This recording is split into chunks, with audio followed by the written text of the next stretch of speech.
The song is so choice.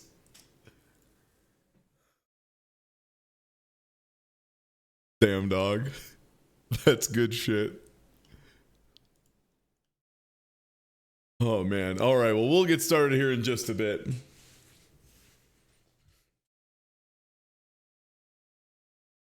I know it is, in fact, about an hour earlier than we normally start. So I want to make sure I do give people the full roll in time and all that. Even though, like, whatever, it's Supermarket Simulator. What are they going to miss, you know?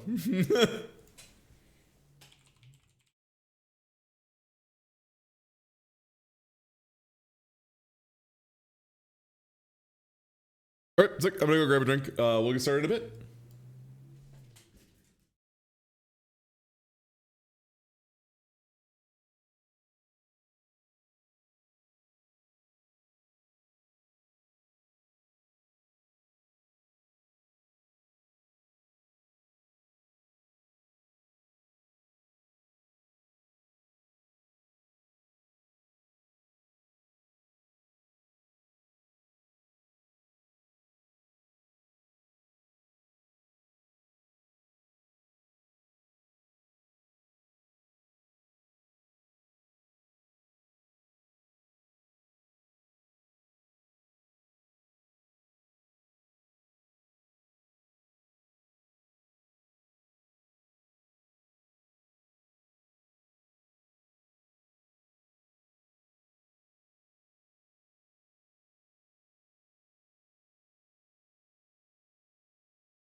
I figure for everybody who's like at work, you know, this will be a stream where they can like be at a different work that's like easier and, you know, more whatever, more just passive.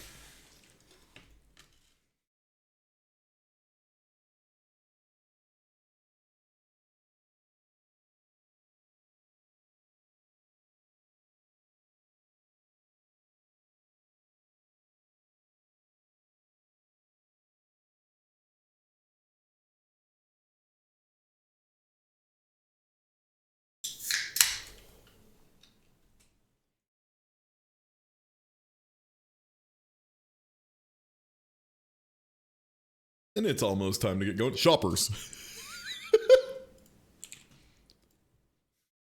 Sorry, I got interrupted. Shoppers.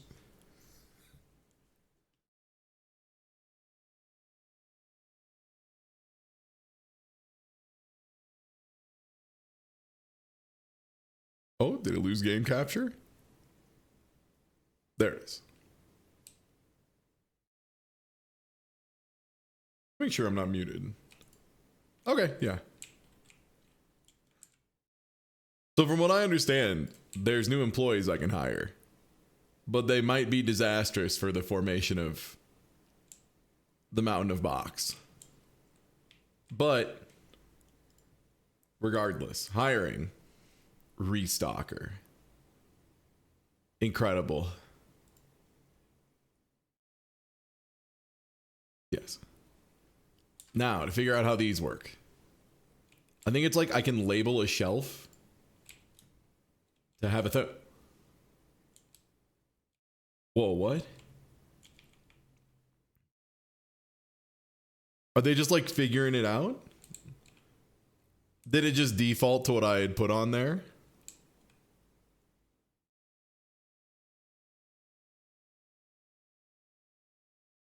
Well, it would appear they may just know what to do.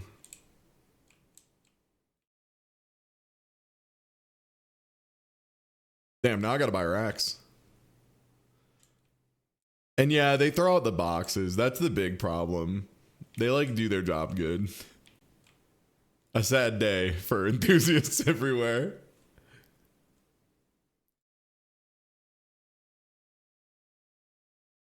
I was gonna say, how much do I own? Or owe?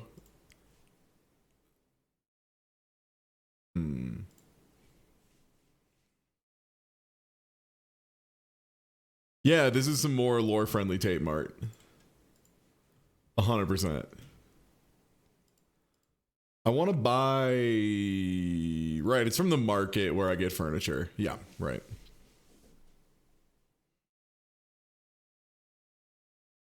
Yeah, give me three more racks, bro. I'm ready.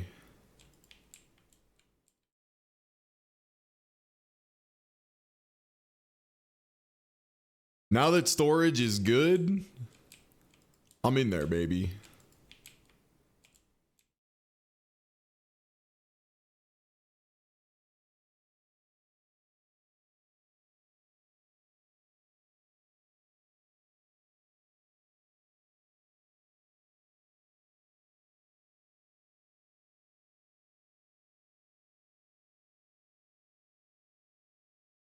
Oh, it auto labels them. They just put stuff out where stuff already has been, I think.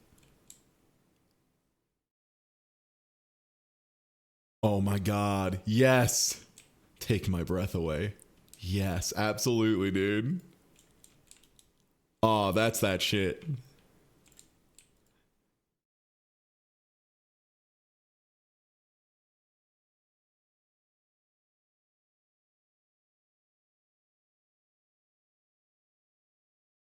All right, let's check on stock.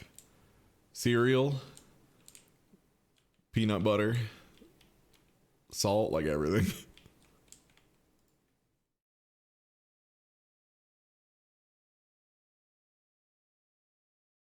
Uh, Probably not. We do need salt. What was the thing? I think it was the ELO spaghetti that was next to the peanut butter. Rice on sale. The price is rice. Right, I can just put this here. And in theory, they'll just figure that shit out. All right, I think it might finally be time to pay for my sin. I ain't too proud. But it may in fact be time for me to, you know, do what I did.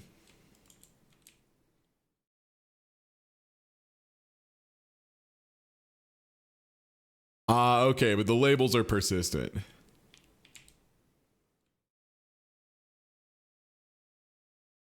I see. So once I've picked the spot, spaghetti corner. I'm guessing there is a way to manually change the labels. Let me actually just check. Oh, yeah, clear label. Okay. So if I need to swap new produce onto it, I just need to put clear label. Now, are they smart enough to take stuff that I order and bring it back here? I think it's time, chat. Now that it's not like time saving for me to have the funny box mountain, I think it's over. And, well, whew. You know, the thing about the weight of your sins on your back or whatever is like, it's not bad when it's one cardboard box. But all of a sudden you turn around and it's 20 years later and you realize, it's more cardboard boxes than I thought I was going to have when I took my first hit of, you know, not throwing away my boxes. I've got something for you. Yeah, rest in peace. The question is, how long do you think this is going to take? I'm guessing quite as while. Ugh. Oh, sorry. I got a text from a city I don't live in anymore telling me about a ballot that I can't vote on.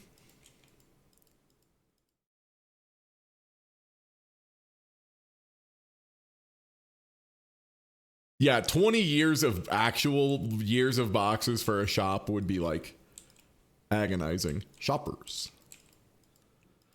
Holy shit, there's a lot of these.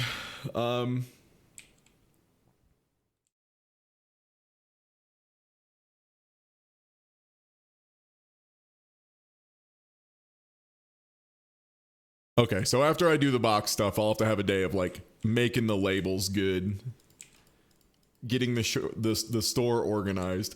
My hectic YOLO solo ways are no longer required. I now have help, so I don't have to do my dumb shit to optimize. Also, what's good, Wobbly?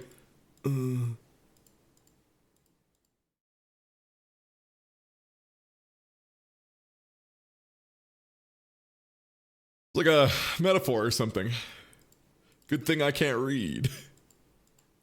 Metaphor for what? Who can say?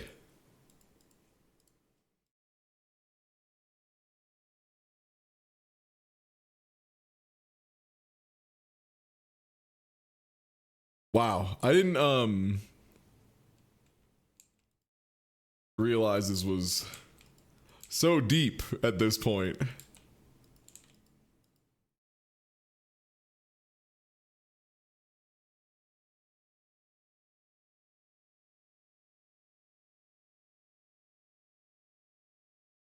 Yeah. Yeah, Quazfather, they added stalkers now. So like there's no longer a benefit to the charade because they'll just handle the boxes. I don't gotta do this shit now. So I can live different. It's a new day, baby. It's a new dawn. It's a new store. And yeah. I'm taking down the art installation. And finding a free light bulb.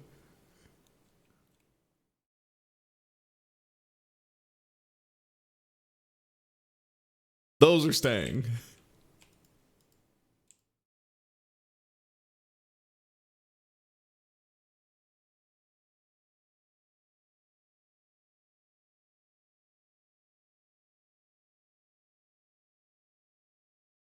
I'm trying to help.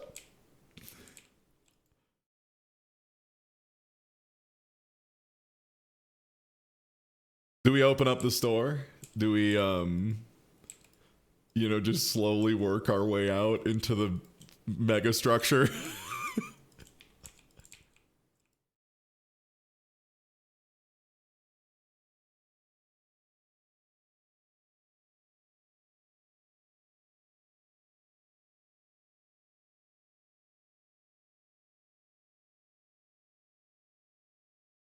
Not able to sub to you with Twitch Prime. No, that is not normal. Many people sub to me with Twitch Prime all the time. So that is a thing I would ask Twitch about.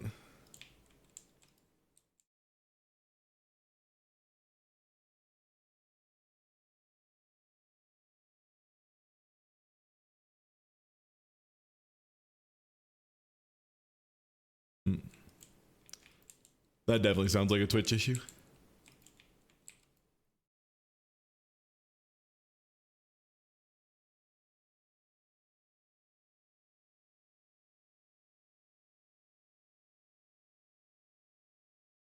No.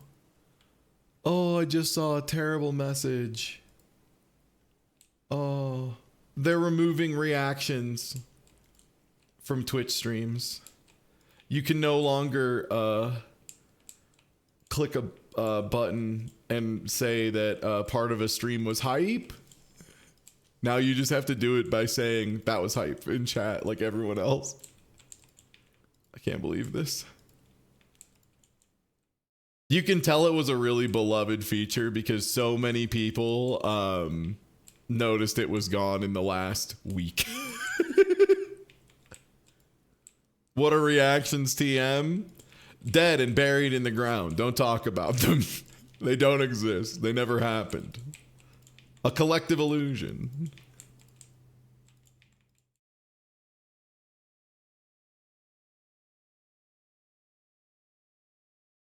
Yeah, it's like a pretty good start.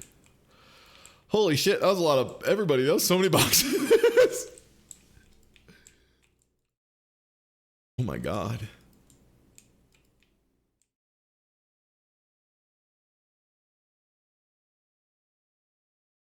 Well, hopefully people can still sub to me, or else my ass is cooked, and I hope they tell me why. The box mass has grown. We're getting rid of it now that the stalkers exist, but also hot dog brother. Okay, yeah. What else do I have to get out here? Oh, did they not put the pasta out? Was nothing labeled as pasta? Let me fix. So in theory, I should be able to dispense spaghetti like this. And those fellas should just waltz on in and start dispensing that other box of spaghetti. And maybe even this one when I put it back.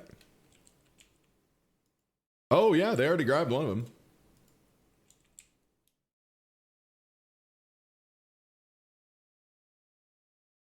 Yeah, see? No, they just throw the ones out. They just don't handle the endless pile that their terrible God King has created. Yeah, they dispose of the ones they use.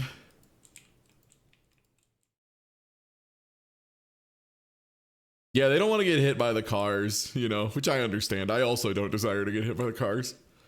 If I can help it.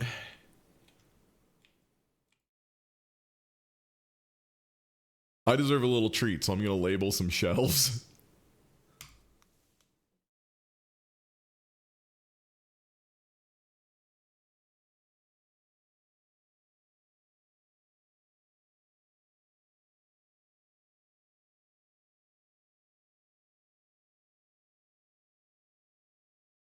I'm just going to do my normal job for a little bit, you know.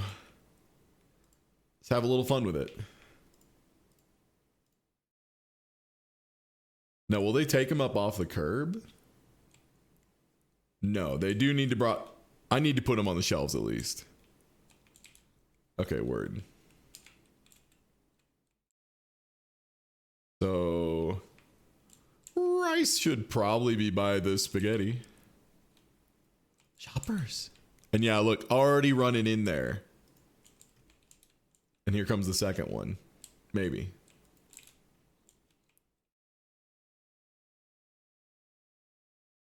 Shoppers.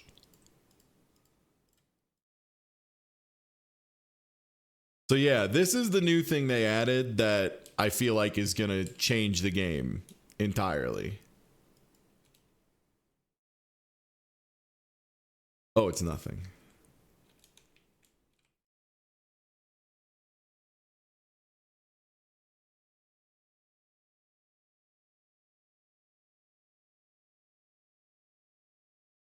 I can also like start cleaning up my slop a little bit. Oh my god, this is so sad.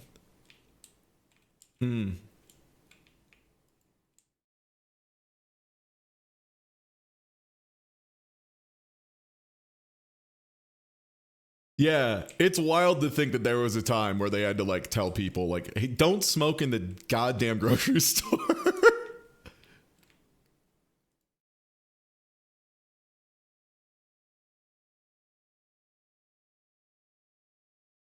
Holy shit. Okay, yeah, let me label these as pasta. Let me apply the pasta tag to these. If I have any pasta, I have a pasta.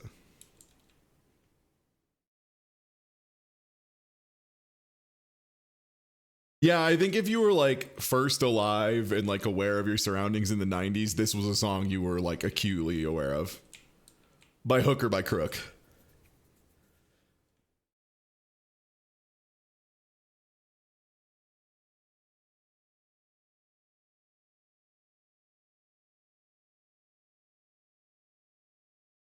Yeah, today's going to be a balance of trying to get some stuff done in the store and like get a day of operation done. But also, you know, clean up my crime. My absolutely unhinged crime. I'll get some oil in. I think we might have been a little short on you. And I should get a couple labels up for that coffee. Ah! Oh my god, I can just see all the boxes. This changes everything. I feel like the coffee was here. I guess the coffee just kind of ran over, which makes sense. Oh, also that. Yeah, that the sugar. Okay, wrong size. Very good.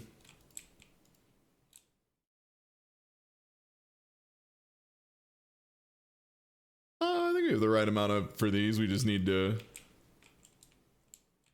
Lord in heaven. Is this the right size? No. Is this the right? No. Yeah, that would be smart. Every customer gets a free box. I think that'd be a slam dunk. I need to get a box of damn sugar.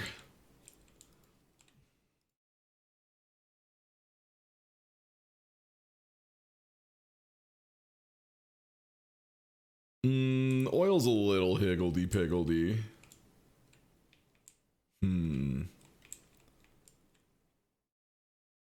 I'll just give it this part as well.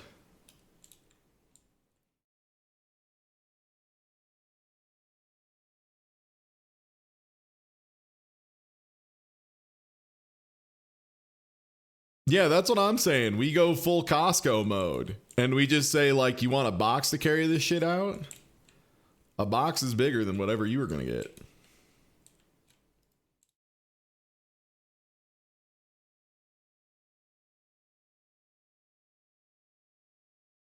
Okay, so I'm going to need to deploy a good amount of peanut butter to have enough space to yoink up that other peanut butter and replace it with spaghetti.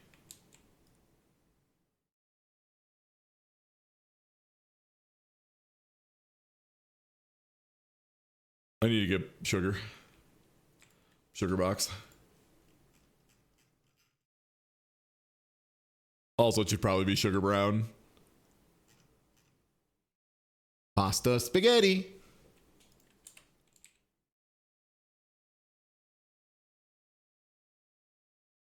Yeah. Oh, okay. And the shelf just changes when I put a new thing on it. Damn, they made this system very easy. I appreciate that a lot.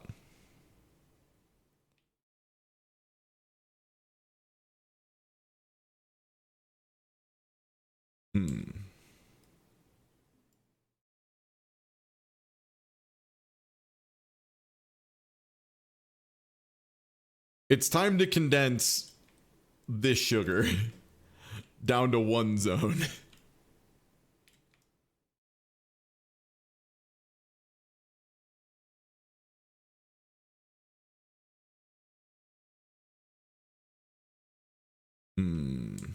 Oh, it's actually just this coffee's taking up too much space right now. Okay. That's an easy enough fix. I need to get a single coffee box.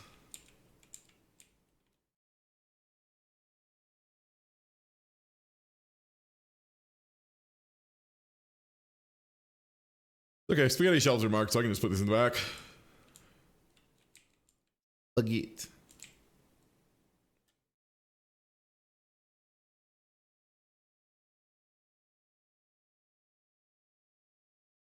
Yeah, memory task. It's over. We've done. We won. This is not a moment of mourning. Do not be mistaken. This is a moment of, this is good times. We no longer have to be beholden to the box mountain. We have people who just take care of that shit. They won't take care of these, but you know, we'll get there. Yeah. There's these guys now, and they'll just take shit out of the back and go put it on the shelves when you've run out of stuff on the shelves. It's a miracle. I'm slowly working on labeling everything so that the system works. But it's going to take a little bit of doing. My store is a little bit higgledy-piggledy, but once we start running out of stuff, we'll probably be in a good spot.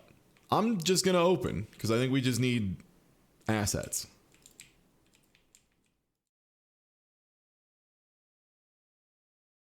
Yeah, the cardboard mount had a very, very minor effect. Hey, look, everybody! It's the Crescent Island from Final Fantasy V.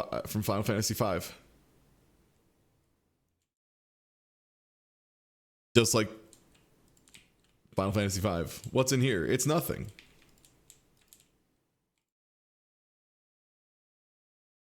Oh.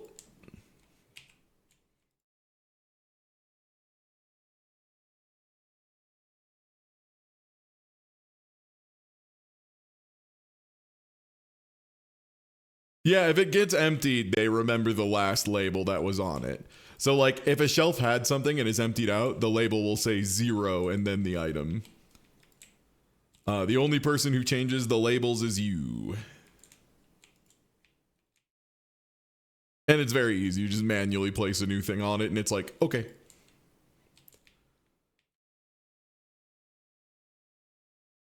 I'm just going to let the people shop, you know?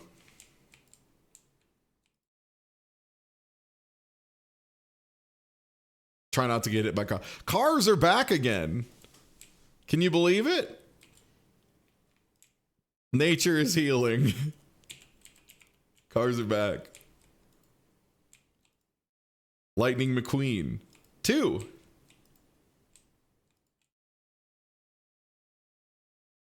And thanks for the watch streak and Darkly. How's everyone doing today? How's your Tuesday treating you thus far? Should be a fun one. A little bit of a busy one today.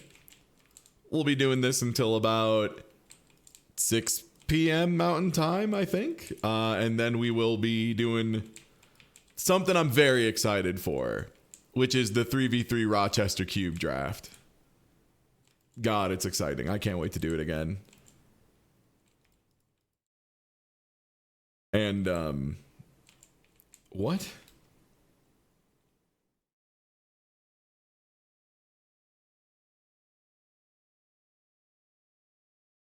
Check out my balls.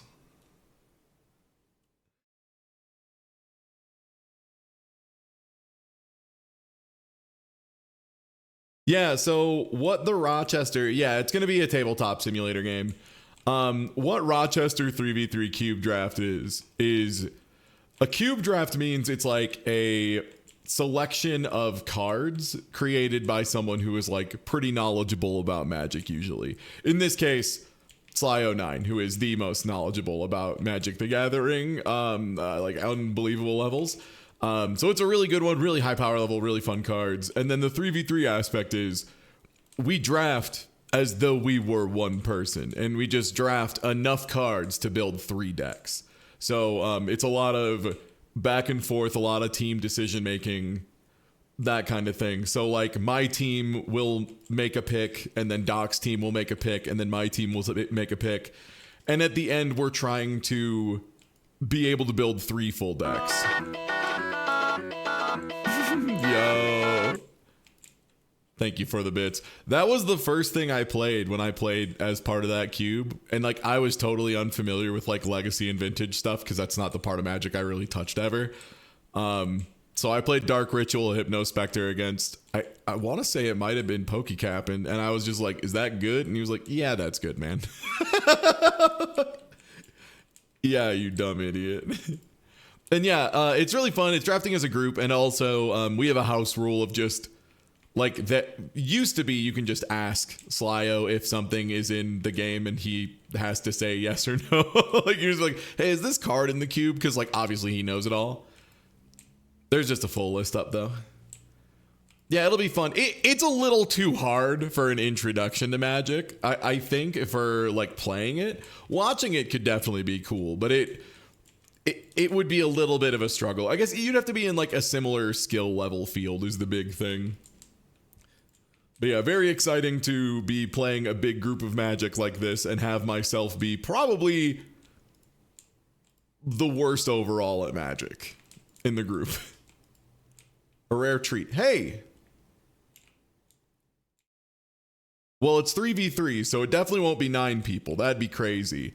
But no, we'll be splitting into 2 different calls to make decisions. Yeah, so 2 groups of 3. And whenever we have to make big decisions, we'll have Discord rooms we can pop out into. There will be a stream here and a stream over at Doc's channel, etc., etc.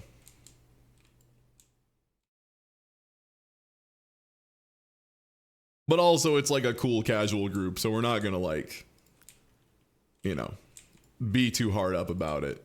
This ain't for $1 million or anything.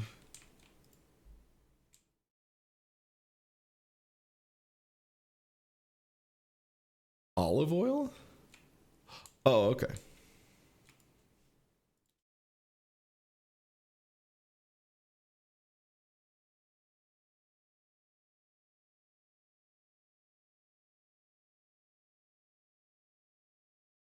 Oil?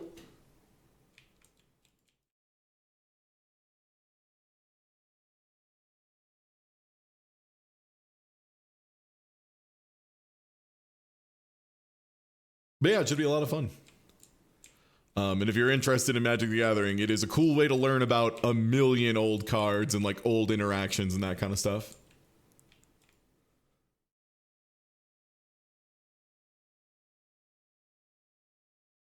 Where's the other water?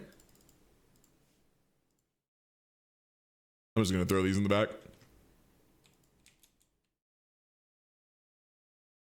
The Shadow Men will find it. They'll put it in its place. As they tend to.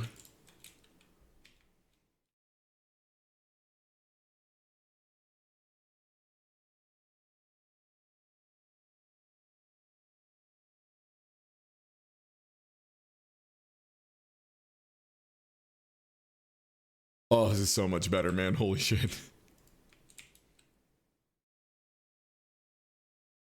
We're finally achieving. This was truly the missing link of convenience features needed for this game, let me tell you.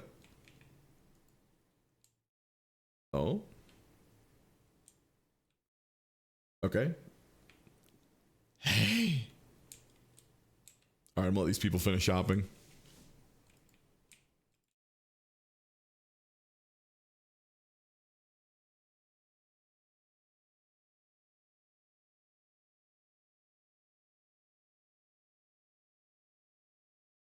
Shoppers.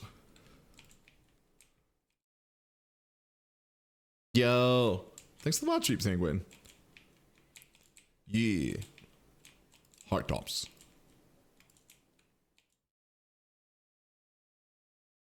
I know we've been saying it for like 9 hours, but damn, they were pushing shoes.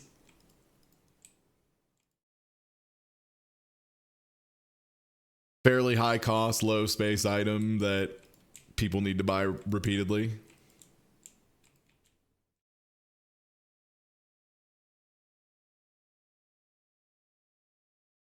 Just start like chucking them closer to the trash.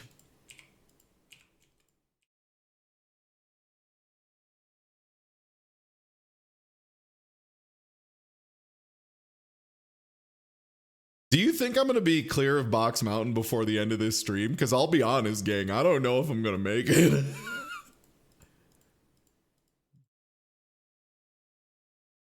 Like, we've made a good chunk of progress, but especially when I'm going to try and like run the store at the same time. Okay, people are still checking out. Oh, what wasn't there? One of the bottled waters. Okay. What was it? Both bottled waters are back there. Oh, he might have just been in line for a while.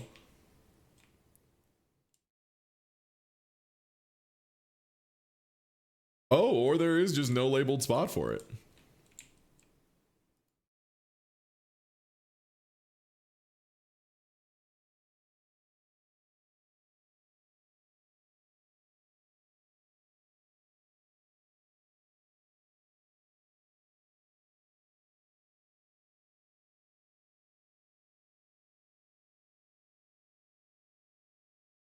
That's true. I do need batteries for my yacht.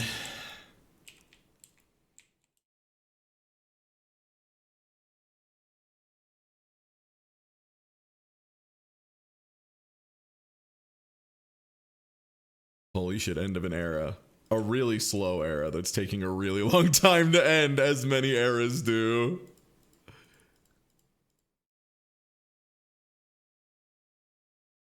There's still people checking out, so as far as I'm concerned, it's still go time. Okay, I will now close.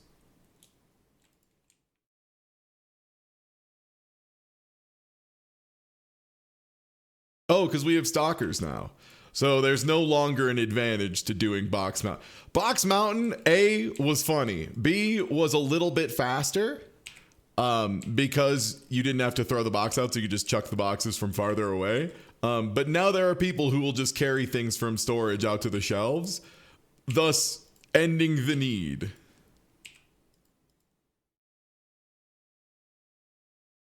So we're carrying that weight. Traffic has returned. New York is healing.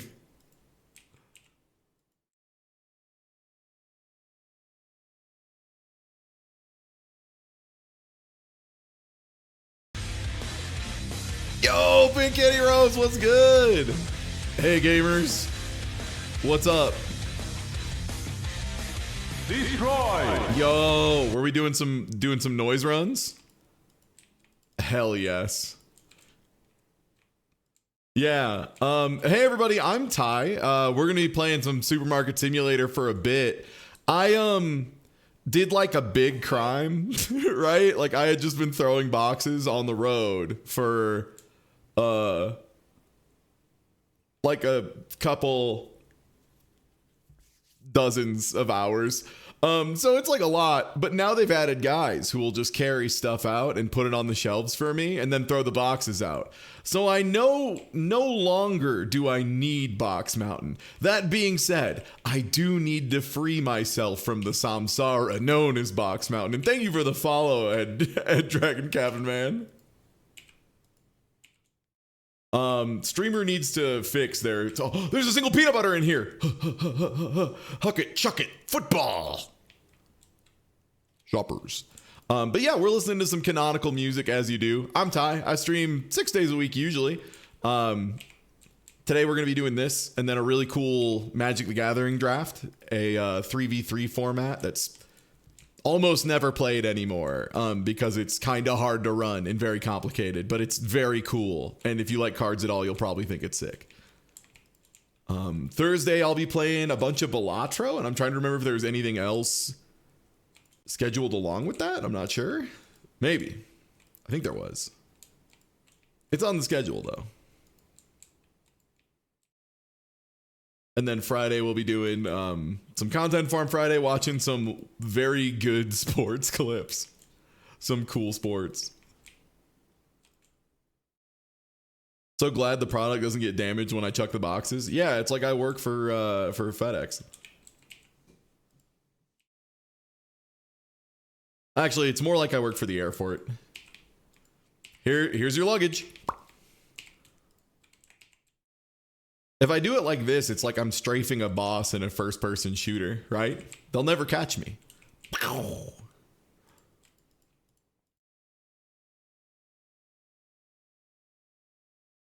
Sports.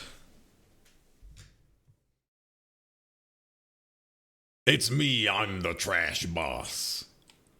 I love garbage. I need to get the yellow bottles. It's a new era. They let me do this. I can just put stuff in the back and then they bring it to the front. The world's changing, Spider-Man. And I think it's good.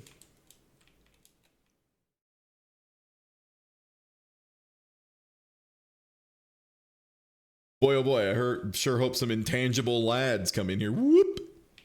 To move these boxes. Did we get all of our flour labeled? Mostly. But yeah, they added in these new funky fellas, so I can, like, move stuff. Yo, thank you for the thanks for the follow, sorry. Oh, this song kicks ass. Wait, what do I have a box just lying on the ground of? Coffee? Damn, the people craved their coffee. I gotta order more of that shit.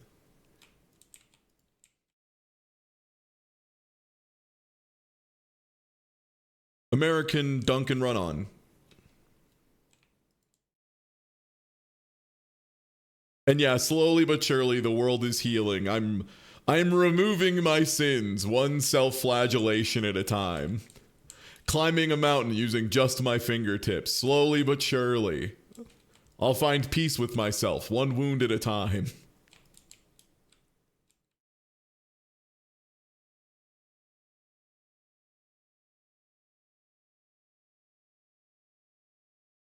Catch you next time. Hell yeah, understandable.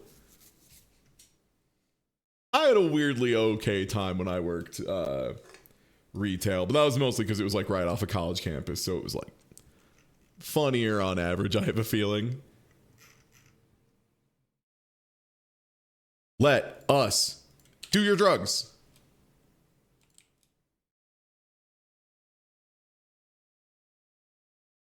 Let Kmart have your drugs.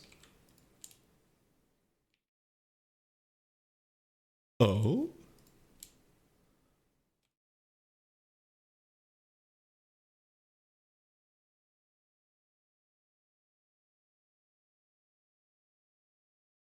All right, I think we open the shop and then we just start working on the boxes and we keep an eagle eye and see if people get mad that there is not a thing.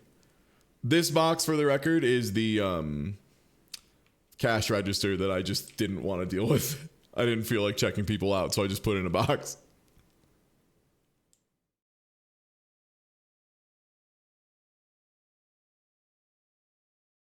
Back at it again. The Crescent Island of boxes. We pulled the prize off the gotcha. This is a light. I've got a lot of spare ones.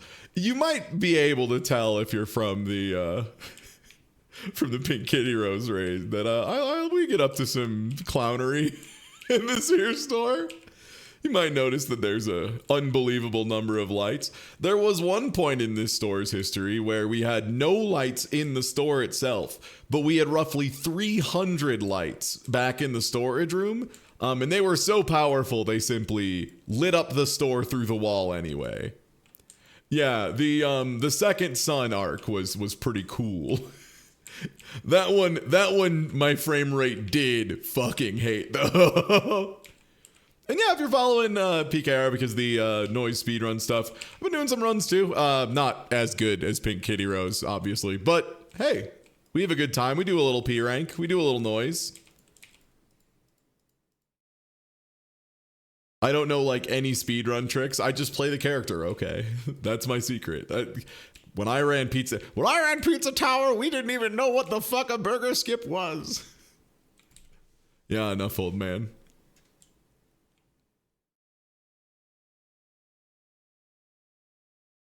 What? What did they not find?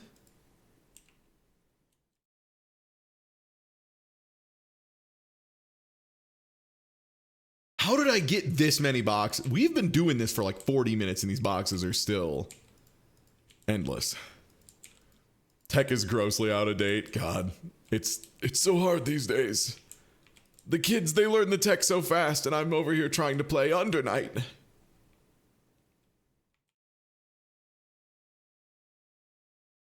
Damn, I'm too far away to see what the people are missing out on. Next time I see someone with a green text, there it is. Green tea, you got it.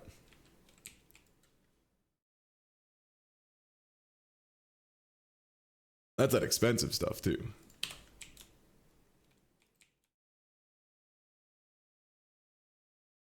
Damn, I need to get cereal too.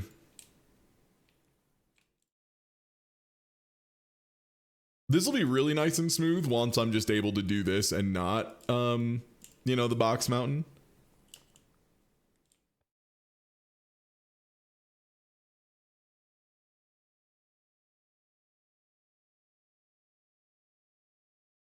Yeah, the big risk of being a single game streamer. Oh, Kmart tape? Are we out of, is this tape over? No, it's just blank. They're static. Too bad a little bit. Oh, yeah. Oh! Whoa! Can I get another hit of that slide?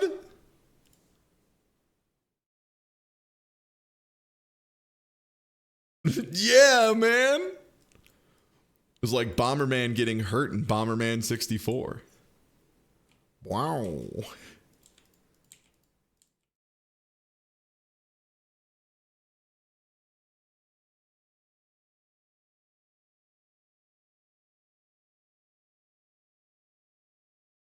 Like the reality is too, so the way this game's level up system works for the store level is that every time you make a sale, you get like +3. Is there not? Oh, you just were really late on finding it. You only get -1 for every item they can't find. So as long as you have most stuff, you're probably still going positive, right? Unless someone goes in there and can't find 5 items, which would be bonkers.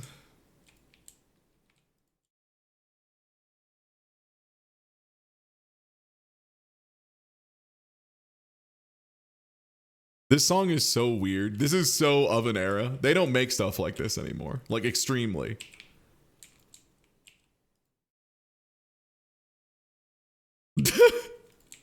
I love talking about hearing songs on the radio.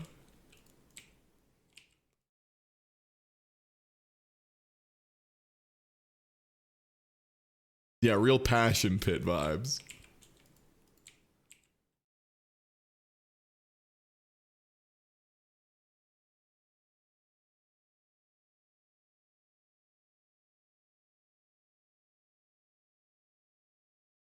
Hell yeah. Yeah, I agree. I also wouldn't want to live without music. I think that'd be boring. I think that'd be worse than living with music. What can you not find? Black tea. The other tea.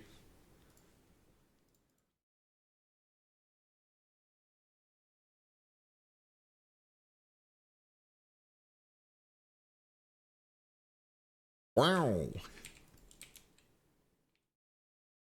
Oh, right. I need to use this tech is still valid. However, no. Okay. It didn't get stuck. Damn, did they goose throw? I feel like throw has more beans than it used to. Throw buff?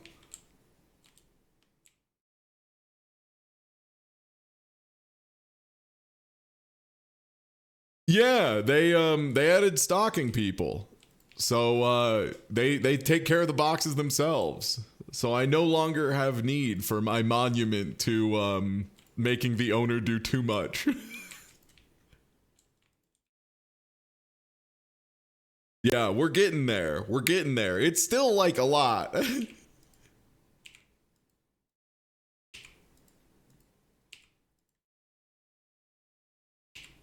Sounds of foreverness. Hot dog. Well, they were on some shit in the 90s. They were like, the internet's gonna be cool. They didn't know yet. The internet's gonna be extremely cool.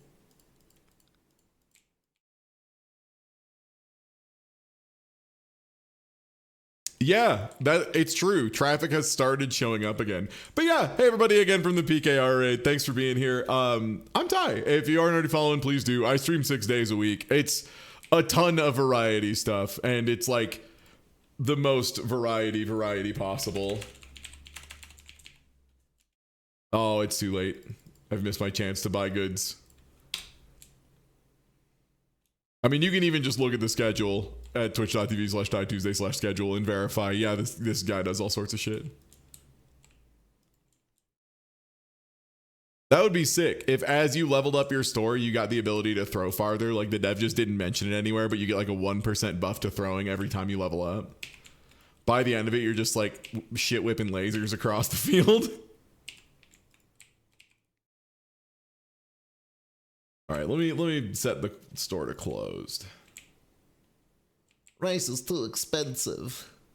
Is it? Oh, it is too expensive.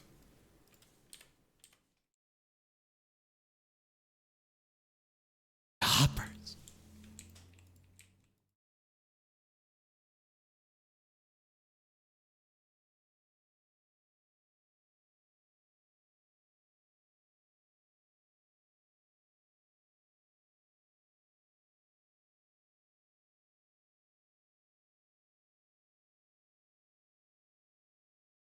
Shoppers. Shoppers. Shoppers.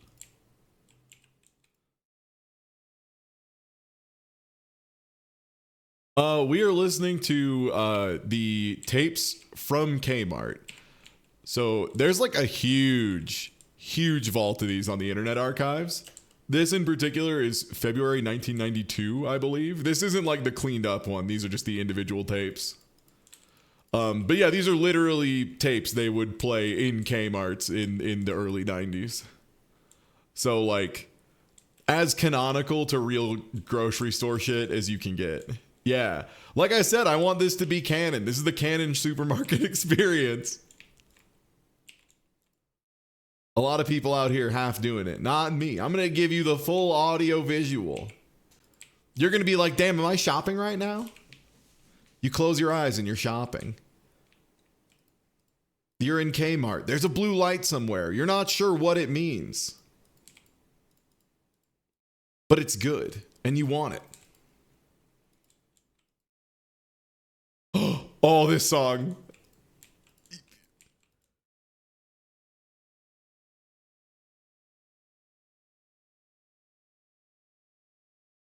Oh, I love this one.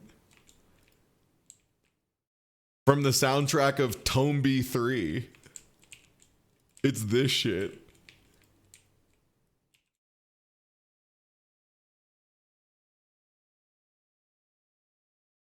Yeah, it's extremely 92. I didn't see what they were missing. Hell yeah, dude. I love this shit, man.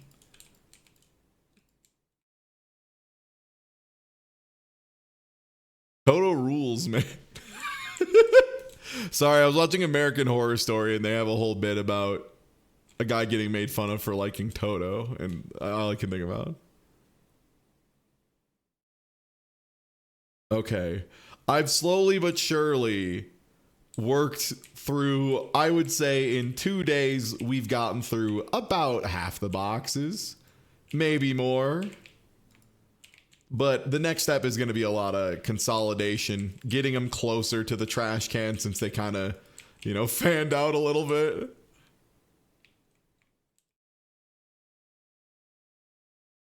Yeah, okay, let's get to the next day.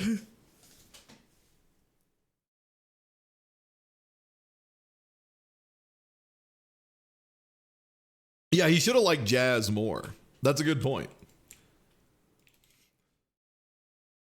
Okay, so we need sugar.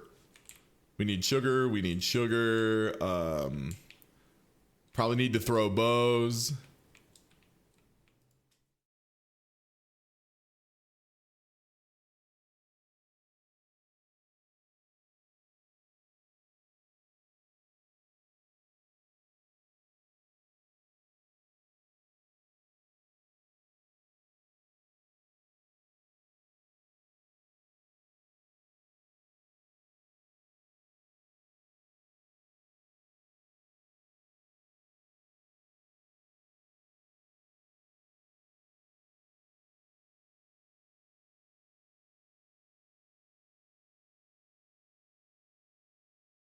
Let me in. Thank you.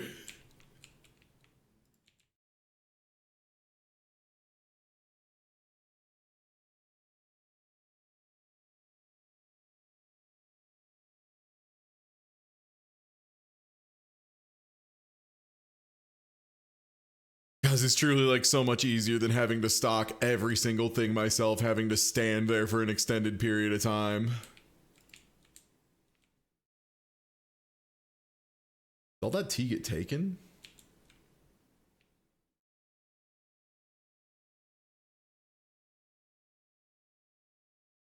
Oh no, it's down there.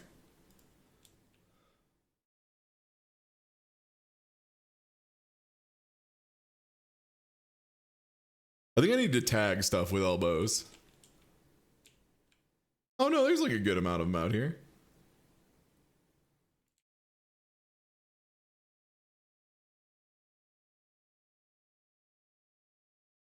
Now to see if there's anything else I'm like short on. Okay, we have water bottle, we have egg, we have milk.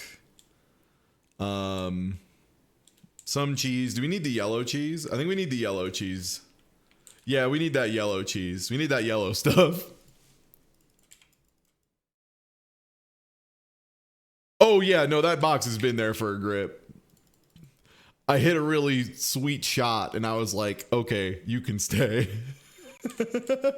Yeah, that was like a damn, I hit that lip so good. I gotta let that one rock.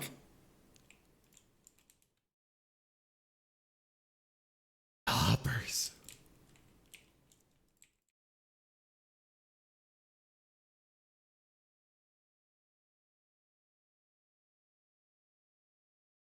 Yeah, that's the Breaking Bad pizza on the roof of this store. Shoppers.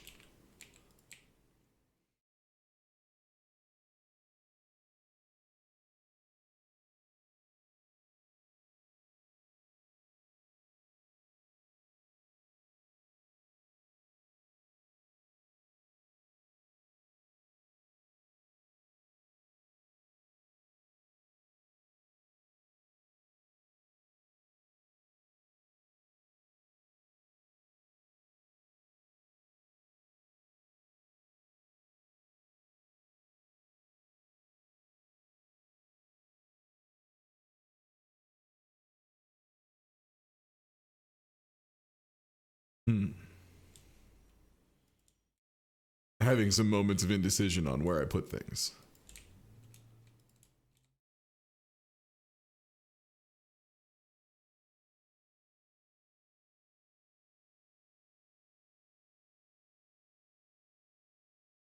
Yeah, that Casio is so good.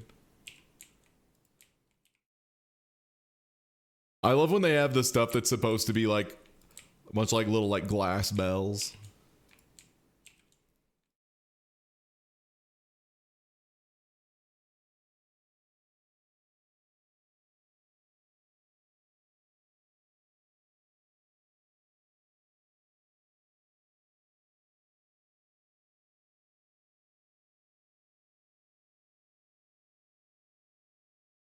Ooh, that little pizzicato. Little pizzicato on the strings, baby. That little pluck. A little staccato pizzicato.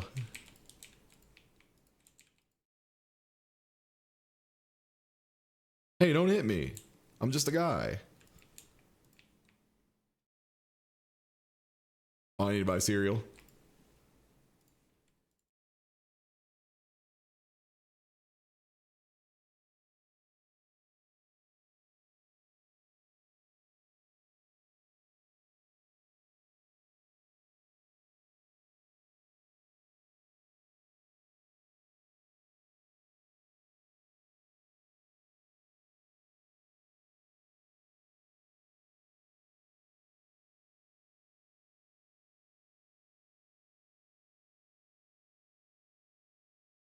Yeah, slowly but surely, we're getting the boxes out of the way.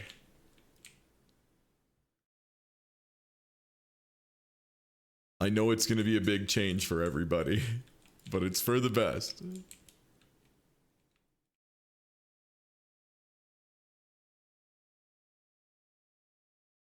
Oh my god. Stank.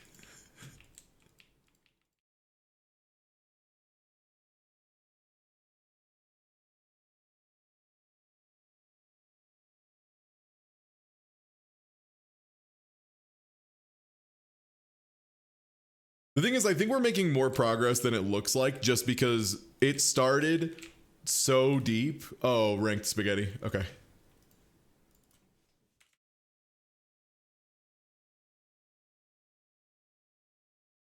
Sure, whatever. We're going to start using stalkers properly.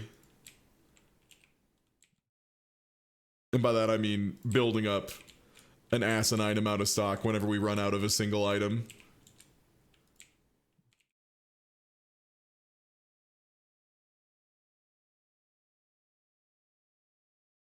Like, oh, I'm out of it. Time to buy 10.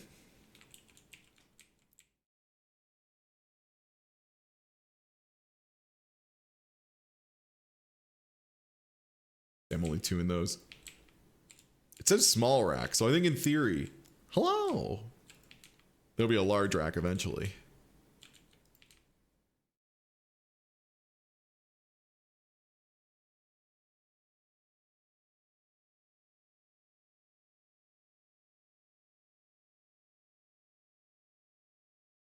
Poppers.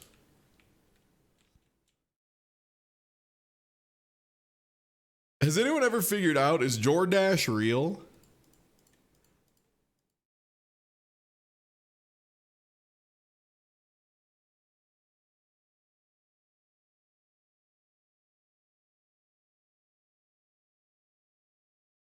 I think it's Franklin, not Franklin. Like Franklin, like the baseball brand. I think. I've been wrong before.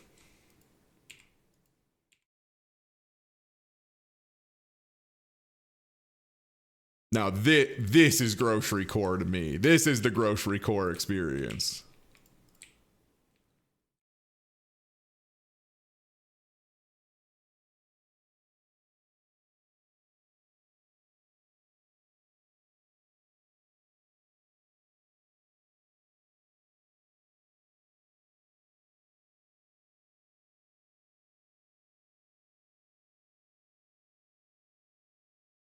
Shoppers, please buy the shoes.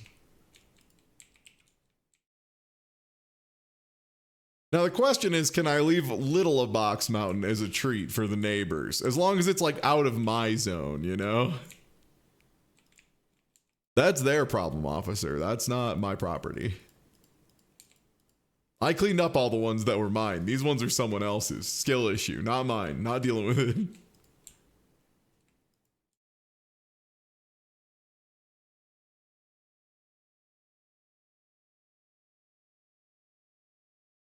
No, Tina. So they added in these fellas. So they added in stocking guys. So you can just put shit on the racks back here, which you can do very, very quickly. And they'll just come back and restock shelves as needed. So no longer do I need to be the box gremlin. It's no longer optimal. Yeah, I should probably try and chuck a couple up there. Nice. All right, that's the memorial. Gone but not forgotten.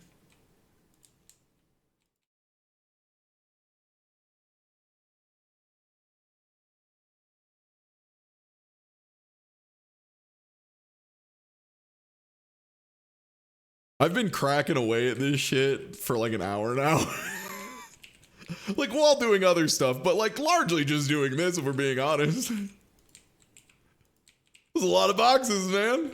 Like a lot of boxes. Think about it. That's just time I saved. And now, since the shop's automated, I can do this and I'm not losing value. It's me. I'm the value clown. Welcome to the carnival of value. We're going to optimize every moment of your day, so you're always working. That's good, right? You want that? That's like a healthy lifestyle.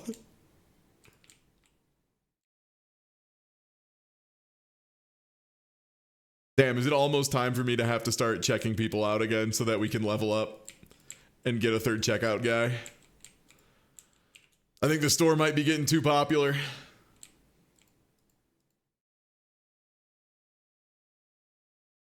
Well, if the only problem is the checkouts are too full and not we're out of stuff, that means we're in the money. We're out of stuff. Wolfie! Oh, yeah. Please.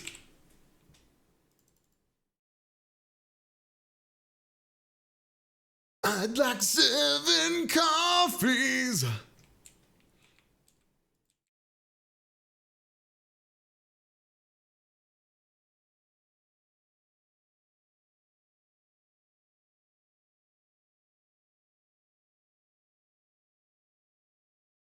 Salt. Salt bad guy.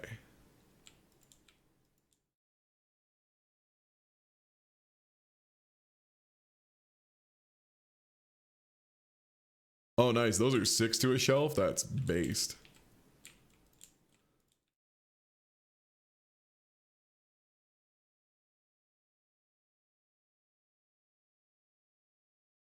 Peanut butter and salt are the two I know we're missing. Can't order now because it's too late, but we can just set it up so that we just click buy as soon as we show up in the morning. I'm gonna let these people finish checking out.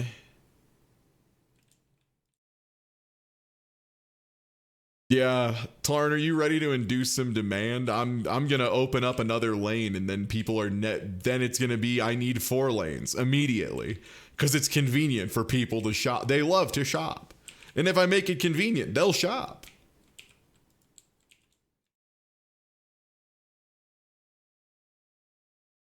Yeah, peanut butter's on the list tomorrow. Yep, coffee's already in the stock room. You just weren't able to get it yet. Coffee, okay, no problem. My coffee.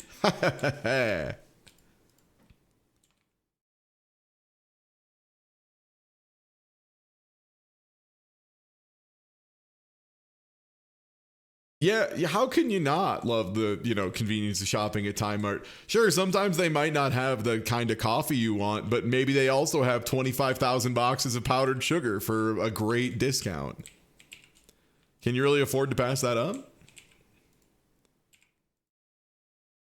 Like, sugar doesn't go bad, unless you let it get wet.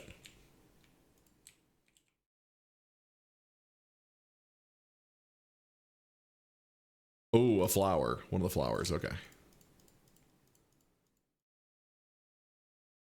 Okay, peanut butter. So flour is the only thing we need to add an additional one of.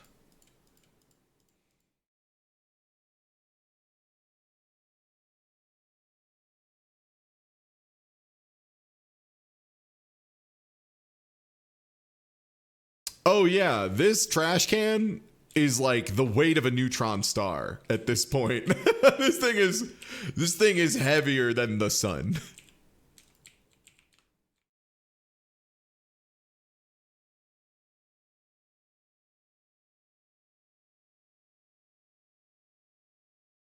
Come on, man. Hey, can you give me a ride? Asshole.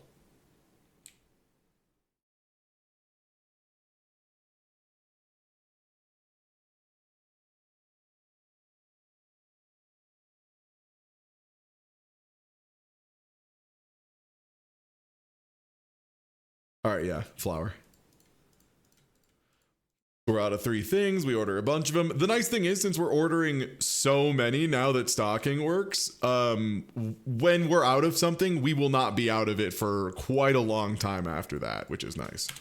We'll also want to check our loans, make sure we don't need to throw a payment down before we start getting charged a bunch extra. All right, first things first. Purchase this, and then also some flowers. I believe it was the farine we were out of. I will buy 2 craftings. And then vibe check on the Bankaroo.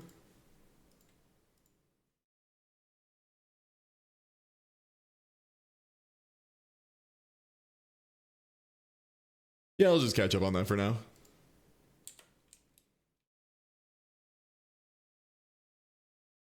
I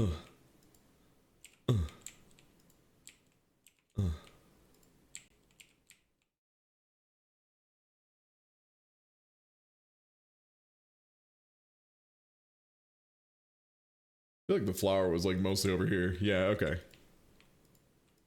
Schwappers.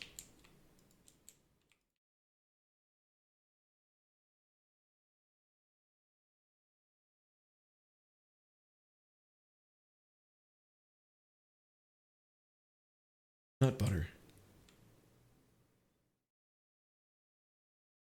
Excuse me, miss. Just do it. Gentlemen, I'm trying to do grocery stuff. Not right now. Daddy's working, boys.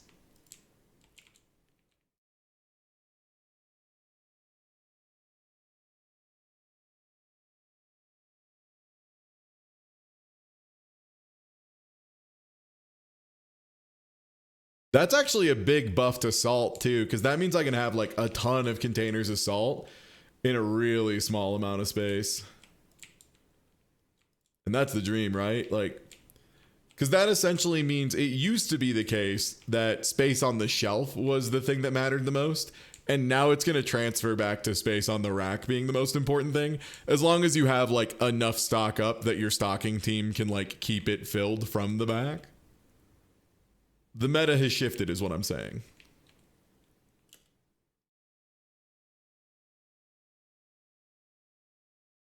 I have consumed full. I've become energized. Nutrients. Good to hear. What's good?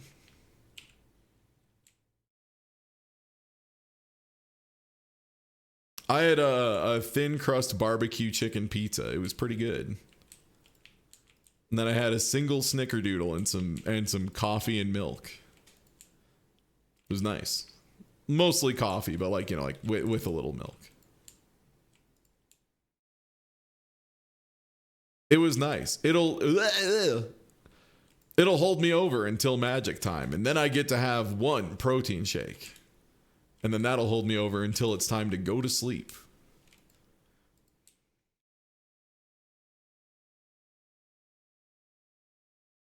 Yeah, I know this isn't like a hot take, but like, damn, pizza's good. Hey! Not mid-throw. Oh, I haven't opened the store yet. Okay. This is probably good enough. They've probably stocked most things. And we're nearing the end of clearing the box disaster. I'd say we're down to about the last fifth at this point. We're like almost done. Because like the thing is, when we started, this whole thing was like 4 layers deep. It was unbelievable.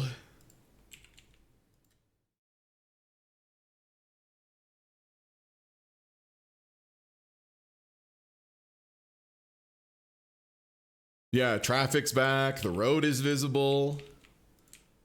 The last Metroid is in captivity.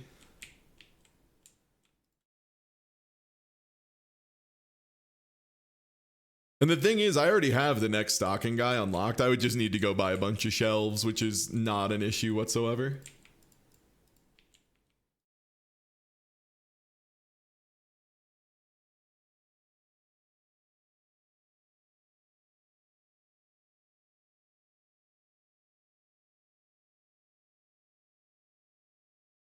Can you expand more? Yeah, eventually. Currently the big expense was hiring 2 new guys and then working out restocking stuff, getting those new shelves filled. Basically priority 1 right now is engaging in the rack system and like getting these racks moving, sorted, and then getting tags on every shelf and getting shelves sorted and organized. But for now, I mostly want to work on boxes and just getting the store in a place where it's mostly running on its own. And then once we have a lot of stock in the back and our loans are paid, then we can worry about doing our next big expansion product. No, Rowan Wordsmith. The whole point is that I don't do the boxes anymore. That's why we're getting rid of them, because I simply don't touch them. They're below me.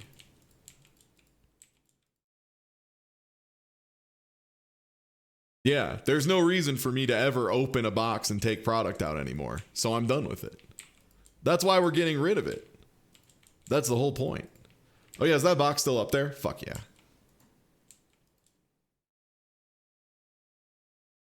Oh, do you mean this one? Yeah, I just chucked it up there. There's also this one above storage. Yeah. I wanted to make sure we had one to remember the mountain by. Them adding stalkers to the game made me finally want to get it. Yeah, it makes sense. That was like the one biggest, most obvious hole for sure. Once you got like 20 hours deep or so, it becomes really, really glaring. So not surprising that that's the thing that made you go like, yeah, no, this game works now. Because I agree, this game definitely works better now. Someone was missing product. But which one? Tell me. What couldn't you find? Damn, he was one with everything. Yeah, so they're all empty. The thing is, you can close them with stuff not in them. It just doesn't get a product label. So, like, if you see one that doesn't have, like, a picture of the item on it, that just means it's empty. Oh. Oil. Oh, come on, NVIDIA. Sorry, NVIDIA just decided it wanted to update a driver.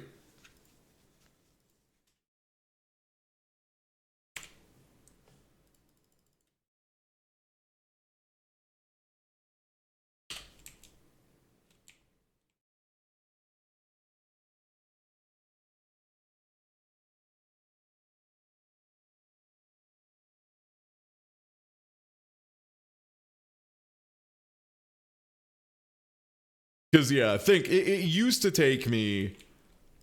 I had to grab this, walk it into the store to where it needed to be. I couldn't just chuck it 90% of the way there.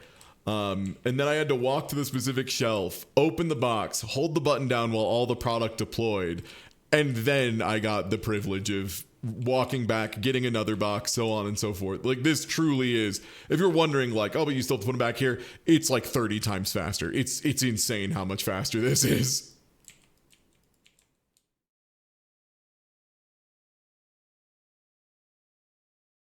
Oh, memory task. The way you sell the lights you don't need is you don't buy them like a big dumb idiot in the first place.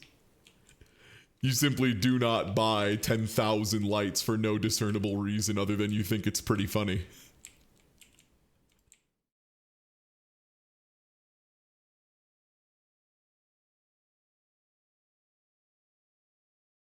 I mean, and it's continuing to be a good bit, right? Like, the bit lives on down the way.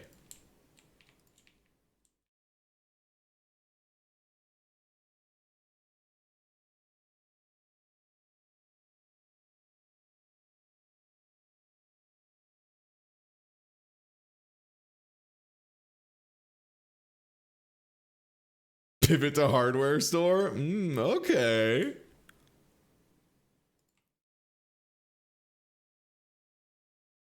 Whoop.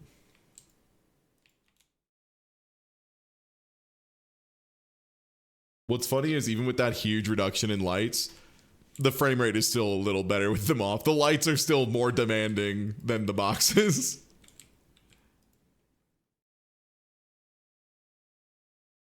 Please don't smoke in the Kmart. People used to just smoke inside wherever. It was wild. I remember there was a restaurant. Sorry, I just got really distracted by something. I don't know what it was. But there's a restaurant called George's in Lowell, Indiana. And I have vivid memories of going there as a kid and having the worst grilled cheese and tomato soup of my life. Largely because all I could taste was cigarettes for like half of the meal.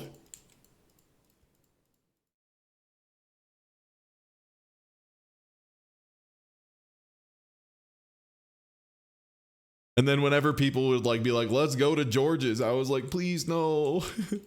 Please not George's. My family really liked George's too, and I fucking hated that place. It was always so bad every time I was there. People would be like, let's celebrate at George's, and I'm like, no. Please don't. Please celebrate anywhere else. Please. It was just because it was the only like local sit-downy restaurant, like family-owned restaurant. So people were like, yeah, we got to support the local community. I'm like, but they're bad. They do bad. They make bad food.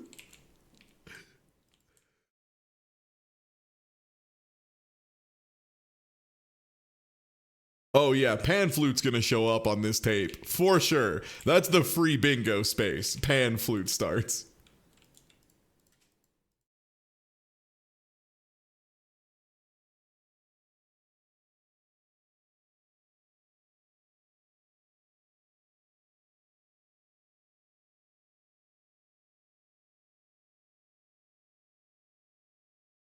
It's so hard to clean my boxes, you know that?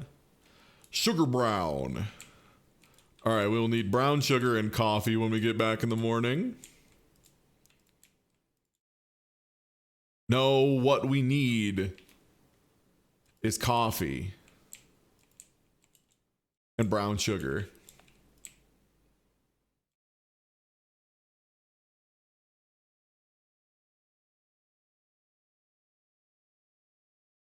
All right, I'll let the people finish shopping in the dark. People used to smoke inside airplanes is what messes you up. Yeah, it was like there was a period of time where it was just if you didn't smoke, you were the weirdo, which is so crazy to think how hard that's flipped. Like, I think of all of my friends who I knew who smoked in college, only one of them still does. And he's also the one who got a DUI. So, you know, take that as you will. Synthesize this information however works best for you.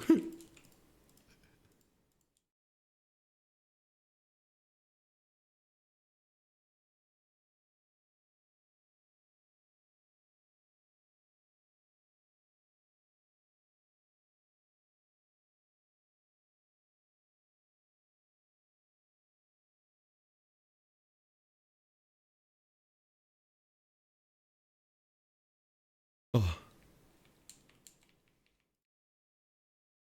Guys, we're so close to done. Are you seeing this?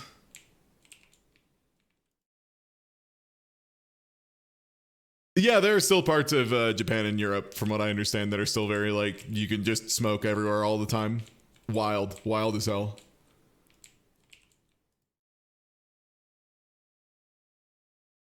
I think the main thing for me that shocks me about smoking being allowed for so long is, like, most things that get allowed to live for a really long time are things that don't piss off the realty lobby, like, first and foremost. And people smoking in their property is like a huge source of damages. So I'm amazed that flew for as long as it did. We did it, everyone. We have finally defeated the evil of Boxfort. You can sell these now? Oh my God. Good news, everybody. Time for a cash injection. They did make it so I can sell them. I can eat the lights. Rugged. Fuck yeah. Fuck yeah. Memory, you're a genius. Thank you. I never would have known you could sell the lights now if you hadn't mentioned it.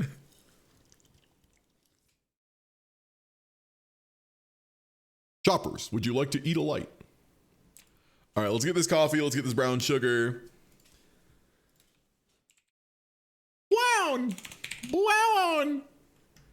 Brown sugar. Get it in here. A 10. I can just order a million. These are all boxes I need, and I know that.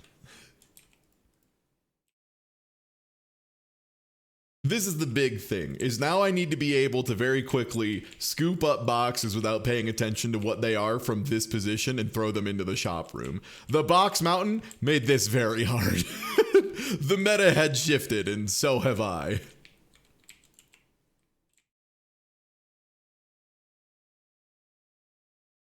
No, it looks like you can only eat the lights. You can't sell furniture items yet. They work differently with like boxing rules and stuff, like the way they interact with different buttons and stuff. So it makes sense. They're probably like an entirely different class of item. Holy shit. Sorry. I'm just being lifted up where we belong and damn.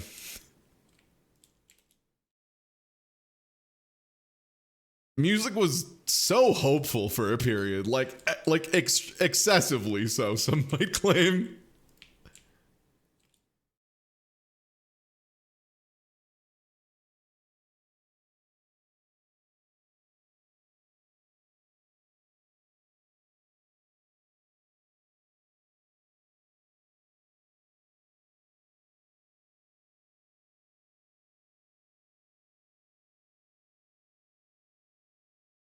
Yeah, extremely saccharine. It was cool.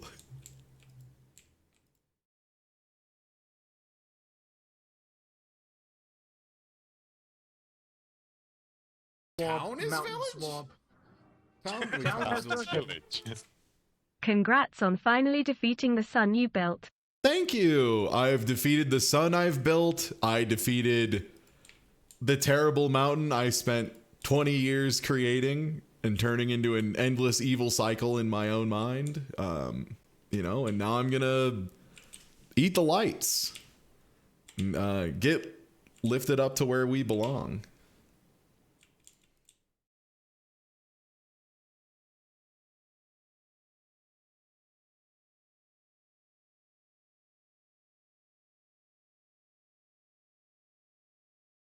And yeah, hey, if you're already following, please do. I'm Ty. I stream a bunch. I got a schedule up. If you just are at the stream and you put /schedule at the end, it'll take you to the schedule page. Or you can just click the schedule button under the stream.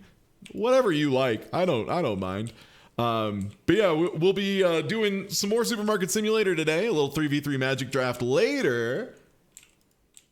And then Thursday, some Balatro. Some Sports Clips Friday. As in clips of sports. Not like I'll be broadcasting myself going to a sports clips. That would be a different stream. Oh, and then also, hey, never mind, Noise PNS rank. Sorry, I was checking the schedule. I knew there was something else we were doing, and I couldn't remember what it was, and it was driving me crazy. We're doing more Noise S&P ranks after Balatro on Thursday. So yeah, if you're a big pizza nut.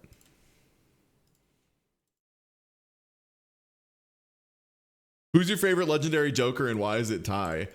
Unironically, before Balatro, I am going to throw that pack on, and I do hope I find myself, because according to the tier list made by myself, Doc, and Loon, I am, in fact, the strongest Joker in the game, and I appreciate you giving me that honor, boys. Also, it's good to see that modding is not terribly difficult, at least.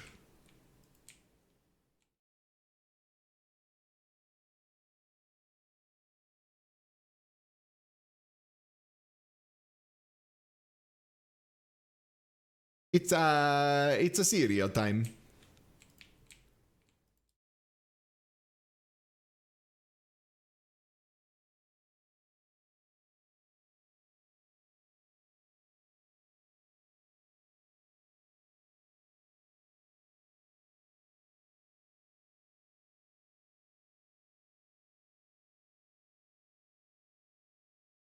there anything else I'm even like a little low on?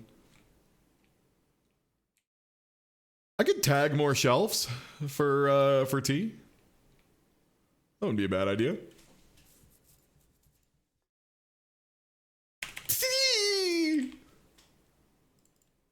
One of each. And then also a salt, because we could tag some more salt as well.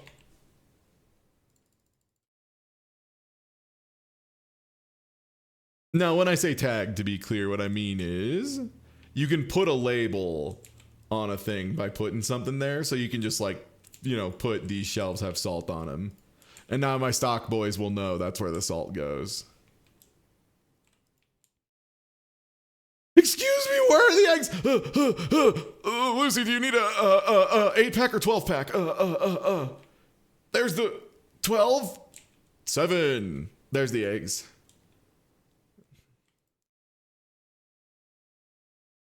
Well, anyway, time to telekinesis this tea in here. Whoop.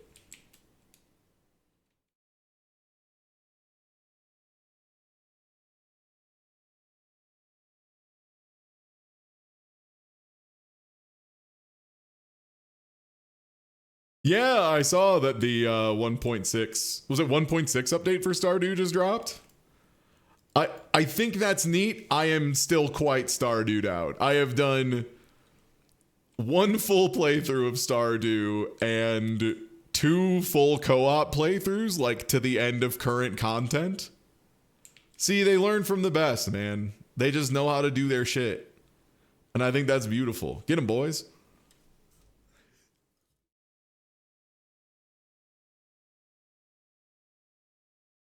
Oh yeah, especially because you got to remember, when I play Stardew, I legitimately... Oh yeah, thanks, boys. I legitimately do fishing for amounts of time that seem impossible to normal human beings. I have a brain problem that can only be cured by fishing. Sick. I'm gonna let the boys load up some bread. And as always, come on. Okay, we have a decent amount of peanut butter, but I can probably get more back here. Oil. Oil.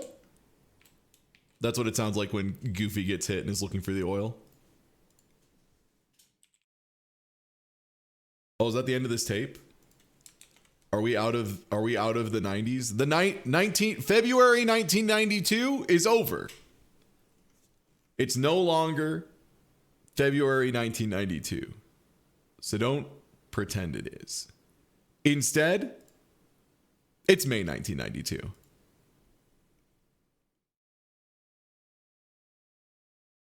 Yeah, dude. Kmart Radio, KMRT. Yeah.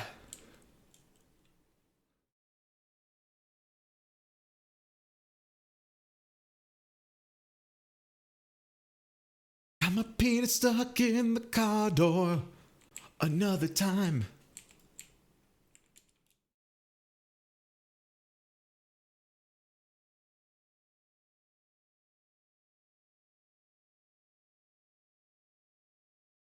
All right, they're already on the nut butter. They're working on that bread. Use a little green oil, I guess. Oh, it's expensive right now. Never mind. Actually, that's a good point. Is anything on sale right now? Flour.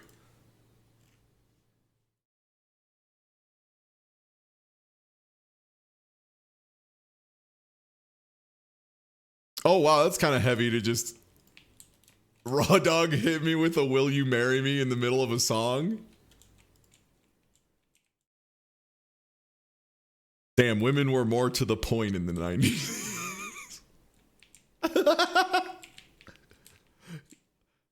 Yeah, I was over here like doing a joke about getting my penis in the car door, but instead I got hit by "Will you marry me" out of nowhere. I wasn't ready. I'm a little afraid of commitment.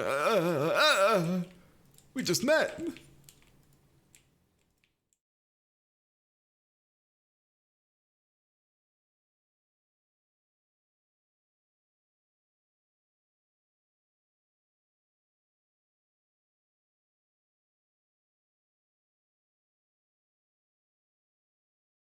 Is there a box on top? Do you mean this one or this one? Because yes. All right, gang. Until somebody mentions they're out of some shit, we're becoming boss cashier.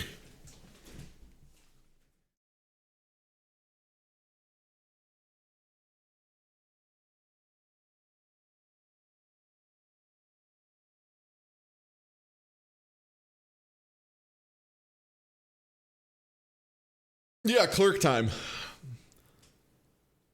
Ooh! Ooh, little harmonica solo? Oh! All right, I'm back. I need to get a fresh hit of this.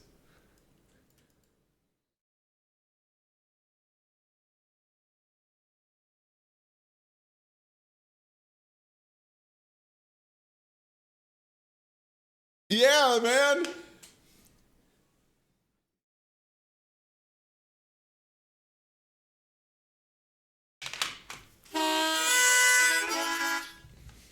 Yeah, man.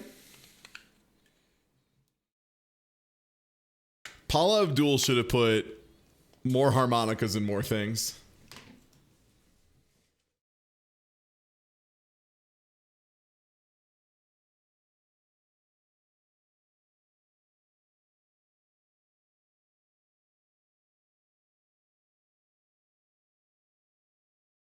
Also, damn, I didn't realize Paula Abdul made a song that was just like, hey, you fuckface, marry me.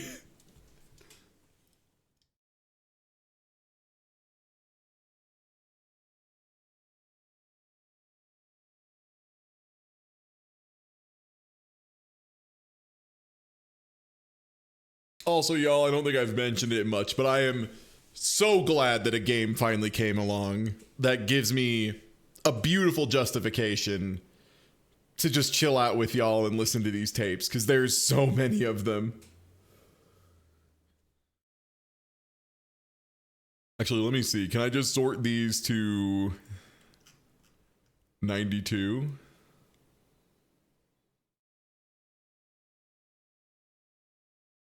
Hell yeah. Okay, so we've done February and this is May. Damn, some of these are weak tapes too. Holy shit, there's so many weak tapes. Yo, they were going ape shit for a while there. Like in particular, the beginning of the year. Cable choppers. All right, let me get my stuff. Windows juggled.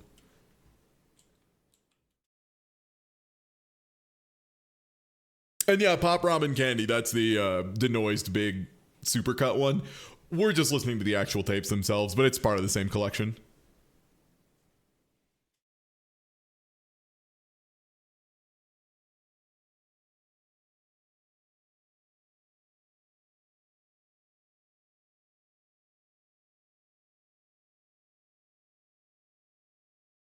I'm always saying that about BE.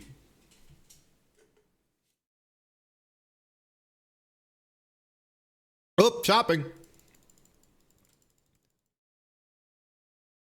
You can get TR Bentley. Not you, ma'am. Have a great day. Lay away.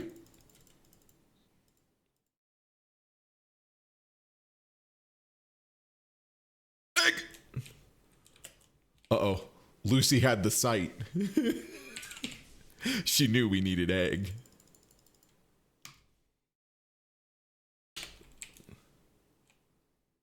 Ah!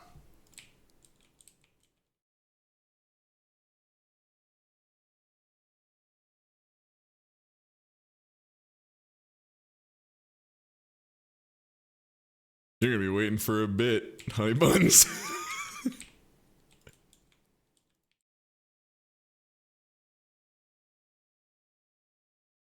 World years of working retail has given me this tragic foresight. Understandable. For me, it's just I can eyeball exactly how likely someone is to order a chicken bacon ranch sandwich based on how drunk they are, and how easily I could convince them that instead of what they're ordering, they probably want a chicken bacon ranch. Because that was like the easiest sandwich to make. And it was really good. We just wanted to get as many people hooked on CBRs as possible. It just made our day really easy, you know? Whenever anyone doubts the raw power of a CBR, I'm just like, well, what are you going to get on your sandwich? Is it better than chicken, bacon, and ranch? Are you sure?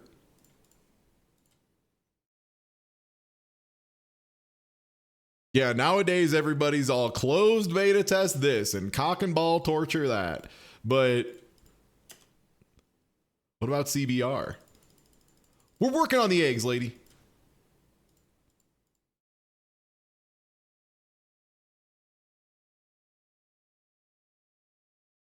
Oh no, we're out of Freerin flour. That's that new elf anime, right? Let me order some of those. You can't check out here. Go somewhere else. Fuck off. Okay, Mimoyit and Freerin.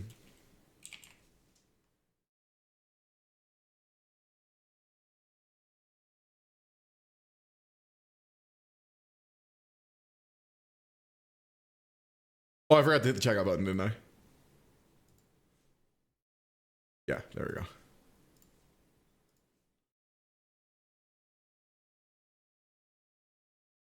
Shoot the J. Shoot the J. Nice. Shoot the J. Nice. Shoot the J. He's built different. Shoot the J. Shoot the J. Yo, what's good, Jordan? How'd the noise go? My friend, my brother. My higher educated friend. How did the noise go? Did you get stanky on him? Yeah, so there's a reason. It's a good reason that the Great Wall of Boxes is gone. This is good. We want this for us. This is good for the team. They added in guys who will pick up and stock shelves for you from the back, and will also dispose of the boxes on their own. So there's simply no more need. The game is better now, so I don't have to do my terrible crimes and shameful deeds. Now I can simply supply the cheese and occasionally check a register or two. Jordan is smart. I have it on good authority. Oh, there's a lot of crimes happening, Jordan, just like different ones now.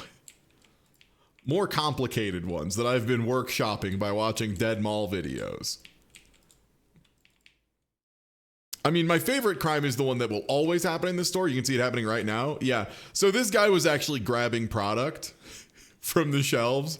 People just teleport objects through walls all the time in this store because they kind of have to, you know? Even the stock boys, you'll see them just zooping shit through walls.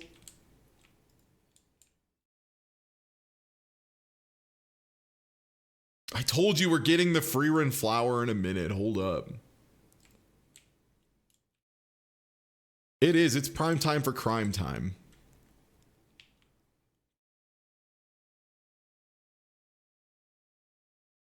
But yeah, everybody from the raid, thanks for being here. You might have caught me a little bit earlier on Jordan's stream when he was doing noise P ranks, as I am also a noise enthusiast. Thanks for the raid, man. The memo yate's coming. I'll be doing some noise runs myself on Thursday after a bit of Balatro time. Today we'll be doing this until about 6 or so, I think like another 2 hours. And then it'll be time for some Magic the Gathering big draft with 5 of the best Magic players I know, and then also I'm there. So it's going to be fun.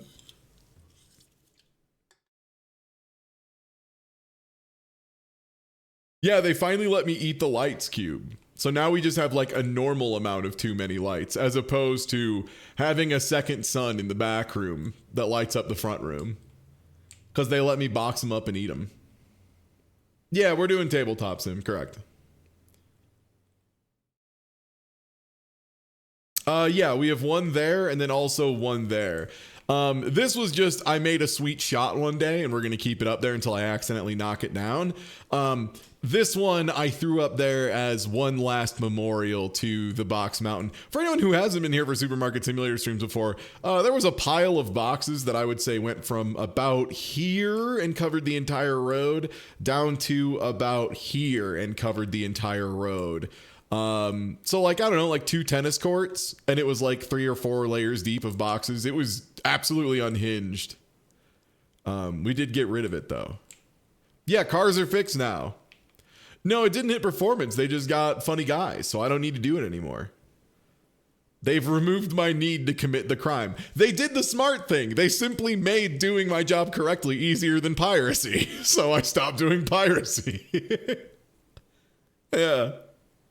But I'll never forget you, Box Mountain. Box Mountain should be a memorial that you use as a signpost to remember what this game used to be like at release, because it's just going to keep getting better. Like, the dev has shown that they understand what kind of quality of life stuff they need to do, what they need to take seriously, like how to target it, all that stuff.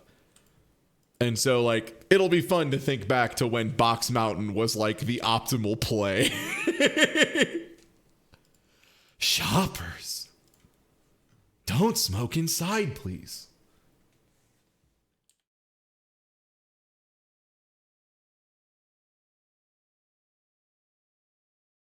You know, we could.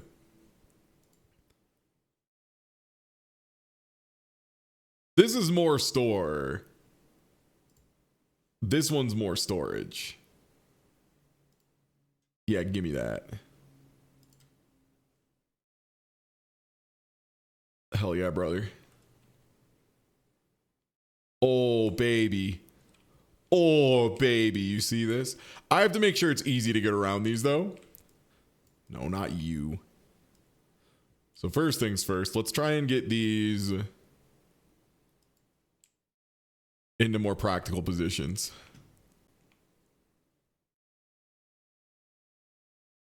Yeah, like, I'm not even kidding a little bit when I said, like, I was a little unsure if this game was going to keep progressing along or kind of just be a little one-shot fun meme thing. But no, with this update, it like the way it's all handled, the way it all works pretty smoothly and automatically without thinking too hard about it. I'm really impressed, and it legitimately gives me like a lot of faith in the game's development long term. Just a case of like, oh, I think this dev gets it, which is really nice when that happens.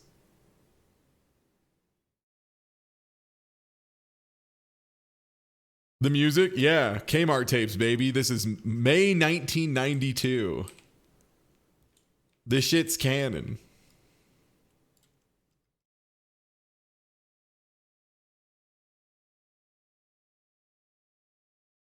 Yeah, May 1992, baby. I was 2 years old, kicking it in the crib, for real, for real.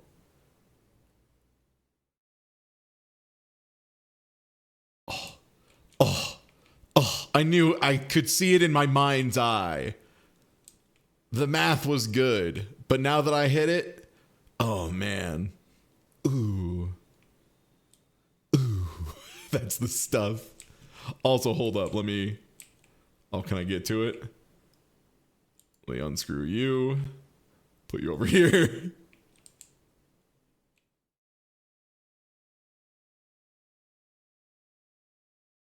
Nine, 7.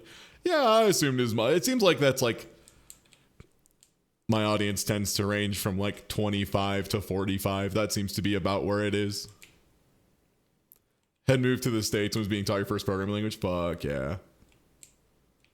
I think 92, May 92 might have been around the time my sister bonked my face into a glass window and made it spider web when I was like 2. That might have been around that time. I don't remember it.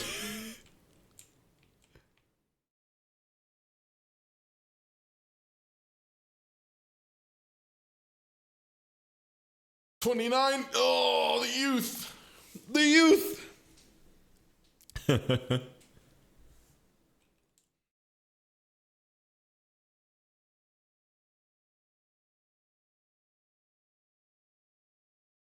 Made the window spider web or your face? If my face got hit so hard it's spider webbed, I don't know how that would work, but that'd probably be pretty sick. I'd have like a cool scar. Bows are on sale. One shipment of bows, girl. That's right. Tell him.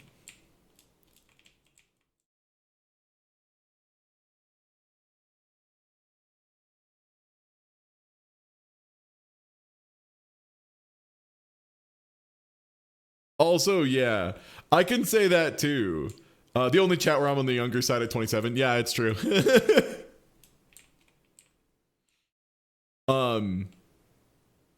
For sure though. Yeah, 30s have been far and away the best part of my life so far. IMO. I would agree. I think there was a lot of like weird fear mongering that like life gets really bad once you turn 30. And like now that I'm there, I'm like, nah, it's actually pretty chill. It's like pretty cool actually. I think there's a lot more factors that determine whether or not a period of your life is good or bad than just the number at the end of your, birth certificate or your, age.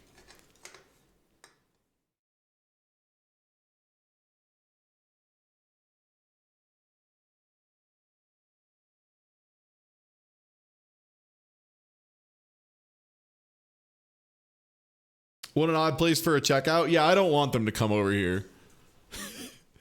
This is only for overflow. This one's intentionally like, so at the Denver airport, right, there's like the north security gate and the south security gate. And those are the big ones. They have way more capacity, but also they're the obvious ones that everyone knows how to get to. So they tend to fill up super hard. And then there's another one, which is bridge security, which is this tiny little entrance, maybe a quarter the capacity of the other ones. But the line never gets to more than like 22 minutes long. Because at worst people will balk at the line before it looks longer than it is. So even when that is quote unquote full, it is still like at worst 40 minutes to get through compared to other ones. No, it's just this is just the overflow. If you know, this is for locals only. Yeah, the Denver airport, it's weird. It's like not too bad, except for when it gets overloaded. Like if you're there on a bad travel day, holy shit. It's the pits, dude.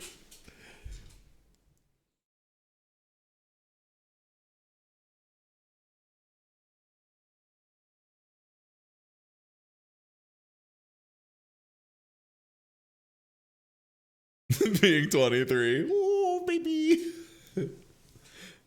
It's funny. I remember when like Future Friend was the baby of the group at like 19 or whatever. That was years ago at this point.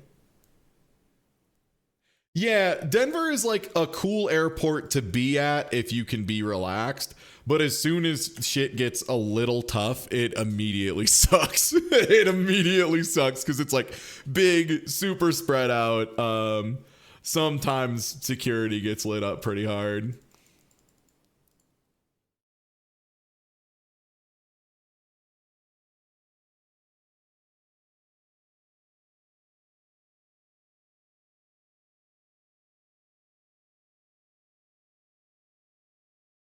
Yeah, I should probably get pre-check set up. Like I travel enough now. Yeah.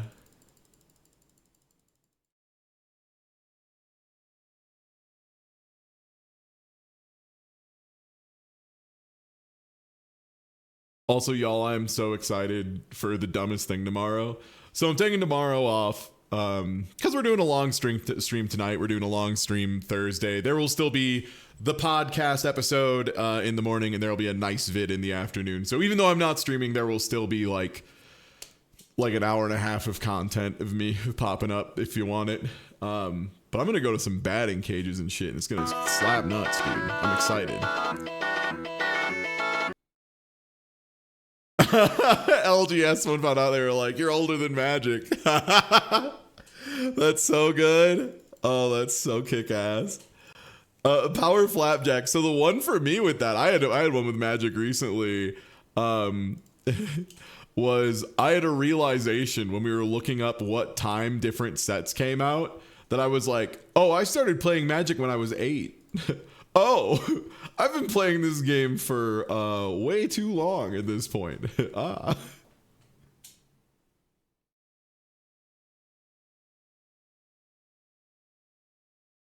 When core set had black borders, yeah. Can anyone guess what my first set was? I think I've mentioned it on stream a couple times, but I'll see if anyone remembers. Once I get some water in. Yeah, God, yeah, they don't even do core sets anymore. You remember putting damage on the stack? Yeah, hell yeah. I remember Mana Burn, baby. Mirrodin Arabian Nights, pretty close. You're getting the timing isn't too far off. Portal is the answer. The answer is Portal because one of my friends picked up the playset of like 2 Portal decks from a shop. It's me. I was the person who was introduced to Magic through the Introduction to Magic set. For what it's worth, it was like the first Portal where it was pretty cool. The thing about Portal, right, is if you just play Portal versus Portal, it's pretty good. It's like as soon as it has to interact with any of the other 25 plus years of Magic the Gathering, that Portal's really bad. Also, for what it's worth, it was the first Portal at least, and not the other Portal where they like horsemanship.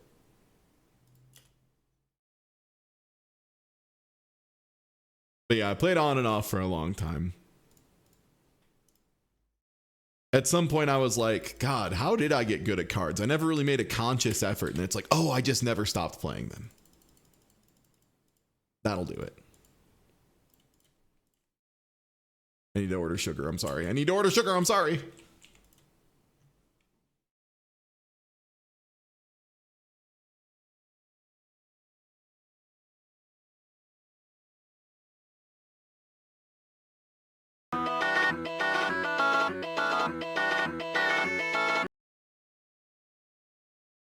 Oh my god, yeah, learning fading Blastoderm or vanishing Blastoderm, that wild.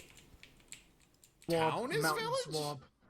That is one thing I'm excited about tonight in particular. Is Hand to your heart. Do you know how banding works? Yes, I regrettably do know how banding works. Not only do I understand banding, I understand bands with others and bands with legends. I've been in too deep for a long time, brother. The worst part is I know that banding's not even that bad. Wait until you get cards that say like remove all effects from X, and then another one that says all things become X. So then you have the interaction of, well, what order do these proc in? And then you have to understand state-based effects versus, you know, change-based effects versus, you know, etc. Phasing was fine, honestly. Phasing's not too bad.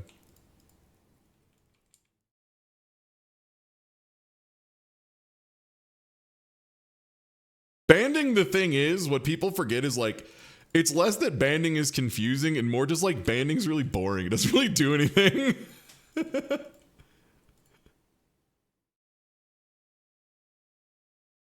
It's just one of those, at the end of the day, it wasn't a very fun mechanic.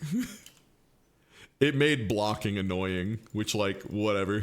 There's lots of fun ways to make blocking annoying, like Menace.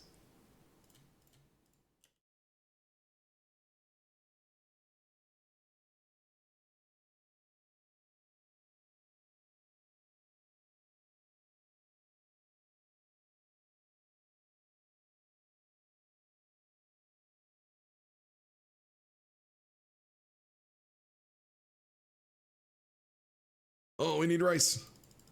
The price is rice.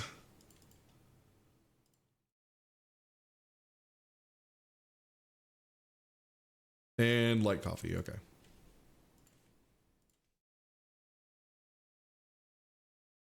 Ooh, we're gonna hope that goes down in price tomorrow. Kettle, lamp oil, shoppers, bombs, lamp oil.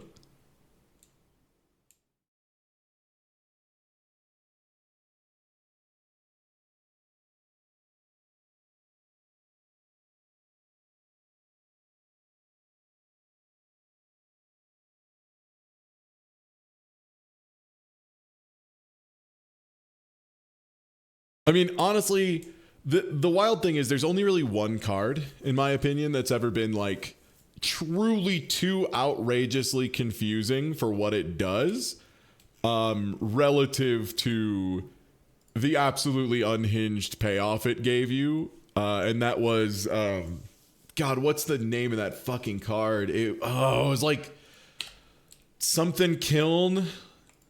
Like something kiln, and it was just, you had to use this super specific wild timing rule to like bounce things back to yourself over and over again. No, Shahrazad ain't shit. Shahrazad's super straightforward. Shahrazad's just, you play another game of Magic and then whoever wins that doesn't lose half their life. That's it. Shahrazad's really straightforward. It's the most rules are on the card. No, it's, God, what's the name of this thing? It was like a super meta deck. It was like the core piece of eggs for a while. And the thing is, it was like incredibly hard to play on top of everything else. Like it was insanely hard to play correctly. So it took for, yeah, Crack Clan Ironworks. There it is. Thank you. Crack Clan Ironworks is one of the most complicated and difficult cards to play that's like actually very good in history, because you have to understand all sorts of very specific interaction rules to use it properly. Yeah, it's one of those things of like, if you think it's simple, that just means like you're not playing it correctly, because the way you have to do it, you interrupt different parts of the sacrifice chain in very odd ways. Yeah, it's the combo, exactly. Like it's the combo, and the way you have to use ability timing is so unintuitive and so against how Magic normally works. Like that was the other problem of it, was they had to keep explaining that yes, what this dude is doing is legal, because it doesn't seem like it. Yeah, it's like different speeds between different effect chains. It's a whole ordeal.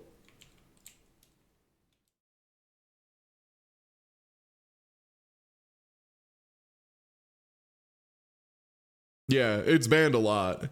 Well, they banned it for power too, but the thing about that one, the truth of that one is that was banned because it was part of a deck that was called Eggs.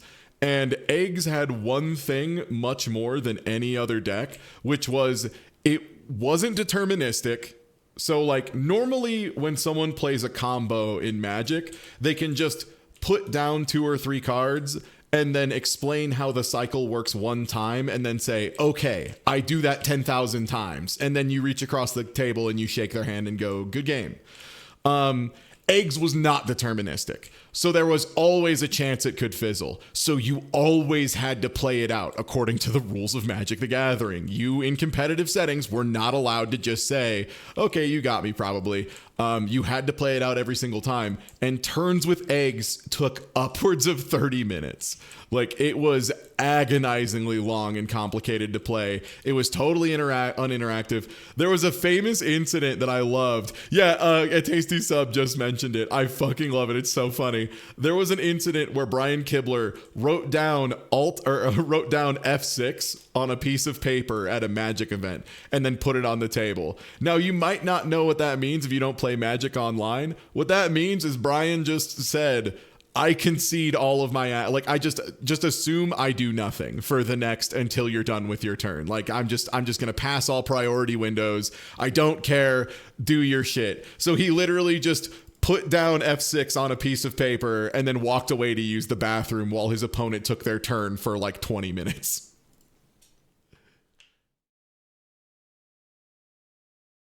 Yeah, the eggs F6 was absolutely incredible. Legendary for a reason.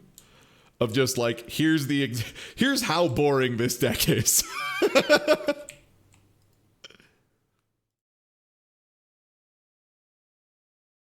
Yeah, and that was the kicker, right? The kicker was, so Brian left to go like stretch his legs and go to the bathroom and stuff while his opponent finished their damn turn. And then he came back and the guy was still taking his turn. Just brutal. So there's 2 reasons it's called eggs. The first one being, before a bunch of cards got swapped out, it was using a bunch of artifacts that were like X egg, Y egg. They were just like a bunch of different artifacts. They later found way better artifacts that worked notably better than the eggs. So they removed those and replaced them with things like Chromatic Star and things of that nature. And then the other part about it, the funnier part, is early Magic the Gathering, every combo deck was named after breakfast. So they're just like, full English was a combo deck in early Magic the Gathering. No real reason other than Magic the Gathering players thought it was funny. That's really it. So there's like a bunch of different like breakfast themed combo decks. And eggs just happen to work. We need to make deck names interesting again. I agree. For what it's worth, Cowbox, there have been some pretty good ones. It's just like the official MTG casters are absolutely not going to say it. My favorite recently is like, so there's a deck archetype in general called Scam, where it usually involves denying your opponent the ability to play in a way that's usually not very fun. Like, for example, you just make your opponent discard their entire hand. So it's called Scam. So you get things like Rakdos Scam, which is playing a certain color combination and trying to make your opponent eat their hand before they're allowed to play any of the cards. And every player calls it Scam. Every player. This has been the name of the archetype for, God, I don't even know how long. And now, they're like, no, it's Rakdos Fury combo. We banned Fury. It's Rakdos Grief combo now. Yeah, it was so funny that they banned Fury but not Grief. Still not sure how that's gonna work out. Yeah, it's always gonna be Rakdos Scam. We all know. I walked over here to get something and then I totally spaced what it was. Do we need flour? I guess we're a little low on it. Damn, this jam is hot. Sorry. It's caught off guard by these beats.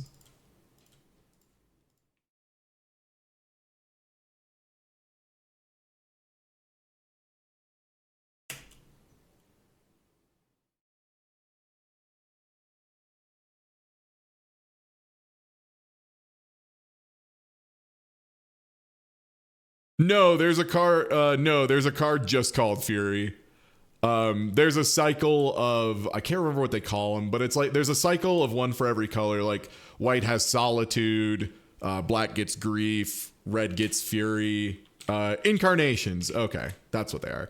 And they all have evoke. So they have the whole thing of like you can discard a card from your hand and play them for free. That kind of stuff. The very Yu-Gi-Oh! Play it for free type shit. Yeah. I'm really glad I don't play Modern, because I would absolutely be the guy who's just fucking pissed about Modern Horizons all the time, 24/7. If I played that shit competitively, I would be tilted about Modern Horizons every second of my life.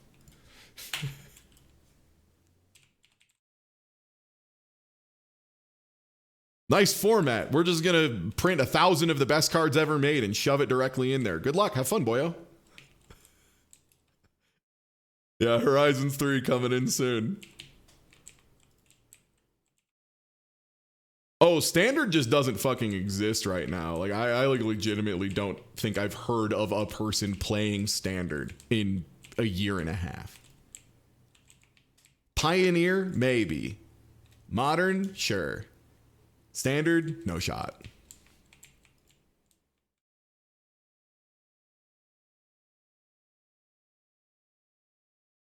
Yeah, you can manage to find people in an online client, which for Magic is pathetic. Like Magic has the numbers to run in-person stuff, so it's rough. Yeah, Pauper's a neat format. I really like Pauper existing just in general. It's good as a lower cost entry point for a lot of players.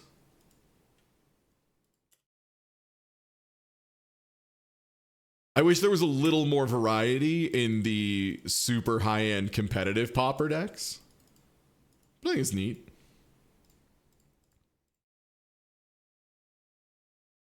Then again, I haven't checked a lot. Yeah, Pauper is commons only. Then we won't talk about CEDH. They're gonna have a good time. I mean, online or Magic Arena now has the format that's basically competitive EDH 1v1, right? What's the name of that shit? It seems cool. Brawl. Okay, yeah. Yeah, that shit looks fun.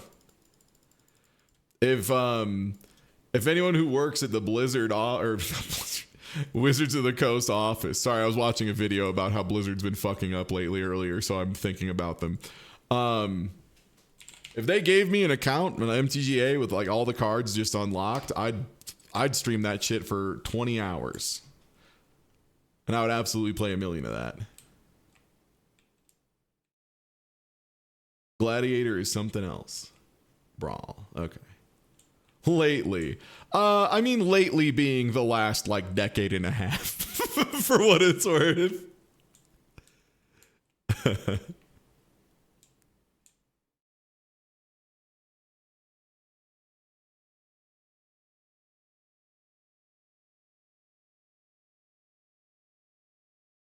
Okay, is standard like pretty decent to play?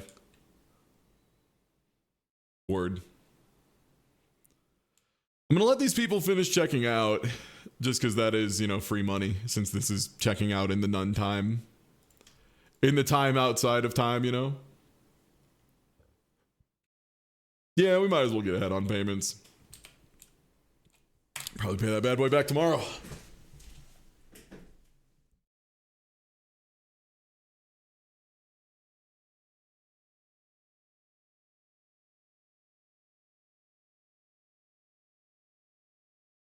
So I think the big thing, Indigo, is like they're really sheepish about precons anymore outside of Commander, because like they're okay with just reprinting a fucked up Commander, and they're okay with just raw reprinting like a bunch of staples in Commander that they've accepted. Like, okay, we just bite the bullet and we reprint Soul Ring 1,000 times just to make sure everyone gets to play Commander.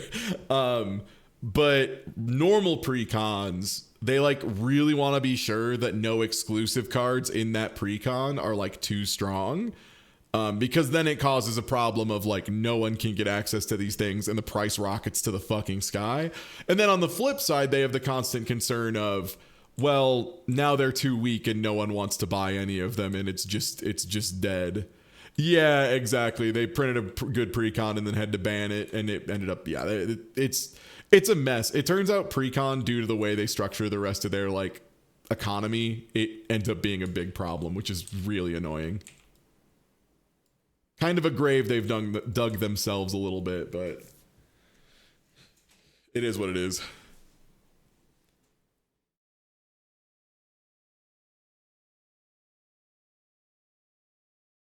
Younger me buying multiple copies of a precon just for Stoneforge Mystic. They put Stoneforge Mystic in a precon? What the fuck? That's so funny. I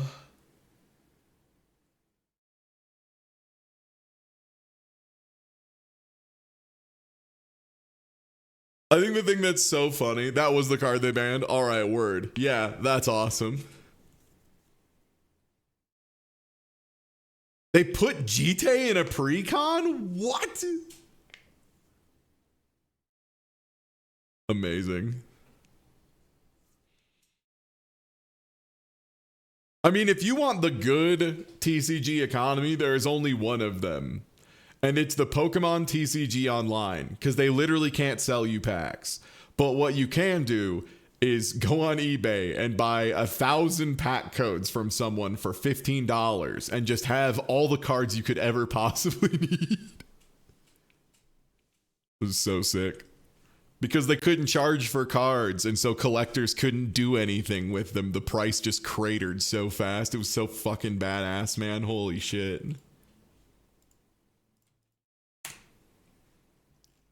Like, the only thing they could do with them was just flip them online for pennies. Where'd the guy on eBay get him? So he opened up 25,000 packs of cards so that he could pull the, rares and sell them individually for a huge profit. But unfortunately, he can't do anything with the code. No one wants to buy that. That's not real cards. They can't put that in a binder. You feel me?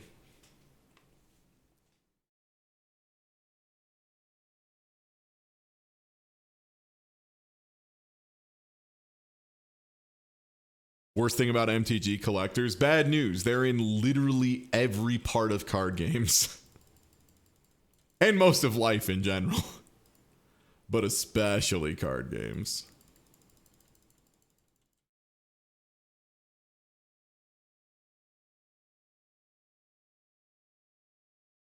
And yeah, the reserve list is mad annoying. I hope they get rid of it one day. So chat, do you think we should do license levels next? Maybe get like some more product in here, or should we like expand the rack system? Get more storage, really get this shit on lock. Get a nice clean system, get racks actually in positions.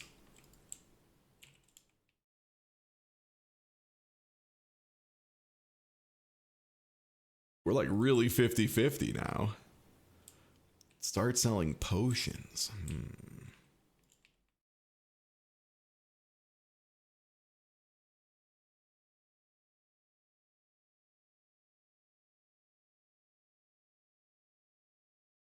The nice thing too is this will be really easy for me to reorganize comparatively, right? Because I just need to like pick up the box and move the box.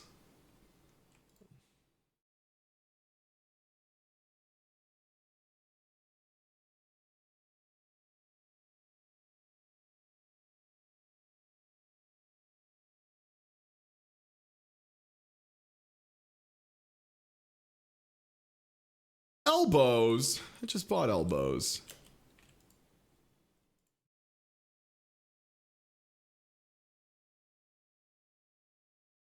This shit sounds like the old intros to Saturday Night Live.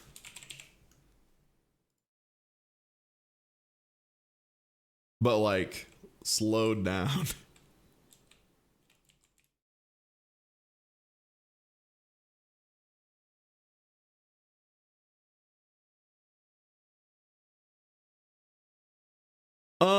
No. So like the weird thing is the way licenses work in this game, unless they have added a benefit, they're like kind of pure downside, is you can carry more of an object, but then you are required to have it stocked.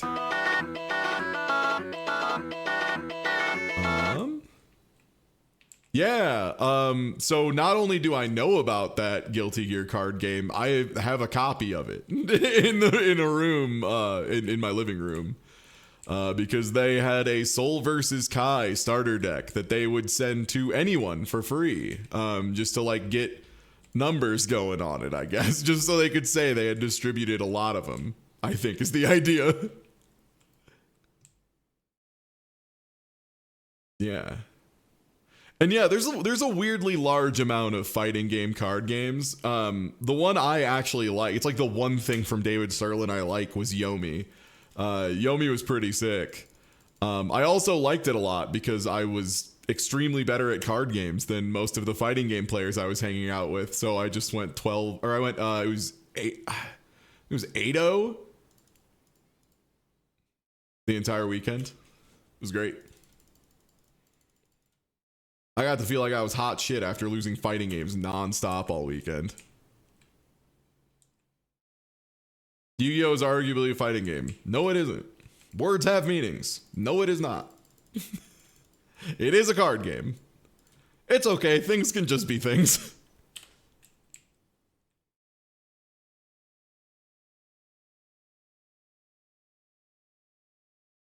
Yeah, Universes. I have been loving hearing the drama from Universes. It has been filling me with a large amount of spiritual drama, or with a spiritual power, hearing about the drama of the Universes, especially because it is cheating in cards, which is universally one of my favorite topics, is people cheating in cards getting caught and how they got caught.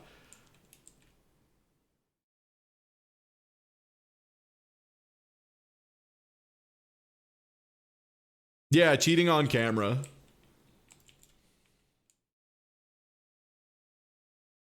Yeah, so they were doing webcam events from what I understand. So they were doing webcam events for a really long time. And what had happened was one of the players had, first of all, the way the company handled it was like really terrible, because they just kind of banned this person and didn't say anything and didn't explain what the reason for the ban was for like a few days.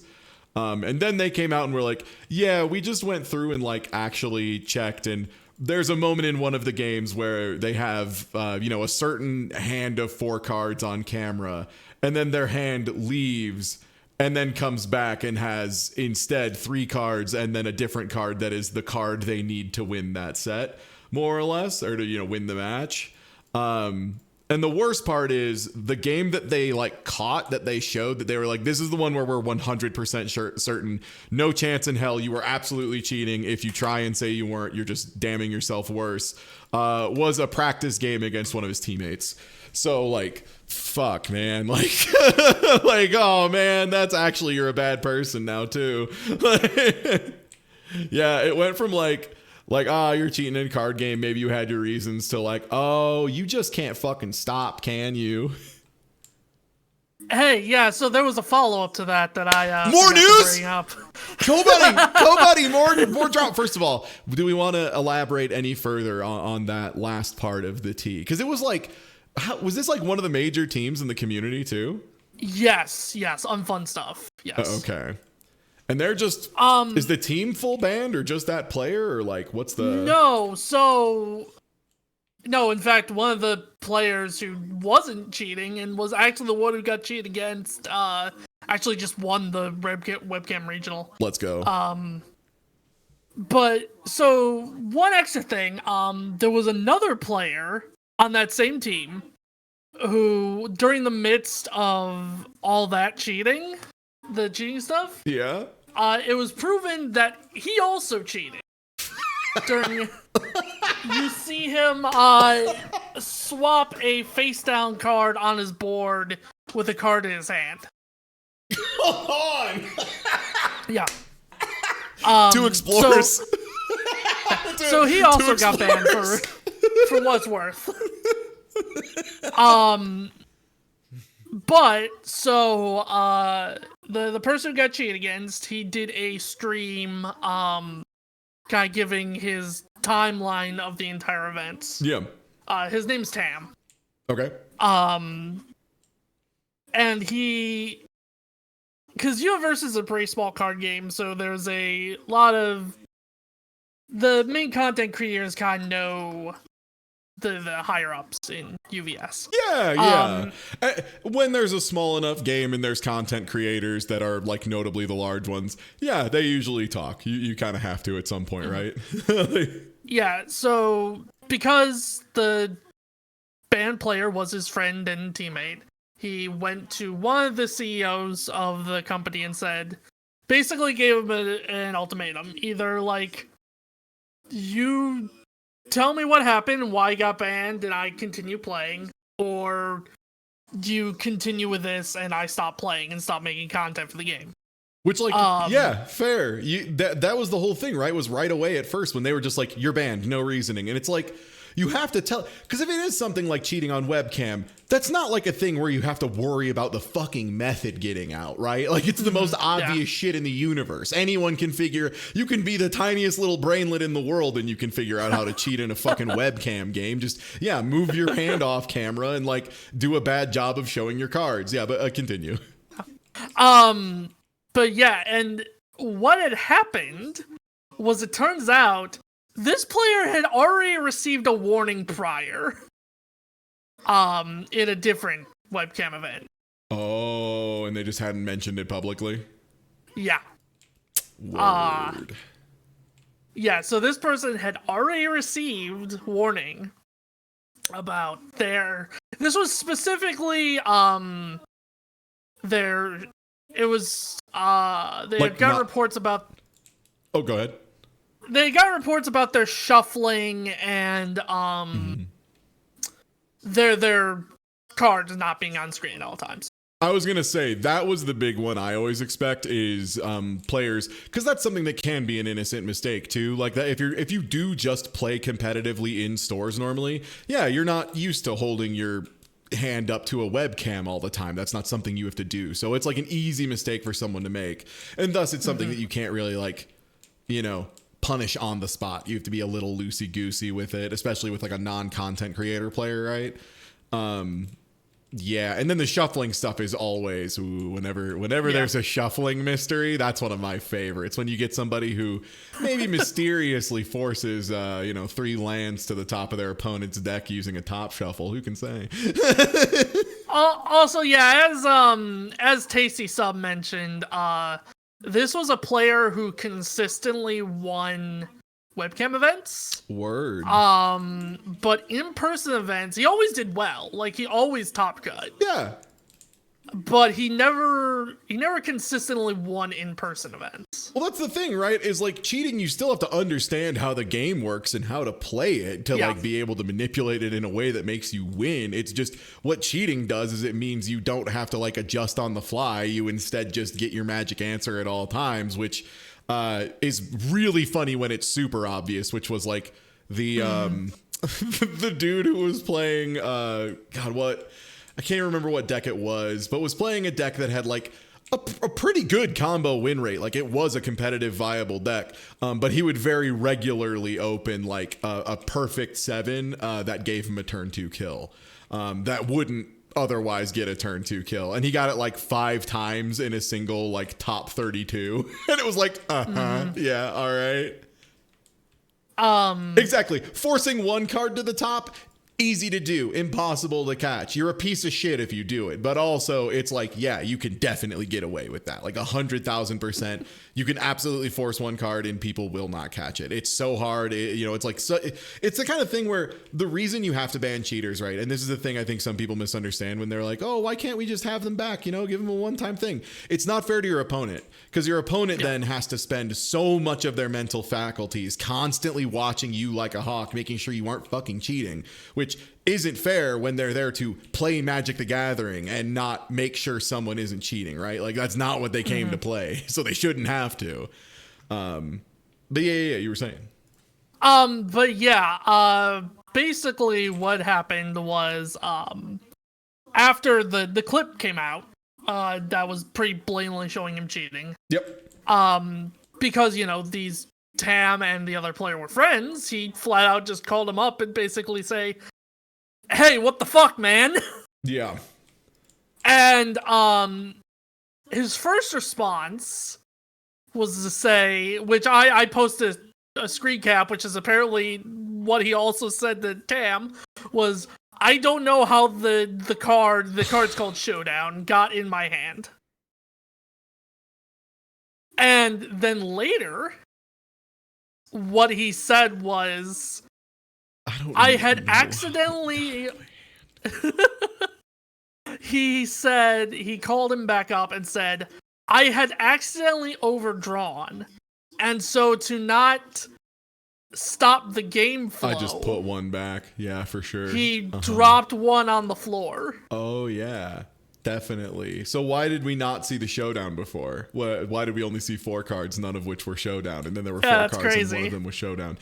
Just, thinking about stuff, buddy. What can I say? I'm a man who likes to run numbers. I like to keep it in mind. Mm-hmm. Notably, the other player who got busted for cheating in the same tournament. Yeah. Same tournament, same team, which is crazy. Right? Oh, you're telling me they probably workshopped it together? Yeah. He actually came out and made an apology and shit. Nice. Nice. He's also you're still banned for sure. Yeah. But it is good that you realize what you did was wrong. If you start making other content, I might check it out eventually. Yeah, he's also 18, so Oh, okay. Yeah, all right. If you're 18, yeah, you again, I just wouldn't watch an 18-year-old make content, but maybe when you're 25, we'll see. Maybe you're chill. The other player, however, the one that initially got banned and started all this, has said nothing. That makes sense. And he's a full-ass grown adult from what I know. Yeah, that sounds right based on the grown-ass adults I've met in my life. Okay. So yeah, that's basically where we're at right now. That's where the T's both at. players are banned, and At the moment. Okay, sick. But yeah, shouts to the person who got cheated against fucking winning the most recent webcam Good. regional. Extremely good. Yeah, the most fucking Legend of Zelda good I've ever delivered right here. But yeah, I gotta hop out. I just wanted to introduce that little bit of extra stuff to you. I appreciate it. Thank you, Kobe. Thank you as always.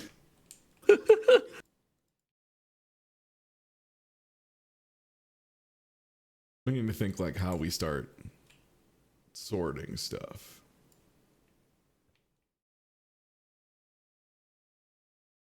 Yeah, we can get some more money floating in. I think I need to do some more checkouts regardless.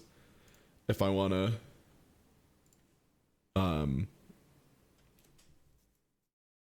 expand a little bit more. Yeah, I need to do another 170 checkouts. So at some point I might need to pack up their boxes. Yeah, card drama is great. And yeah, I missed who mentioned it, but thank you for bringing up Weights and Fish, because Weights and Fish is almost certainly going to hold the record for funniest declaration of cheating in history. Let me see if I can find the Weights and Fish video. It's so fucking good. We got Weights and Fish. Can I get it? Yes. Yes. Yes. Give me the video, CNN. I'm ready. And so is the audience. All right, everybody, are you ready to figure out whether or not we have Weights and Fish?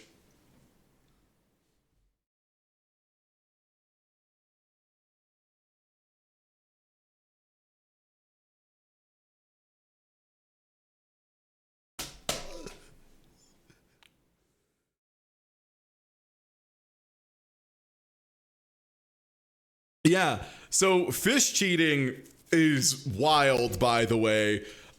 You might think why are these people getting this worked up about it, until you see the amount of money and sponsorship money these motherfuckers have. It's crazy. Some of these fishing tournaments are legitimately like $10,000 buy-in. Like you need to pay $10,000 to have your team allowed to compete. That is the ticket you buy, is $10,000.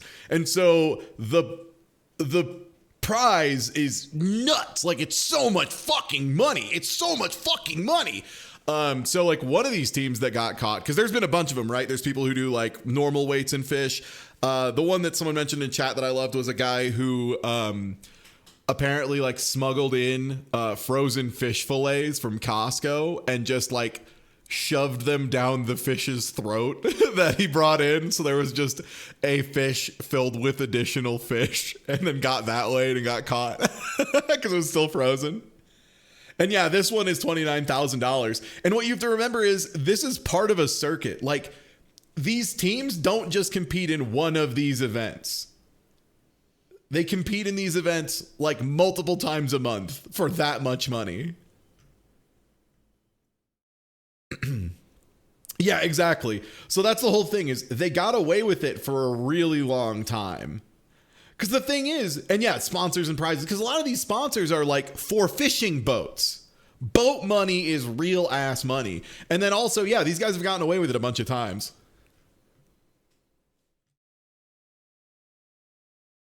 Oh, these one also had the fillets in them. They put the fish fillet in there. They Reggie filleted them. Call that shit a Reggie fillet. Damn, those are like rocks in there. What the fuck?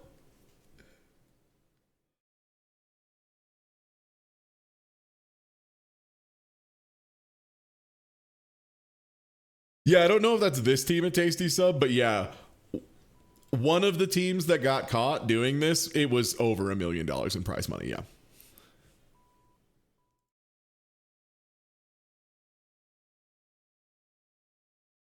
So, yeah, they're not allowed to fish anymore. So that's weights and fish.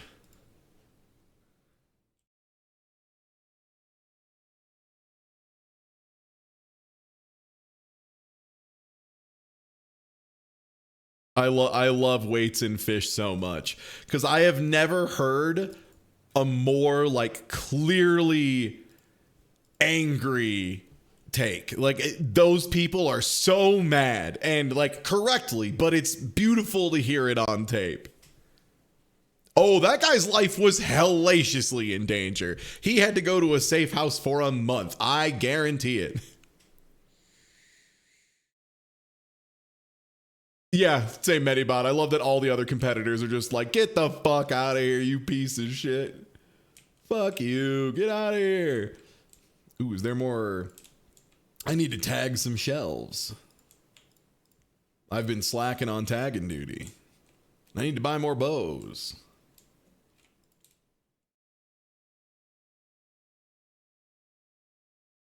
Damn, I gotta say, gang, the stocking, the like having these stalkers now, shoppers, it's making life nice and easy and breezy and chill.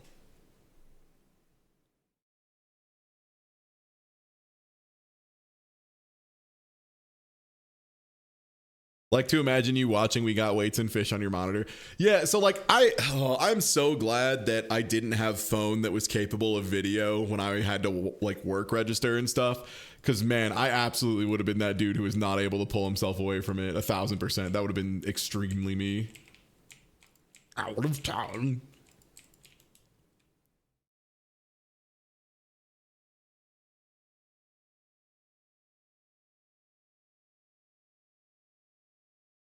Gift certificates might be the biggest grift that like everyone was just cool with for a long time.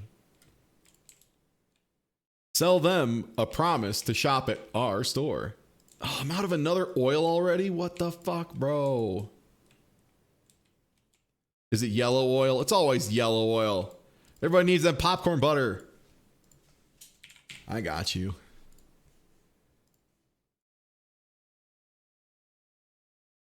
Yeah, we got a box here, and then we also got the Memorial Trash Mountain box.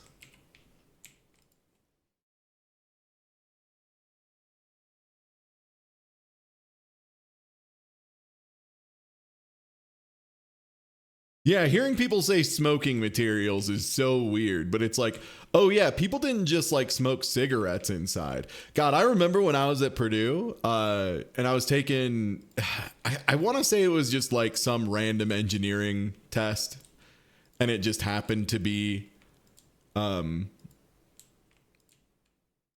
one of the medical buildings. But I remember seeing a guy walking through with just a fully lit the fuck up cigar through the middle of like a medical building on campus. And I was like, that man has so much money. That's the richest man I've ever seen.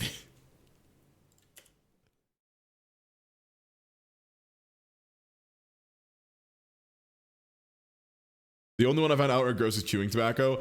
It was weird. Chewing tobacco was like a real thing my like freshman and sophomore year of college. It was like the one that I was never able to do.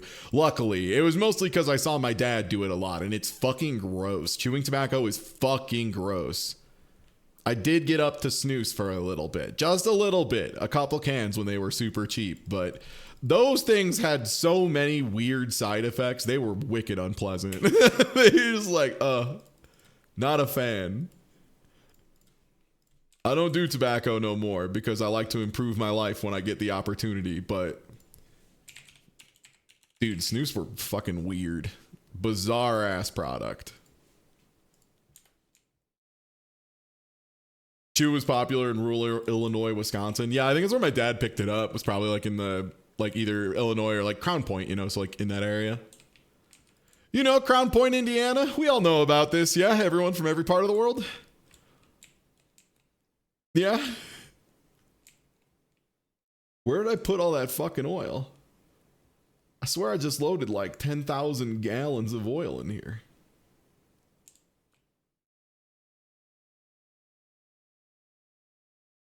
Having a real heavier than feathers moment with this one.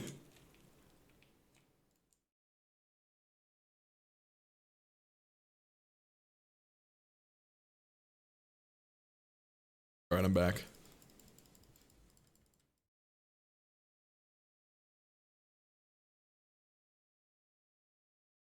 Yeah, there was like a weird, I remember like 1 month in particular where all the other dudes on my floor in my dorm were all like chewing tobacco at the same time, and it was really fucking weird.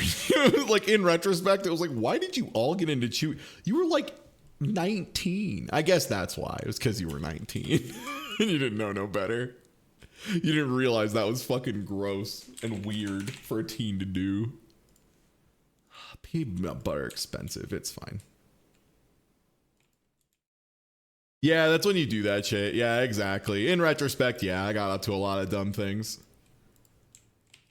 Smoked a lot of Camel Crush. Bad. Don't do that. Kids, don't do this.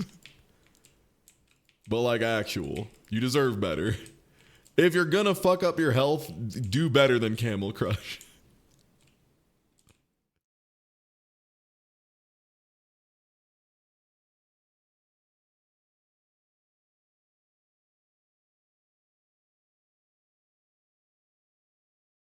Remember when Shisha blew up for 2 weeks?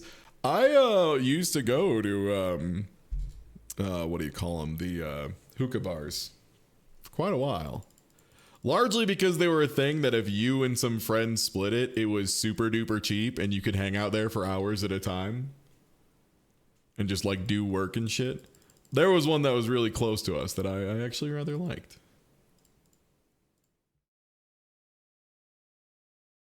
Yeah, hookah bars were really on the upcoming when I was like in college. Like they were opening constantly. Yeah, also if your group wasn't all 21. What is Camel Crush? It sounds like a Camel energy drink. So they made cigarettes, right? And like, so cigarettes, you hear about this? So what it was is there's like a whole thing of gimmick cigarettes that have really taken off. And they're less popular in America overall, but they are crazy popular in Japan. I'm not sure about other regions, but I know for a fact in Japan, gimmick cigarettes were fucking wildfire, just sold crazy. And what Camel Crush was it was a bad cigarette that had a little like shatterable orb in the back that was filled with a mentholated juice that would then seep into the filter and turn the cigarette into a quote unquote menthol cigarette. Just like the worst of both worlds. Yeah, can't stress the bad cigarette part enough. Even when I was like, you know, not not being a picky and choosy guy, I remember Camel Crushes, if you didn't crush them, being particularly dire.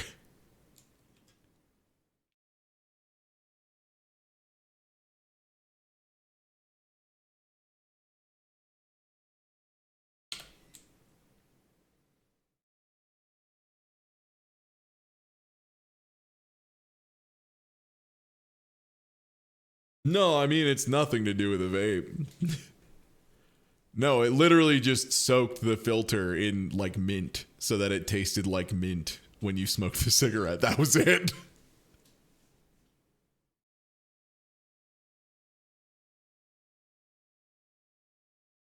Why don't you just put them out? The idea was you could have one pack and you could have both. You know? That was the idea. The problem is it both were bad. You could have two variants of the same bad cigarette.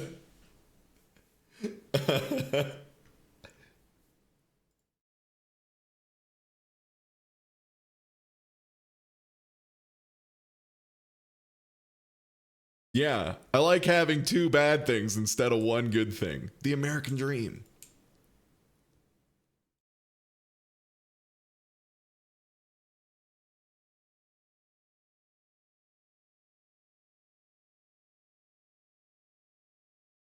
I just put one of these on a rack so that I start moving them.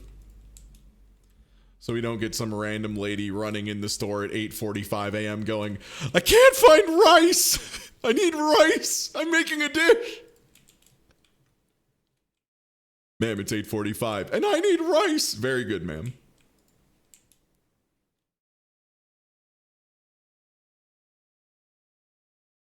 Legit, that was like the number one thing, people mentioning how expensive cigarettes are. That was probably the number one thing that did finally kick me to quit. I'm just straight up I was like, this is nuts. New Yorkers pay how much for a pack of mid cigarettes? That's insane.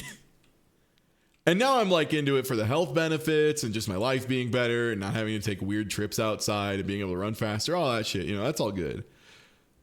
But yeah, went in like, what was that? That would have been like 2012 is when I got out of college, and it was like the year after that, so it'd be like 2013. So this is like 11 years ago. And cigarettes were already like $15 for a pack 11 years ago. I bet they're insane now. Ugh.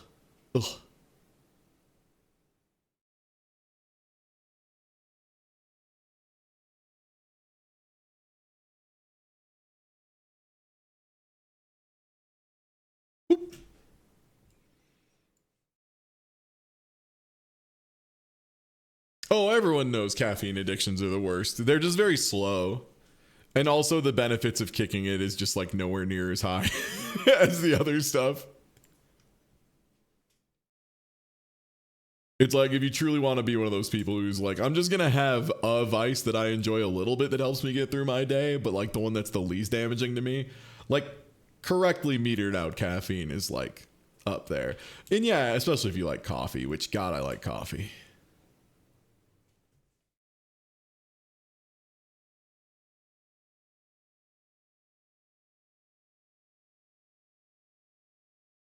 Yeah, I think the thing is, even people who still use nicotine, right? Like, very few of them are cigarette smokers, just because the downsides are like pretty immeasurable on top of the cost.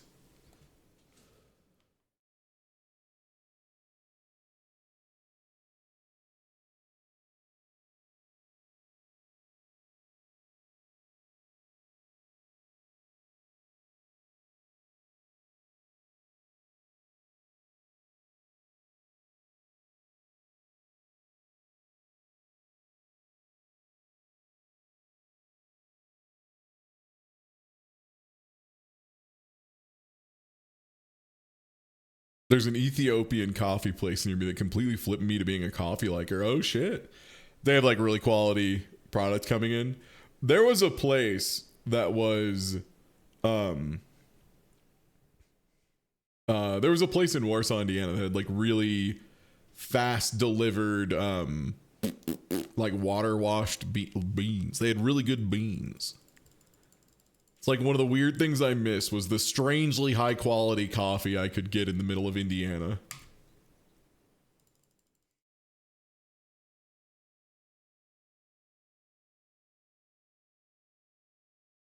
He. That man.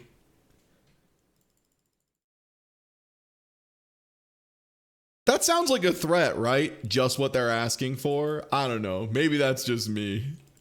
Maybe I'm too violence pilled.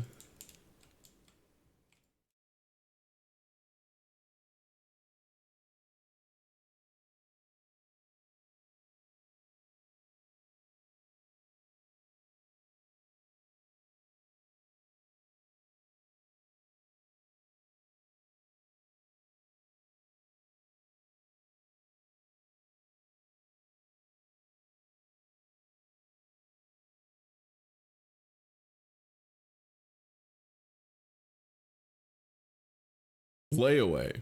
Let Kmart be your bank. Just like a little bit. Just like a little your bank. We'll be cool. We'll be cool. It's cool. We'll be cool. Kmart.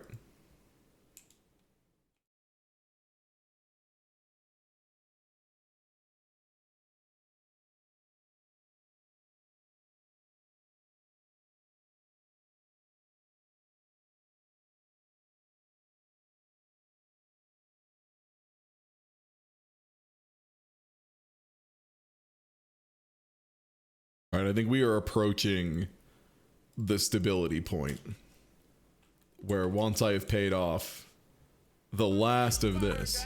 Yo, Doctor, thanks for the resub.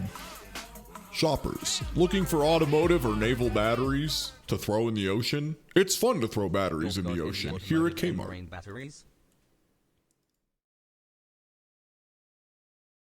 Bada bing. So we could just take another loan immediately if we feel like it.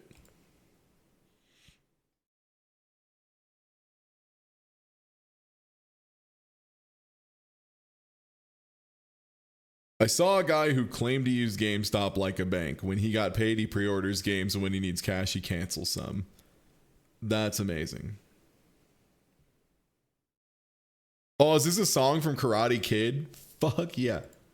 This is me. This guy's me. Okay, man. You don't need... Okay, that's not me anymore.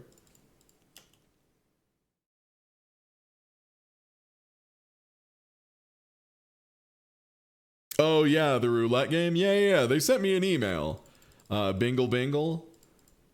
I checked it. I like checked it out and was like, oh, that looks neat. And then Doc streamed some of it. And he was like, it's all right. It'll get there. It needs some work. And I'm like, cool. I'll wait.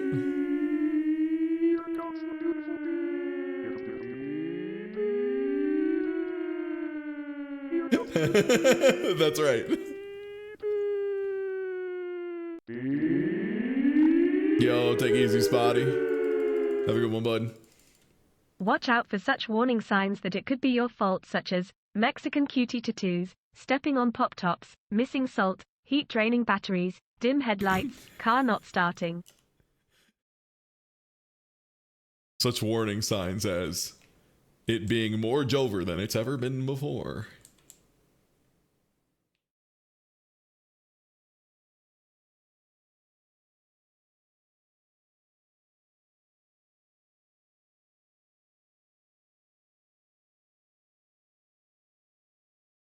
For the record, I'm just doing some like checkout on the side because we're well above the store level we need. But unfortunately, I hit the automation too hard, too fast early on. So I need to do another like 140 checkouts. So one day I might even like figure out how to make one of my workers vanish for a day, which I think means I'm just going to have to like fire them for a couple days and then rehire them.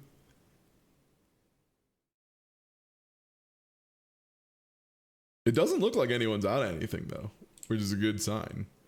Let's see. Is anything not fully stocked? Okay, we probably need free run flour. Probably like an 8 egg. I'm gonna load up that flour though. so I do not forget it in the morning.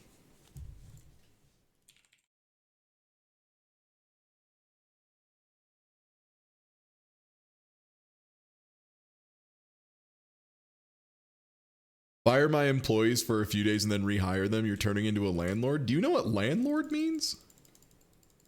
Are you familiar with what that term means? It doesn't just mean someone who does a bad thing, even though I understand where that confusion could come from.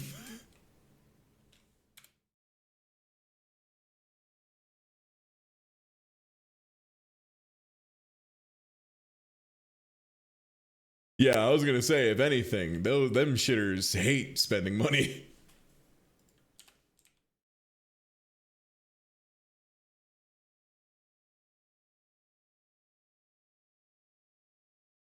Oh, they don't live here. They just vanish in at the beginning of time and vanish out at the end of time, which is different. Whoop.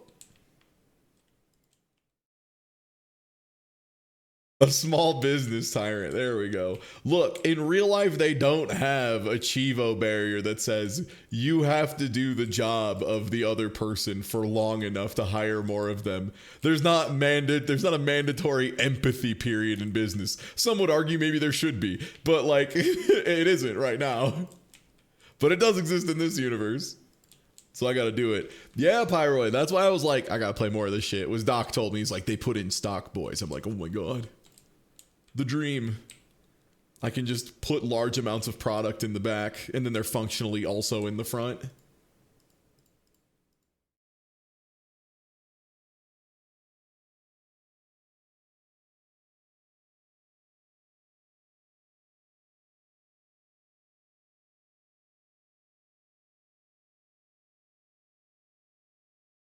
Am I low on anything else? We have an untagged shelf here. We have a bunch of untagged shelf. I should tag some eggs. Egg tag.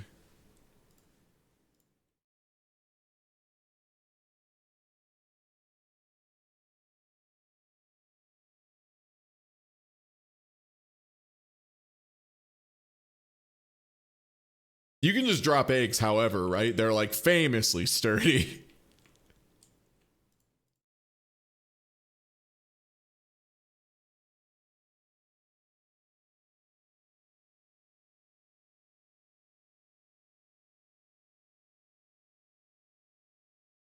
Let me just put these eggs down here. Go eggs. All right, now to tag the rest of this fridge.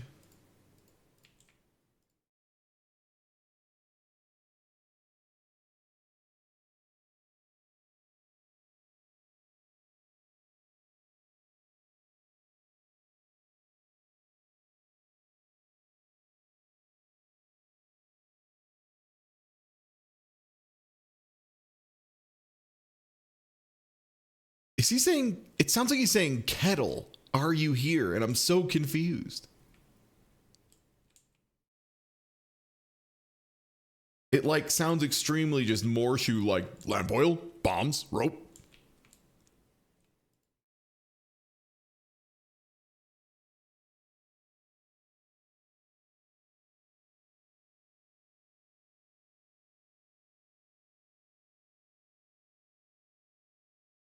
Aqua shoes are for the children. God, I remember having aqua shoes. Them's were the shits. If you need to run around in like a river, like a lake bed, don't have to worry about stepping on shit. It's awesome. I think we might have been past the blue light special period at this point, because we're in May 1992 at the moment, which I feel like was one of the periods they weren't really doing them. Oh no, I know. Yeah, I know about the box. Yeah, it's gonna stay there until something else just like takes it out. It got a really sweet spot, so until something else knocks it off its shelf, it just gets to hang out. Yeah. It earned it, in my mind.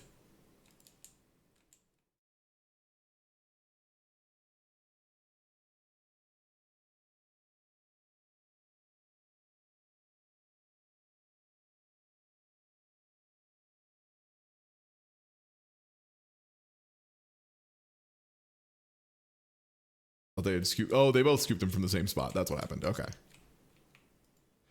This also buffs the smaller count items, which is really nice because these were really frustrating, right? Like the smaller egg containers, because they were all downside. They took up the same amount of shelf space, but, and this is a big but, they sold for less. But now you can at least have more of them in storage. So it's like fine, right? Quoth Wikipedia, the blue light special sale was introduced in 1965 and retired in 1991. Are you telling me that 92 was like the first year? Like they retired it in 91, so the first completely blue light free year was 92? Incredible. Yeah, I just chuck the eggs. It's fine. They're built different. They're like good.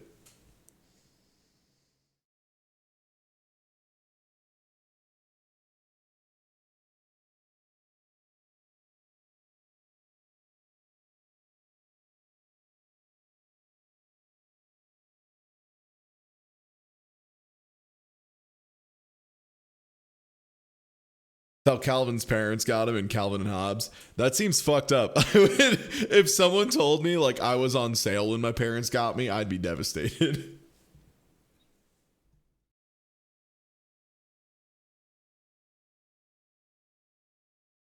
Garbonix, I'm willing to believe it because there's a very real chance. A lot of big mandates like that involve like a big thing that clients tend to like or customers tend to like is they will take a really long time to wind them down.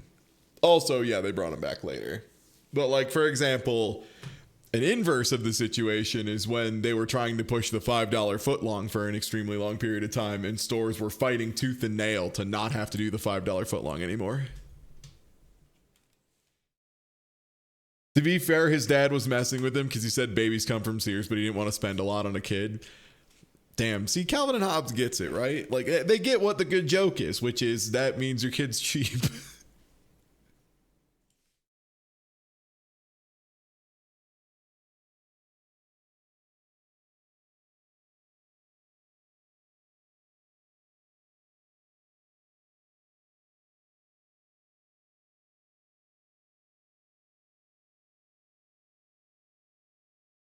The more I learn about Subway, the less I like them. I don't want to bring the mood down too much, but yeah, Subway's like crazy evil. Yo, Urchin! Nice. What's good? Welcome to the store. Hey, everybody. Welcome. Good. Welcome to the store. Hi. Welcome to Supermarket. This is a memorial, this box up here. There was like a pile that was probably about, I don't know, like this tall in the middle of the street that went from like here down to here. It was like it was like a tennis court and a half probably. But we got rid of it because they have stocking boys now. So I can have fellas bring goods from the back and put them up front on my behalf. It changed the whole shit, gamers. It changed the whole shit. And I love it. I love it so much, I'm investing in racks. Call your man Pornhub the way I'm investing in nice racks. Hey! Check out, huh? Hold up. Jersey Mike's for a nice wet sandwich. Yeah. Is Jersey Mike's like on average the wettest sandwich? Gotta be, yeah?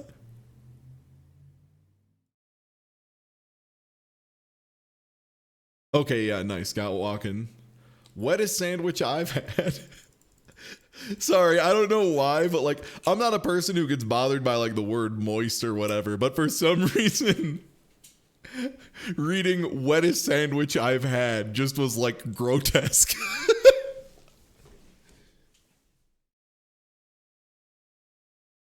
I was going to say, I think the wettest sandwich I've ever had was Portillo's, but I don't think that's fair because they like ask you how you want it and I tell them extra wet and they're like, yes, chef. And they make it extra wet just for me. They're naughty little wet boy.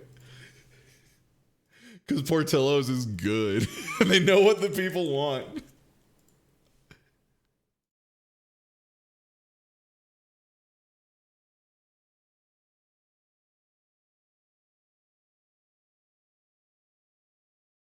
That's right. Naughty little what boy. That's what everyone calls me. Because I love the sandwiches. I love when they're dipped. I managed to restrain myself from having the best thing at Portillo's when I was down in Arizona and buy one. Because I was going to a baseball game right after. But boy howdy, that cake shake is unbelievable. Can you keep your stream wet? Hey, if you ask nicely. So, yeah, sure. Consider it wet. All right, coffee's back in season, boys. Oh, waiting to check out. A lot of flour, huh? Biscuits. I need to buy brown sugar. Oh? Gap in the tape? Or is that the end of the tape? Excuse me, sir. That was the end of May. Everybody, please, round of applause for May 1992. Let's jump over to March 1992.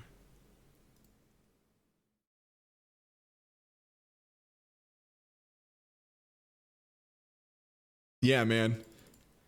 Kmart. KMRT. I love spelling Kmart. And yeah, anybody from the raid, I'm Ty. This music is canon, if you didn't know.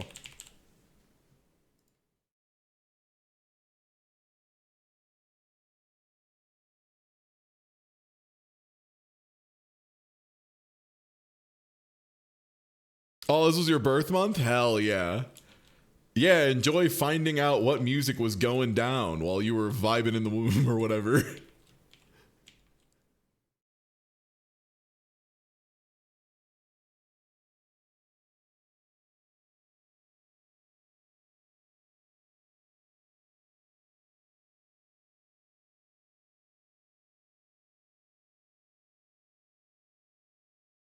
Welcome to Night Store.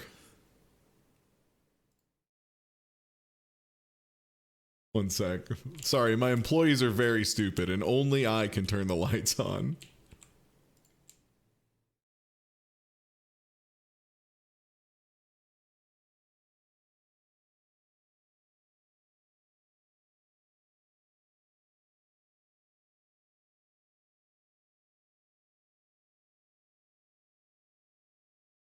I put it in the back. They're getting it there.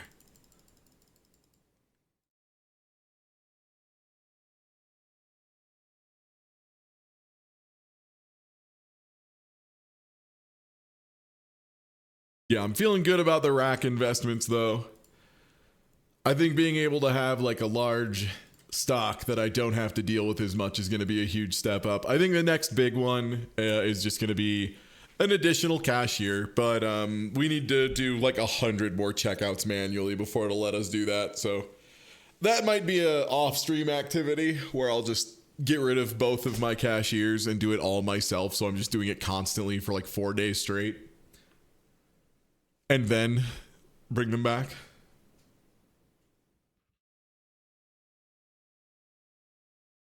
Oh, it's 9 o'clock. Good point. I should flip the sign around.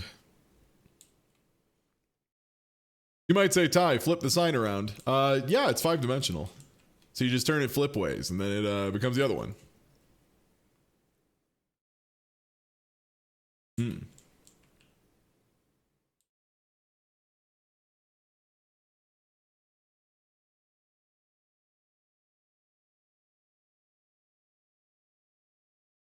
Like the thing too is like I can know we're out of something if I just look and there's any missing now, which is so much easier, right? It means like I can tell we need to get stuff way before we're out of it. So like once we have a large amount of money again, I'm just waiting for, you know, funds to come back in post expansion here. Getting everything restocked should be pretty chill. It's just also going to be like $3,000 or $4,000 to flip everything.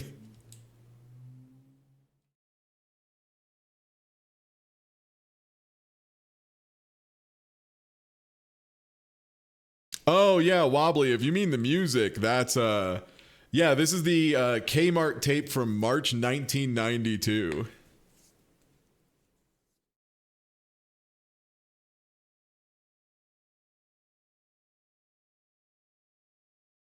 Love me that Kmart. Yeah, it's so good. I found some other playlists that were like trying to be grocery core, but I could tell it wasn't authentic. And like, I gotta know it's the real shit, you know? Okay, that's why you were over there. I was wondering, I was like, that's a really big gap.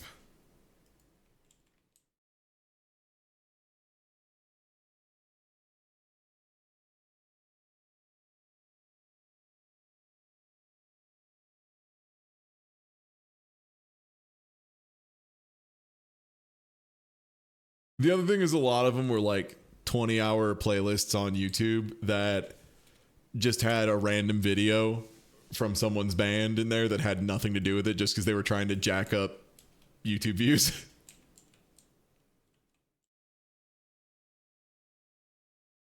I have so much goddamn milk. Okay.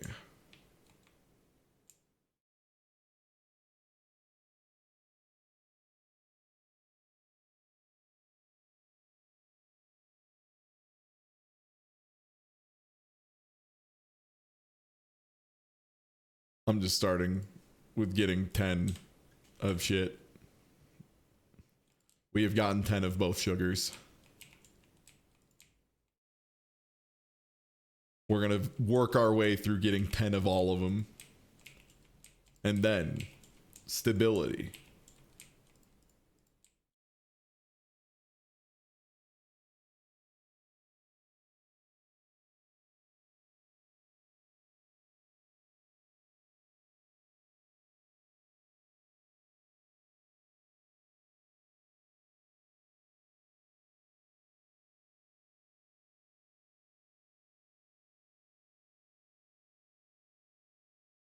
I'm getting these first because they're very big. They take up a lot of space. The smaller items will be able to just kind of fit in late, like the salt and other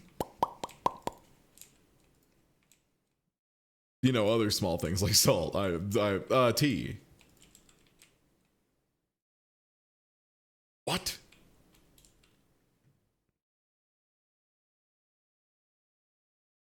Oh man, these acoustic cover or not acoustic. These like no vocals, instrumental. Thank you, instrumental. That's what I was looking for. The instrumental versions of this are brutalizing me.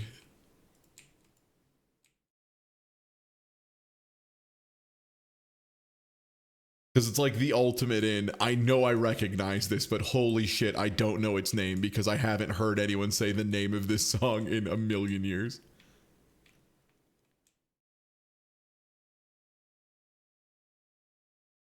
If it's something really heavy, probably not, gamer. This isn't really the time or place.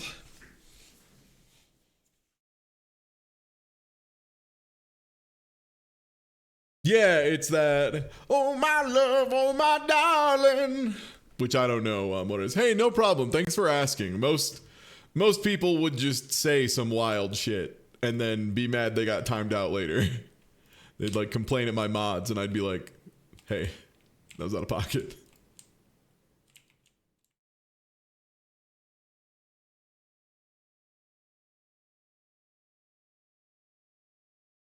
Yeah, the ghost song. Yeah. Like the pottery wheel with the sex ghost. Yeah? That's that movie? It's funny, they just call it Ghost, but it's actually about a sex ghost. They should have called it Sex Ghost. I think more people would like it now. Like, I think it did well at the time, but I think if they renamed it and re-released it as Sex Ghost, I think more people would be into it.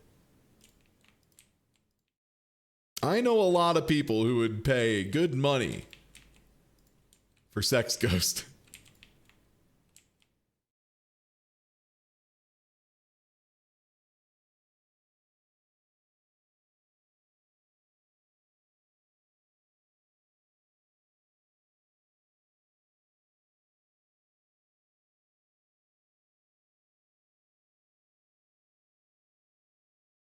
Ghost holds up? Do you mean the movie or the band?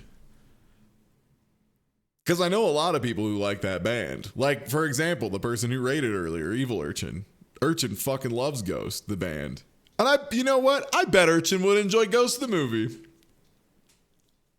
I think he's got enough of a sensitive side. I think he can enjoy it.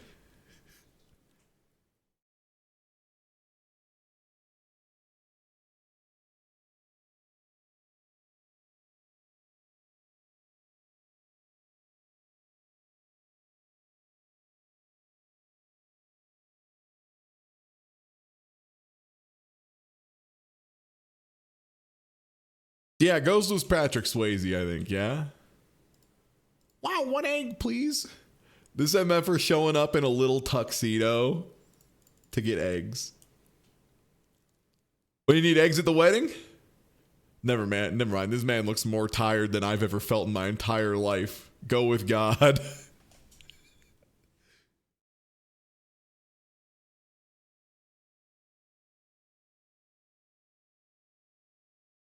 Vaya con Dios, Johnny. Vaya con Dios. Yeah, they got them Bucky O'Hare kicks. Yeah, they talk about those character shoes. They love that shit.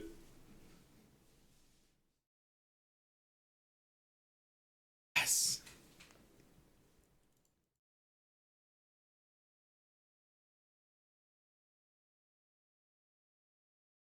Okay, one thing I can say for sure is the 90s had so much more music where it just started with someone going like, or something like that. Like there was a lot of those. They're like as an intro to the song. So much of that shit. None of it anymore.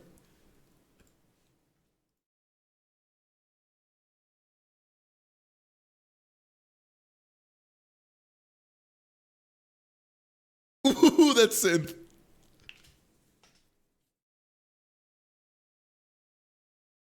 Yo, that Paula Abdul harmonica solo was fucking sick, though. I'm so into that.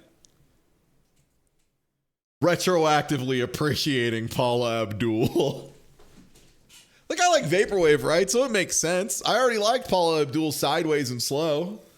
Hello? More eggs.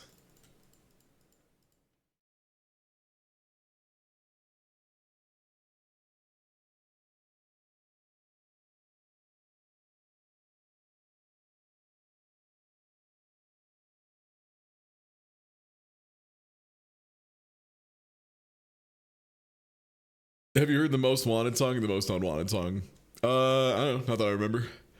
The 80s ended in 1994. In Kmart years? Yeah, I'd say so. Because, like, a lot of the art of playing, like, comparatively safe music to the public is waiting a few years and seeing what is still regarded as, like, safe and people like it. And it's, like, cool, passive background noise with 4 years of history behind it. So definitely, I absolutely see that.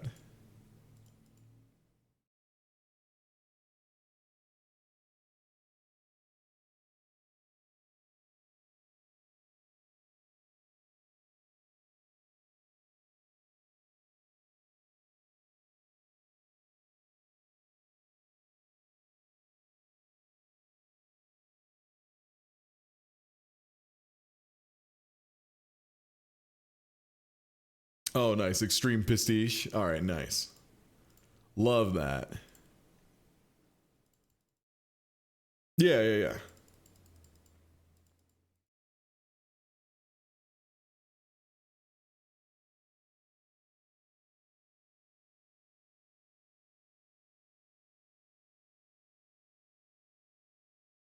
It's nice to just have the store running finally. This is, I think, what the end goal has kind of been in the initial version of the game, was to get as close to this as possible, which is why Box Mountain existed. It was the fastest way to get that part of the game done.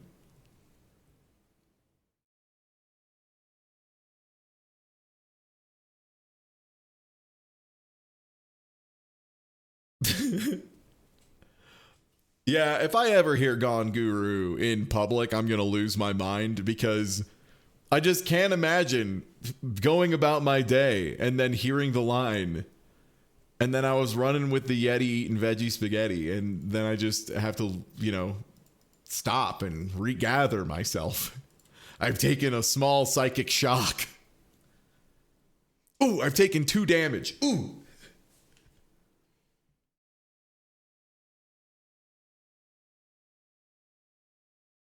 Holy shit, an instrumental version of Gone Guru. That could go hard. Depending on how they did the instrumentation, that actually could be kind of fire.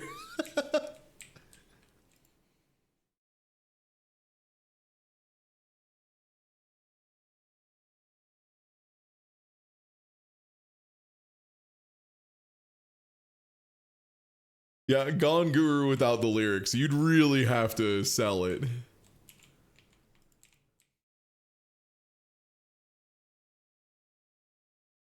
Honestly, the main reason I would like an instrumental version of Gone Guru is it would be really good backing music for getting up to dumb shit. It would need to be not DMCA'd though, so you know, an impossible dream. Man can believe.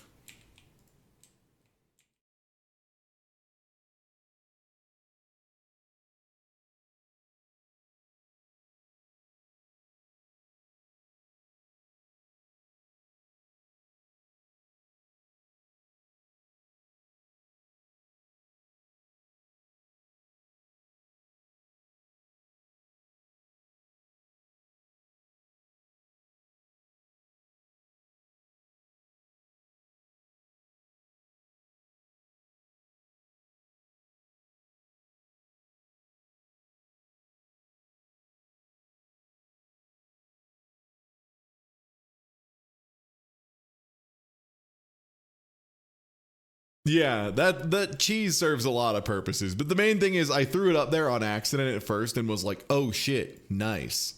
And now I'm just, "Oh, I wonder why he couldn't find peanut butter." Sir.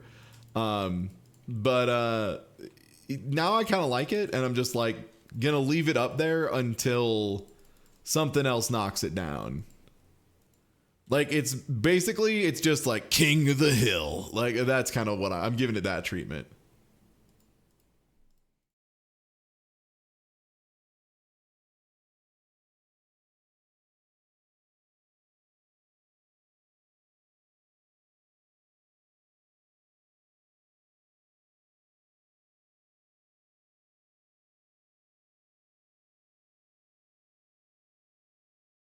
Cheese taken. Cheese has been dropped. The cheese has been planted.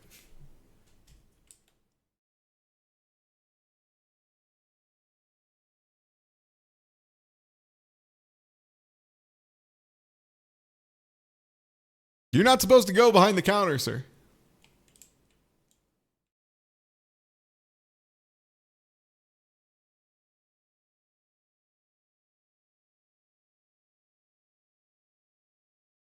Damn. Peanut butter and ELO.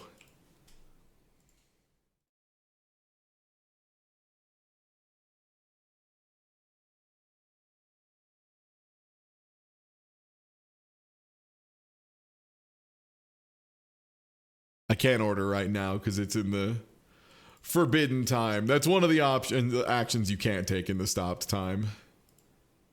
Understandably.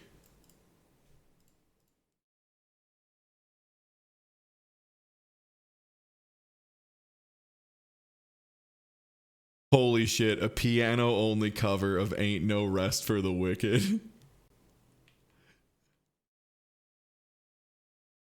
The Borderlands did a lot of bad to society, but also they made people more aware of that song, and that song was pretty cool.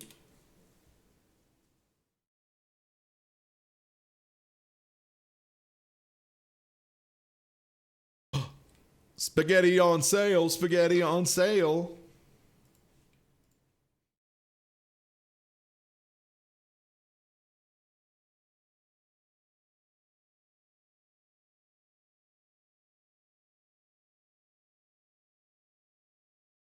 Ladies and gentlemen, pasta.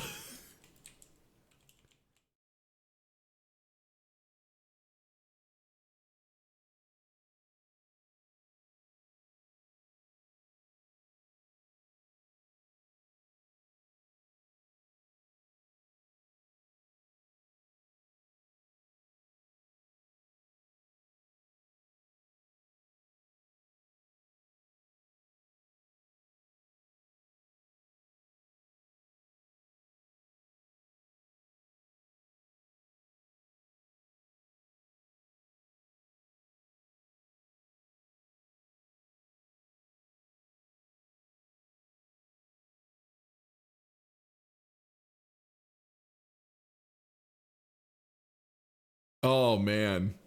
Raw doo-doo-doos on me.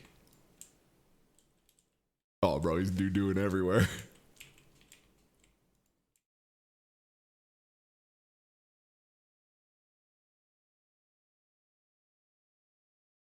Somebody stop him, bro. He's doing nonstop.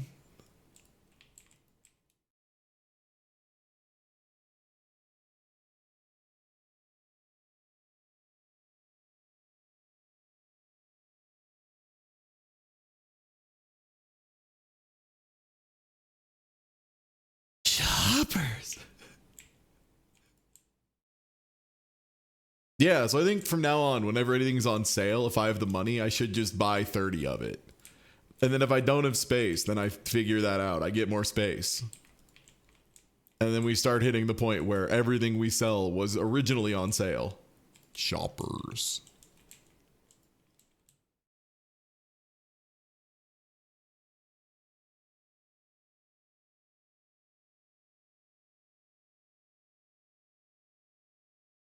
I gotta put some nut butter in here, or else that fool's gonna slack. Yeah, get the nut butter, boy. That's right.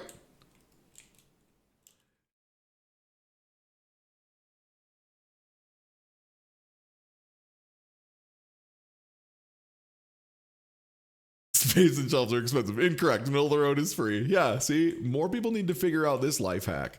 Life hack. Take out a loan and claim you're a business even though you're not a business and then never repay it. Life hack. This is not financial advice.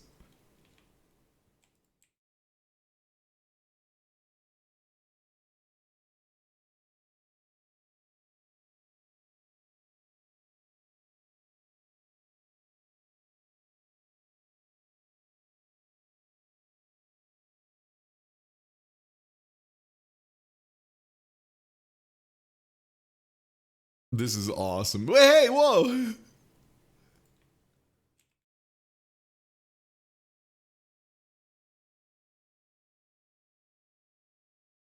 This feels really dramatic for shopping.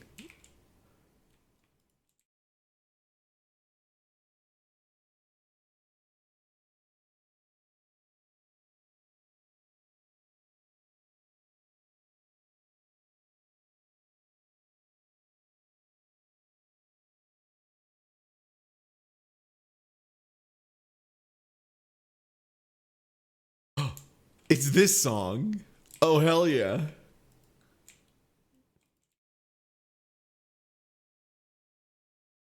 Yeah, we have a lot of employees now. It's sick. Smoke weed every day, weed every day, weed every day, weed every day. Smoke weed, smoke weed, smoke weed, weed, weed, weed, weed every day. I heard somebody's got your girlfriend on layaway. In the God, morning, got in your the girl night, on layaway. almost every day. Ooh, it's so good. Okay, this sounds like the closing of a really dope, like, late 80s OVA. Holy shit, and someone in chat just, once I saw an Inuyasha music video set to this song. That's what I was thinking of, and I haven't even seen it, but that's exactly the image my brain conjured before I even... Amazing. Yeah, that makes sense.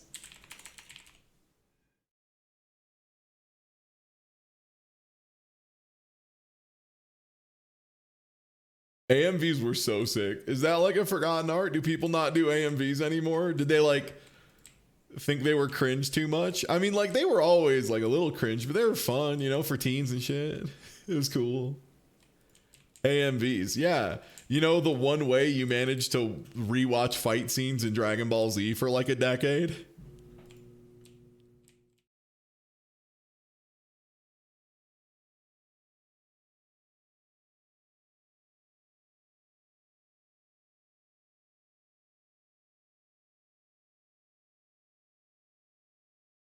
Choppers. DBZ fights to Superman. For me, it's what's the name of that album? Hybrid Theory? Is that the Linkin Park album? It's like any Vegeta fight to Hybrid Theory is like very much a place and time to me.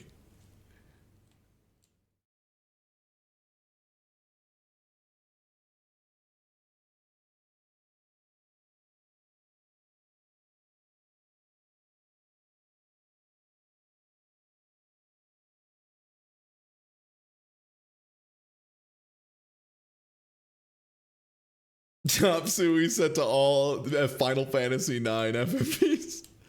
Fuck yes.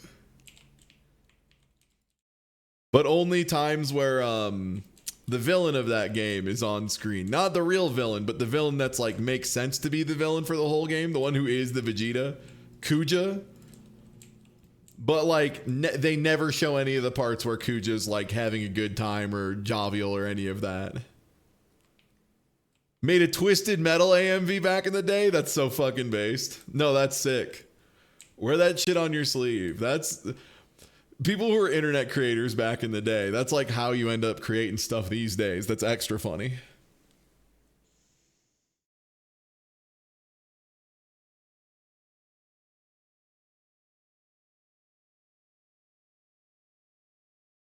Bring me to life set to the first Brawly movie's last fight on my Caribbean cousin's computer is a formative memory. Hell yes. Hell yes.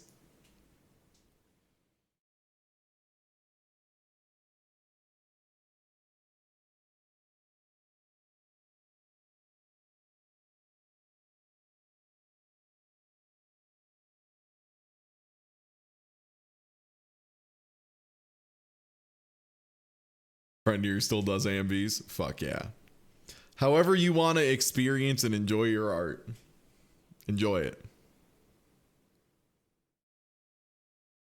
I didn't watch a lot of them for what it's worth, so I assume most of the conversation is just between y'all selves. I saw like 2 Dragon Ball ones when I was like early in high school, and that was it.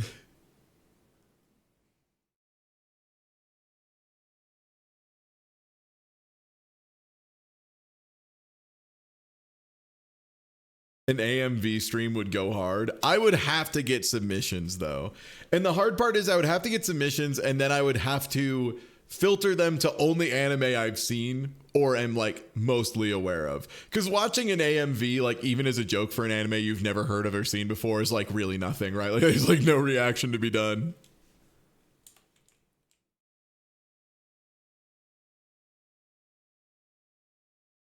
Oil. Oil.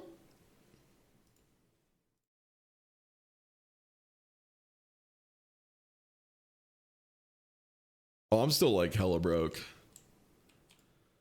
All right, I'll wait to do more sales.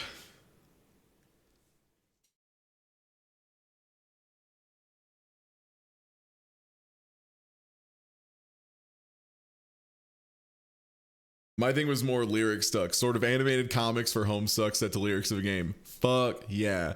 If you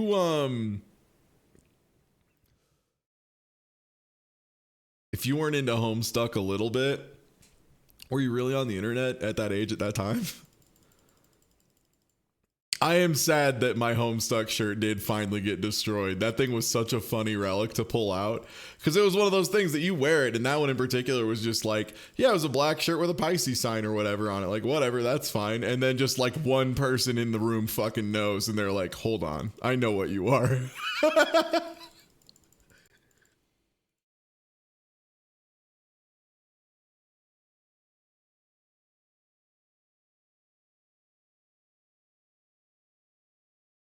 Very funny stuff. Yeah, because horoscopes are still like a big thing, right? It's weird how mainstream horoscopes are. It's funny because we finally, in Survivor recently in the latest season, and I think in the season before as well, there were just like a ton of people who were really into horoscopes. And at first we were like, what the fuck? And then it's like, are horoscopes just like really commonly popular with people outside of our group? And the answer is yeah. Yeah, just one of those things that's like just happens to be outside of our sphere in such a severe way that it's almost like I just didn't think people liked it. No, they do. They're wildly popular. Yeah, people still love that shit. And I'm like, whoa, I had no idea. Crazy. I had no idea. Because yeah, there was like 3 people in a row on Survivor who like brought up horoscope stuff as their like main way to get the foot in the door socially with people. And I'm like, that's what, like your number one thing is that? That's so wild. Have fun, I guess.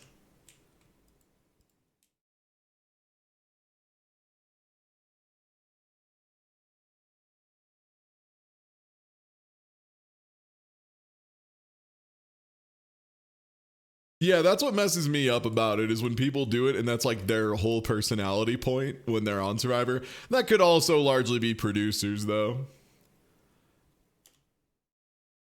Survivor's been really good this season, by the way. Y'all mind if I just talk about Survivor and how funny Survivor's been this season thus far? Because I've been loving it. All right, so like mild spoilers for Survivor for the current season. So episode 1, there's not as blatant of a loser team as there was last time, because last time it was like they clearly on purpose made there be a bad team, which sounds insane. It was incredible. They were Lulu. They were the fucking Lulosers, beginning to end, absolutely unreal. Two of them survived and made something of themselves. The rest were like just blown up instantly. Yeah, this season started with one person in particular who, so when they make teams on Survivor, it's very clear, and the producers I think have just like straight up said it. They try to get like a build for the teams, right? Like they try to make sure each team has like one or two like big physically strong dudes so that there's not just like a team of athletes and then a team of people who are like good at other stuff, but just get their ass blown off in every, competitive challenge because they're inherently, pretty high athletic requirements, and having one of those people is a really, really strong. Yeah, 2-2-2 Survivor team comp, exactly. So one of the big men for one of the teams was a dude named Jelinski. And Jelinski was so fucking funny because I have never seen someone who has more unearned confidence in my entire life than fucking Jelinski. Like, imagine somebody who walks in after, imagine someone being like, oh yeah, I can definitely make a sandwich for you. And then you're like, okay, cool. And then they walk out a second later with like a plate with like chocolate syrup on it, and they serve it to you, and they're like, there you go, baby, just another big win for the year, Jelinski. And like insisted afterwards that it was a really good sandwich, or that like they'll totally get it next time. They're sorry, they don't know what happened. That's the year of Jelinski. This dude legit, like, he was so hyped for every challenge. He's like, I'm going to do this. I'm going to kill it. I'm going to be the best there's ever been at this challenge. And then he would just get fucking destroyed. Like full back blown out shit. And then afterwards be like, gee whiz, guys, they were really tough out there. You know how it is. And like beefed it like 9 in a row. So Wally, what you can do is you can give them change back a little bit wrong. And if you do, you lose store points. Also, they'll wait for their change like forever. So yeah, Jelinski, though, like literally tried to get involved with every single challenge, every element of everything, and failed all of them spectacularly. Like, there were no survivors whenever Jelinski's game plan got started. Just tremendously bad at every challenge, lost it. And also, yeah, then afterwards was like, no, I'll get it next time. To give you an idea of what level of fail we're talking about with Jelinski. So there was a challenge early on that was like you and one other person from each team, because there's 3 tribes at the start. And the idea was it was like a secret challenge where you had to like keep secrets from each other, try and do a little deception, this, that, and the other, to try and get an advantage for your tribe over the other 2 tribes. So like you had to play a deception game. Jelinski decided instead to just throw it on the spot and tell the other 2 people, oh, I'm the one who has the secret. Yeah, it's just me. Yeah, you win. It's just me. And explained like, oh yeah, it's so they'll be, and this is the key. He explained this to his teammates, to his tribe mates, after he had thrown them under the fucking bus. He comes back with a fucking dumb smile on his face and goes, oh yeah, I totally gave up on it. Yeah, no, it's good. See, now we'll have allies down the line. And they're like, what the fuck do you mean we? Like, you gave that, you have in like you've shown them you're a loser, but like at best you've got them to help, right? Like, sure, they're on your side, but like you just fucked over your whole tribe of people. Yeah, who's this we shit? And so everyone was mad at Jelinski, all like again, and he's like, oh, I'm sorry guys, I'm just, Jelinski, you'll get it in the next one. Spoiler notes, Jelinski did not get it in the next one. Failed like multiple of these in a row. All sorts of shit. But the thing that was the funniest was after just like 10 in a row back to back, like Jelinski fail. Like Jelinski fail into Jelinski demanding he gets to participate in the next challenge. He's like, no guys, I'll be the linchpin this time. And then he just fucked up again. Fucking Jelinski. And then at the end, the thing is, like, he was doing so bad, but he was like clearly their physical player, that at first everyone's like, oh, do we have to vote this guy off? Like, it's probably bad for us long term, but like, holy shit, he's fucking up so bad. And then he fucked up like 2 more times in just disastrous ways, and everyone's like, yeah, we gotta fucking get rid of Jelinski. Holy shit. So they voted out Jelinski. It was a fully unanimous vote. And afterwards, because they always do a thing where they interview the person who got kicked out afterwards. And usually it's like, yeah, they got me, or yeah, I made some mistakes here and there, or, like could have done better, or dang, can't believe this player pulled the wool over my eyes. And all Jelinski said is he was just like, wow, what a blind side. And it's like, Jelinski, words have a meaning. And that was the farthest thing from a blind side that has ever occurred in the game of Survivor. It was so fucking funny. Just one more on the way out. Wow, what a blind side. Like, brother, it was not a blind side. The only person who was blind to it was you. Yeah, it was a blind side to him specifically because he's very easy to trick. Did I bring up Jelinski's voice? No. So, he kind of had a little bit of one of these. Not like this shaky, but he had, the guy from Venture Bros kind of a little bit. So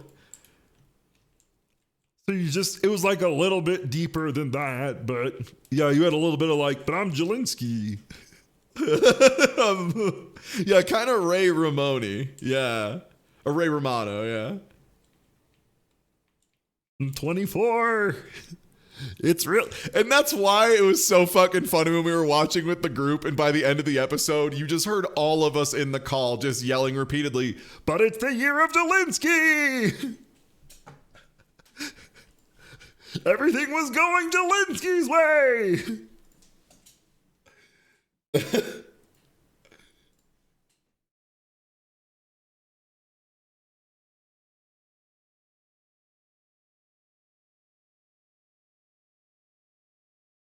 It's like hard to overstate how much we were fucking dying laughing at the year of Jelinski. Shoppers.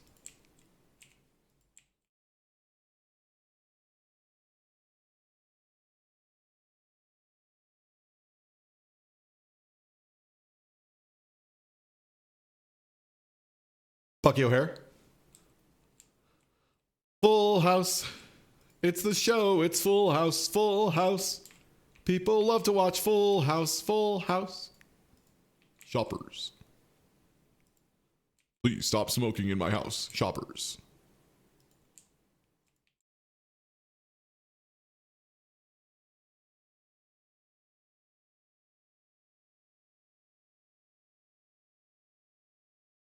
Ooh. Any boat batteries? Sorry, I just got really horny for boat batteries.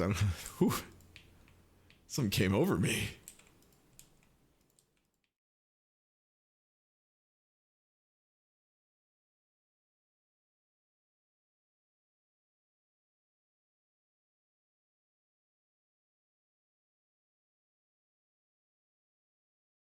Also, oh shit, is it almost time for the Rochester draft? Yo, shop time flew. As it tends to. That's kind of the idea, right? I hope my work day helped speed up your work day.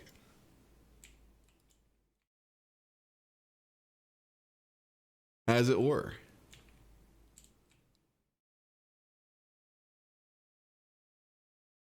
That cheese must smell awful. Awfully good. Aged.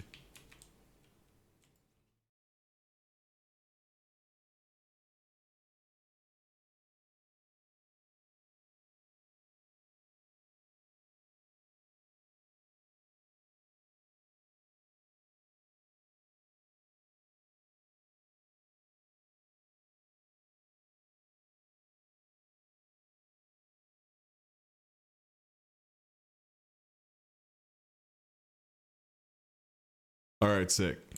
I wanted to buy 30 of pasta because the pasta sale is crazy. And if I need to get more racks, I need to get more racks. That's a lesson we're going to learn now.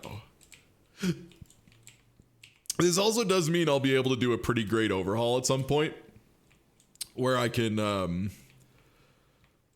just reorganize all of our tag stuff. Probably have less space on shelves now that I can have, you know, again, this be the practice. It's just like I need to have enough out that the stockers can realize they are running out of X item and replace it before it fully runs out, you know, at all. So it should be pretty doable.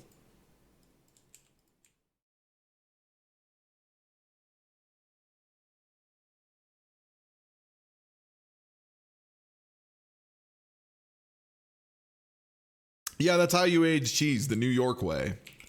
You want that authentic New York slice? Gotta get that open air cheese. That's the stuff.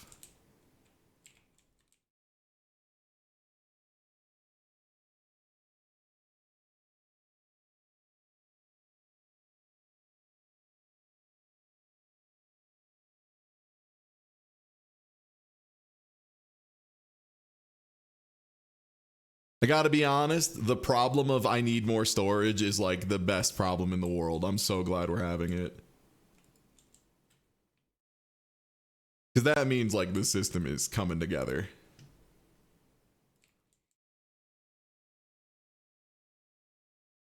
Give me an RPG with vibes and music like this. Yeah, 100%. Like that seems like something that who are the people who do Moon and that Kissin' RPG, you know, the people love and crave. I'd love for them to have like a grocery store RPG.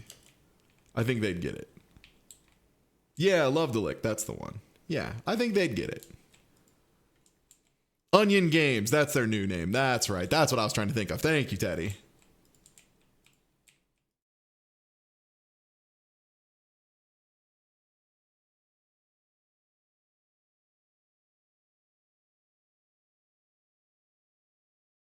All right, that was a good amount of business.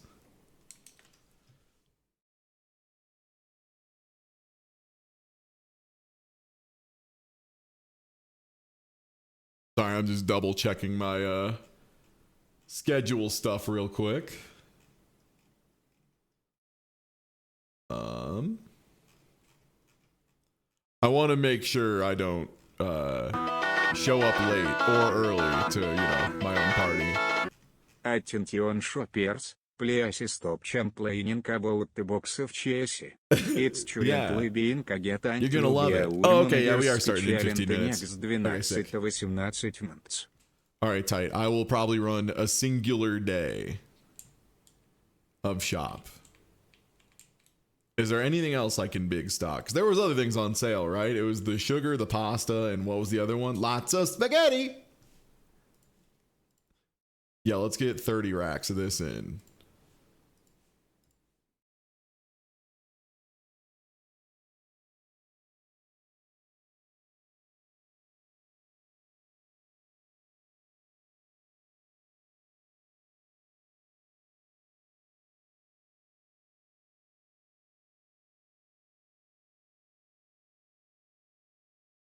I'm going to make such a big wall that I have to come in through the back.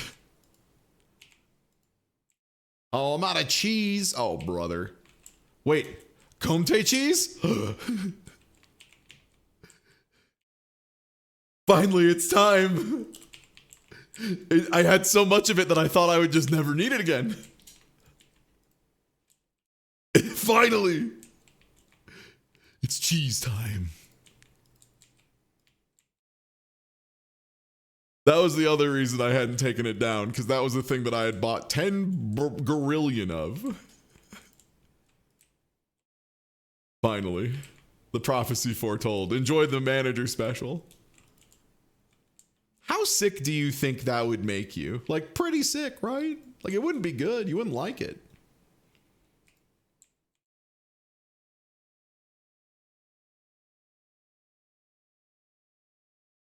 Check it out, everybody. I'm throwing elbows. Get it? Spaghetti.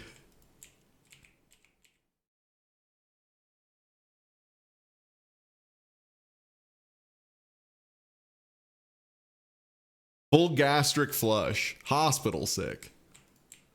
I think it'd just be really dry. I think you'd just try to bite into it and it would be like a rubbery crisp and you'd be like, no. Like it's not like inedible, like disgusting. I think it's inedible, like you physically can't process it with the human mouth.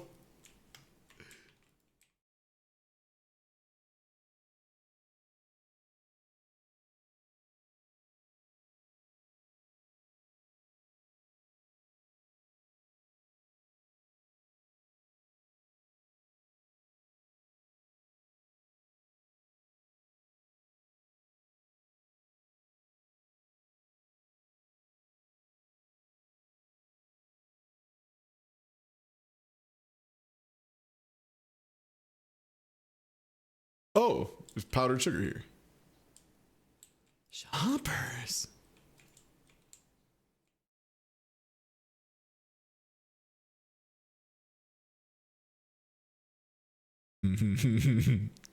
God, even the way they say it sounds insidious. Just a small payment. Just a look. Come on, just a little bit.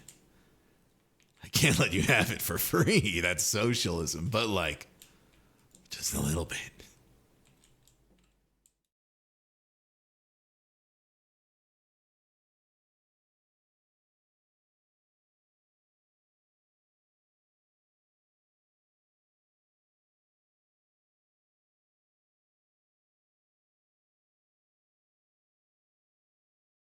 Yeah, that's like just a small deposit, comma, your soul, and then a bunch of cackling.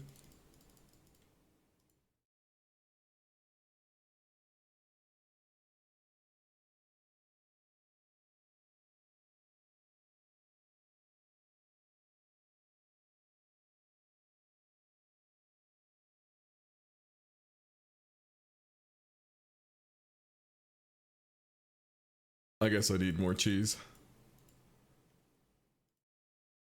I'm on it.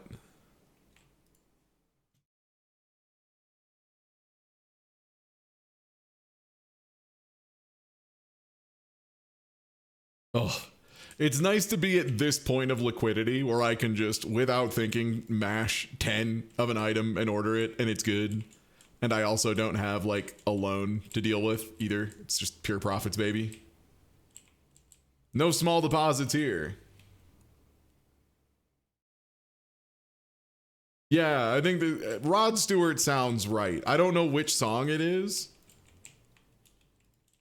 but Rod Stewart sounds correct.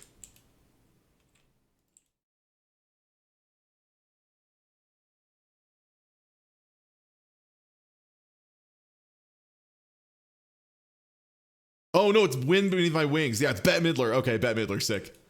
You know what? That also adds up. I feel like my mom was real wild for Bette Midler for a bit there.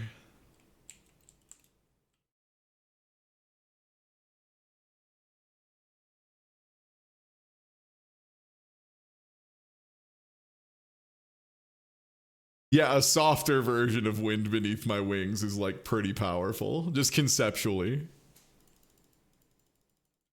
Oh, I can't wait to have a third checkout person so that I then need to have 4 checkout people.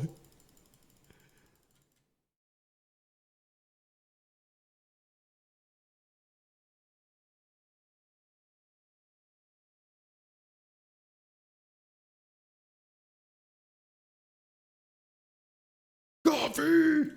No. Damn, we're missing that coffee. The coffee game in this town goes crazy.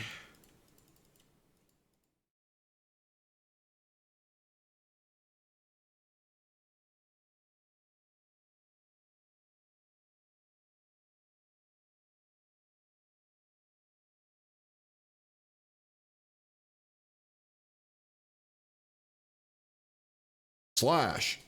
I do like when you check someone out unbelievably quickly. And then you just look over at the cashier, other cashiers doing like one item a second, and you just give them a side eye like, see this? This is pod racing.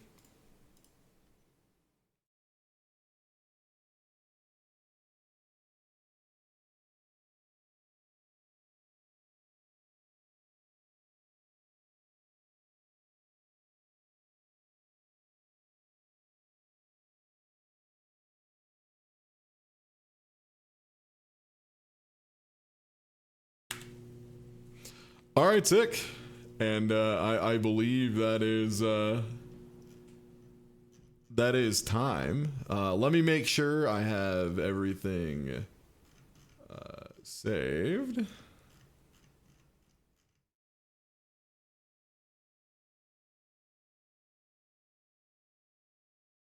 Hello. Hello. Howdy. All right, let me get this day saved and get out of here. Gotta close up shop. That's right. I gotta say, the stocking update, pretty based. I'm into it. It helps a lot, man. It makes life so much easier. Holy shit. Let me get on Steam Friends as well to make sure that we can all connect in Tabletop Simulator. Yep. Hello, I'm here. Hello. Yeah.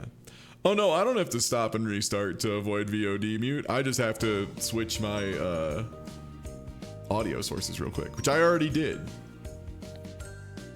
That's right. I already did.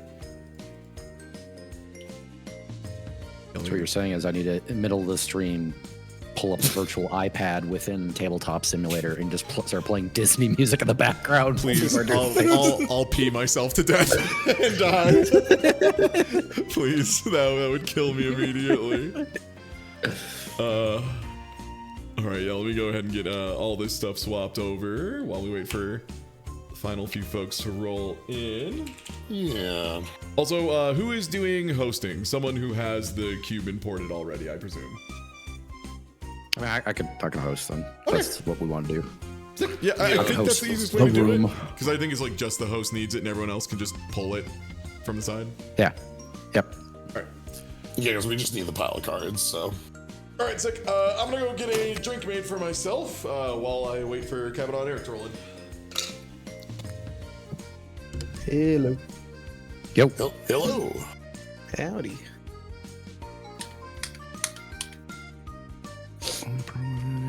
I don't know if I got you on Steam, Eric. I don't know if I got. I should just be number knower, but let me double check. Let me see if I got you. Did I add you last time we were doing this stuff? All right, now I gotta. I'm gonna exit big picture mode. Y'all ever use big picture mode?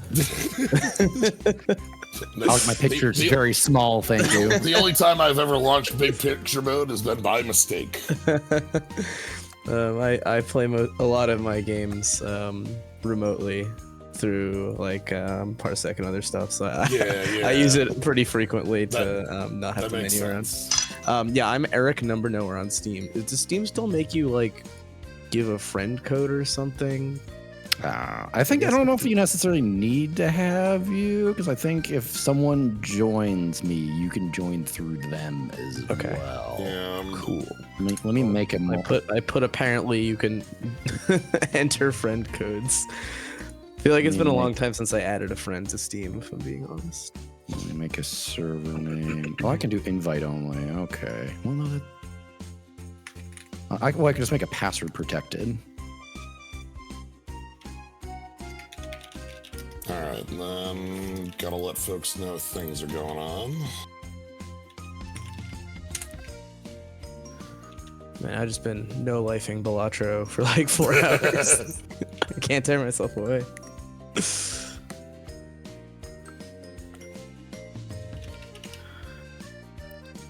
Okay. turn off the music for Tabletop Simulator, which apparently exists.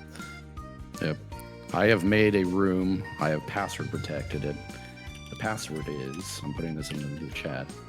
The password is. The password is. Sick. Okay. If this doesn't work, I can also just add you. I don't do anything in the browser. Oh, I see. How do I add? Okay. I think I've got it.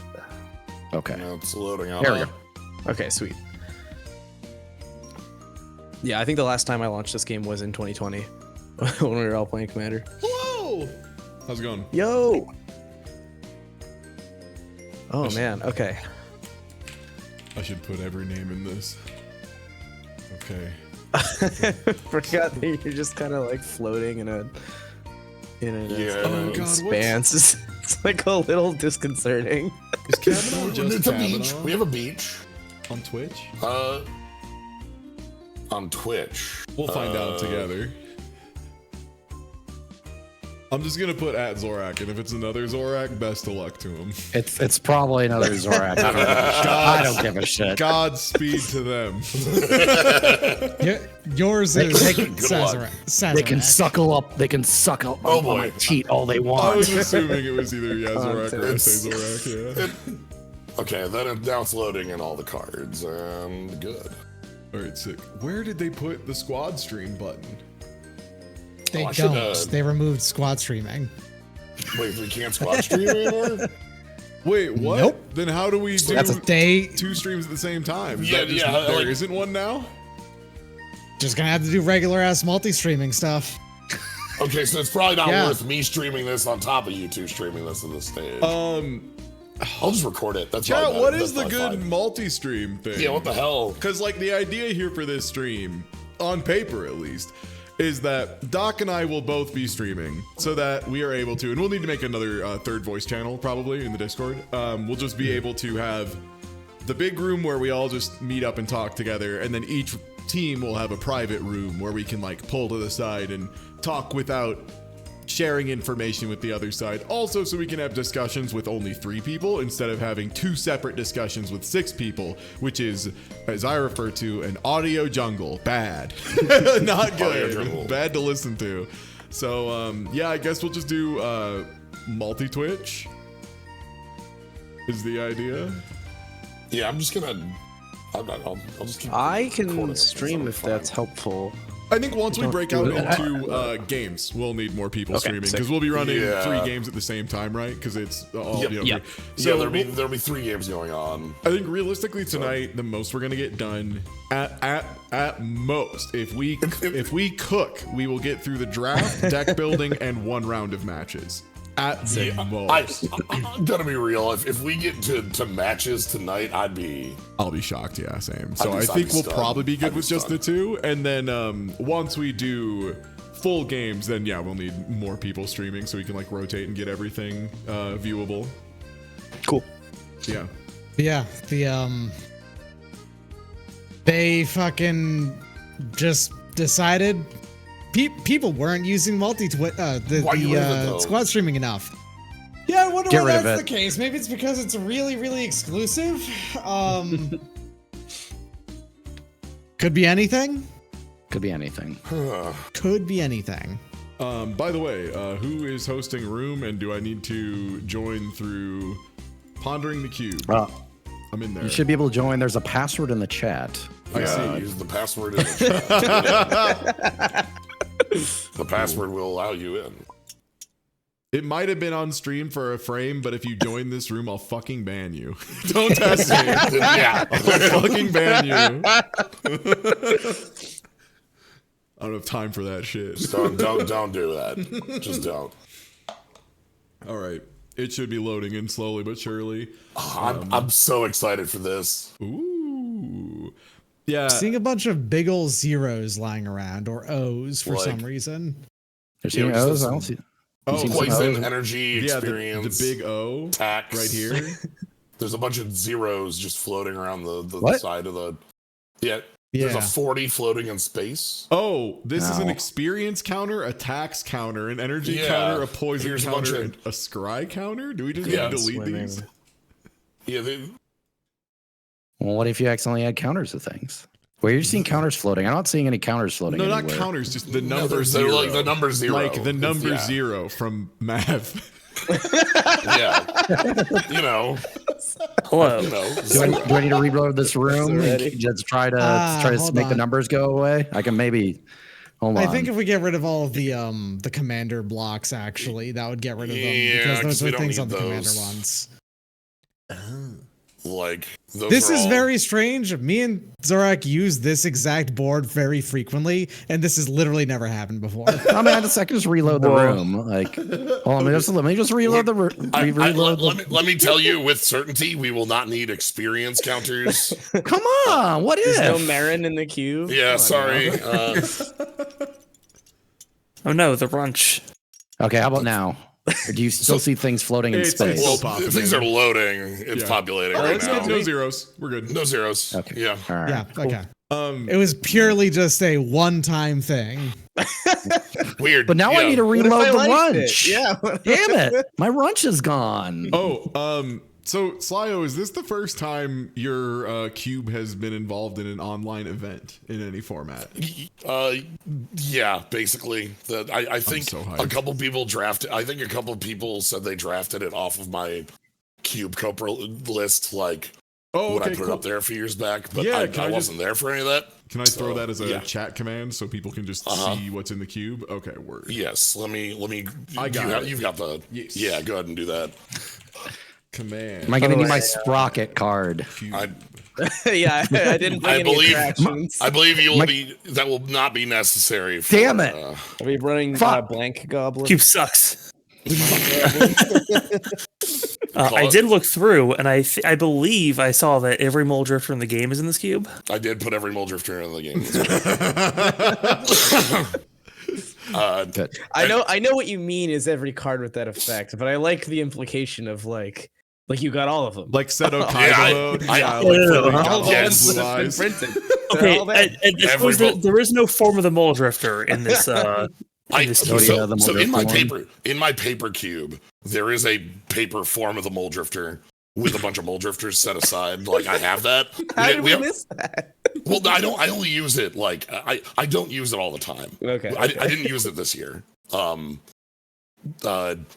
Yeah, there's form of the mole drifter. So form of the mole drifter lets you cast any creature as the card mole drifter. Just a reminder for people just watching, for those streaming and playing in here. If you've not played Tabletop Sim for a while, Alt will make the image big. Yeah. And also mouse over. It should still also give text just with mouse overs. So mole drifter being one of my favorite cards. So. Wow. But yeah, That's amazing. there are a number of mole drifters in here. I guess are we good to kind of start going over what we've got going on here doing? Yeah, I was finishing up drafting the tweet just to let people know we've swapped over. So going give through people and getting everyone's name together. But yeah, I mean it was on the schedule of starting at 6 and we're at 6:05. So yeah, definitely. If you want to start explaining the business. So hi, I'm Sly9. This is we're doing a magic draft. Goodbye, Goblin. The six of us here are going to be doing a 3v3 draft out of a cube, and that Rochester draft specifically, and that sentence alone has a number of things that need to be explained. Yeah. First off, hi, welcome to Magic. This is Magic the Gathering. If you haven't, hey, it's I'll card be game. real. Magic, just take it in. This is gonna be a lot. Yeah, this is gonna be great. We're not explaining what we're not gonna go for that far back. But a cube is a curated pile of cards that we use to draft from. There it is. There's the cube. So when you would do a normal booster draft with like a set, you would all open packs, pick a card, pass it around, and build a deck out of these limited number of cards that you have. But the cube here is a pile of cards that I've put together for us to draft from. On top of that, we have a 3v3 draft that we're doing where we're going to have 2 teams drafting against each other. This changes the nature of how we draft in a pretty significant way, which brings us to the final portion of it, the Rochester draft portion. If you're familiar with drafting at all, you're likely familiar with the opening a pack, looking at the cards, pick a card from it. You put the rest of the pack down to the next person and pick up the pack that's being passed to you, and you build a deck out of the 45 cards, 42 these days, that you get that way. Instead, we're going to be using an older format that was used on Grand Prix and Pro Tours, but cut because it takes a while. It's long and it's hard to run, man. That's the other thing. It takes a long time. We have Getting 6 so assholes we've in one room? Are significantly you kidding me? we've significantly reduced the amount of time this takes by making it a two team thing. These drafts used to be run with 8 individual players all making these decisions. So think about that as we explain more. Jesus Christ. Yeah. The team format is so what we're going to be doing is rather than drafting from a pack, picking a card, passing around, we're going to be drafting. We're going to take that pack, which is in this instance, there's not like a pack. We could. We'll just pull up 15 cards and just show. Yeah. So we're gonna have 15 cards. And instead of like one player opening them, instead of one player opening them, picking one and going, instead the entire pack is gonna be put on the table. And I think, and all the cards are going to be face up. Children, Children and Reanimate. These 2 together, I would immediately argue we would take. And wife mode. And so, if this was a real one, that's what I would do. I would say, hey, our team grab these 2, but whatever. I would go GTA Engine, maybe, actually. Actually, let's take a second. Primeval? For Magic the Gathering knowers, to demonstrate the approximate power level of the cube, here's the first 15 that Slyo just ripped off. Slightly weaker Shieldred than the current one. Reanimate. Maybe significantly weaker Shieldred. It's miserable in its own ways. The card, Reanimate from Black. Liliana of the Veil, which is a crazy good planeswalker. Dual lands, which makes sense. Fucking SDT, fuck that card. Yeah. If you play SDT against me, fucking I'm putting SDT an on F6 tabletop marker on the sim. table. tabletop sim. Let's go. It's actually kind of faster on tabletop sim because you have a free shuffle button. There's a scry zone as well. So also say there's a faster way to actually get these cards. Yeah, out I was going to say that we should use this system instead. I didn't know this was a command. How do you do it? Yeah, fan out reveal. It's really good. When you have it on the library mode, there's a bunch of buttons, and I'll say when we get to the gameplay portion, there's a bunch of stuff that allow us to do some things that make it the overall process. I accidentally drew cards. Yeah. So we're going to put these 15 cards up, and as a team, we're going to go back and forth picking a couple cards as a squad. The way it's going to work is it's going to be 2, then 3, then 3, then 3, then 3, and the last team gets 1 and then 2 from the next pack. So it'll continue being 3, just kind of cut up so that it's not a huge advantage going first. Yeah, it's also nice because getting the first 2 picks out of a pack can be crazy, right? Like if there's 2 synergy pieces, you like 3 as the first pick would probably be too strong up front. Yeah. So Reanimate and Sheldred, for instance, might be a pick you would go after because wow, that's a powerful set of pair of cards. But one thing you have to note is that you are drafting for 3 players. Yes, you need to keep in mind, like while you're drafting, you got to keep in mind like 3, maybe 4 different decks that you can build as you're going. And importantly, you got to remember which ones you stopped drafting towards, so you don't go back to wanting to draft them. So yeah, you can draft all these powerful black cards, but at the end, we are going to have 3 1v1 games going, and winning a round is 2 out of the 3. So yeah. And the neat thing is, if you're a little weaker at drafting, your team can like help carry, because that's like me. I'm probably the weakest drafter of the group, but like I can play well enough. So like you hand me a deck, I'll be okay. And like the folks around me can help, elevate that side a little bit.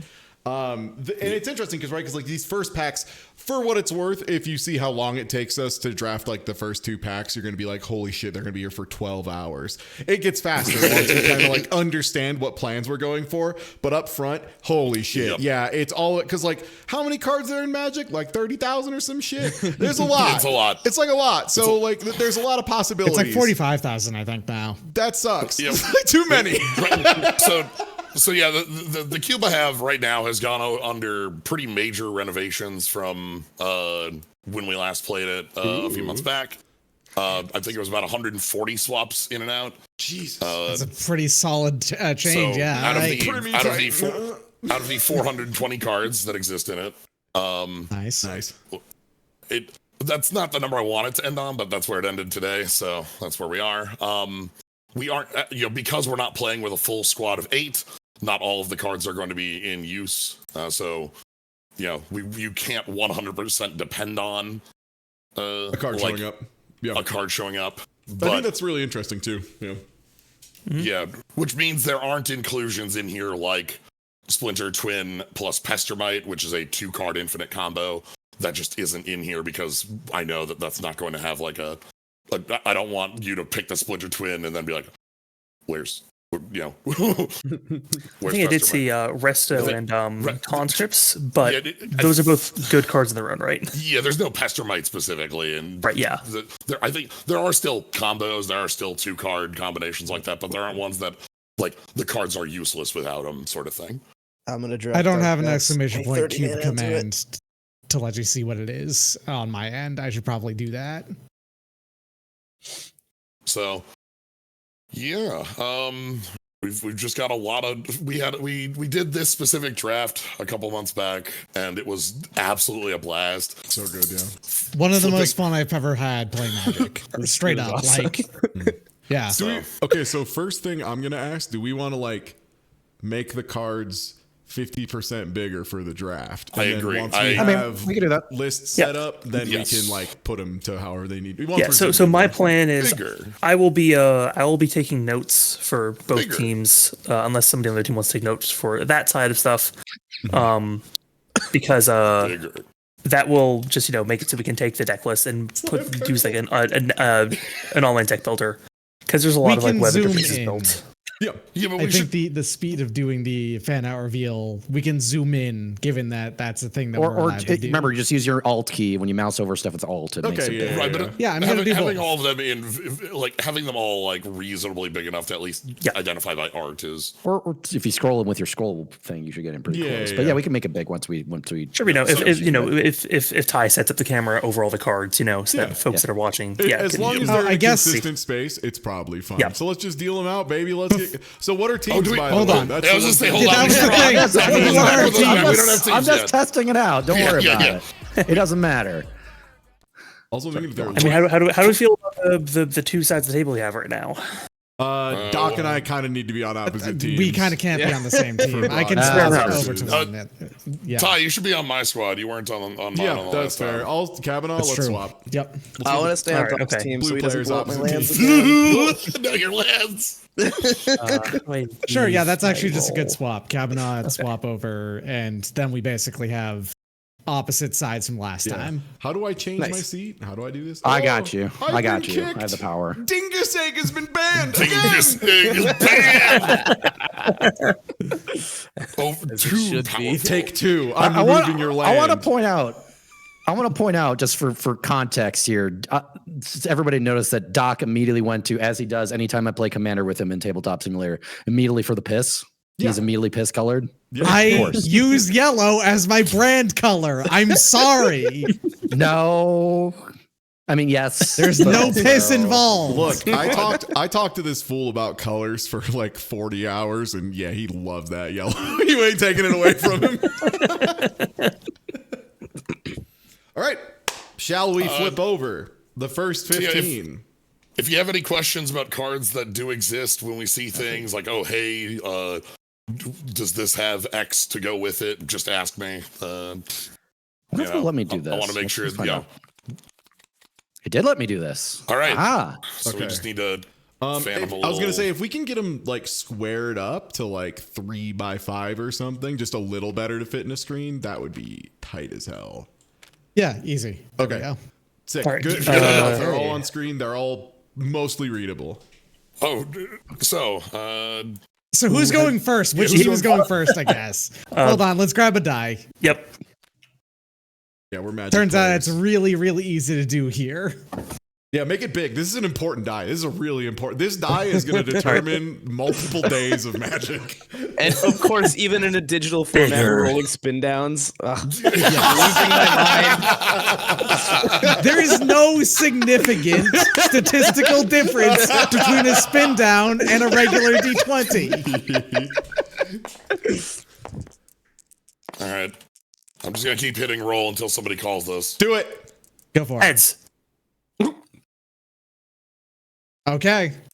I mean, you wanted a coin? It's almost instead? that We even. have coins. You could use a coin. 12. We're going first. You want to take All first? right. Okay. Damn, that's So I'm feeling Jace pretty much instantly. God damn That's it. good. Hate that bitch. yeah. Playing against that bitch. Jace Shinobi.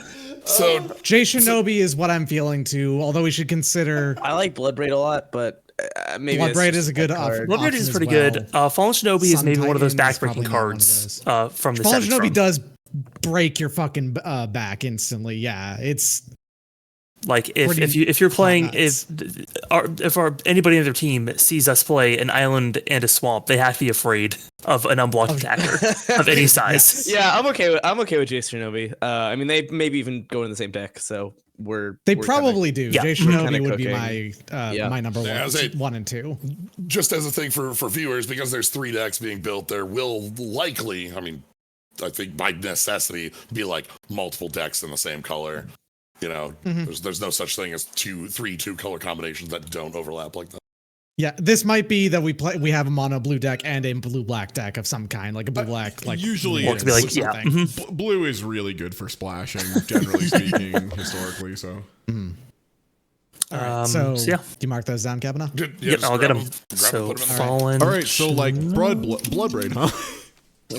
Yeah, I'm thinking Bloodbraid. I'm thinking that Tree Speaker is interesting. I'm also seeing 2 fetch lands in this. Yeah. Which, like again, we have to build a number of decks, and having access to some of the most powerful mana fixing I available. was gonna say like Bloodbraid Arid, I don't hate at all, to say the least. Yeah, I'm a big fan of just picking mana up front. Yeah, especially like like they picked a blue-black card, but Polluted Delta works in any deck that's going to contain a swamp or an island. The only reason I like Bloodbraid early is because that gives us one instant payoff source to look for. How strong is Cascade in this cube, do you think? Because that's kind of the thing. Because like Cascade in regular Magic is fucked. so you're not gonna be. This is going to be more like I'm playing standard Jund or modern Jund. This isn't going to be like I flip Bloodbraid Elf and then because on the other hand, have your deck empty Rhinos. of everything but rhinos. Ancestral Visions is in the cube. There are no rhinos. So Okay, Kavanaugh's trying to sell me on it by mentioning Ancestral Visions, so I'm saying we don't do it. I say we take both fetch lands now. It's like a hasty 3/2. It's I don't know. I mean, I'm not a. I think that the pair of fetches are just going to be like no matter what we do, these 2 are going in. I don't know With what other stuff, we might just drop it. With the we drop, get we might just not. we get 3 because it's 2. So it's 2, 3, and then it's 2 and then 3 until we hit the last card. The last card goes to the other team, and then they get 2 more, and so it's always 3. So like we could just go 2 fetches Bloodbraid. I believe it. I kind of like that. Yeah, I'm fine with that. All right. All right. Would you like to be the card handler? Yeah. All right. Yeah, actually, So, what were the fetches? That's a good point. There's Arid Mesa and Polluted Delta. Thank you. Bloodbraid. Yeah, that's a good point. Someone that's not me should actually be the one handling grabbing the cards on our end, so I can just always have the cards Stay on zoomed screen. in. Yeah. So I'm a huge fan of Grim Lavamancer. Red deck wins. I was going to say, what are the 3 red deck win cards here? Yeah. I love Lavamancer. Broadside Or Bombardiers is we nuts could also. also grab Draga Tree Speaker, which is a very powerful ramp piece. It is, and ramp I is see going to be stuff there's to ramp yeah. into. Yeah. I would say I'm not saying we don't have to pick red deck win cards. That's fine too. But my personal preference is Dragon Tree Speaker out of all these cards. no. I do like Tree Speaker. I'm also a fan of Lavamancer, and then maybe the Bombardiers. What does Broadside Bombardiers do? This is a card I'm actually not familiar with. It flings on attack. It has haste, and you sacrifice something. Or 2+. artifacts. Okay. Wow. 2+, yes. Oh, Yeah. so you sack your Worm Coil Engine, throw it at Or them? like you draw it late game and you throw, your Griffin Lavamancer You for have a 3 damage to your shitload opponent's face. Like You have a shitload of treasures on hand, and that's you turn any treasure into a shock. Any token becomes a bolt. Oh, it's 2+. What is this? Yeah, man? it's 2+, it's mana though. Yeah. Any token's It's great, worth noting, and then anything Goldspan that's Dragon's a fucked up good dragon too. Yeah, that card's insane. It is. Flying It is. haste I'm. There will probably be some number of good. Weird. Every finishers. card on the table is something we're looking at. But no, if we're looking at like the start of a good like red shell, I would say the Bombardiers and Lavamancer are great finishers for that deck, where they can close out games, which is generally going to be like the shortest on. Good creatures that can attack are not going to be as hard. And if we're going to have any form of green ram card, we do need our dorks. And Tree Speaker is one of the best, for I think. sure. Let's lock in the Tree Speaker, and then I think the Lavamancer sides into more decks than the Bombardiers does. Like you can just throw that into something splashing red rather than we have something big to throw. Mm-hmm. And yeah, that's my pick. I also don't mind taking the dragon instead of the Lavamancer, but you do have to cast the dragon. Right. And that is, pretty notable. It's a big boy. Five whole mana. Yeah, I'm good. I'm good with. Or go ahead. Night of the Ebon Legion. What if we just took 3 1-drops? Yeah, fuck it. Because Ebon Legion's also quite good. A lot of words. Ebon Legion's great. Yeah, this card is very good too. This is a very also has my multi-speed card. And if you want a good card to attack and your opponent not to block, to then put back in hand with Fallen Shinobi. Yeah. All right, I'm good. I'm good with that. How do we feel about that? Yeah, let's do that. That sounds fun. Let's grab the 3 1-drops. Cool. Yeah, so that's a smart direction to go. I like that. Yeah, like how we short up fetch lands. They're shoring up the early plays. That's smart. I don't think anyone's mentioned Pernicious Deed just because black green tends to be really tricky to make happen. I feel like in Cube, it feels like it's like one of the when I'm in the same room as you, yes, because I'm going to be forcing it. True. Yeah. True. I feel like also turn it over. In general, I feel like Whirler Rogue is a very underappreciated card, particularly for like a very artifact blue type archetype, which you have Urza's in this cube. Go great with a taste that goes great with Urza and anything similar to Urza. Yeah, I'm just just wins one of the games. Mole Drifters. So I'm thinking bodies. I'm looking at that. I'm also still looking at that. The Bombardiers. Bombardiers is one thing about like the setup is that the more recent changes were to make like a sacrifice plan viable, and this is one of those cards that pays it off or works for it. And especially when we have like Bloodbraid Elf as a card that can flip into this, and we just go whoop. The other thing that I really like about it is like it feels like you're going to be able to build one aggressive generic deck, even if it is your third best deck of your team. It will be a solid working ass third, right? Yep. I think Goldspan is also worth considering because it can work in that aggressive deck, but also if you just are in a Jundish deck, Goldspan is just good in Jund kind of mid-range nonsense. Going big. So what do we then? We could Vantage. We kind of talked about every card here. We talked about every card. So I'm sitting here looking at Sun I like Titan. Broadside with Goldspan. I think these two are a smart pair to scoop together because they like work towards a deck archetype. What's 3? Whirler Rogue gives us a different. That gives us a different direction on blue. Sun Titan is like a thing you slam down in certain like matchups, and it's just like, okay, well, that's. I guess the question is, do we want to go hard on our bombs early, or do we want to shore up a little bit? We could just grab Godless I was Shrine. gonna say Godless Shrine to go with the fetch. Like, it works with both of our fetch lands. What if we just grab every land and just have them at the very end? It's like Khans of Tarkir draft. We're at the very end going, where all the duels go? And then we're gonna just take Golos from you. It'll be fine. Me with all the 3-color lands falling out of my mouth. I don't know. I'm fine with it. Like, we're gonna have a number of packs to continue on this. I think Shockland's a good call. I agree. I like that. The only thing I'll say about this pick is that if we get left, like, I don't know, Inspiring Vantage as being your last card in the pack is also kind of rough. If that ends up being the direction they go. I mean, the thing is, I think no matter what we pick, there's a good chance unless we take the Inspiring Vantage. Yeah, that's okay. What if we spare ourselves? The Inspiring Vantage? All right, we don't want to get this last pick, so we mind games them. Instead of taking something we want, we take something we don't want. All right, let's hey, take draft in pack 1, bro. All right. So you you've got you get 3 of the 4. Let's pick the permanents that aren't Inspiring Vantage. You pretty much they're all permanents. The cards. I meant permanent. I said the permanents that aren't the Inspiring Vantage. Do we have actually, we can... Well, let's get these 3 off the field. Get this one over to us. Is there a shortcut to rotate cards? Q and E. It's just like remember, this plays like this works like a first-person shooter. You can WASD your way through the whole thing. That's very wild. Gonna put on the Doom music. Okay, so how many packs total is it, by the way? Like 15? So it's 3 per player. Okay. We have, all right, so 18 total. 18. Okay, we're on pack 2. So this will be the count up. Once this hits 18, the drafting segment is done. Should we scoot our cards farther away from the board? Probably.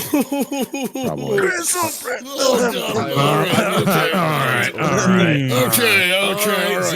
Zooming in. Let me look, gentlemen. Oh fuck, Grizzlebrand. Oh fuck, Bitter Blossom. Hey, I love you, Armageddon. Okay. Let me just, Mom, I'm gonna get him as a 3x5 here. Thank you. I appreciate it. Okay. So we got the Inspiring Vantage, which means we have the next 2 picks. Jeez. Do we just Grizzlebrand and say we're Reanimator? We make the rules. I think kind of. I think if we're the ones who saw the Grizzlebrand, we get to slam that position, right? Like, I saw it first. we have Mother of Runes and Giver of Runes. Really protect from the color on a day. So what are we thinking as part 2 for Grizzlebrand? We could also just take Grave Titan, have the other Reanimator, or we could take like Mana Leak. Well, the Chart of Course gives us another card that works with the Grizzlebrand as like here's a discard outlet. Oh, it's not. It's kind of thing is like you might get other there's other effects you can get as a discard outlet later. Like that's a very replaceable effect. Yes. Those are across most colors in this cube have some way of doing discard outlets. Yeah, get that. What's that, like a 2/2 wild dog or whatever? Can't remember. Yes, wild mongrel. Get a wild mongrel. You can have a seasoned the Holoblade. There's a number of them. But okay, Grizzlebrand. Yo, sorry, I don't think I've ever appreciated this version of the art for Ephemerate. That's so good. I love a little lion. Oh no, I don't feel so good, Mr. Hunter. Can I point out the passive voice on this printing of Armageddon? Who did this? Happy. Who did this? They just are destroyed. Who knows who did it? Someone did. Why is that going to do this? I can't believe someone did this. So good. Did you hear about all lands? It's okay. So what are we taking as our second with Grizzle for the record? What do you think? Oh god. So I'm between like Geddon, Bitter Blossom. Bitter Blossom kind of like, even if we don't end up with like Reanimation, Bitter Blossom is just a card to have. Like, it's so good. It's 2 cost. It's 1 black. It's so flexible. Yeah, just take the Bitter Blossom. Okay, Yeah, let's do that. Yeah. Let's do that. Damn, I wanted that Bitter Blossom. Too bad. Yeah. Okay, so now you get your shots on this powerful board. So, okay. I feel pretty strongly about Huntmaster of the Fells. That card's really good. Yeah. Okay, what have we got at the moment to go with it? Could fit into Tree Speaker. We could make some kind of Jund thing going on. Yeah, I'm not too worried about what we already have, considering we're back to. Then again, Curious. Yeah, you don't have any rule. Just pass it. Yeah. Yeah.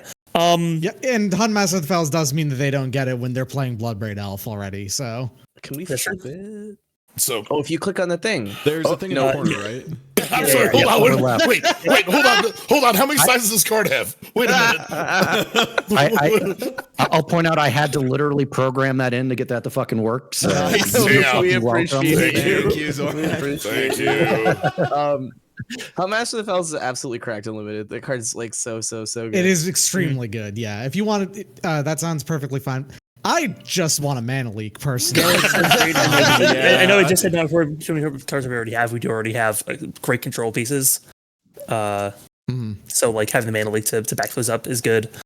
Then my last Grave Titan's also just generically strong. Grave Titan is good. Would work well with the Pernicious Deed, things like that. Yeah. Yeah. And then there's also one of There's both mom the and other rooms. stepmom in this room. Yeah, in this pack right here. Mom and cool babysitter.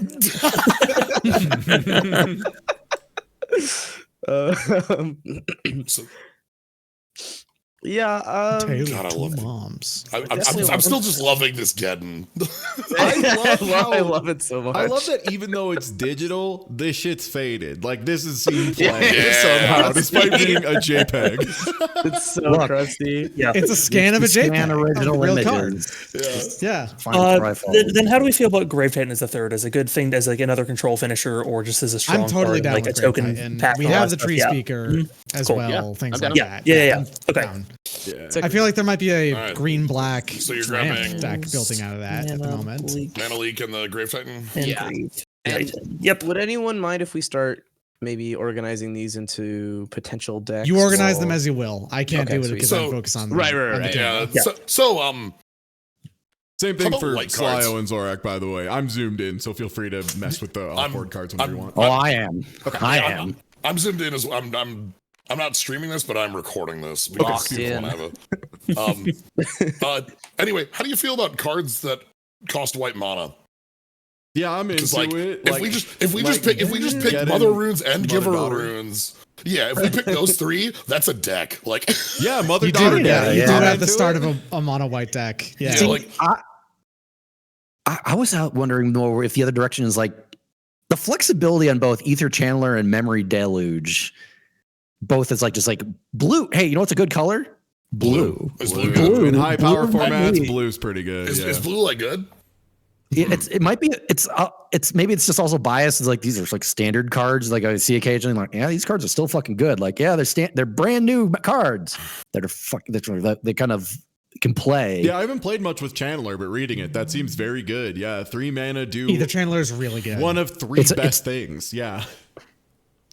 Yeah, the channeler also works with stuff like Flicker. Ephemerate. A flicker of any Yeah. form. Yeah.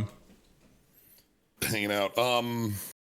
But on the other hand, like Armageddon is like such a fucked up card. Yeah, I kind of like planting a flag on like if we have Mother Runes, Giver Runes, as far as the deck goes, if you just go plains one of those 2-on-1, it's like, hell. Like, Yep. Yeah, and Like- it's like really strong. It's a really consistent deck. Like if we have a matchup where one of our opponents is playing like a pretty inconsistent combo pile and white just always goes off, right? We win. So yeah. Yeah. The I'm only into thing it. that gets a little weird with that is like we have like kind of like a mono reddish like aggro thing. Like how many like single color like whoa, we got a lot of mana versatility here in terms or lack of the nice versatility, but part- consistency. The nice part about having like low cost generic cards with only one symbol on them is like if we want to put them into a dual deck later, they'll be fine there too. Like Yeah, Giver of Runes, that's Mama true. Runes, and Armageddon will work in Yeah. a split deck, no problem. The red ones are a little That's true. trickier for sure. But Yeah. white at least can splash. Yep. I mean, and I think Armageddon, I think we should just take just because It's great. Yeah. it's fucked up. the wheel of the land. Yeah. If I just use the rule of thumb of like, I hate that card being played against me, like that's a Then, pretty yeah, good, that's a good spot. sign. There's a Boros Charm in your cube, huh, Slyo? Yeah. Yeah. Boros Charmageddon time.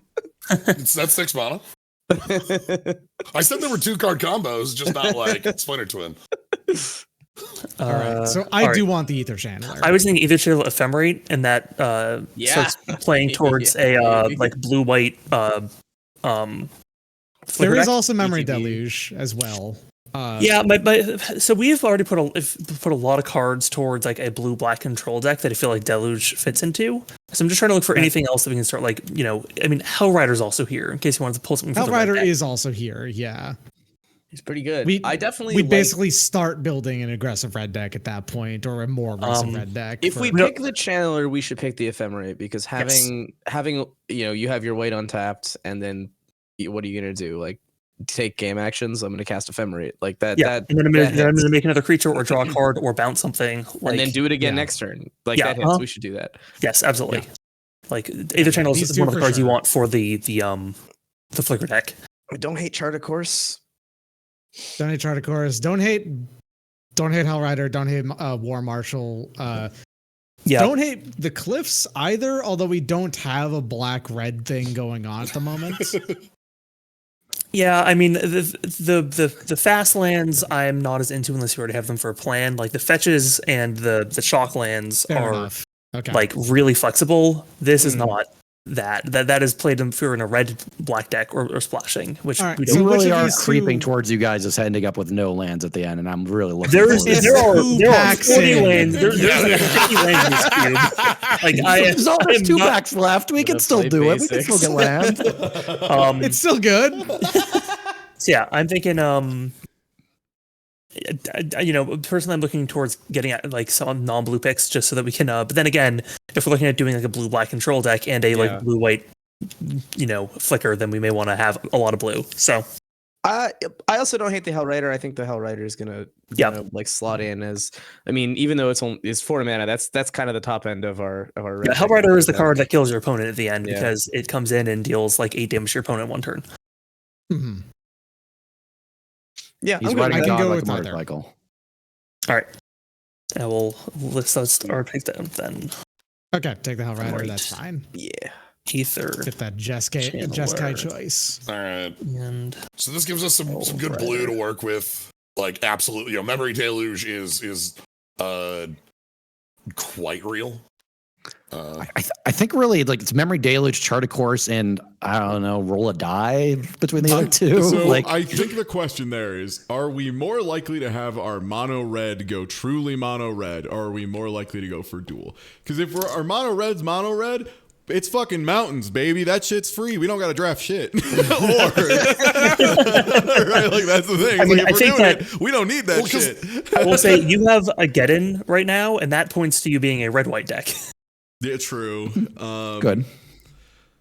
The Bloodbraid Elf also works pretty good with just red aggro because it's just more dude haste. Chart of Course obviously does real good with Grizzers. Memory Deluge is good with blue. Yeah, I think blue cards blue here cards seems are like locked in. It's just do we want Mog or Blackcleave? I kind of like getting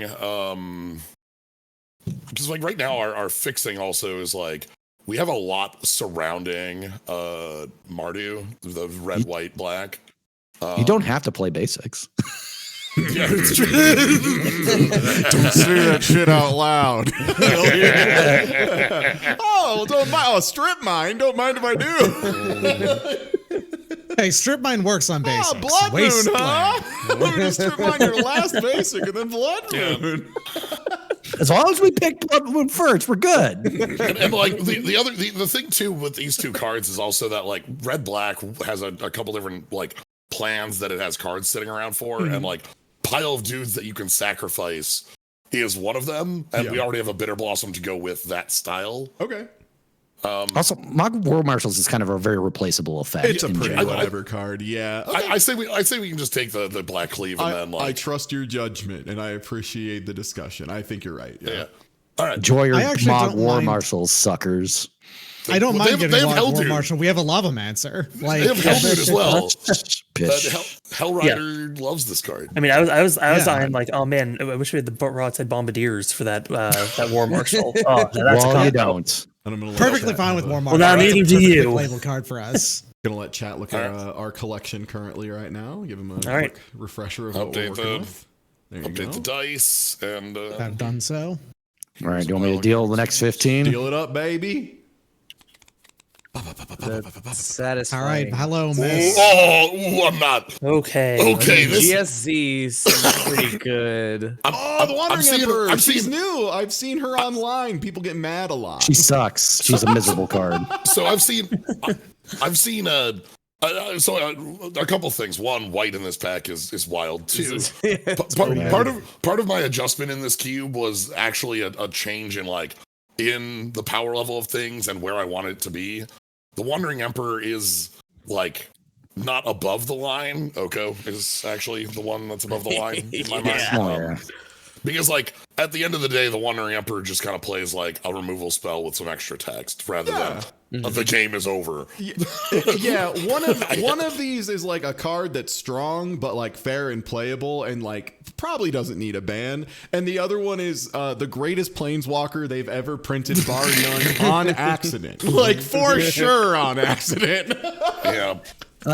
Okay. But yeah, as far as the line goes, Oko and Ragavan are two cards that I can say that are above where it is. Ragavan's Cards are I think the big thing with Ragavan too is hey, too cheap. No one wants to fucking see Ragavan. I'm so sick of that dude. I don't even play MTGA and I'm sick of that dude. No one wants to see that monkey for a solid 6 years.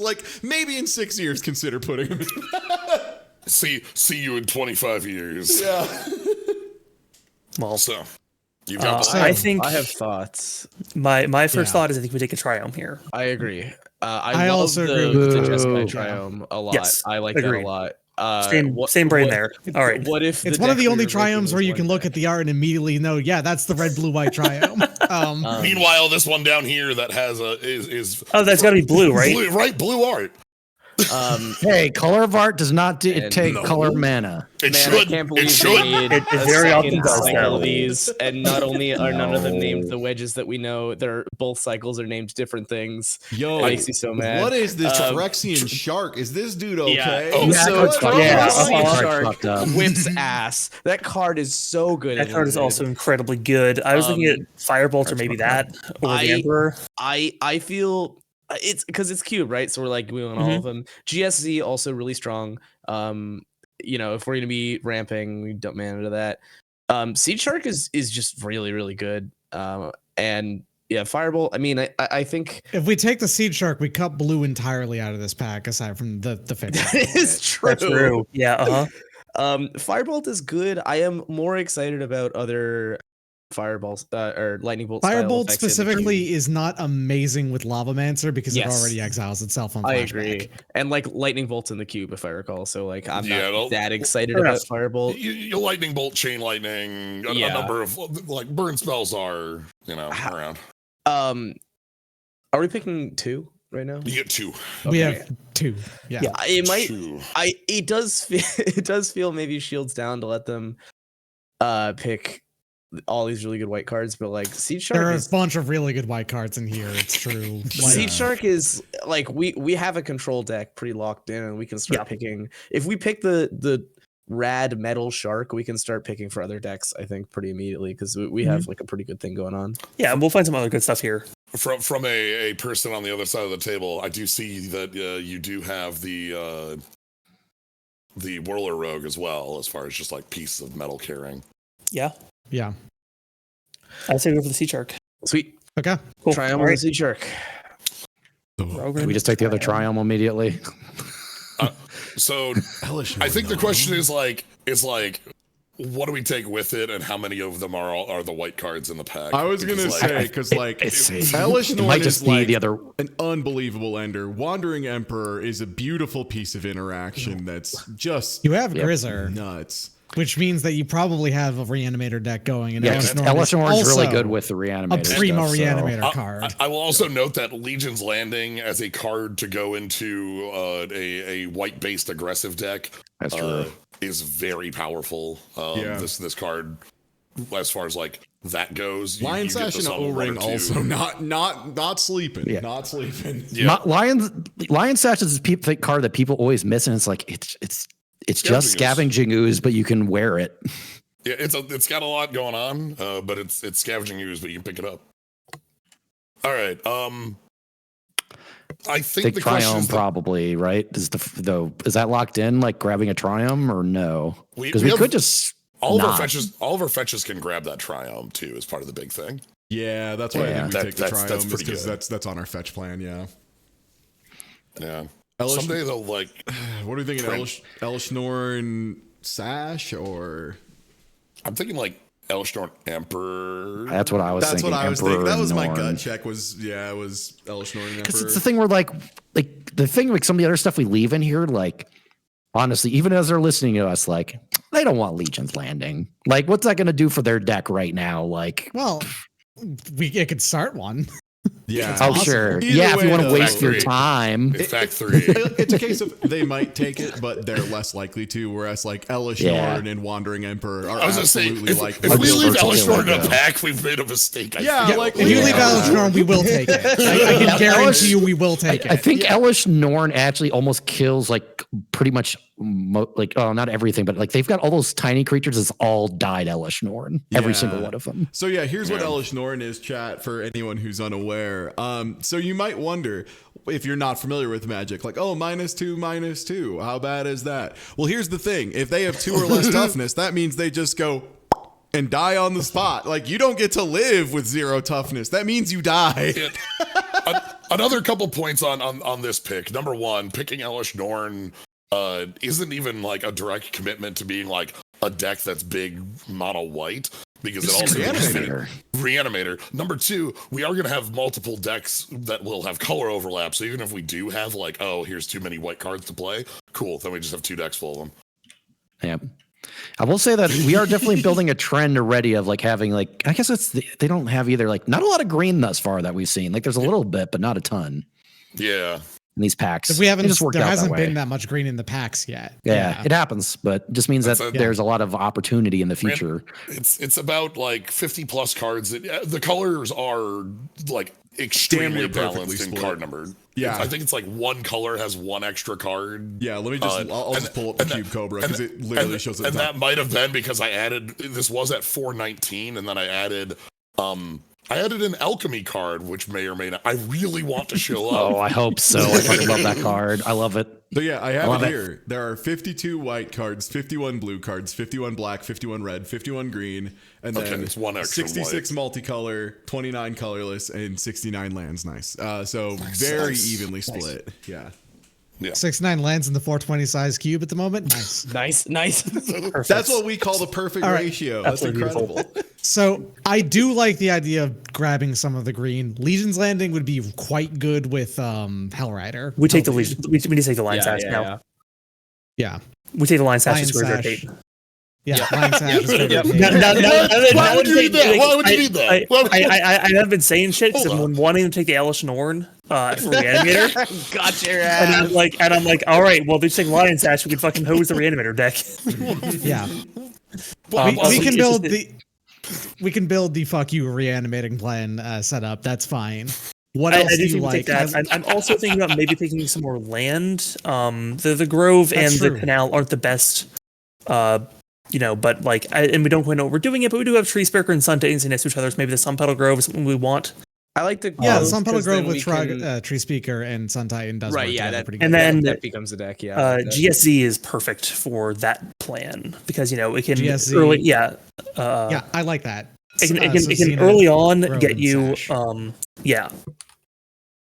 Because early on it gets us our if it's on turn 2 and we don't have enough dorks, we go fetch a dork, or if it's turn 5 and we can spend 7 mana, we go find a Sun Titan or something. So yeah, I'm good with that. You sure as hell ain't finding a Sun Titan with this card. Fair point. Well, it's some good green ramp, but regardless. But yes, the idea still stands that like Huntmaster on turn 4 or what. No, they play a Planar Servant and then they get it with a Green Sun Zenith. Green Sun Zenith is so sick. Is it cool if I just add a Leyline and go back to the everyone gets one. Green Sun Zenith is one of those cards that every time I look at it, I'm just like, how did they think this wasn't going to cause a problem? How did they think that wasn't going to be an issue? All right. I've almost exclusively played it on Magic Online where it shuffles back in for you. So in paper, I just forget that it says that. Same. It just goes back into your deck. Like, why does it do that? All right. So I'm kind of happy to see Sun Zeros do that. I think I was fine with what they just did. Everything they did, I don't give a shit. I'm quite happy with seeing Legion's Landing still in here. I'm quite happy with Falcon Wrath Aristocrat as well. With this kind of like over red Falcon black. Wrath, I don't hate as a pick.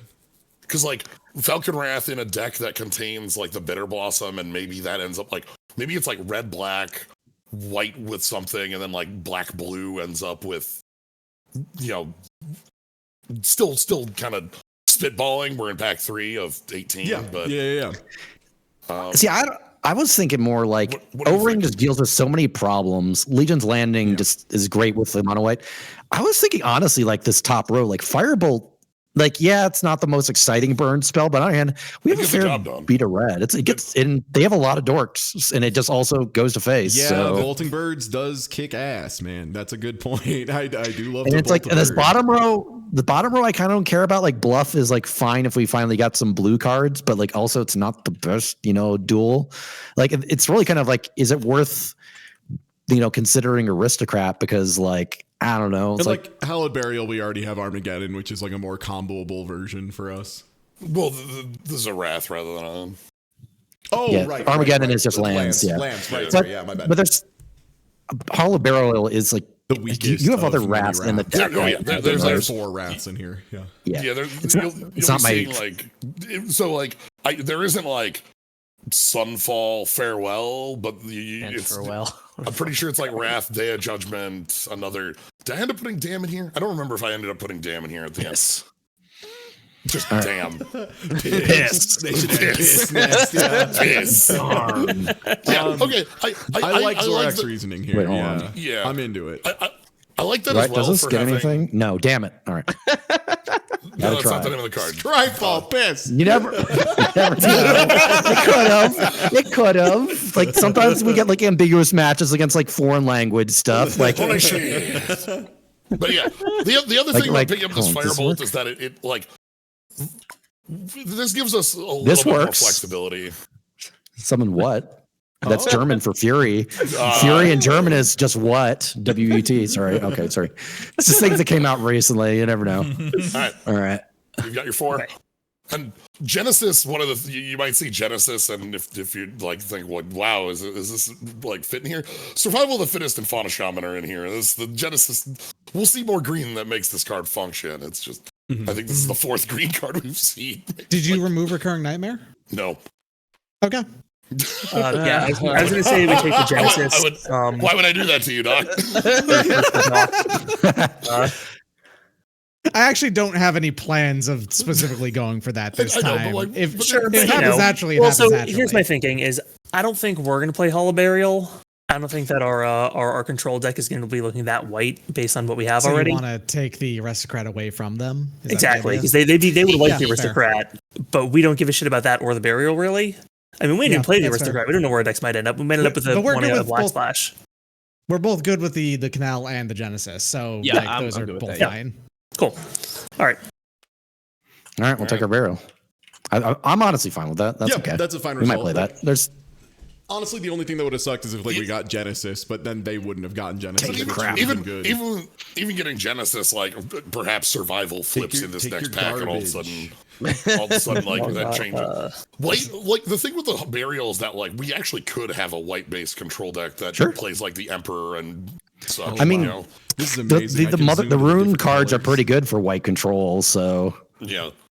Here's the white pile for us currently, chat. Here's the land in Maltese. But yeah, I adore that everything's face up on this because it's like, oh boy, you have to be like in a normal draft. 8 players, open your pack. Hate drafting is like a thing you can do, but like you basically shouldn't. Like hate drafting is not like. Okay. Hex drinking. Oh no, fellow. Baneslayer Angel. Hello. No, I'm most afraid of seeing Soul Herder make it out this early. That solidifies. We do have the Ephemerate, which is that very exciting. If I have to. I'm gonna have to play against the Mole Drifter deck. Oh no! Did anyone flip the die? I think so. This is 4. It's 4. Yeah, this is 4. Oh, so no. So if you want white black fixing, you have it. Like, so we've got first 2. Yeah, you first 2. Correct. So here's the thing that I was thinking about with like Soul Herder actually allows us to start like smacking like our blue cards into our white cards, and then if we can finally, I don't know, it's like we don't have to concede, we don't have to concede that deck here. We can pick the fight. Yeah. That's the thing where like also Soul Herder as a utility card, it's pretty good. It just does stuff on its own. It's one of those. It's one of those shitty modernish cards where it's like, hey, you don't need to enable it. It enables itself. It's just fucked up. Yeah. What's the? I think you should give it to us. What's the name of white blue? That's like Arzuri or Arzuris or whatever. Azorius. Yeah, that's the most supported color combo in Magic's history, right? Like overall, I think that's the most of any multi that's been printed. I mean, by sheer number, I think it is. They tend to be pretty close. Like allied the 5 allied combinations. That's true. Yeah, to check. Red black. But yeah, I think that's a good one because I think there's a lot of good stuff in this pack that also backs that. Like, is Snaps that? Yes, that's the Snapcaster. Things like that. Yeah, stuff like Snap. So we could try and get like some kind of like white blue Snaps playing because those are our whites really cheap too, right? With the exception of like Wandering Emperor, and then we could like pivot to a white blue control. But even like Wandering Emperor, like is a card that we can play the Herder and then Emperor is like our 4 or something like that, and that top of it. I wish we had some green because I really like Edric. Edric is fucked up. I was gonna say here that I think it might be worth grabbing the Garrick based on like Garrick just being like a really powerful green card, and sooner or later we need to build a deck around green. I wouldn't. Yeah. I like legitimately wouldn't hate Garrick, Edric, and probably not Hexdrinker just because there's probably some other more powerful options overall, but.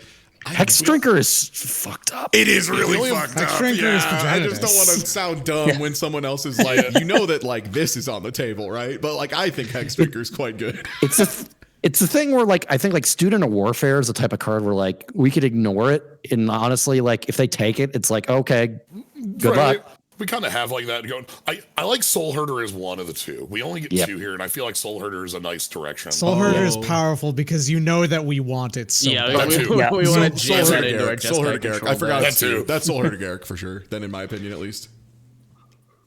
Yeah, those are both cards that I've liked. Yeah, we missed out on a little bit on Baneslayer, but also that's probably fine. You say that. We have enough white bombs.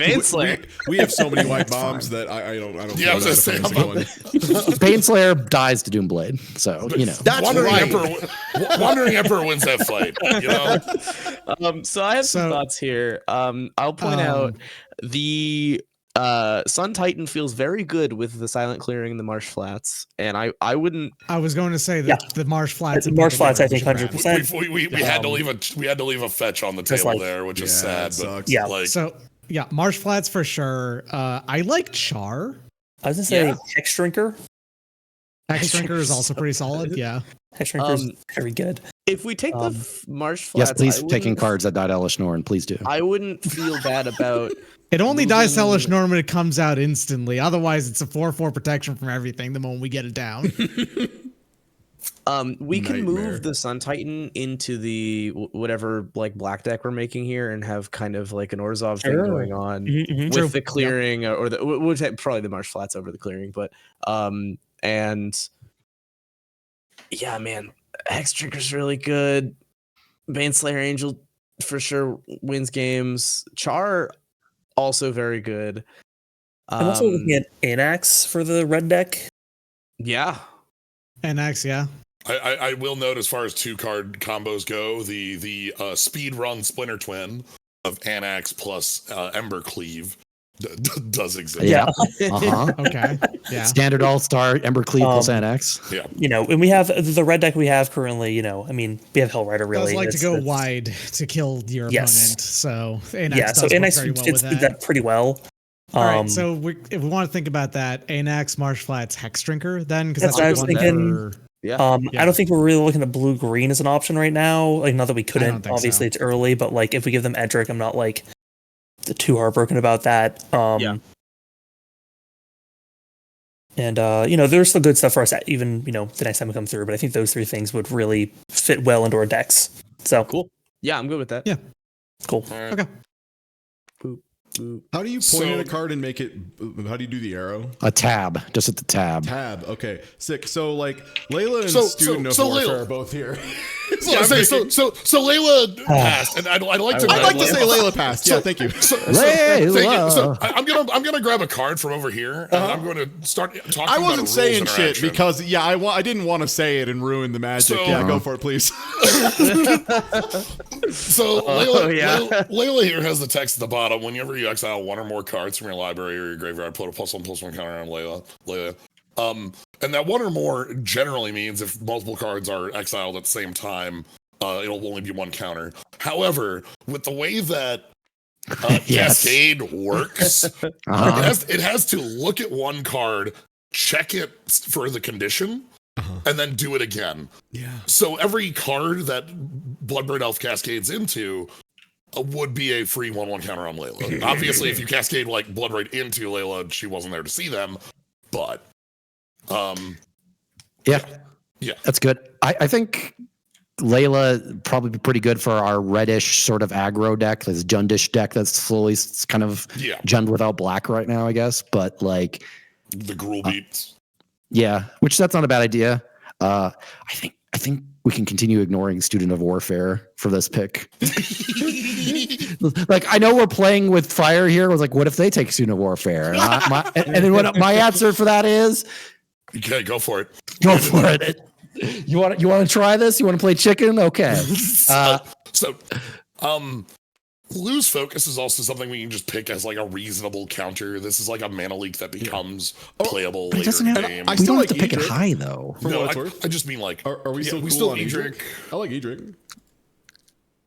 With the Garrick. We don't. Yeah, it's not terrible. We just have to get more evasive dudes though. Right now they've got the most of the evasive dudes. Yeah, I mean, we're pack three. We have Bitter Blossom. Generically good in draft, right? Bitter Blossom. Yep. That's pretty spicy. But yeah, and then we've got like, we can grab, actually, how good does, looking at how much Revelark does for us, not a ton at the moment. But I'm as the one who built this cube, I'm the Revelark liker. I mean, you get the runes, Mother of Runes, Giver of Runes. Yeah. Can grab Broadside, Bombardiers if we ended up on a white-red. Oh, yeah, because protection from color means can't be blocked as well. I always forget that one. Yes. Yeah. So it can hit a fair number of things, but... Man. We also just have, like, black-white duels if we want something for that, like silent clearing. Yeah, I was half wondering maybe just going for one of the duels on top of it. Like, for me, it was either Char or one of the duels is what I was thinking for the last pick. Because Char is like really solid if we are pushing heavy aggro. Like that's just a nice piece of burn, either as control or as like finish him off. I know it feels so boring to just pull this much red burn and like aggro up front, but also we're being presented with a lot of really good red burn and aggro up front. Is my other argument for it. That's fine. Let's go for it then. Okay. Are we sure about Edric? I'm just half wondering. It's like we're kind of betting on blue showing up or green showing up later. Edric was largely like because you seemed really high on him comparatively. I mean, I just like Edric. It's just more. If you're off Edric, then what else are we pulling? Do you think a dual land or we pull the Student of Warfare now? I don't know. It's the thing where like we kind of have like. I also, for what it's worth, I wouldn't hate Lose Focus because we already gave those assholes a mana leak, and God knows I don't want to deal with two of them shits in the same session. Like, counterspell with downside, I say, putting the biggest finger quotes I've ever done in my life in the air. Yeah. There'll be other counter magics, though, I presume. Yeah, I'm looking at like what we're doing with the color combinations. Like, blue white Slayer is pretty good. If you're cool with silent clearing, I mean, I'm down with silent. I'm not. Yeah, let's do it. I'm off on like how some of the alternative dual lands work because there was like a period where I didn't play Magic, and that's when they were really experimenting with some of the like you can pay life to have this deal damage to you and still get mana lands and stuff like that. All right. Okay, no gain. So, what are y'all thoughts? Student, I mean, we got a lot of one drops, but they got us. We have Isolated Chapel for sure. It seems like we're building. Yeah, Isolated Chapel is the number one thing I'm thinking of. Okay.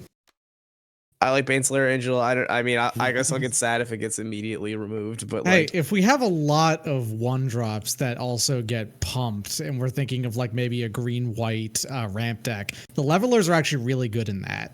And like, Revelark also picks those up out of the grave, things like that. Yeah, I'm good. I'm good with this. Sure. Let's do it. Oh, so you're saying all the cards you're debating about taking, we get to keep anyways. Thank you. Oh, nice. Thank you. All right, Thank you. I guess that means Lose Focus, Baneslayer, Eldritch. Do we care about Is It Charm? Like, we have no blue reddish. Yeah, the problem with Is It Charm is that Is It Charm is a cool card, but we just like. Also, what are we doing with it? Also, for what it's worth, that is the first Is It card period that has shown up other than Spire Bluff, I think. Yeah, So, which we don't even have. Yeah, like the only thing with like Baneslayer Angel, like Baneslayer Angel's good, it's but so like fat. how many white fatties, how many like mid-range-ish like / reanimator target white fatties do you need in a 3 single white deck? decks. Yes. More. We said mono white. We meant mono white. Damn it. I mean, that's the thing. That was like, would we really like? I could see us picking Baneslayer Angel, then like even cutting it with as little of the white we've seen this far. Okay. Here's my argument for Baneslayer over Is It Charm, right? So we have a good amount of components for a Reanimator deck, and Baneslayer is a motherfucker of a target to hit with a Reanimator, because that is very much a. It's actually probably your weakest one, though. It wouldn't be out great, of the options available to you, but it still is a case of they have an answer now or they lose the game. I'm sitting here thinking about Is It Charm over Edric. Really? Yes, because like looking at what we have here, Is It Charm plays as like small removal, counter spell, and a filter, and like we have what we could be looking at with the blue, like that could be a direction that goes in.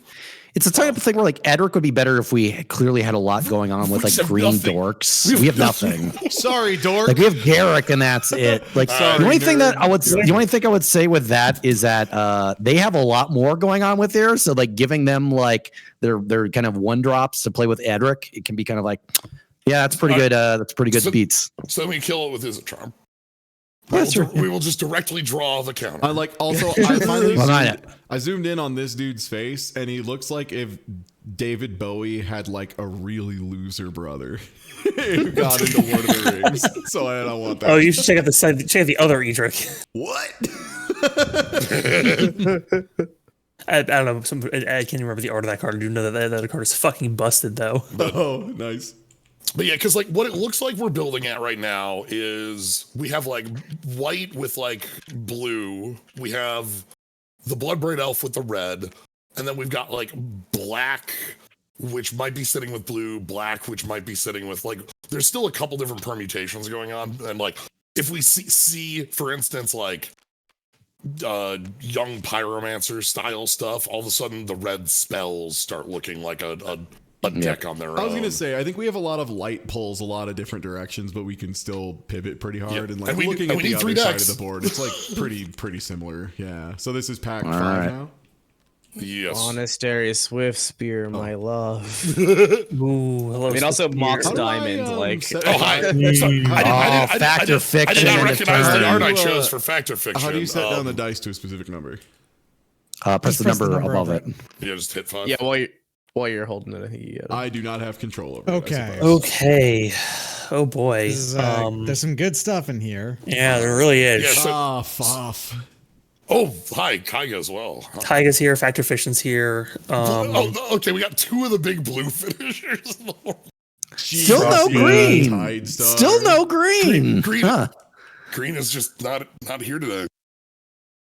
Fucking Shriek. Solomon Simulacrum is basically a green card, though. It was supposed to be green blue.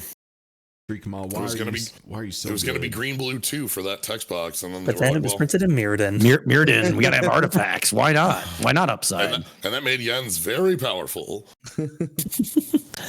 Well, I'm gravitating directly towards the 2 extremely good 1 mana, 1 blue pip cards. Yeah, Kega and Facts. Like that would be good as well. Yeah. Come on. Let me you don't show need the to- chat a little bit what these are. Okay, so fact of fiction All right. is you show the top 5 cards, your opponent splits it into 2 piles. You get to take one of them, the other one goes into your graveyard. The problem with this is that means almost always your opponent is going to get probably 2 really, really good cards or 3 pretty damn good cards. Also, a lot of times putting shit in your graveyard isn't bad. Good, actually. Yep. Yeah. Really Whoopsie good. doodle. So that being said, this card's very cool. It creates a ton of really interesting play patterns. Like the whole math of figuring out how to split your piles and present them to your opponent can be like a very cool little metagamey type thing. So a lot of players, even though this card is very strong and has an incredibly high power level, still really love this card because of the extra layers to the game it introduces. They've gone out of their way to make a lot of Fact or Fiction like cards, and up until very recently, they've still been like cool cards, but nothing's been near the power level of. They've decided that you should make the piles and your opponent should choose one for you. That is a more reasonable effect. Mm-hmm. I'm good with the. I mean, obviously, Fact or Fiction is amazing. Not necessarily into Kaiga over something else. That's also. fine. I like Kaiga. I don't know. This is the like CEDH player in me. I see Mox Diamond and I'm like, ooh. Mox Diamond is very exciting. So there are no like power like Mox Pearl, but there are a number of Moxes like Mox Diamond, Chrome Mox in here.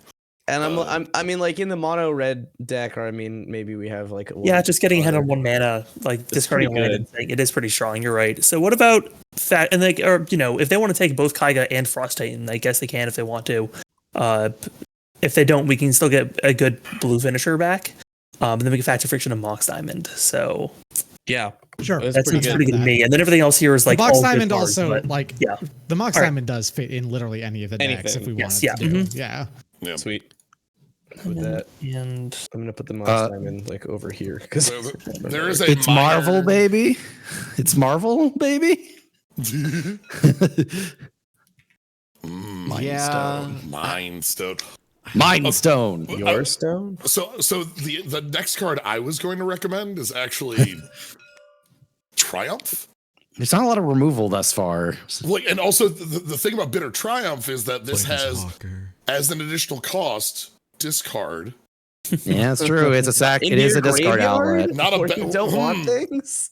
Yeah, we don't have a deck that might want that. It's like a pretty bad true. Makes me extra glad I'm taking that Mox Diamond though.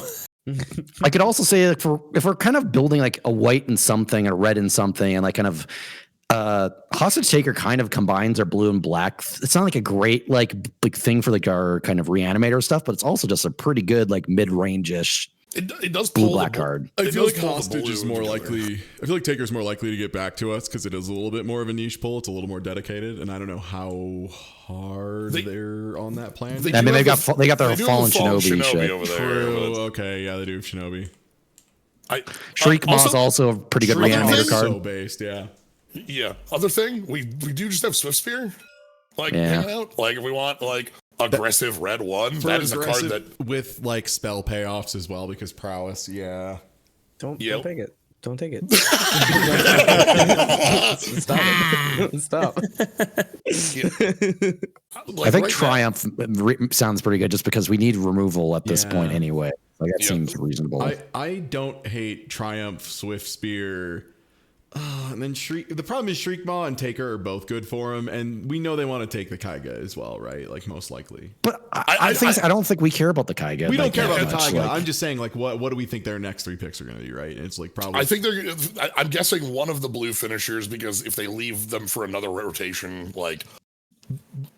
We'll probably end up with them by default. We might just take them because it's like okay. The Hostage Taker is something that's interesting to see with the with like they have a Fallen Shinobi, so it's not unlikely that they may want to build to that, even though they have like blue white kind of set up over here, but the blue is the heavy part of that, not the white. Yeah. I'm kind of tempted to say Shriek Maw, maybe. Like, it's not the most exciting thing, but like also like as far as like value stuff packing in these decks, like that's a card you're gonna play. And this might be wrong for Rochester, I'm not sure, but like my general draft philosophy is like try to make your own shit better before trying to make your opponent's shit worse. But that's also usually because you're playing against, you know, like a group of 8 people. So you know, it is also worth noticing, that like any given deck is going to be playing one round against another deck, right? You're improving your matchup in one of 3 games, as opposed by to hate drafting, matching it up, improving it. In you know, technically every round there's 9, but so 1 out of 3 games you've made your opponent's deck worse. Whereas making your own deck better, you can win more games. But also making their worse, like you might still like it's the thing where you might end up with Kaiga and not even play it. Is the thing. Right, and it's also you want to be taking a hate pick that is so strong that you like turn off their like if we see animate dead, we'll take that because that you know no you shouldn't. That's a terrible idea. You should work on improving your own deck. I have to take 7 damage. Yourself. What are you crazy in this economy? How do you change your cursor off of a rular? Upper left, press the grab button. What? Or press F1 on your keyboard. Okay, thank you. I'm just like I've been trying to grab the shit. As well as been flicking cards around. I thought you were doing that on purpose. I saw you doing that. That's why I started flicking, and I was like. Also point out Shriek Maw when we have the ephemerate and we're making like an Orzhov deck. Pretty good for us. So all right. An elf in trouble. An elf in deep health. Those 3, I think is the plan. Yeah, let's grab those 3. All right, you know it. Okay. So speaking of things that fit in basically in a deck, I mean, Sadbot I'd never pass up. Sadbot's great. If we want for ramp, Mindstone's also a good ramp card. It's also just it's metal if we need it for a that kind of deck. Also, we have a Sun Titan. So we do have a Sun Titan, which is true. And I also Mindstone more than Sadbot. I mean, I was thinking maybe both of those. Going both of them are ramp pieces, and we are thinking of a green-white ramp deck that contains Sun Titan. So that actually makes perfect sense. Yeah. And then for a third thing, do you just want to take the mana fixing in case we want to do a splash or anything like that? Like, we also take the Archmage's Charm as just a good blue, counter, draw 2. I hear you, but our blue deck does look to be 3 colors, and I worry about. I don't think. So if we play a bunch of blue, we are not necessarily going to be playing 3 colors for a blue deck. We might end up playing, that's true. I think it's all. I'm sure you guys will get duels eventually. Is it Charm or the Monastery? Yeah. I'm thinking we're not playing that, but But I guess the other thing to take, we could take the Hostage Taker. We could just go for that. The Hostage Taker. Just take their stuff. Yeah. Yeah, just good control piece. I think we're pretty good on. My main thought on why not to grab the Keg or Frost Titan now is actually the same reasoning why they brought it up, but also they're not super heavy blue, so I don't think they'd play either of them anyway if they got them. So I'm good with that. Who's gonna flinch? Kaiga chicken. This is look, if they do take Kaiga, we just hostage taker it. Nice. Yeah. Just fucking steal it. And then if you die, you take one of the things. So how do we? I'm thinking Solemn Mindstone and Archmage and Hostage Taker. So we leave the charm for now. And we'll take the Solemn. We'll see if they want it. If they want it, they can have it, I guess. Yeah. Cool. Yeah, if they decide to choose Kega, Archmage's Charm, and Frost Titan, they can have them. That's fine. I think we should do that, or maybe Skyfisher. But it's a good idea, actually. Yeah, I don't know. Like, this is tricky, like what we have left here, because Clifftop Retreat, if we want to do kind of white-red, is not a terrible thing, but also I don't think that's on plan. I think that's probably not where we're going. The bombardment is also like a possibility with again, we kind of have a setup where there's multiple homes where that could fit. I'm honestly just thinking about grabbing the Sentinel because green cards seem to be like the rarest thing in the world, and we should probably get some to play in our deck. Green will show up eventually. We just bet on that. You know what I maybe hate is Sentinel's also like a pretty powerful card, just flat. Yeah, because a 3/4 for 3 is like you don't even need more text. Vigilance, oh baby, and he creates tokens. What are the tokens? Who gives a shit? He makes tokens, baby. Yeah. Yeah.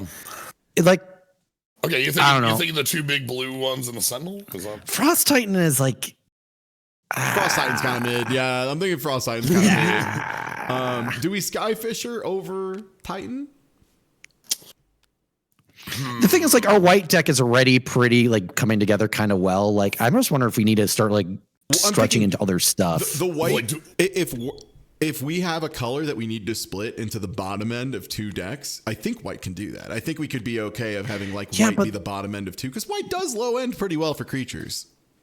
Yeah, the thing is, like, are you really gonna have like two mediocre white aggro decks, or are you gonna like what is the how are you splitting it like kind of thematically there? It's just like pure aggro. Yeah, one would just be more like just core Skyfisher is a generically good. It is a 2/3 flyer. I will say if you did want to do the ephemeral,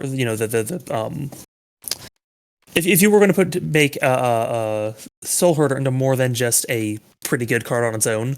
Core Skyfisher also fits well in it because you can rebuy effects to hand as well. Yeah. I'm kind of I kind of like the three you have here, like because Kaiga is. Yeah, I mean, Kaiga kind of at least gives us more to do with blue than just playing support. Yeah, and it also fits well if blue ends up being a little bit of a lighter. Like one of the problems I'm seeing with like Archmage's Charm is that we're just not dedicated to blue. It's right triple now. blue. Yeah, triple blue's pretty rough.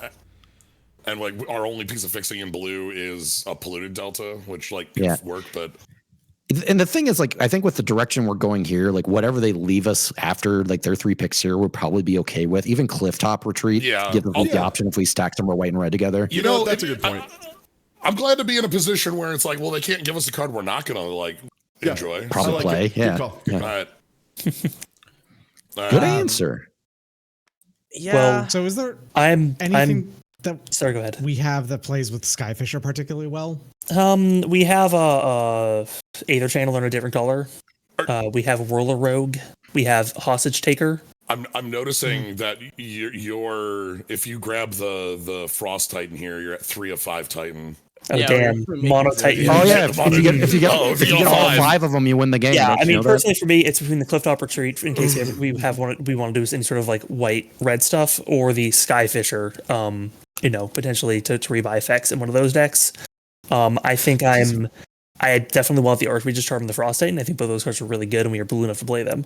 I want the Skyfisher over the Retreat. I really do not think see us putting together. Yeah, I don't deck. think we're playing the Boros deck. Yeah, I'm good with. I do like the other 3 cards, so no problem. Yep, cool. All right then. All right, we'll take the Retreat. I'll get the moving the dice up to 6. Retreat. Okay, so we should be uneven right now. That's good. All right, let me reveal 15 cards. If you can find Inferno Titan and Primeval, both of those are also very playable Titans. I'll say I know Prime's in here for sure. I saw Prime. Oh fuck! Oh fuck! Oh fuck! Oh fuck! There's so many cards I want in here. Dracula. I'll say yeah. Here, oh boy, this is a fucking pack! Wow. Where was this pack for the rest of the few packs? Dracula has appeared. This happened last time. We hit the dark isn't red dumb in that bitch pack. shit himself, Skull Clamp. Oh, Skull Clamp.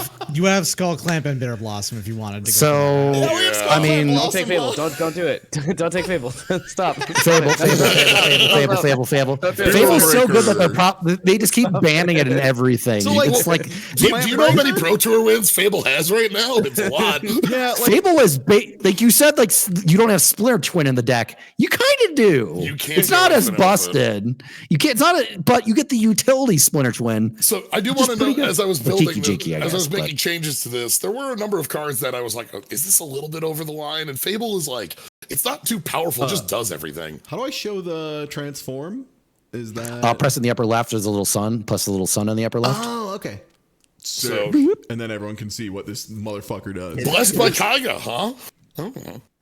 You know the I mean, I'm sure you knew the token is more expensive than Tarmogoyf More expensive now. than Tarmogoyf right now. So, yes. chat, the thing that's cracked about any kind of copy like this, particularly the one with Kiki-Jiki, is it has haste, which means if you can somehow trick this card into making multiple copies of something by like untapping it and then having additional mana. God forbid you make a card that can untap and also make mana, so the damn thing just goes infinite or whatever.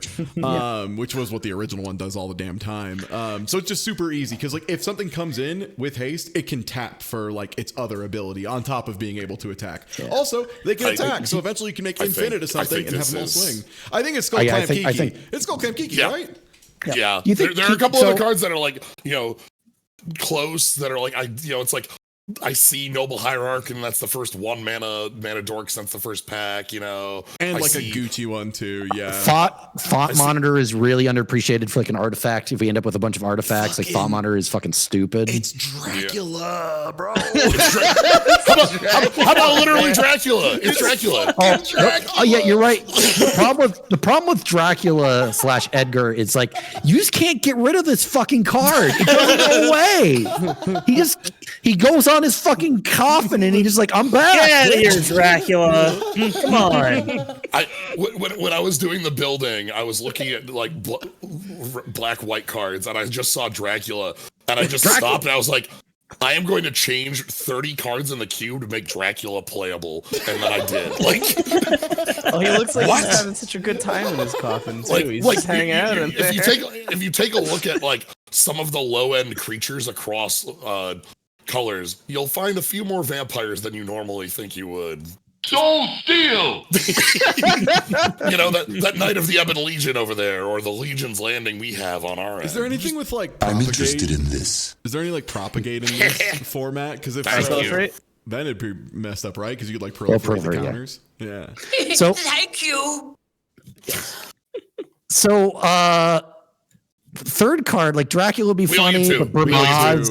We only get 2. Yeah, we made our choice. We get 3. It's for us to shut the fuck up and let them make Let's let them. All right. I mean, here's the thing: we're never swapping. Whatever they pick will be fine. We'll be fine whatever the fuck they get. Look at how good this Hierarch. Yep. Great henge. Absolutely fucked up cards. Titania, extremely funny with fetch lands and. How many fetches have we got? That's the fundamental question. You're the one so far. We can have it as a sideboard card against the player playing Armageddon. It's very funny. It's very funny. Thought Monitor probably casts for like 3 mana with I was thinking Thought Monitor is Thought Monitor with other blue cards is pretty good. I'll say that Meld is my favorite mechanic in the game. I think it's extremely funny. Somebody asked, and the answer is, why would I put this card in here without the other one? The other half of the card is the playable half. That is true. It is true. This thing's Hellrider. It's fine. It's fine. He is Hellrider. It's got a lot of words on it. Tidehauler Sculler, also pretty good for the Orzhov deck. It exiles the cards rather than discarding them, so that's pretty good against the Reanimator. It's also very neat with Ephemerate because you can Ephemerate it on the stack and then it goes away forever. You can do the thing. But I'm looking at the 3 like cards that are just really solid what we have already, and Noble Hierarch, Great Henge does so much. So good. Like just so once the henge is down, like even with nothing else, it gains you 2 life every turn. Yeah. Like which like usually thing that just says you gain 1 life is like okay, like whatever, but gain 2 life suddenly starts like adding up really fast. And then that you also get extra mana and also you draw cards and your creatures are bigger. Like it is a bonkers card, especially if you can ramp out something big fast to get it out faster. Then Thought Monitor, we already have a lot of like little metal pieces. Yeah. I like Riftbolt, but I can survive without it, I think. Yeah. I'm not sure we need it. Yeah, the Chrome Shell, the Chrome Host, Seed Shark, and the Whirler Rogue are both like heavy support for the Thought Monitor. Thought Monitor in here is this is Muldrifter number 2? No, 3. Yeah. This is Muldrifter 3. Yeah, then we get to beat Gens to the punch on the first Muldrifter. So it's true. First blood. That is there true. are 6 Muldrifters, and this is Muldrifter number 3. I'm cool with that. I'm cool with we're not really counterpicking anything that they want to take, but I'm fine with that because we're getting 3 really good pieces. The thing is, this is also a pack that is stacked with good cards, so it's not like we're gonna be able to prevent anything really. Yes. All right. Also, Slyo, I love that you mentioned the mole drifter count, because like one thing I've been saying when I've been talking about this draft is like, yeah, and the cube's designed by someone who's like really knowledgeable about the game and like has it at a fun power level, but like definitely is willing to like cut cards that just aren't fun or aren't interactive, and we'll put ones in that are maybe like a little below power level if they allow the game to have more engaging play patterns, and then you just show up and you're like, I put 6 mole drifters in this shit. And I'm like, my man, Let's go. All right, so do we just take Bramaz as one of ours? Because like Bramaz is so fucking good with like the mono white stuff we have going on. Like he is like Skull Clamp. Yeah. So we've got Bramaz. One thing we actually have is I don't think anybody said the name Delver of Secrets. Delver of Secrets, yeah. But like, Y'all have been very secretly and quietly you've been very secretly and quietly building a blue-red shell over there. I don't know if it's like direct, because this pack is stacked. Like Maze of Ith is also like ridiculous. Sorry, I forgot Deep Analysis has one of my favorite little inside jokes on it of the Manticore, and it's a Masticore or Manticore. I can't remember which one that is. Masticore. Okay, yeah, and just the text at the bottom of the specimen seems to be broken because Masticore was fucked up. It's like Delver, like I don't know, like you have to get really the right deck built around Delver for him to really be great. Like it's a thing like it's true. Like it's a thing like Delver's in standard right now. He's okay. He's okay. It's true. It's true. So you need like, because like when Delver was in standard the first time, it was like here's like Git Pro, like Vapor Snag. Mana League was in the format still, I think. I wouldn't hate starting like a white-black plan too, like white-black. Just grab Dracula, grab Tide Hollow, and grab fit on that. Yeah. The only thing is like the thing they said about Titania as a hate card, we actually have a lot of fetches. Like we don't have a lot of green going on, but we actually have like 2 fetch. We have 2 fetches, and the silent clearing also works with. I didn't even think about that. Yeah. And then also Indatha Triumph Cycling Land, that also does stuff. That is me not having enough game knowledge. Okay, would you rather take? In that case, do we take Rift Bolt? All right. What if if we take Bramaz Titania? What do you think is number 3? Dracula. Or maybe like I was gonna say Deep Anal's pretty good. Yeah, like it's a pretty good blue card just generically. It's 1 pip, so we can play it as support on other things if we need to. Are we? Okay, let's take a quick minute. Is white black one of the decks we want to build? I know we have a lot of fixing around it in silent clearing. You have both Elishnorn and Grizzlebrand. Yeah, that's what I'm thinking. Like, supporting that as a deck seems like it's going to be really like the things build we're going to go with. The only challenge you'll hit with that is that a lot of the direction our white black seems to be going in is like Reanimator, and we just don't have a lot of the white black ways to put stuff in the graveyard. I mean, we could do white black blue potentially, but like there's not a lot of way for us to put stuff in the graveyard right now. There are still like 10 packs. I would say also, I mean, at this point, we don't have a single Reanimator spell. You know, that's true. Come on, you do. You got one Reanimator spell, don't you? But yeah, I think we just got to make our stuff generically better. Is the big thing, and I'm not sure. I'm sorry. Bramaz is definitely. No, sorry. I was thinking about the first test pack we pulled where we had like Grizzers and and then my brain said that was the first pack. So I think Bramaz might generically just make white black, because Bramaz is basically like a white. It's a white card, but it kind of goes really good with white black. Okay, so how about we pick up the white black, just the pile of white black cards, knowing that even no matter what 3 cards they pick out of the remaining 7, we're cool with this pack is too stacked for them to be able to take everything. Yeah, the same reasoning for why we didn't bother doing this. We'll basically be able to say that until the last card exists. I'm kind of sad to see Scholar go, because we could have had used that for sure. I like Titania and Rift Bolt personally. Yeah, Rift Bolt's awesome. And Maze.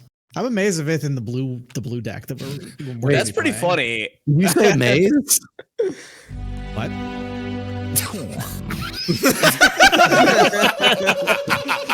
Sorry, I was running out of cards. What are as options?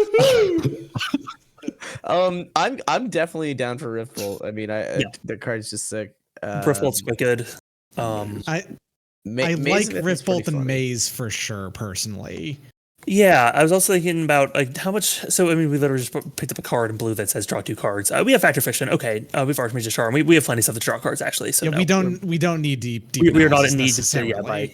no. All right, we are so, set without it. I mean, I don't think we have the synergy for Vengevine. I mean, we don't have that's not more synergy building for either of them yet, but Titania is easier to get synergistically going, and I do mean it. If someone's playing Armageddon, Titania is hilarious against Armageddon. I'll go with that. Okay. I'm totally good with that. Yeah, I'm slamming the Rift Bolt into this red deck over here. All right. Boop. So we have 4 picks So that leave all Mishra. kind of look like. Like, do we not want to live in the world where we get the dragon You engine? should do it. You get a big magic The card. thing is, the dragon engine is like Really good enough big on magic its own, card. right? Like Just that's the riddle Yeah. of the Sphinx. The is Dragon that the Engine's Dragon fantastic Engine- on its it's a- own. Yeah, Dragon it's a Engine is 2/2 goaded double on its striker own, that- and Mishra kind of sucks. Misha's okay. He's fine. The thing He's is, like, fine. He's fine, but we're Vengevine- playing in like a almost vintage level cube. Fine is bullshit. An important value Vengevine. about Mishra is that Mishra gains life. He's not just a Hell Rider. He fits in a slower deck as well. So Mishra is a slow Hell Rider that drains for X rather than just deals X. Yeah. The thing about Vengevine is that if we get like, you have dredgish cards in here, right? The like Entomb is just a thing that's in here, if I remember right. But do you have any do you have actual dredge proper? Like any No. ways to? Because the thing Vengevine So is good if you accidentally get into your graveyard. It's not Survival of the thing- Fittest and Friends are the cards that Vengevine are designed around in this cube.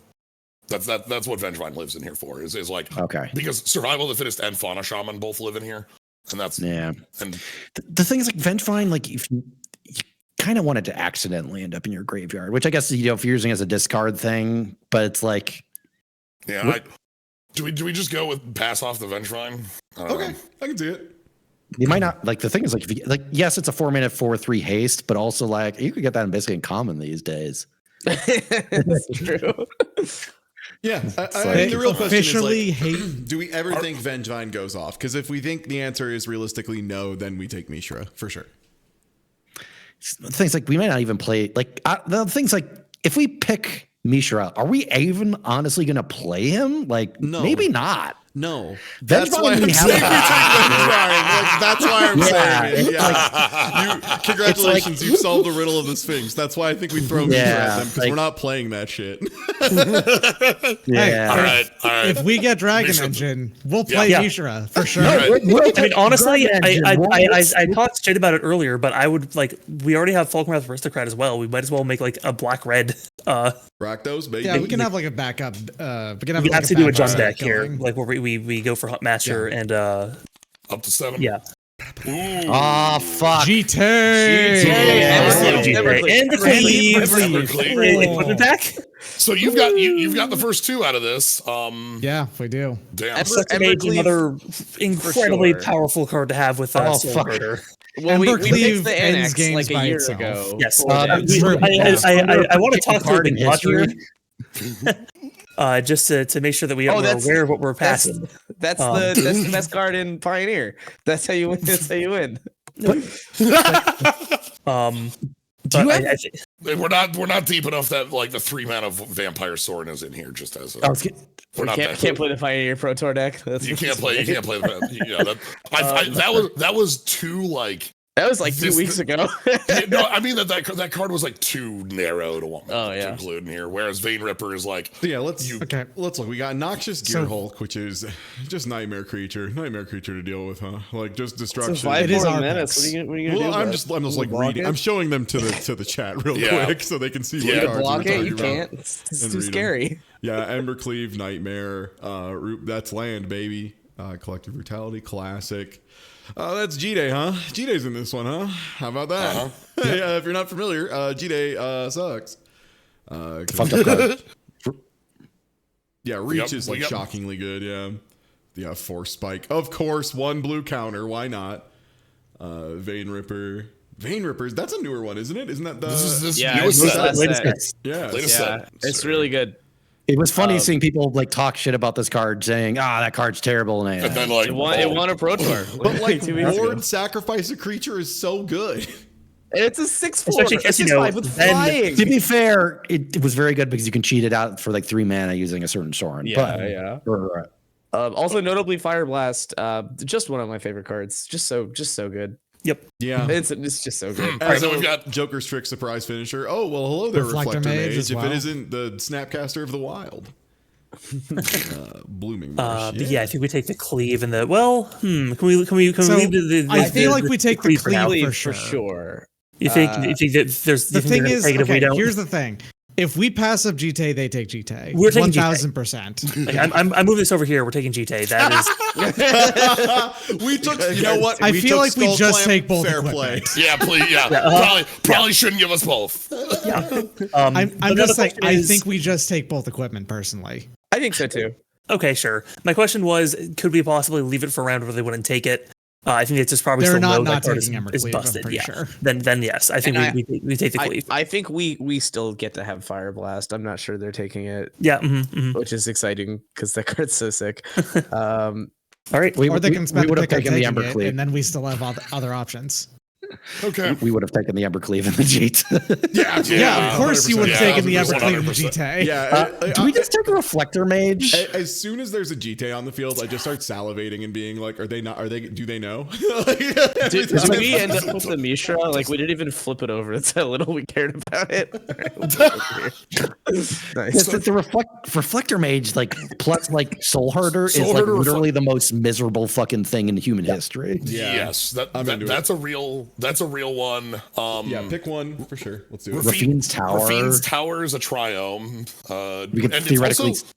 It's also for a couple of the decks. This is something that could fit in, like, depending on what needs more fixing, like the blue-black setup, I'm sorry, not the blue-black, the black-white setup, or like the black-blue setup, or maybe this is a bridge to. And right now, I think them all. we already have enough like really super bomby top end for black for Noxious Gearhulk and Flame Ripper. We can wait on that for now, I think. Yeah. Then I think the third one in my mind would be like Fire Blast or like Collective Brutality. Collective Brutality works as a way to like, again, gives us a discard outlet, but it's also like a relevant like interactive piece on top of a discard outlet because I like Brutality. I like Brutality. See, the thing about Brutality is like Brutality, we have a pretty decent odds of like wheeling because like why do they want a Brutality? The other card I'm honestly thinking about that Fire Blast. But I was wondering about like once again, if we think about the direction, like eventually somebody is gonna have to play green. Kadama.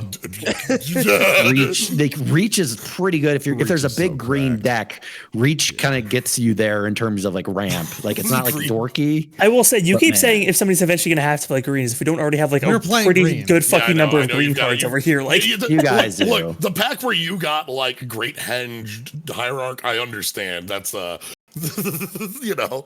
Yeah, but I'm still thinking that like Fire Blast is like more irreplaceable in a world like that though, because like nothing else than Fire Blast does. The thing about this is like you're tapped out, your opponent's like, all right, sick, I'm playing blue control, but it's fine. They can't do any, oh my god, and then they eat a Fire Blast and everything's great. So like I'm into it. I like Fire Blast a lot. I agree. Unfortunately, I agree with Eric. No. Don't do it. Shame would have loved that Fire Blast. That's been good. But there's some fine cards in here for us still anyway. I think we want the Tomb. So Reach. Yeah. Tomb. Yeah, Tomb, Reach. I don't hate Force Spike. Force Spike. Coiling Oracle, probably not. I mean, I was thinking that it's possible that like we are doing a bit of a Bant ramp sort of thing. Because we have the hierarchy here. So you're thinking Coiling Oracle instead? Which it wouldn't be terrible. Coiling Oracle is I do love it. I love that card. But he's got a really weird guy. We have the Ephemerate. We do have the Ephemerate. We are the ones with the Ephemerate. That's true. But then the question is, I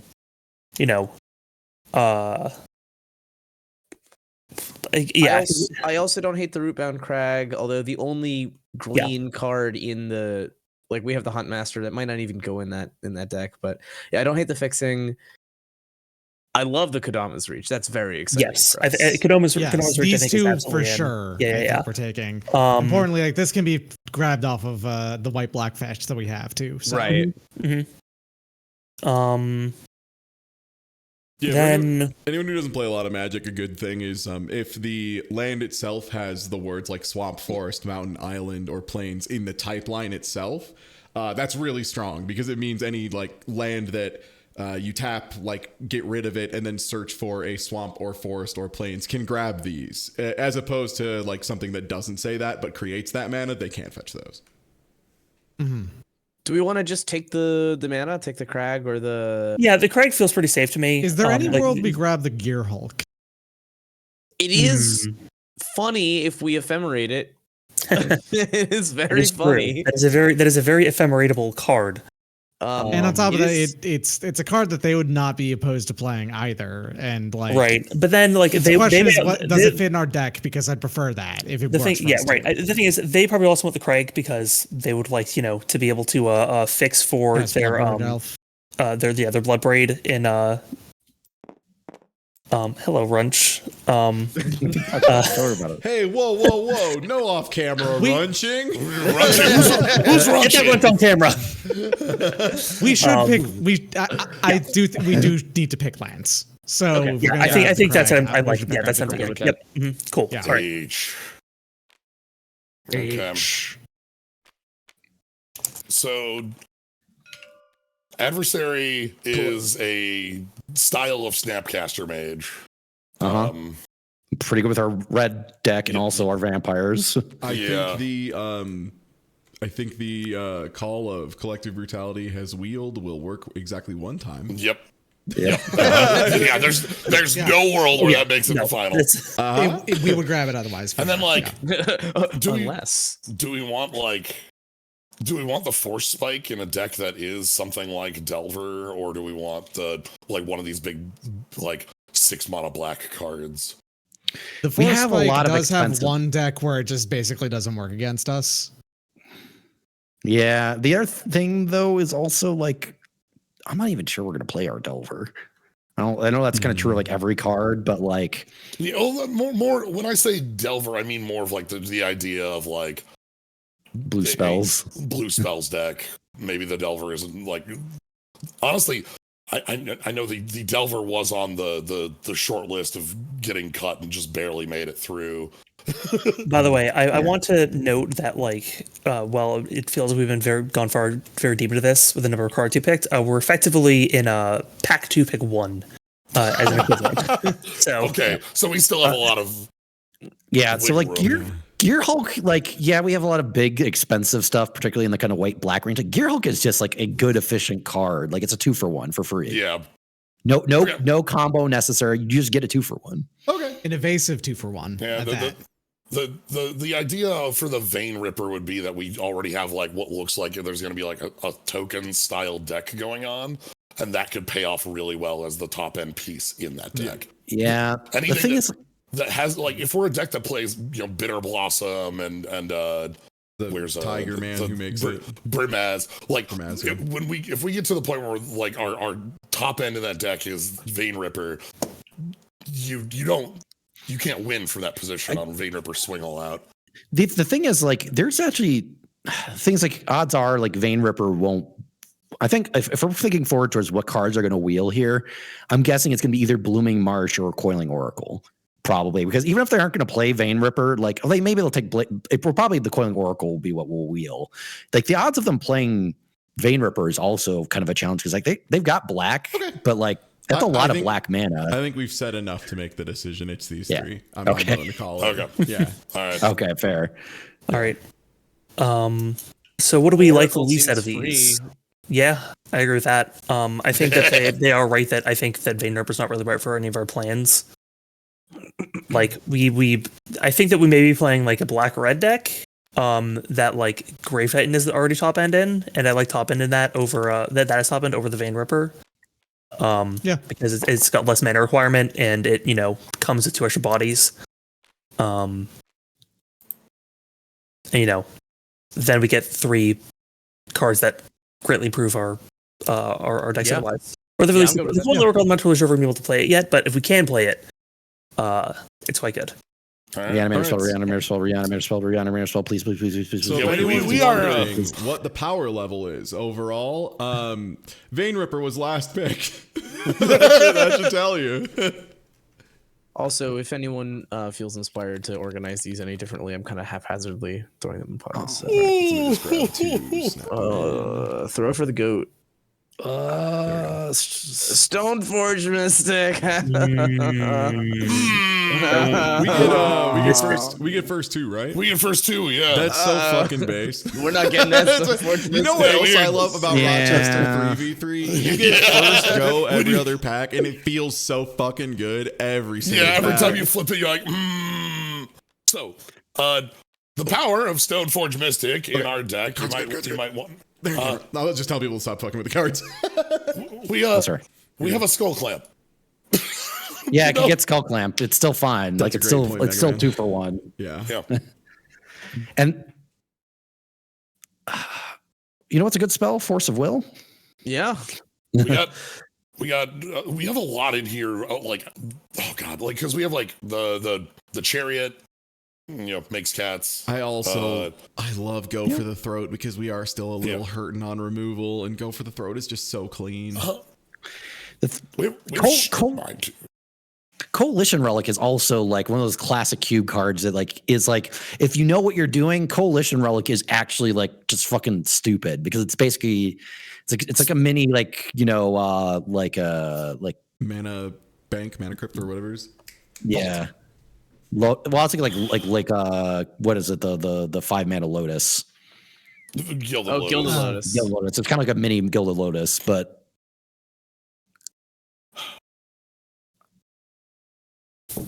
I'm feeling like, because we also have like hard two, evidence. like so funny. I know. I love hard evidence. I love it so much. We also have two of the most powerful lands on the scene in true. Ancient Tomb and Strip Mine. Dan, would we feel bad just taking Ancient Tomb Strip Mine? Would that just be like, do we just be shitheads? Because I feel like that's the shithead pick, and according to Zorak's rules, that means that's the right pick. It's true, but the thing like Strip Mine, like I don't know, maybe actually, maybe like I think Stoneforge. Stoneforge is better. Yeah, I think Stoneforge. Stoneforge is gonna fuck us up so bad with like you what they cannot have. let us find a GTA in Stoneforge. We can't live with that. Yeah, we can't live in. I can't live in that world like that. I agree.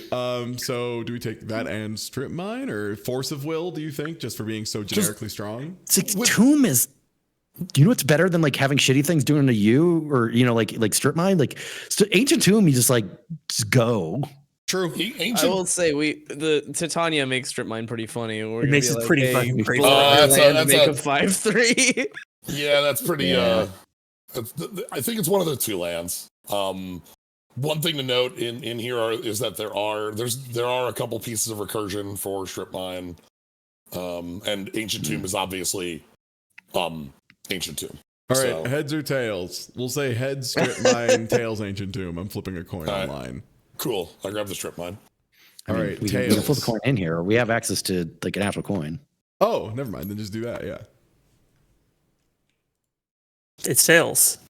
No, you guys aren't allowed to flip it. We get to flip it. Hold on. It says that you flipped it and got tails, and then I threw it touched over there. accidentally. I got head this time. I don't know. So is that strip? Just take Strip Mine. Whatever. Just take the Strip. All right, Whatever. All right, so I really wish we got fine. Strip Mine, given that we have Sun Titan Titania. I didn't want. that was the other part. Is we can't. No, absolutely. I flipped the coin and then I had the thought. I was like, wait, Sun Titan, right?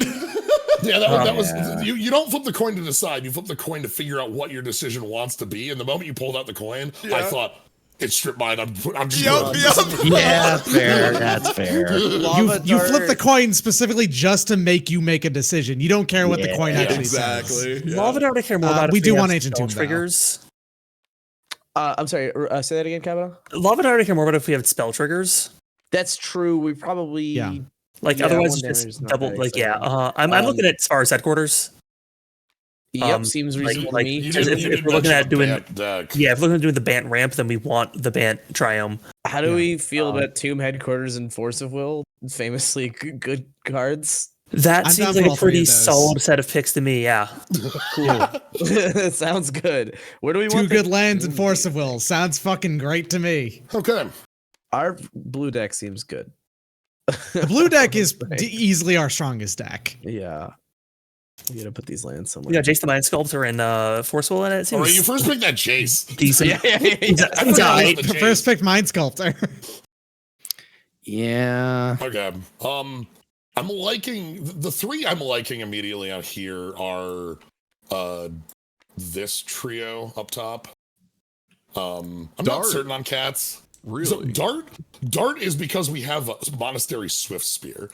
Yes, and the kind of card that would make me want to have Lava Dart. Yeah, like we already have a card that benefits in a way that nothing else. I've got to use the restroom, so feel free to talk. Yep. Yeah, Gideon is a stupid card, though. Gideon's so dumb. The Chariot's more of like, I still don't really know what we're doing with green, and I think the thing is, if we're going to pivot to green against their green pile, I think it needs to be for a better reason than Eska, at least before like last pick. The thing is, like, Eska is that is such a good card because it's it's effectively 3 bodies for 4 mana. True. And then it also can just keep growing other stuff. I implore you to look at how big those cats are. I mean, yeah. They're also adorable. That cat, actually, the one like in the back in the Chariot, looks exactly like the kitten in what's the one where the guy's handing someone a kitten and it's like a fucked up and evil little kitten that like bites him with his tail? Harmless Offering. Harmless Offering. Thank you. Yeah, it's kind of like the Harmless Offering cat. But yeah, that was my reasoning there is that Chariot is quite good. Lava Dart fits with the red kind of like deck that we have together, and Relic is again like we have enough like big stuff hanging around where Relic is something that lets us like we play Vayne Ripper on turn 4. Yeah, Relic Dart I'm sold on for sure. I'm just not sure if Eska or I really like go for the throat. I think it's just like so good to have a generic answer for a lot of stuff, and that's like, especially in this format, that's just I will warn you that ruin. We have a lot of artifact creatures actually. I'm not as worried. True, but that's not all going to be in all 3 decks, right? Like even if Go for the Throat just deletes 2 decks, that's fine. We have a lot of black removal actually is a thing. Oh, like, we've got we have over half Shriek of our Maw. black is kill spells at this stage. But there's kill spells that are also dudes. Right, I forgot Shriekmaw and Gearhulk are both technically removal. Yeah, and then Bitter Triumph as well. Okay, yeah. Never mind. Yeah, I didn't realize we were already so flush on it. I forgot the guys. Yeah. The thing is, like, also, like, if we pick these, like, whatever white cards are left to us, which the odds of them picking, we'll take any of those white cards are left, and then hard evidence is the one I think we're kind of like, Right. Yeah. Let me zoom in even more. There you go. Yeah. I think I would like the Cloud Goat Ranger. Okay. In which setup at the moment? I am not totally sure if we did like an Orzhov one, like really whichever one's playing Ephemerate, honestly. Yeah, fair. And partly I just want to get it away from their Soul Herder. Come on. I specifically didn't call out the name of the card so you wouldn't think about it. Come on. Oh, I was looking at I wasn't saying shit about it so you wouldn't think about it. Yeah, but I wasn't thinking about it so you would dang it. So I do like hard evidence, but I don't necessarily think we'd want to pick it now. I also want to play Marshall. Do we want a Wrath? Yeah, Marshall. Do we want a Wrath? Pretty good. Marshall, yeah, I like the monocle Wrath that also comes with a bunch of guys. Or do we want a Wrath? Here's the thing. There's 2 different Wraths here, and they're. So which one do you think? I think that blue is really easy to play. Is the thing. It is, but I'm not sure if our blue and our white are going together right now. Marshall Q gives you they would be in a ramp deck, but yeah, like that's Marshall Q does give you dudes. Gives you dudes. I don't think that our deck that is playing, our control pieces are necessarily playing that hard white to play double white. But the question then is like which white deck is it would have to be the Orzhov one, right? Like yes. Yeah, that's what I was thinking. Is that it'd be the Orzhov one that like that's just that's playing like Revel Arc and Sun Titan to bring stuff back. Okay, so I like these two then. And if then that's the case, we like, take the Gideon as well, because Gideon goes in that as well. Like Gideon Marshall Coup is not Gideon's not a bad card to have on the battlefield. That's true. When you Marshall Coup, indestructible, yeah. Yeah, I don't mind that. it's Let's pretty make that funny. deck function. Yeah, then that gives like, it a bit more of identity to be, and Yeah. I don't mind any of these cards coming back. Yeah, nope. And Cloudgoat Ranger is also just a it can end games. It can just even on its own, like Just comes with a flyer. make a 5/3 flyer. Big Yeah, evasive damage. Yeah. All right. right. So Reckoner looks like it's Boros, but it can fit if we have enough fixing in either the red or the white that we have going on. The card's quite good. I guess one of the big questions is, are we playing Supreme Verdict? Even if we play blue-white, we might not, because if we're flicking creatures, why would we want to wrath our creatures? So we might be just handing that one back unless we want to make sure we don't hand them 4 Wrath of Gods. I don't know, like the thing is, like, I don't know, like is there blue? I guess they have Jace. Like having Jace in a deck that is just like Wraths, mono Jace Wrath is pretty good. The value of Wrath does kind of fall off a little bit, but I guess Jace is a plan with it. Maybe we give them Crab Lumbo. It's like, the thing is, like, card evidence doesn't do much in our blue deck right now. It's just a card you play to fill space. For them, it's a little bit more value because it has a clue, and then like the Thought Monitor and some of their stuff might work with it. But for us, it's just like, I don't know. It's a spell Delver might hit. I don't know. if there's already a charge counter on it, then that crab can hold a GT pretty well. It's true. Yeah, sure. I mean, the crab can attack. You don't have to. Do you have to even do? You have to do damage on this crab. You have to do combat damage, so it needs to be able to get any size on it. But that's true. Unless we're really worried about them going for a bunch of Wraths and Jace, I think we give them the Verdict. Because the odds of them even playing white with their Jace, like that, also is like, are they really going to put 2 white cards in their blue deck? Double white with Jace is really. We say that, and then like Teferi's gonna flip up next, and we're just gonna explode, right? Yeah. All right, so life's this puts hard, us and on. then you die. So this puts us on pack 9. Sorry, what was the third card you had there? How did evidence go for the throat on what? Boros Reckoner. Hard evidence. Boros Reckoner. Yes, thank you. Yes. I think this should be pack 9. Crap. I don't know if we. Yes, it should be 9. Yeah, we're currently at both at 60. We've been through 120 cards. That is 8 packs. So we are in pack 9. I was now. thinking based on who's starting is that I think you start on odds. Did we get the Supreme Verdict? Yeah, they got We first did, yes. two. We got the Supreme They Verdict. got first two packs. Right next to each other. Oh damn! Okay, wait, before we start, We just need both of let's them. get the cards relatively sorted. Let's let the people at home see what. It's too funny. It's just too funny. Yeah, we didn't move that. They got. They did it. Fate did that. Yeah. So the pair God of wanted Kev those Walker, fight each other. The pair of Kev Walker, Wrath of God, Damnation. That's actually always, so fucking sick. Yeah, I love that. Both of them back to back. These That's two so rule. tight. I love when people get to see how magic is like thematic and shit. There's some good ass cards in here, but this is the 2 Wraths are dope. We've just got 2 Wraths. So we don't need 2 Wraths. I know. I'm saying. I'm not saying we take those. I'm just saying. I'm actually saying that I'm not. This is not as exciting as the previous couple have been. No, I don't think so. It's funny. It's funny, exciting.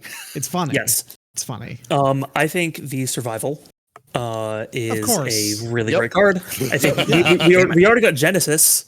Oh, I'm sorry. Do you want to include my favorite card in all of Magic? Yeah, no. in the deck? Yes, don't worry, please. Thank Doc, you. Doc, we're making you the Survival deck again. Don't worry. I also It'd probably be a different survival deck, but Ancient Tomb, which we have, does cast Sundering Titan. I mean, it'll be a minute, but like. I mean, I think Sundering Titan's just a good ramp piece, right? Like, especially because you get to mess around with lands in a way where it's like you get to choose. I forget. Sundering lets you choose included one in the land multiple Titania times, deck, right? we choose our own stuff. Or is it and just that build you the get to 5-face. You have to choose different one of cards each. Yeah, One of so each you, type. But you can say, oh, my only island is a triome, so I choose their island, and then there's no Yes. more. Then yeah, right. Yes. So yeah, do we think that they will snap pick Sundering Titan over anything else, though? Is the question? Not really. They're not really playing any sort of ramp, and you don't want to play Sundering Titan outside of a ramp deck. Sundering Titan in which is case, a relatively mediocre. Would we want the reanimate target? So because we do want to, probably our control deck is probably going to end up being black. So do you want to take that Watery Tomb? I kind of want to take that. I kind of want to take the Dismember.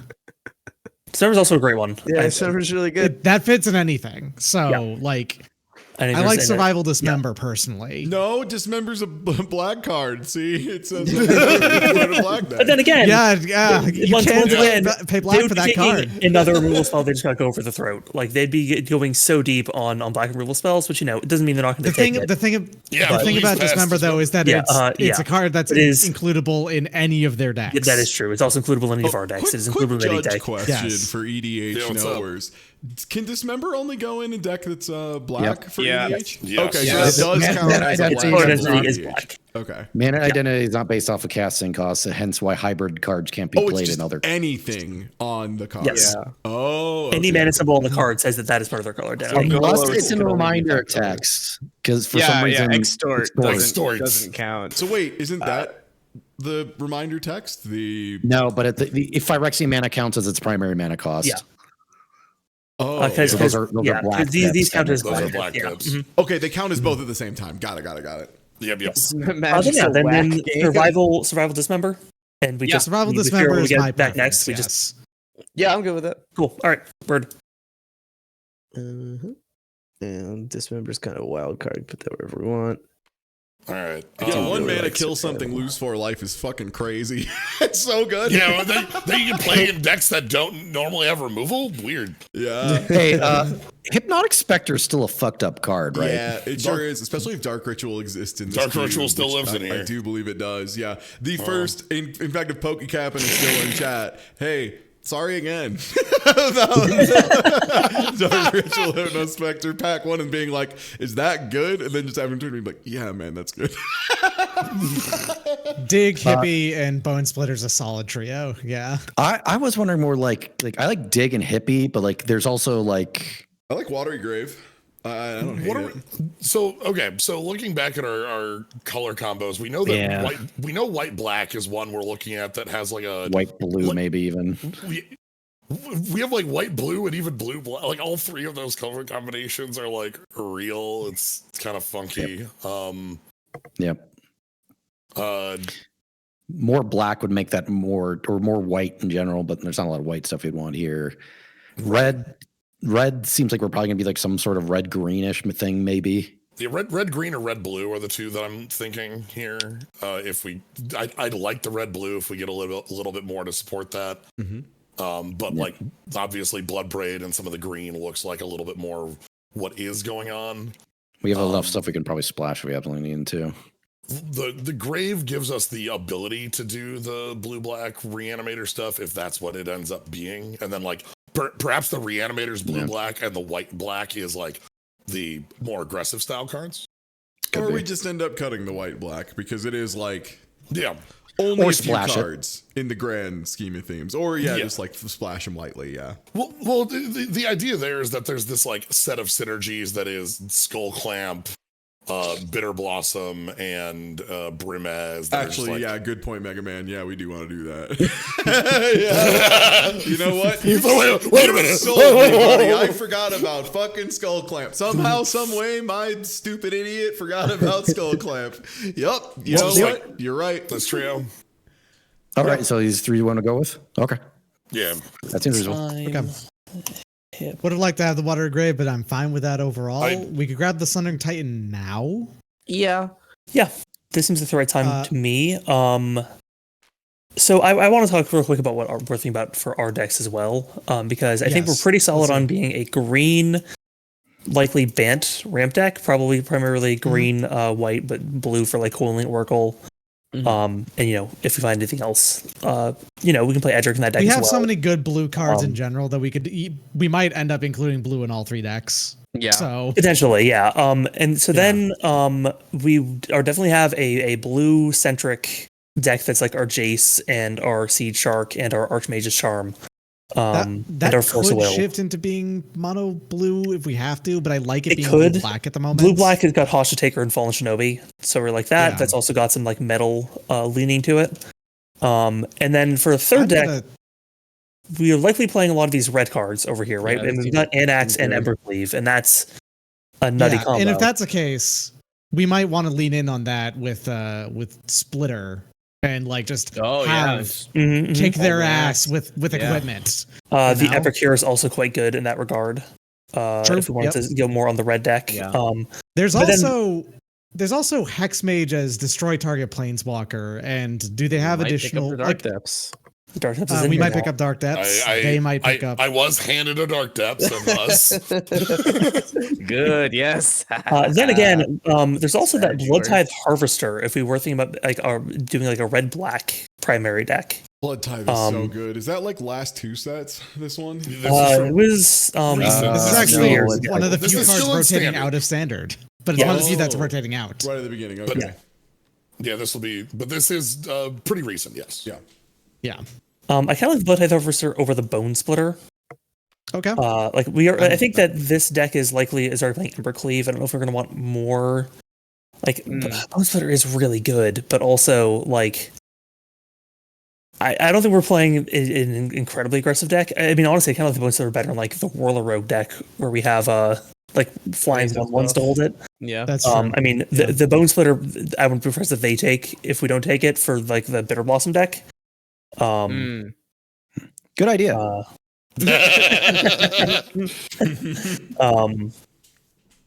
Good answer. Yeah, I'm sort of so maybe it's like Thunder and Titans, Bone Splitter, Blood Tithe Harvester. Like we let them go for the Hexmage if they want it, but like I don't think they want it. No, unless they're really ready to go for that Dark Depths combo. I mean, I think it's hysterical. If we see it, I'm picking it, but. Yes. I do want to point out, remember that it does also read destroy target planeswalker as well. It does. Like it does, yes. That's stronger against us than it is for us, is the idea I'm thinking on that, because we have both Jace and Gideon in 2 different decks at the moment. Notably, what their planeswalker is just the Wandering Emperor. Yeah. And that goes down and flash dice it in to damage mainly. Yeah. If they flash it in, we don't even get to pop it because they get priority. We can never pop this before they get to use an ability. This is not how priority works. So priority's whack with planeswalkers. So I think that like if we're looking at just an aggressive card we want to play, I think Blood Tithe Harvester like that's also removed for a creature, right? So yeah. Yes. If that's the case, you want to pick up the Epicure as well. I mean, that would shore up that deck being better. That's true, and the Epicure is a decent little guy. And it does let you rummage. It can't hold an Embercleave. That's not a bad point. What if we take those 3? These guys right here. Mm-hmm. Yeah, I'm good with that. I wish we had Dracula, but oh well. It's a very funny sentence. All right. These 3 are taken. They've locked it in. We just take the Hexmage, right? And then do we take Raging Ravine or maybe like Damnation? I'm thinking. I was thinking between like Hexmage, Raging Ravine is here because like if red green, is the deck we're playing with our green. That's great for it. And then like the Damnation would give us something like if we do end up with a second black deck that's like honestly like the Reanimator deck would be the deck that might play that. Bone Splitter lives in our Stoneforge deck. Is that where that would live? Whatever our aggro deck is, probably, which would probably be our Stoneforge deck. I don't know. Like it's like a mono red. Like I'm just saying, like it's like the thing like Bone Splitter is like it's not that busto these days. Yeah. Like it's pretty good with specifically Bitter Blossom, but also what isn't? True. Yeah, like you want to go with Bitter Blossom? Bitter Blossom. I just don't know if we play a Damnation or a Wrath over Bone Splitter, which I think we certainly We have a play. we have a kind of a good heart of a black control deck, I think, right now. If we're willing to pivot that hard, if we're willing to call it and say we're playing like more of a control based black, like control. Yeah, I mean, control reanimator, yeah. Okay. Yeah, I think that it would go in the reanimation deck. I think that means that's like we now start pulling hard for that. Yeah. Yeah. So, all right. That works. In which case, these three are our choice, right? Because we're not playing. Yes, because we're not playing Doran. Because fuck, Doran's here because you can build it because I love early. Yeah, Doran is Doran's here because I love Doran. he's a lovely. Yeah, Yeah, he's just nice. All right, he's a big friendly guy. I'm a friend. Hold on, I just need to get down people's picks. So Vampire, Hexmage, Damnation, and what was your third pick? The land. Raging Ravine. Raging Ravine, thank you. You might wonder, for those watching, why the Doran is even here. It's because I own that foily Doran, and I like it. It's my cube. Like I said, Slyo has good taste. Sometimes he puts them in because like they're fun to look at. They make you smile, or they give you a bad idea. What was our third pick? Wrath of God, right? Yeah. Mm-hmm. Wrath of God. Yeah, what if we need to counter a Bone Splitter? I'm really happy getting that. I would not have minded getting both Wraths if we got that to happen. I'm happy to get the Lava Claw Reaches, personally. That's true. Oh man, that's some good cards. Okay, we are gaming right now. I would like to note that this pack contains Muldrifter number 5. Holy shit, Crater Hoof nuts. Oh my god, Avenger 2. Jesus. Questing Beast, baby, there's green. Questing Beast. Y'all like reading? Great news. Questing Beast is a card with four different abilities that don't really meld together at all. 6. There are 6 different abilities on this card. Okay, I wasn't counting. I was considering the fucking type keyword sets as one ability. Yeah. All right. So there's a lot of good green. Finally, I'm noticing. Yep. We've got that. We've got just Worm Coil. We have Worm Coil on Stoneforge. Yeah. Avenger Crater Hoof is also Worm Coil cannot be grabbed off of Stoneforge. Oh no, right. I'm thinking of something. You're thinking about Batterskull. Yeah, you're thinking about Batterskull. And for a second, I thought that we were picking first, and honestly, I'm relieved we don't, because now we just get to like make y'all make a choice of what do you take with this one. The thing is, also like fucking Snapcaster. Snaps is so cracked, dude. Yeah, Snaps is so cracked. If you're not taking Snaps, we are taking Snaps. Yeah, I think like we have to take Snaps. Also, I'm glad to see you decided to not remove the dog after much trials and tribulation. Look, sometimes it's just the 1-mana 2/2. It's just like pretty good. He's legendary. I believe in the dog. I believe in the dog. I think the thing about Worm Coil Engine is like it can just go in any of our decks. Like it's the thing with the versatility it provides. Like it's just too good. Yeah. I'm also like the Snapcaster also is something that like with access to like again, I'm still in this space of thinking about a is it deck, a blue-red deck that is like a little more spell heavy, and Snaps is a wild piece to have for something like that. Absolutely. Or just like in general, we'll have some stuff. There's a lot in this. The only problem I'll say with this thing is leaving them Crater Hoof Behemoth with their dorks. Leaving them Crater Hoof and also leaving them. I mean, they're just gonna take Baleful, but yeah, like Crater Hoof. Like because if we the thing with Crater Hoof is that they also have a Green Suns. That's fine. Yeah, it's cool. Like, that's good. That's fine.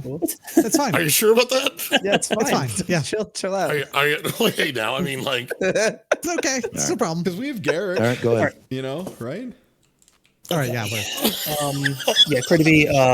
Oh, did we decide not to take Crater Roof? Okay. No, I mean, well. Yeah, I was. Are we locked in? Are we still thinking about it? I was moving so far because I thought we were locked in. You took the cards away. I didn't think we were. That doesn't mean anything. Yeah, you guys are good. I don't know. It's cool.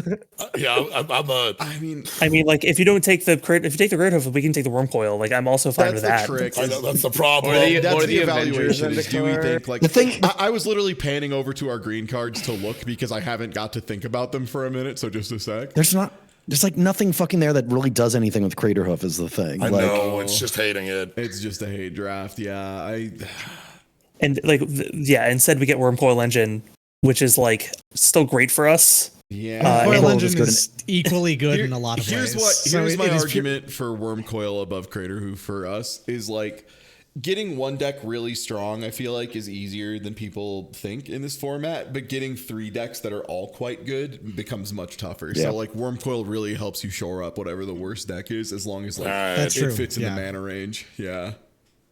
Kind of works with all of our decks, in all honesty. Like the Correct. red deck is maybe the one where it's not the best, but even then, like red green That one with still Wormcoil, has- it's not terrible. That one also still has the Bombardier guys, right? With the Bombards, true. which like Wormcoil's great with that. Pretty funny. Yeah, it's pretty funny. Okay, because you can fall 8 through each damage part to of any them. target. Yeah, Yeah. You can No, throw it's like- Wormcoil for 8. yeah. It's No, because Wormcoil then for you 8, throw and then its also you friends can throw again. the other 2 parts as well, too. you Yes. can't do it on the same turn, but because it's once per Yeah. turn with Boast. But All right. Let's I all right, Okay. we Let's do be it. happy We've with done that. it. Okay. Yeah, let's do it. call it. let's do it. So, Okay. So yeah, Okay, Crater yes, Beast. we are taking Yeah. credit. Yeah, I think Yeah. I think the Scavenging Ooze is also a good pickup. That means that 2 out of 3 of our Scoos is a decks have great Reanimator hate. counter. No. Yes, I like that as What- well. Okay. Yeah. What if we abandon the reanimator? That's fine. Like honestly, like I mean, honestly, I'm that's also not a fine with terrible that idea. because the secret about Scavenging Ooze and Lion Sash is that they're both really great cards, even if your opponent's just playing fair. Archangel Avacyn is also a very strong magic card. It is. I'm looking We at don't have to do the Reanimator. We haven't actually. We got also Reanimator. know. I mean, it is a million billion mana, but we do have a Wrath of God, and if we somehow have 9 mana, we do just get to have that and then not lose any of our dudes, which is kind of fun. That is pretty good. I'm also looking at the Baleful Strix just as a strong Yep. blue black Card's card. It's insane. also the Giant Baleful Catacombs Strix is fixing a for us. Baleful Strix is a perfect card for that blue black control deck that we're building. Yeah, I'm good with that. The Chain Whirler is also a pretty good like red card for the red deck. Why would you want to kill 1/7 creatures? Hey, you know, say your opponent has a Bitter Blossom or something, you know. That's Those come back. true. But I think that if that's one of those cards. I think that any of the things we talked about are fine things to take. I think we're going to get back at least something else. One other thing we want. Let's take the Strix then. Cool. In that case, and Also worth mentioning the Atarka. The Dragonlord Atarka is also a pretty good one for the like. We should be able to they put 1 red into our ramp deck to play the Atarka. So yeah. cool. Sweet. So season Pyromancer. See, so I'm thinking Pyromancer, which this is Mole Drifter 5, by the way. That is Kind of. Yeah. Yeah. I'm thinking that. I'm thinking Avacyn. Probably, yeah. Because Avacyn is This card. just nuts, This card's though. Card's real good. This card's a beating and a Absint's half. very good. Yeah. And And then the Has a question is like, backside, too. as a red green, like, Backside real quick for chat. is it worth doing a Tarka or sell? Like one of these green cards, I feel like we want because, like, do you really want Chain Whirler? I'm thinking the Questing You Beast. think Questing Beast? I'm down for It's gonna go like a So- so mid-range our opponent- green, Jundish. We do have a Jace on the other side of the table, and Questing Beast is a card that lines Yeah. up real good at beating that. That's true. So it has a lot of text. Fun note: they did take the where's it at? Where's your? So they did take Maze of Ith. Which can't do anything to Questing Beast. Be careful. That is very funny. Wait, really? So, yeah. Untap target attacking creature. Prevent all combat damage. It is not so removed all from you do combat. all you do is just untap it for Untap free. it. Untap your vigilance. You have Maze of It to do nothing. Word, vigilance. Right, one of So, the 45 yeah, I think- words this asshole has. Yes. So I'm thinking these three. These fit pretty well. In I'm pretty good. I agree. I mean, honestly, like because the red blue, it's gonna go red green, and this white can just go with whatever the fuck we're doing with white, which is basically our best color right now. Especially having something that like this is something that like fixes like what we were talking about. Like, oh, what if they just kind of play a pile of wraths? Like Avacyn just like completely beats that. So yeah, this is good. Yeah, I like that. All right. That seems good. So Avacyn, Questing Beast, and Season Pyromancer. That Avacyn is Archangel Avacyn, right? Yeah, that's Correct. Archangel. Okay, cool. Right. Nice. Get to zoom Chain in. Whirler. Piles. All right. Now, Drowned Oh, I guess I Catacomb moved him out. is Sorry. probably something we want. Yeah, I think Drowned Catacomb is a pretty solid pick for us. Consider Greater Gargadon. I do like him. I have been considering the Greater Gargadon. It does make me happy. I this was a card that was in the queue before, and then I added a lot of like sacrifice things, and now I think this card is much stronger. Sorry, what was the third card y'all just picked? I like Chain Whirler. Season Pyromancer. Yes, thank you. Chain Whirler is very good. Yeah, I'm down for Chain Whirler too. 3/3 that it is. Right, that's it's triple red. Can pretty often get rid of a creature. It is triple red though. This is correct. How good is our red black fixing at the moment? Actually pretty solid. With the Lava Car reaches, I think it is at least. Where are other lands at? Oh, you know what? Never mind. It's pretty decent for splashing the green for the Huntmaster if that's really Huntmaster debate. Which means I don't necessarily think that the Chain Whirler is going to be easy to include. That's true. Okay. And so then yeah, what if we went for one of the two ramp pieces here? My big problem with Avenger is that I think out of all of our ramp targets, it would be our worst. I personally at a 7 better because we don't really have any much removal for that deck so far, and being able to throw out wipe your board to wherever the fuck you want. It's solid on that front. And we also just consider consider the Gargadon. I'm considering him. I'm thinking about that Gargadon. He's a 9/7. And yeah, so chat real quick again to catch up for anyone who showed up a little bit later. What this format is we put a full pack on the table. Cube just means it is from a personally put together collection of cards. In this case, Slyo9's very, very good cube. So it's like just a very good collection of bespoke cards. You can !cube in chat. It'll actually give you a full list of all of them. We'll be pulling, essentially just pulling 3 cards at a time as 2 teams. And then at the end of this, each team is going to have to make 3 decks. And then we just have a bunch of rounds to figure out what team overall has made the best decks. So it's pretty cool. All right. Sorry, go ahead. Exclamation point gets you the command. Thank you. It's true. That will do. That's good. All right, so I like these 2 for sure. And again, my choice for third is Greater Gargadon. I think I agree with that. I don't think we need the third ramp piece in Avengers Zendikar. We already have plenty of like.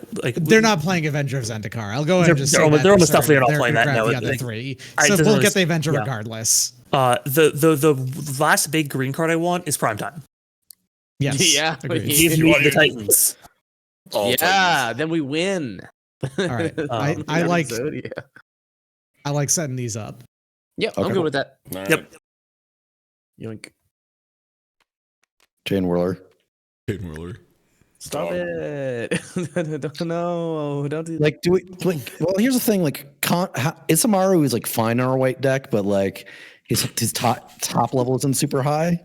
Do we want to come over Avenger? Maybe a little bit green case. I don't know. I kind of like the little bit of green. I do love the 1 mana 2/2. I think we all agree. Honestly, Chain Whirler, yes.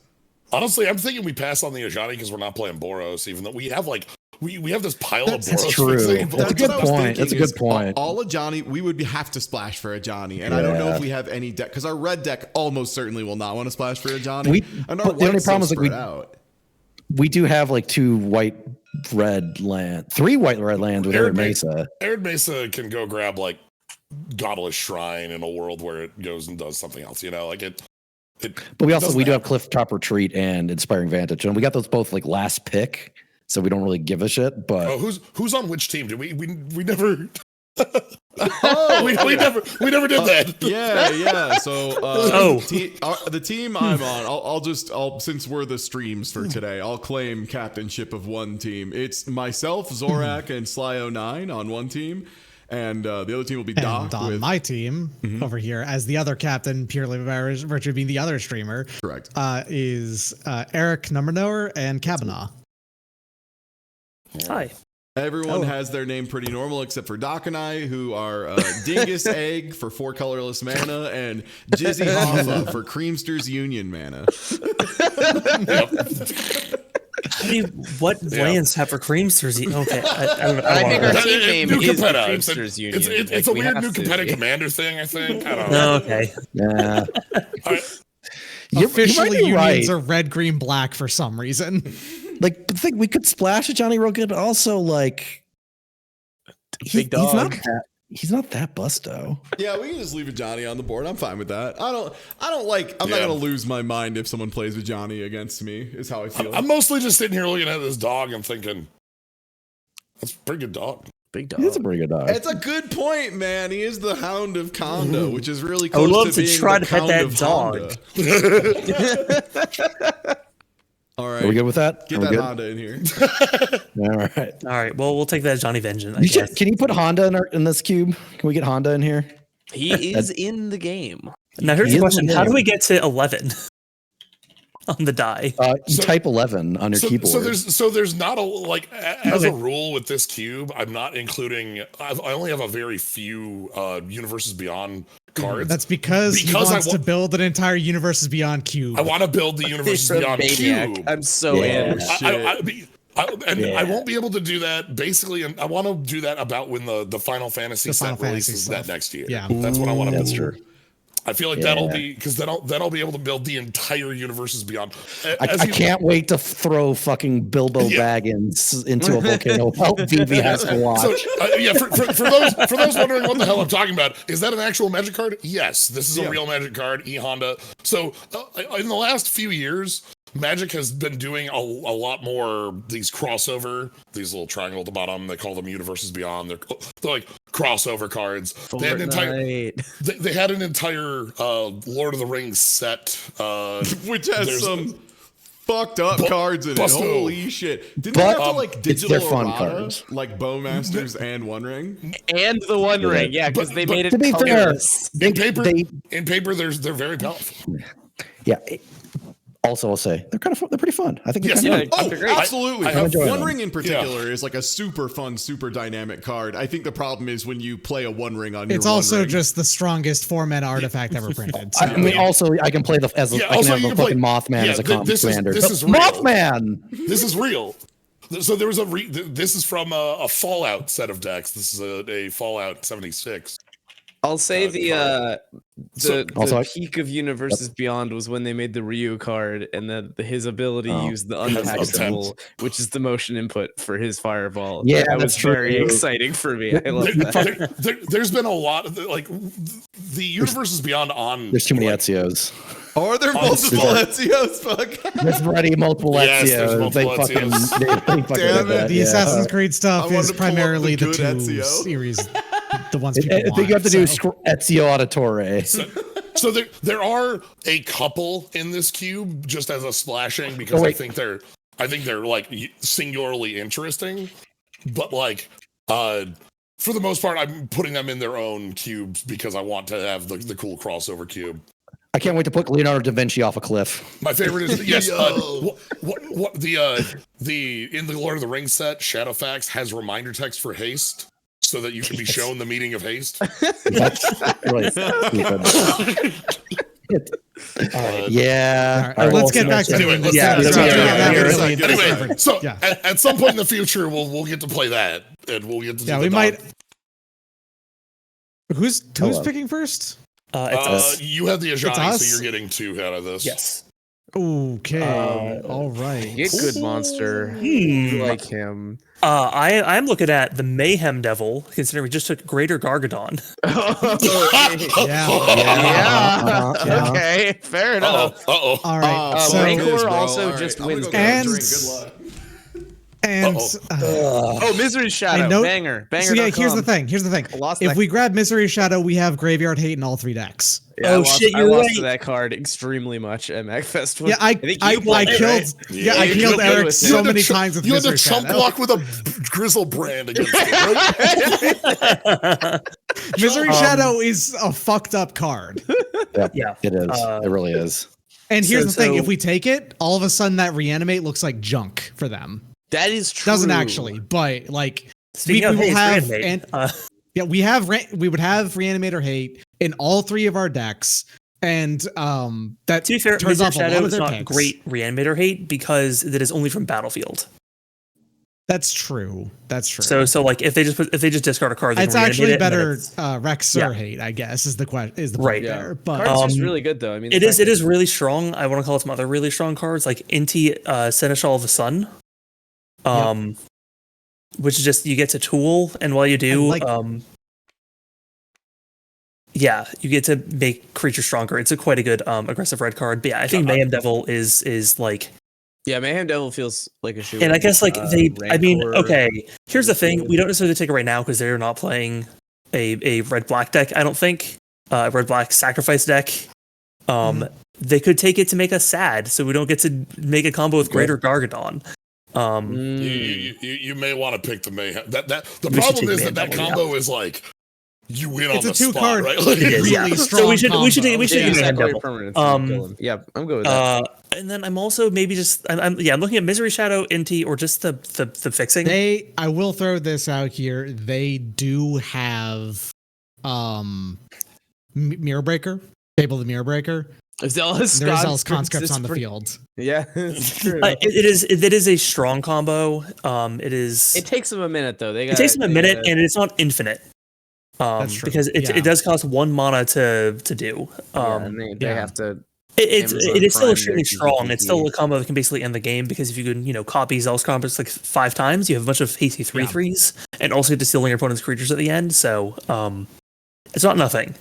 Well, no, you don't steal. You get to steal one of your opponent's creatures. Yes, that's what I'm saying. So then they also get to take away a blocker, right? Like basically, Zealous Conscripts and the Fable the Mirror Breaker, but also one of the reasons why the weakest combo is so instance strong of that combo is that you can in the flash in. yeah.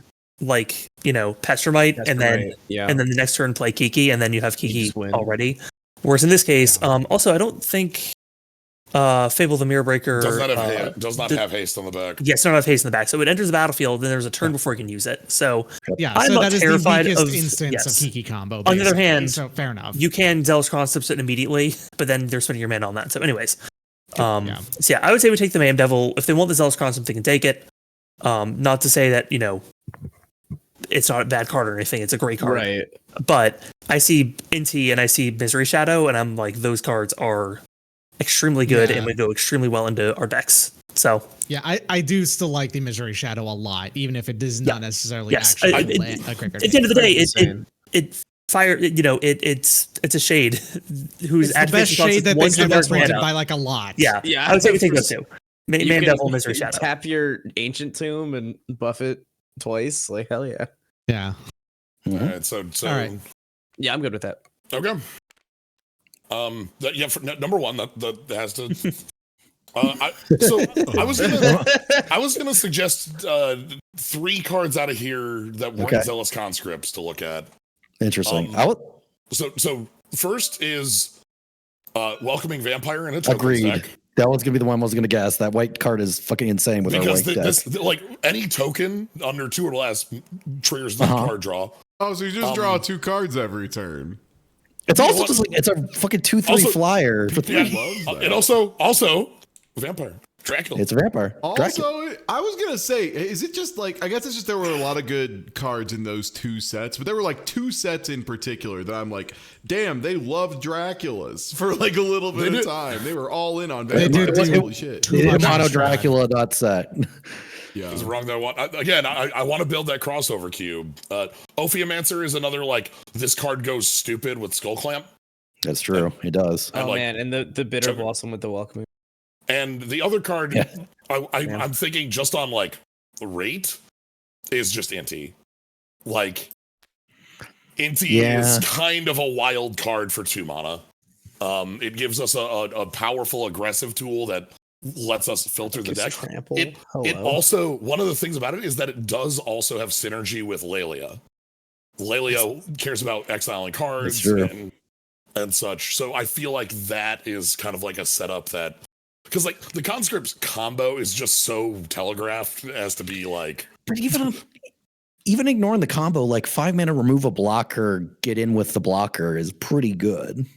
Certainly. That's also says target permanent, so you can take Jace. You can take Jace. That's why that was why I just wanted to mention these three as like I think the ones that definitely. like I agree. Like are the ones we should take a look at. I agree. And Reanimate is like come on, we take Reanimate. Reanimate is another lot. There is a general, as a dumb guy in Magic, there is a general rule that works very well, which is if the deck is named after the card, counter that shit. Like, if it's named after it, counter that shit. Or if you're drafting, take that shit. That's true. Yeah. That's fair. That's a good rule. I would personally lock in Welcoming Vampire just because like our white is our main color and it does so much with all of our shit. Like you put that with white red, still pretty good. Put it with white black, it's great. Even like the white blue flicker, pretty good with Welcoming Vampire, it turns out. All right. So that gives us these three as kind of our considerations up top for other decks. The Ophiomancer might be a little too much just because we're already picking a card for that deck. Yeah, and that might not be. Again, we kind of. I think they're less likely to take Ophiomancer, whereas I think Zealous Conscripts I very much could be seeing taken, and Inti I also could be seeing being taken. Yeah. So, okay. Then let's go between these two. Which one do you think is more impactful overall? Which one do you think is like more important for the decks? I think the fact that Inti comes down so early and represents a threat, like if it's like turn 1 Swift Spear, turn 2 Inti, Ragavan Jr. really type shit. I like it. Yeah. That gets dangerous. I don't like conscripts scares me out of them, especially because like conscripts with Gargadon is a kill spell. But they can't go infinite with it. So Ophiomancer.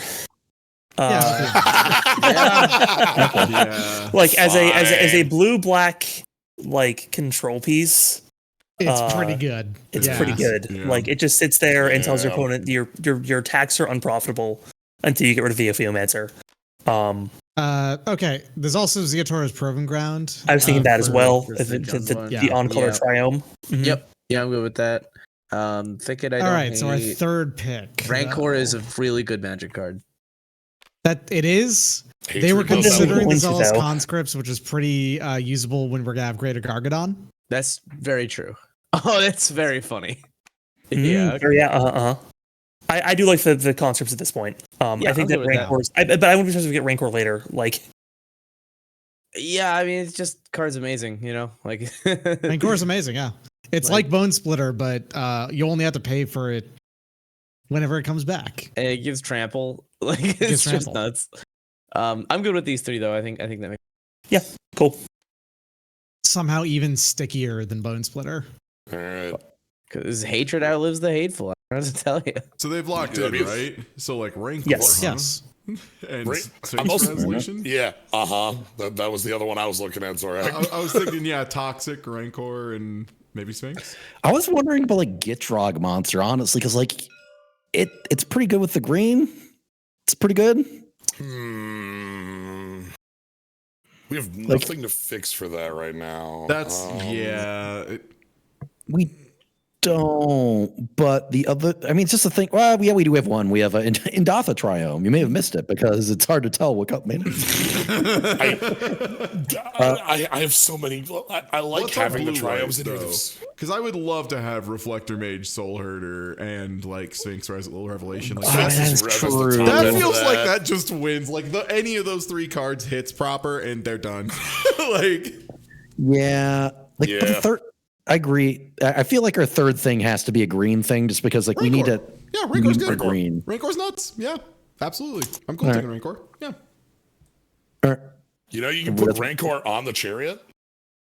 What? Damn. It's completely fine. But it's a vehicle. You know. Yeah, and then it'll fall off, and then Rancor will go to your hand. That's true. It's very funny. Wait. Yeah, I'm fine with that. All right. Oh, because you have to crew it for it to become a creature, and then it and then you put Rancor on it. Rancor, and then it stops being a creature. So you have to cast it repeatedly. Is that good? Do you want that? No. Can. But you can do it. But So- it's legal. It's legal to do it. It's a legal move, and you're not wasting an aura. Yeah, I was gonna say, do you have any enchantress effects in the deck where that'd be particularly like It's nuts? a game action, baby. Storm count, I say, playing a green spell. Thicket, I think, is pretty good. Yeah, I agree. Razorback Thicket's instant include, yeah. Do we just leave the Black green Gitrog is like monster? the one combo with green that we're not playing, unfortunately. Yeah. Orin Viper's really good. Yosei, I mean, I will say, This is hard, Gitrog, right? Like- Gitrog with Titania is pretty good. Yeah, of course. But We all know this. Yeah, I think But, like, I fear yeah, running I- out of steam and resources if we play I this agree, card. and I also think Gitrog monster, like our deck that's playing black and green is not a deck that plays the Gitrog monster.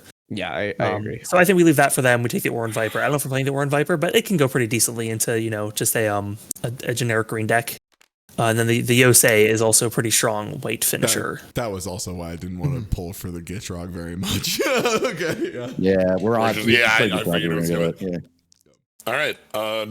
So we're on We're on 12. 12. So we're 2/3 of the way through the draft. We're definitely Nice. Yeah. While those are dealing, and everyone gets that in a nice 3x5, I'll review our multicolored lands and let everyone quietly pog in the background.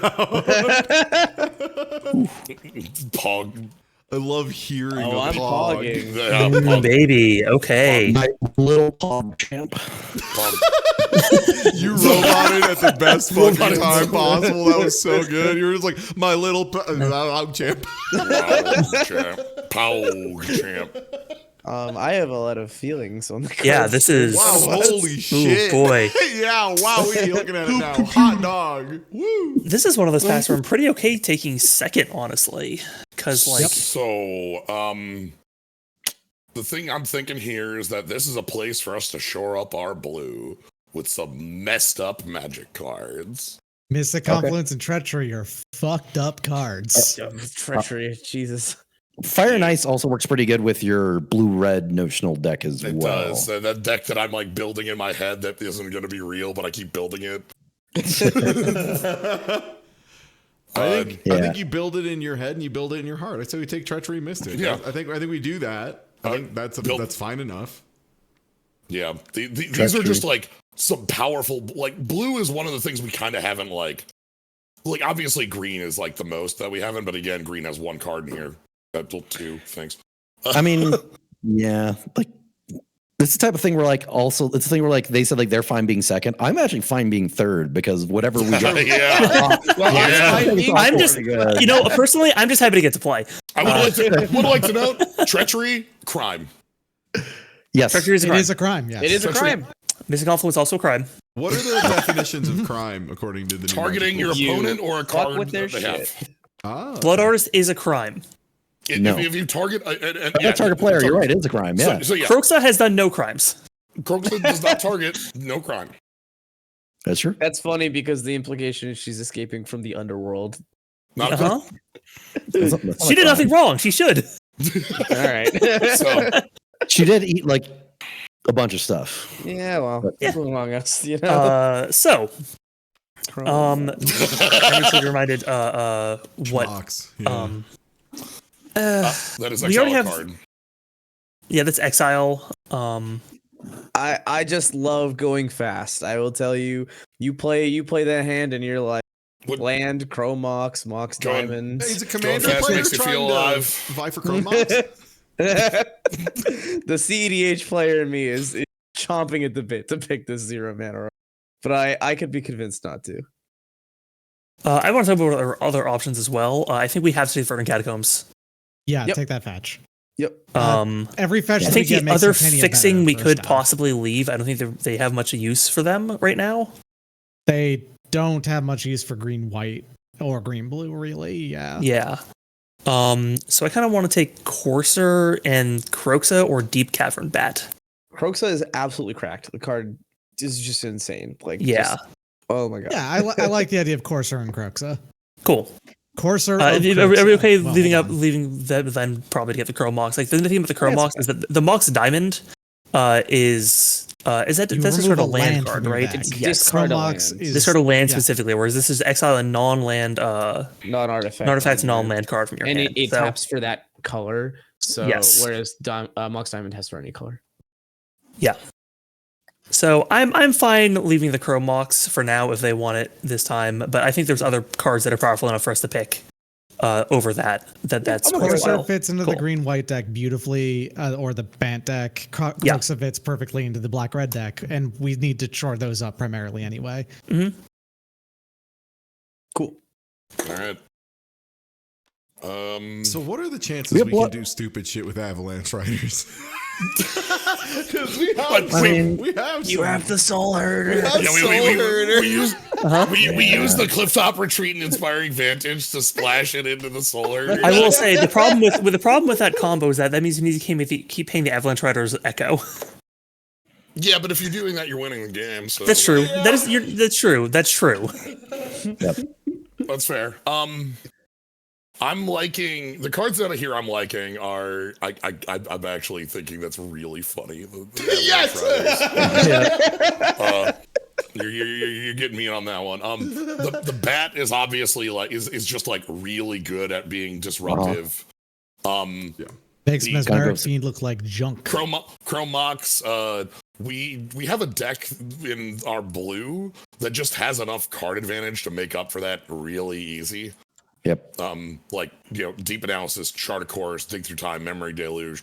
Like, we can make up that -1 pretty easy. God, I love the art on Chrome Mox. It's so good. It's very good. So, yeah, I think that's probably pretty fine getting. Well, I don't know. Like, so what do you want to just grab these three? Are we thinking? I'd be okay with dropping Avalanche Riders for Fire and Ice because I think that is probably the more responsible, better pick for the Izzet. But also, it's fine. We'll just you're not gonna take the Avalanche Riders. You know what? Right? If they take Avalanche Riders, I want to see what they do with it. I'm excited. Yeah, you know what? Yeah, well, that's fine. That's fair. I mean, So honestly, we're- Avalanche Riders is just a fine I get owned by aggro card, Avalanche but okay. Riders. Hilarious. I mean, hey, if we have Mayhem Devil on the board, that's another ping. That's true. That's true. Yo, Mayhem Devil value. Let's go. Yeah. What's an Echo? Devil mention. All right. I don't have to pay for that Echo right. cost. Who gives a shit? Grim Lavamancer loves that guy. Blood Artist, not bad if we're sacking a bunch of stuff. That's true. Blardist. I don't mind taking the a bunch of. Blardist. Yeah. Now, I don't the mind just question is, like. if you guys take Blooders, you're really gonna deny him being by his dad? His dad is right here. That's true. You're gonna really deny him and his dad, or is this his very large son? I don't know. His large son. My life son. I mean, we can take the Avalanche Riders. It is kind of fun. It is, but also like I don't think personally. I think the combo they're describing is It's fake. I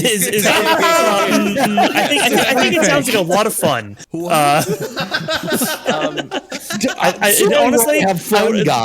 Honestly, I would not mind seeing them pull it off either. So that's why I'm kind of just on having the Avalanche Riders. Mutually agreed upon. I want to see you do it. Try me, motherfucker. Let's go. I would like to take the land here. Personally, just both of them. Yeah. Yeah. Both the lands and either the voice or the blood artist. Those are strong cards. Yeah, I mean, voice. What best card in was it Dragonsmith? Only card in Dragon. Yeah, Yeah, only card. They were shocks. Hey. No, technically open for Return of Ravnica and Gate Crash on their set symbols. I think you're fine. Yeah, and I do like the man lands. I do feel like they're generally pretty playable, limited. Yeah. All right. Yeah, I mean, Blood Artist, and then the two lands, and then like I'm just right now. What I'm looking at for Blood Artist is like how many like token, like how many sack outlets do we have, and how many tokens are we actually playing in that deck? That's true. I'm just thinking about like the extra value, but maybe we don't. Just fine.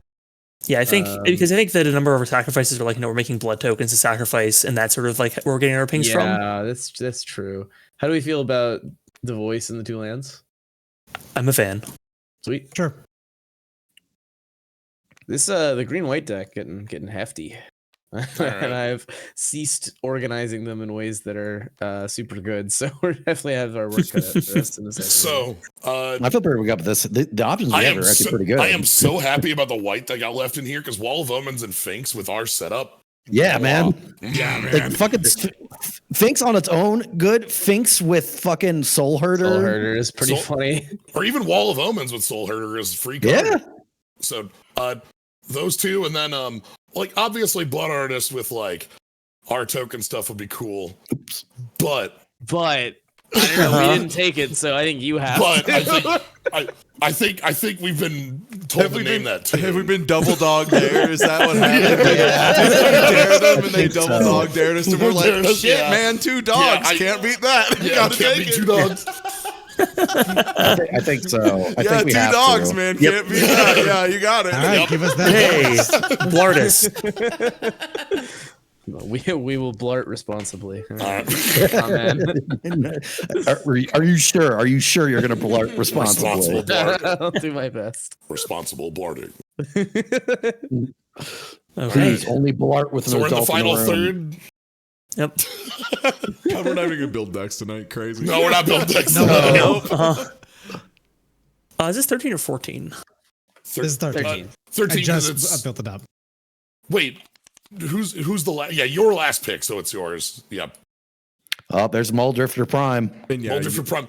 Ooh. And There's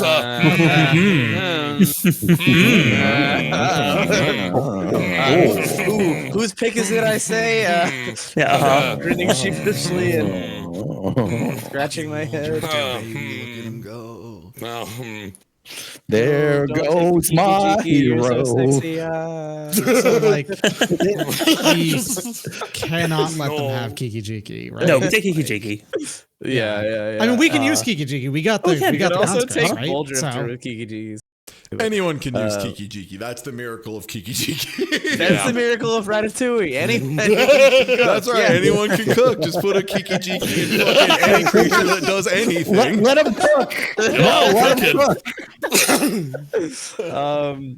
Yeah, we're windmill slamming. Then the question is, do we want fixing next, or do we want Mole Drifter? I mean Mole Drifter, right? Like Oh, I do love Mole Drifter. Oh, Mole Drifter is really great. Chat, look at Mole Drifter and look how unassuming. Uh-oh. Look, just made something fall down. Powerful, this little fella. Like, so easy to underestimate Mole Drifter. But you know what? It turns out draw 2 cards and like maybe you have something to block. Incredible. And draw 2 cards for 3 mana. I don't kick it out of bed for eating crackers, you know? It's pretty good. we could also ephemerate the Mole Drifter in response to the evoke trigger and pretend we're playing Scam. You know, That's we pretty are- cool. We've built quite a lot of cards around this single card. I will say that's true. We could be playing yeah, because we're playing Band, so we could play Mole Drifter and Ephemerate in the ramp deck. Yeah. I kind of Sure. like Kiki Jiki and Mole Drifter as our Sure, picks I'm here. down. Yeah, totally. And you know, Kiki Jiki probably just slam that bad boy over here. This Yeah, I mean, guy over here. I'm fine with him copying. You know. So I have a question. So I know we aren't planning on doing like a very much Boros stuff because But Boros of, Charm and you know, Wrath is incredibly funny, yeah? Well, also it's Armageddon. Yeah, Armageddon. Like All your keep permanents our get land. indestructible. Yeah. Because we can splash the red, a little bit of red in the mono white yeah. here in some other deck with it pretty easy. Yeah, so one of the things I'm seeing here too is that we can pick up a ton of fixing. That's honestly, I was thinking like Hollow Fountain, maybe Sulphur Falls, or fuck it, maybe. I like Fountain. Xander's I Orange? think Fountain's right. I think Fountain's right. We could go. We could go Hollowed Fountain, Sulphur Falls, and Sacred Foundry, and then the mana for the blue-white deck that splashes the Avalanche Riders is ready to go. Yeah. I mean, we have so much white-red fixing. Do we need more? Do we need? Probably not. But yeah. Chandra Torch of Defiance is also a fucking stupid card. What was our Reanimator deck, by the way? We were looking at that being the blue black or the white black. One of the two, probably. Yeah, we might. Probably. Well, blue black. I'm guessing, but black. Like, and then I think we still have a white black deck, but it's probably not the Reanimator portion. Yeah, I think it's the non-Reanimator side of things. It's like probably more the control. Specifically, it's like the token Clamp Mystic side, yeah. Specifically because the Hollow Blade here is another discard outlet for that deck. That's true. Anyway, Hollow Fountain is the one I think for certain because that one's like... Yeah, I agree. That Chandra is wildly good, though. I think you're that right. Chandra is, like, because it just works in any of our red stuff. Like red-green, sure. Red-blue, why not? Yeah. And she's just stupid. She does everything. Yeah, and I kind of like... I like Sulfur Falls here. Yeah, Sulfur Falls. Yeah, do the blue red. Do the Is It Fit with Shoring. Yeah, I like it. Because Xander's Lounge is just a little too slow for that, right? Yeah, Or are we sure? Because like the Triumph gives us the flexibility for working also in the red green. Actually, Ketria Triumph. Sorry, I missed that one. Well, Xander's Lounge also works as like this could go in the blue black deck or the blue red deck based on. Okay, I wasn't sure. There's because we have no plans on green red right now, right? Like that Blood Braid's kind of just. You telling me? Well, no, because like what's our green doing then? Yeah, like I was wondering if like the green just like is a little touch on the red deck. So Ketria, then maybe that's what I'm thinking is that like. Oh God, this is. I think we're at the point where we have 4 decks and we need to trim. Okay, what do we want to lock in on? Because red doing? Because like red has 2 different directions. I guess 3 if we're doing for the blinking pile. But not very few of the cards fit in there. Anyway, red has the links of going with red and blue and red and green because the Blood Red Elf holds that, and the blue is something I've been cards kind of pulled for that. I think so that's where red pulls. I mean, if the only thing we're pitching from that is Blood Braid Elf, like that sucks. But I think that's probably the responsible option. But the problem is like Bloodblade Elf and like Lelia is like a thing. It's like the combo that you can actually just build your deck around. Yeah. The other decks that we have like Reanimator out of black, which could be in black blue or black white. Black white looks like it's got a lot going on for support in between, like kind of being aggressive, and then we also have this like white blue bit as well. I think blue white. I think is like kind of strong because like the options we have with it are really good and have a lot of synergies, but. So, okay, so how about then we aim for blue-white with, like, the synergy stuff, white-black with the tokens, and that also might be where Reanimator lives. Because red-green? And then red-green.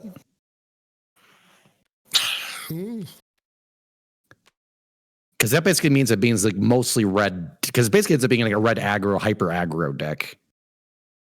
Which is pretty good. Yeah, which we have a good amount of support over here for like early red aggression and like the reach to make that work. Because I think you're right. It's red, green, blue, white, blue, black. Because we have tons of cards in those specific combinations. Well, black, white. Black, white. What I say? Sorry, you're right. Yes, you're right. Correct. Yeah. Sorry, I misspoke. I got you. So that means. Out of these, in the fixing we have here, we're not as interested in the Sulfur Falls, but the Xander's Lounge does work for... Yeah. Well, actually, no, the Xander's Lounge doesn't, because the Xander's Lounge would be for blue-black, which isn't one of the combos. Or is it, which we're not running, yeah. And then, so Tetra Triome is the red-green. Yeah, we also could just pick up, like, Pest Infestation as, like... It's pretty good. It's bad with Bloodbraid, but like it's very good as just a card because it makes. But if our red-green deck is mostly like red-green aggro, like does it do much? Because that's kind of almost like a control-ish card. Like, does it? I guess you could technically remove some amount of stuff. Well, it's like this card's more of a ramp piece because like it makes the creature tokens no matter what you destroy up to, and then like make a billion 1/1s. That's kind of the idea. But we don't have like ramp as a thing in that deck, so. I guess these 3 because these are the 3 that kind of fit with what our trio.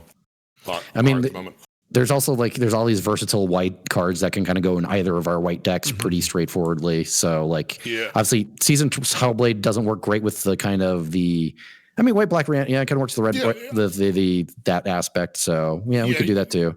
Yeah. I mean, we have some versatility here where I'm just saying we're not giving up that much if we go a different direction. Yeah. So, or if we wheel some stuff, like wheeling the Boros Charm, we have the room to splash the Boros Charm no matter fucking what, basically. Right, we can just add that for free. Okay. Even if we have our specific decks, we have a lot of opportunity here to wheel. So I say we bone up on the mana. Okay, then let's grab the trial. And glad we took some time to look at it because like we did. I remember this happened last time where we were building decks and we realized late that we were building 4 We were decks. building 4 different decks, yeah. Okay. And like we managed to merge them together pretty well in the last couple packs. But it's a thing that's like, oh no, like then you're spread too thin, And for what it's worth, this is about the point where, much like this is about the point where like you better have a pretty good idea where your deck is in a solo draft, like 3/4 of the way through. Probably about the same for this. Yep. All right. So speaking of like the deck building stuff, ours is much simpler because we have the 3 decks solid down. Yep. We have not shored up that Dimir deck in a while. I agree. So I was thinking Treasure Map is good for that. Yeah, Treasure Map would be. I like Xander's Lounge is fixing for it. Lounge, yep. And then just like Breeding Pool as more fixing for the How about or Containment Priest in our ramp deck where we're casting everything, but they're not necessarily casting everything. That's true. Yeah, and we can catch them so they reanimate, then we just slap out Containment Priest in response. Yeah. That sure, I'm down. That makes cool. sense to me. All right. Treasure. So bear do we with just me, take? Chad. I'm reviewing our red and green cards so I can see like kind of what plans going on there. Yeah, what Triumph did we just get? Like the messed up cats, the good Sentinel, the Rancor. No, okay. you got, there's not Teamer. You got Grixis. Yeah, Xander's Zeator's Lounge. Xander's Lounge. Yes, we already had Xander's Lounge. Okay. Thank you. Yeah. Okay. So we probably take the Seasoned Hollow Blade. Yeah. Akroma is just kind of another reanimator target. I don't think we necessarily need another good reanimator target at this point, unless we get something busted. I'm not convinced we need one when we have Elishtor and Grizzlebrand hanging out. Like that's honestly like Boros Charm and then like that Sacred Foundry to like make that even more viable. I mean, because we have the option like that we can put Boros Reckoner in the white deck and then have a little bit of incidental stuff to make it work. I was going to say, I think the little treat we've made for ourselves by having 2 white decks and a shitload of white-red duels is one of our white decks can also just have a little red as a treat. Yeah, as a treat. Yeah. So let's enhance the treat. But hold on. Let me run one idea past you though. Yeah. Sure. We don't really need that treat that bad. You know what's the best form of treat? A treat you don't really need. What if we just take the breeding pool because fuck them?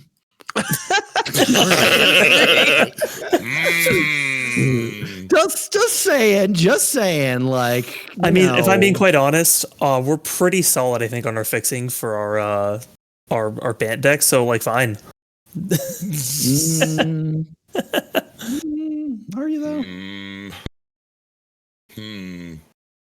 Would give us the versatility of also splashing in that blue that could become a blue, red, green deck because we do have that Ketria Triome also. Okay. No, I'm there with you now. That sounds good. All right, if both then you can start playing and blue. I feel okay with it. Column, get in the breeding pits. The treat. All right. Well, I think we should let him have the Akroma. Like, I don't think we're playing Akroma.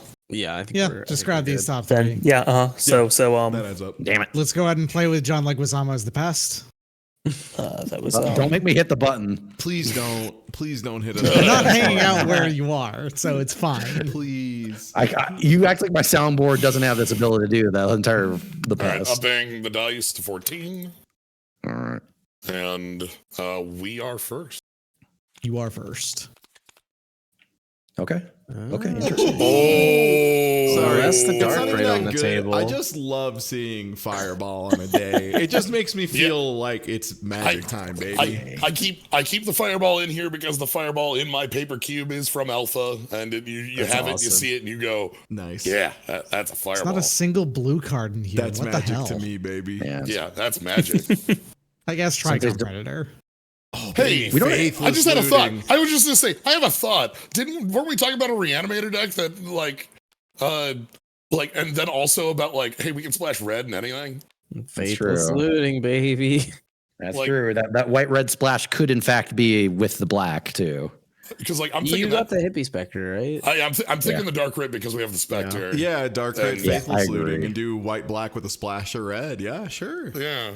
I mean, that dark ritual also opens up. You could do like, effectively turn one. They play a creature. Turn one, we do dark ritual, collective brutality. Remove the creature. Discard a thing to remove a thing from their hand. Reanimate. Gristlebrand. Yep. That's a pretty good turn. I don't know. This is me. All right. Any other things we should look at before we pin those? So I mean, there's a lot of top stuff is that's pretty flexible. I was going to say there's a lot of stuff that's generically really good in here, but I think we take the stuff that's overall good for us. If they want to take the generic at this point, I think we let them have it. I think we need to really make our decks pointed and sharp at this point. And those two cards do. Faithless Looting all of a sudden gives us a little bit of pointiness, and I like that. Same. Yeah.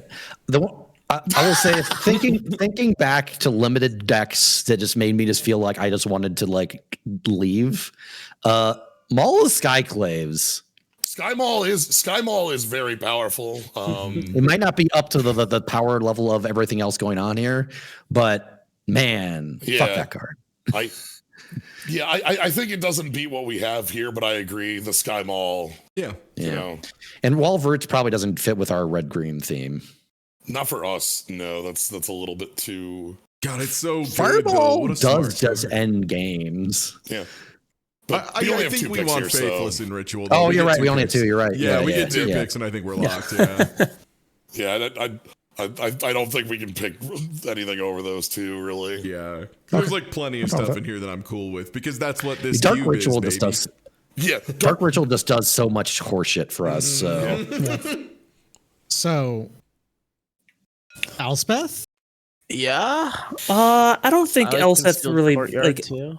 I don't think Elspeth really fits into our decks. Like, it sucks to give them it, but like, Elspeth doesn't really feel like a ramp card, like a banned ramp card to me. It not really. From the plane of Bant, no. Yeah, I mean, I know. Elspeth's not from Bant. Whatever, it's fine. She spent a lot of time. It makes me the good pick. I want to call out the 3 red burn spells here, though. Yeah, that's not Fireball. That's true. Mega Jet, Stoke the Flames, Mizzium Mortars are all really strong. I definitely want the Mortars.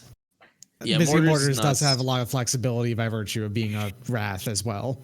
I also like Concealed Courtyard. We're playing a white black deck.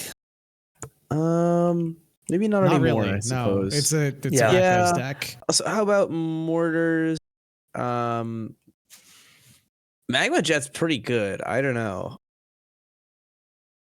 I mean, I like Jet and Stoke. I mean, Stoke can be 4 to face. Why don't you just grab all 3 burn spells? I was kind of thinking about that and calling it a day because like I feel like we don't quite have burn in our black red deck yet, you know. Which is weird. Yeah, it's true. We have Grim Lavamancer and Riftbolt. So yeah. I don't really love giving them the Elspeth, but I think that's gonna be way better for our deck. Okay. All right. So we take the Elspeth. Yeah, I'm also thinking like Concealed Courtyard because like we do have that like as a setup, and we want to make sure that's. Do we want to take them all too? Because like everything else here, like it's kind of like don't necessarily need it. Yeah, like we don't have a ton of things for Bobble to be huge on. Top has like. Top is just generally good. Top can fit into anything. It doesn't matter. Like, Fireball would be fine. Jetmir's Garden would be fine, but. Yeah. Everything else is kind of a splash for us, which that's fine. We have the mana to these splashes, but I think Maul is the thing that's most. It's not Maul isn't necessarily exciting. It is pretty brutal. Yeah, all right, let's do it. Legion's landing into like basically turn to some dude and then Maul. It's pretty fucked up. Yes. All right. Sounds good. Okay, so Wall of Roots. The roots. Yeah. The roots. Also, in response to the Skyclave, what about the Knight of Autumn? Yeah. I like that card a lot. Yeah, actually having some artifact removal would be pretty nice. And then Top? I mean, it's kind of a pain, but Gemmer's Garden is also still more fixing. It's fixing for either our red black deck splashing green or just our green white deck. As a triumph with cycles, and that's just generally a good ability on a land. Oh, I just realized I muted before I walked away. So before I said I was going on for a second. Sorry, my bad. Hello. Hello. Oh. Did we pick something while I was gone? We did. Sorry. Okay, no, it's fine. We thought you were silently affirming. No, we got Elspeth, the Mall, the Skyclaves, and then the Concealed Courtyard. Okay, sick. That was literally exactly what I was going to recommend. So we're Gucci. Excellent. I think top and garden are like basically equal in my mind. The question for me for top is like how much shuffling do we have for like the blue black deck that'll probably end up in? You know what? I'd like the idea. So the entire reason why I prefer top over everything else here is we have not done anything for that blue black deck, and top fits into it. And top is good. Sure. That sounds good to me. Yeah. Okay. That. Yeah. Cool. All right, and then we just like hand them Predator, I guess. I mean, do we have even a use for Bauble though? but I think Bauble's generically better for them because they have some pretty good like artifact sack stuff. Yeah, but even then, like Trigon Predator is a thing where you have the option to splash it. I guess like we did just get that breeding pool. Yeah, let's hand off the Bauble. I don't think we have enough that the Bauble like makes it at the bow. Yeah, all right. It's like even if they play Bauble in place of a land, that's a mistake on them. Yeah, it just lets you play like 39 or like a little bit more. Well, not really, but sort of. It's an interesting. It is a generically good, but generically like weaker upgrade than what else would be picking probably. Yeah. All right. So that's 14, upping to 15. 15. 4 packs remain. We got 15. Oh boy. Nicholas. I love this art so much. Also, this is a good pack. Fucking if it isn't fucking Minkskin Boo. Okay. Everyone's most hated dumb bitch. It's Minkskin Boo. Oh, Ancestor. This is a fucking good ass pack. Let me tell you. Yeah, this is Jesus. Jesus Christ. Well, there's the Holy vision. smokes. Yeah. Here's the thing. Oh god. Take whatever you want. We'll take whatever's left. Yeah. So here's the thing. So okay, You have the dark root. So here's the question. I like Cyclonic Rift. I like Urza. I like Scarab God. You going somewhere with this? I say we go. Talking it out. Yeah. Minx and Boo, as Hazam mentioned, I think Minx and Boo is the card in my mind in the cube that is the closest to being over the line. This card is this, and like there's one or two others that are like, oh boy, it's Minx. Like this card is very annoying. Yeah, it's also very prevalent in online play. Yeah, that's the other bit of it. It's like one of the things I wanted to do with the cube when I was building it for this was I don't exactly know where I want that line to be, so I'm pushing at it. I need to poke at it so I know where it is so I can cut it off. Yeah, good idea. All right. I mean, I think I would go with him is here as well. Jesus, this pack. I think Rift and Urza. I think Urza is like artifact. Like we have enough artifact play. We have enough right artifacts now that to make Urza actually works very well. Yes, and I think Cyclonic Rift is just. It's a ridiculous card, just yeah.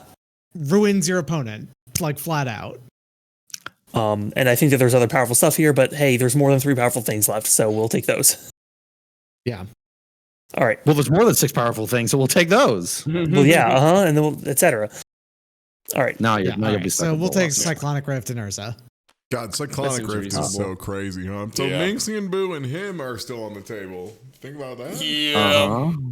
We could take like him. I think those two probably because like turn 1 fucking Dark Writ into him is still just like the most absolutely nightmare shit. We basically have like our Reanimator / Dark Writ deck is fucking hysterically evil. Yeah, that's the real shithead deck. And then our green our green red seems pretty solid, and Mingskin Boo is you want to kick up the level of a green red deck. Good news, Mingskin Boo exists. But yeah, as I said, it is the card I think that was closest in my mind to being okay. If there's a card over the line, this is one in my mind. But I wanted to get mostly I wanted to have it in here because there are people who would get to play the cube that would look at it and go, "Oh shit, it's Minx and Boo." Third. We have Robber, which is like just a very good aggressive red piece. Yep, which would be very good for that red-green deck because that makes that deck even more aggro because that card is silly. We don't necessarily have the rogue payoffs, I think. I'm checking.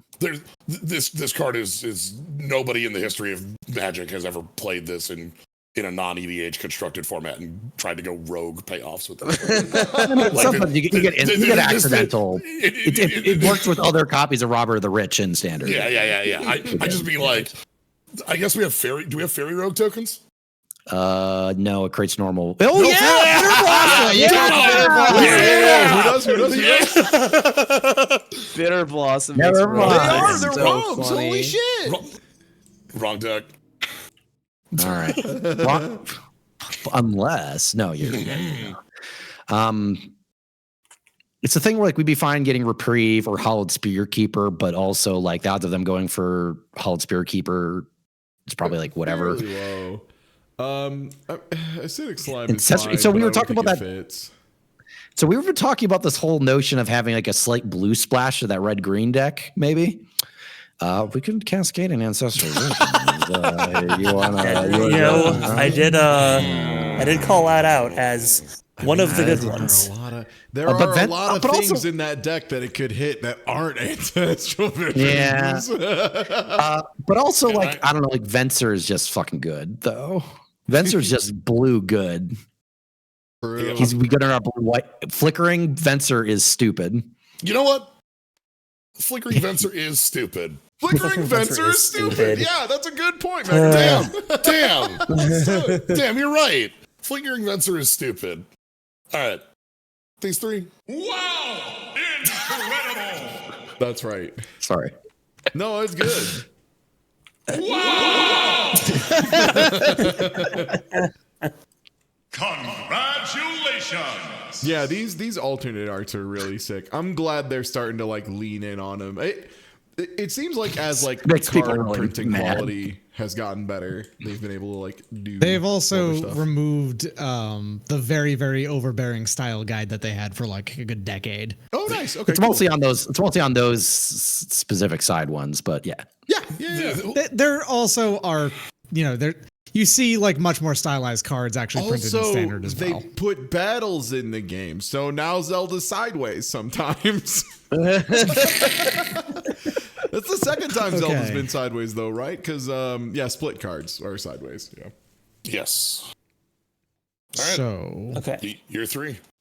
there are a lot of good cards in here. Still is the thing. I like Scarab God. There's a lot to think about here. Lockstone Warhammer. We don't have does that a many lot. zombies though. With Scarab God, it would basically just be functioning off of itself. Yeah.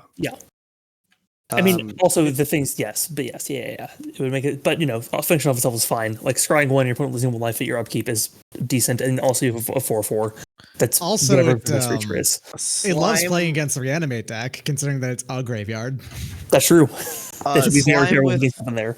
Oh, I mean, it would be cool if we had more flicker spells, but slime is good on its own, and I do think- have an ephemerate. So I also like slime, just as If we last, we don't really have a ton of removal in and slime is that, and slime. Slime also hits for their a lot. lands and stuff. So you can ramp if we can ramp into slime that hit their lands, that it slows them down significantly. True. So I like slime for that. I mean, I think maybe one card for each deck. I'm looking at the Scarab God, Acidic Slime, and a Robber of the Rich. yeah, I'm cool with that. Those all sound good to me. Let's just go ahead and grab them. Yeah. Sweet. Yeah. Oop, I tapped it too many times. Goodbye, slime. When we go to build these decks, we're gonna have to do some We're gonna have to be like so aggressive on cutting cards, which is Yeah. always the hardest part here. Yep. Did we get the? The Scarab God was our third choice. I would even Different recommend option. before we like convene for the night, we at least try to get like basic piles sorted out so that when we come back and do the deck building, we're not just like, what the hell were we doing? We can at least be like, oh, we have these piles. We're doing archaeology. All right, now swap exactly. sides. Yeah, what was this ancient civilization trying to tell us with a blood braid elf? Yeah.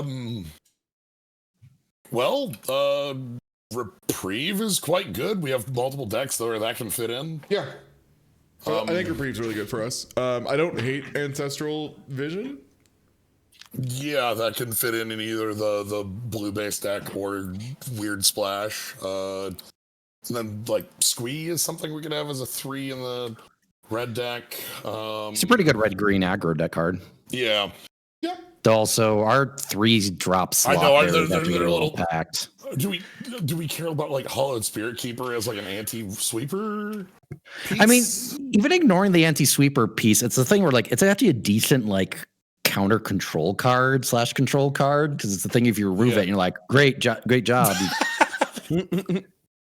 Glad this is capturing the real Rochester. Now, do we think that would be in the holy shit, white, you did black? how many hours you haven't made decks? The white, blue. I would think Probably white, black. right? White, black, yeah. I don't hate that. Because like Reprieve is good for the white, blue. Ancestral Vision is good for who gives a shit, and Hollow Spirit Keeper is good for the white, black. Yeah, I like that.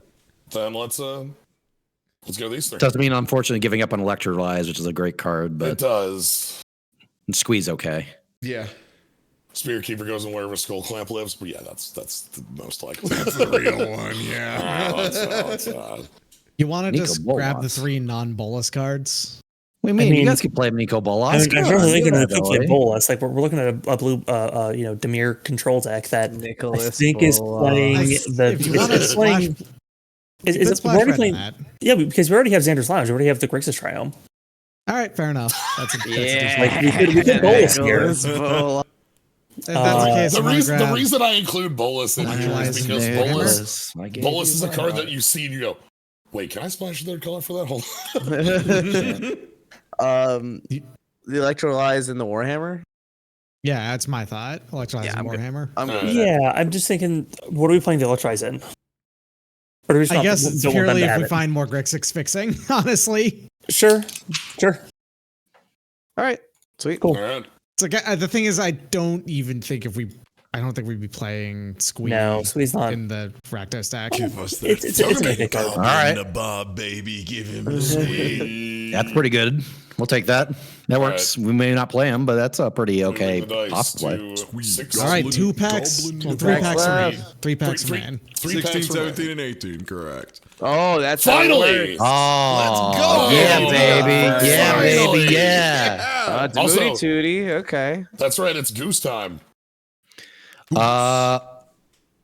Hey, reanimate. Speaking of like things we can use reanimator spells, makeshift mannequin. The mannequin is a reanimator piece that we can actually play, and we're 3 packs left. Yeah, we kind of need some more versatility that's not just reanimate. Yeah, I agree. Like, we're not super hard on the reanimate because like we have like the fucking scam plan. You put Boseiju in.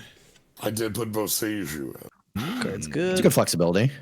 I'm just reading it real quick because I need to remind myself what this does exactly. This is a artifact, enchantment, or non-basic land it can blow up, and then they get a land to replace it. Right, it's a hand trap. Right, they batted Yu-Gi-Oh to Magic. I forgot. We could take Colonnade or Clique as well because like either of those would be pretty good. I mean, you don't want the Tootie? Demoody Tootie would be pretty good. Yeah, Tootie's just kind of good. Tootie's kind of good, you know. The other card I'm looking at here would be like Scalding Tarn, which could fetch up. And look, which has like I love Goblin Guy as much as the next Magic player loves Goblin Guy, but Goblin Guy's not a pick one. Goblin Guy ain't that. I believe in Goblin Guy, but I believe in Goblin Guy, but not as pick Would one. say I that think you are I a think goblin. You are a D2 goblin guy. I am a goblin I am a guy. goblin guy. I am a goblin guy. I am the goblin guy. I just think he's not top 3, definitely not top 2 material like Zorak. Look at me and tell me this fool's better than Demon Tutor and Makeshift. No. Thank you. Once I saw Demon Tutor showed up, I put it in your list before you said anything. Like I will say that Goblin Guy does have the advantage of being one of the few cards that can get you a turn 1 kill. There was an event where players playing standard, player plays a Goblin Guide, attacks, reveals Damnation off of the opponent's top of deck, which was not a legal card in the format. Oh yeah. And immediately wins the game. So Wait, like what? You're right. Yeah. So what you're saying is, if these fuckers are cheating, Yeah, if they're cheating, Goblin Guy lets us know. the Phoenix ride this shit. 2 explorers. I think we just go with these two. Yes. Yeah, I think we're just going with these two. Let's take our absolutely. all right. So much there were a lot of consider- cards in this one. I like this pack. Yeah, a lot. this pack's pretty cool. That's pretty cool. I am not a coward, and I like Goblin Guy a lot. Yes. Sure. Tarn, I also don't hate. Mad Tithe is one of the coolest Magic cards ever printed. I'm not sure we play it, but I do. I don't think so it fits much. into our deck. I think if we're blue-white control, we take it. I Yeah. like Goblin Guy. I like Tarn, and then my like heart Black. desperately wants that Goose Mother. What does it do? It's a Goose Hydra. Yeah, it's just Hydra, but it does food token stuff and also does a bigger butt up front. Yep. It's just a two flyer, worst case, that you can attack to sack a food if you have one, incidentally. So the downside's a 2/2 flyer. Construct's also very relevant. I wanted a ramp target, but I thought I was like, you know what? It wasn't that Hydroid Crisis was over a line. I was just still sick of the card. Yeah, fair. I mean, but also Goose is pretty good too. And I saw Goose, and I was like, it's a Goose. Like, I don't know if we're still Key really features. artifact focusing, but the card. So constructs do get here's pretty my big. recommendations. I like Profane Command and Vendilion Click the most out of these, personally. I think that just take 5. Just take 5 of them. Yeah, no, we Just can, 5 yeah. cards. Then you can have 5. So Yeah, it's it's fine. fine. It's fine. We'll just take 5 cards. I'll take 5 hanger back walkers. Yeah. Check. Here's the thing. I think that in 3 the burgers. the 4 other cards I'm looking at that I'd really like to get as well 50 are pies. Fingerback Walker, Mere Battlesphere, Karn, and Profane Command. Those are all also very good. Yes. So I think if we get any of those back, and then I'm also looking to get taking Click. I think Click is also a great control piece. Well, let's go. Well, let's be granular about this. How do we feel about Guy? Guy, I like Guy a lot. Yes, Guy, I yes. think it's a great aggressive piece. Love it. Okay, cool. Spalding Karn, I think is we want those. Tarn, yeah. And we All right. want to play as many of them in our in our green deck, assuming we're Well, we're exactly where they go. If we play them in If our we green deck, that's avoid great, taking because any of the Titania- cards that we want, that guarantees that we get some of the cards back that we want. There we go. It's perfect. This is like me taking that wrong card I didn't want early on. Right up front. I like all of the other options. I think Profane Command is pretty strong. And his Goose. Yeah, I think Goose is pretty strong. I think V-Click is just so Is generically V-Click. good. Like it takes Also, away of the yeah. cards, You're that gonna abandon would your be left Goose? behind. I mean, look, I You're don't not taking know the goose. if you are playing. You're the not Goose. taking the goose. Yeah. Sure, we're not splashing the Goose. Oh, yeah. Oh, It you sounds don't like think a we are, challenge. motherfucker? Oh, we aren't splashing the Goose. You don't think Goose? Goose? These fools think we ain't splashing the Goose. All right. Hey, for the record. All right, goose me if you're gonna do it, huh? We are Goose not me splashing now. the Goose. No, We're we're absolutely not. not splashing the Goose. It's a stupid idea. Called your bluff. Don't weaponize my love of the Goose against me. I think we probably like these two are probably up front. They're probably the most important two, right? Because Profane Command, hey, that's also a reanimator spell. It's not an especially good one, but it is. I was thinking like those, like Hangerback Walker was also another one that like really Hangerback, I benefits. like. I also Yeah. don't hate Boseiju. Oh, sorry, I've messed up. Yeah, but Boseiju is like super playable, like as a option that the Gruul deck gets as like, hey, here's a land that lets you deal with problems. That's also just a forest. Because I think it's really good for for shoring up the aggro deck. Because like, what if your opponent? They have plenty of things that they just slam one thing in our face and we're like, shit. So like, I think Boseiju really helps solve those situations while also having the flexibility. I like it personally, but. So Profane Command wants like a lot of mana is also one of its things that like I don't know how much. Yeah, maybe it doesn't work with like the reanimated fast mana approach, but it's got the flexibility of being a removal spell too, though. Yeah, like it would work in either of our decks. Like if we put that in, say we put that in that deck and like the coalition relic exists to ramp up to it, maybe. But the thing is, like, also like the alternatives is like we don't really have like the Karn stuff going on. Like Karn is generally good. He's just value, like that's fine. You just -2 him and just go, oh, here's my guy. You can block for 2. I made a bear. We're not really on the artifact. The Urza's on the other side of the table, so yeah. Hangerback Walker similarly is pretty. I mean, Hangerback Walker is generically good. Hangerback Walker works because we have we have a Skull Clamp deck. We have a setup where like Mirror Battlesphere is pretty good with Skull Clamp, but also like 7 mana. We don't have any ramp, like 0 ramp.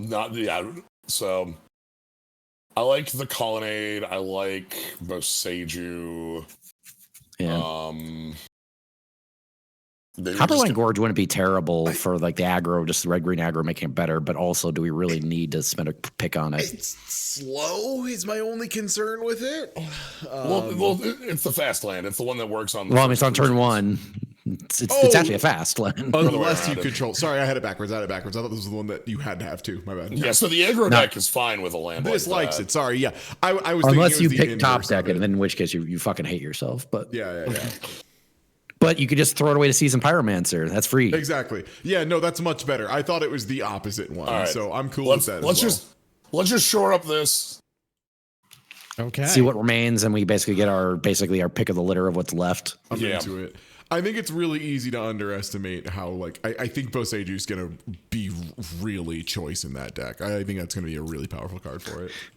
I want to point out like how much more we've prioritized lands. It's very funny. So here's a thought. If we had Jace, Urza, and Karn out, can you beat that? If you play Questing Beast, kinda, yeah. Fireball, Jace, Urza, and Karn. Like, I guess, you got the tokens to block, so maybe that should be fine, actually. Got trampled. How do I lose? Yeah, but if you have Karn, does Questing? Oh no, it doesn't. Trample? It can't be blocked by 2 or less. It's better than trample. Fuck those things. I am pretty high on Karn. I mean that. I think Karn is great. Yeah, it's card. It's not great card draw. It's decent card draw. At first, card draw. It's great card draw. Very good. Card you draw it and you draw Karn, and I can't think of any better Karn draw than that. I think that the Battlesphere, Hangerback, or Katamiri for the Bant. I was thinking Battlesphere for the Karn Urza deck. All right, fair enough as well. I think 5 artifacts. Gaming. Also profane. I'll see a profane command. Yeah. The thing is, I think as much as I do love the Goose Mother, I think that it's not nearly not as good as other the ramp targets. Mm-hmm. And so if we don't get it, abandon your own mother, you fuckers.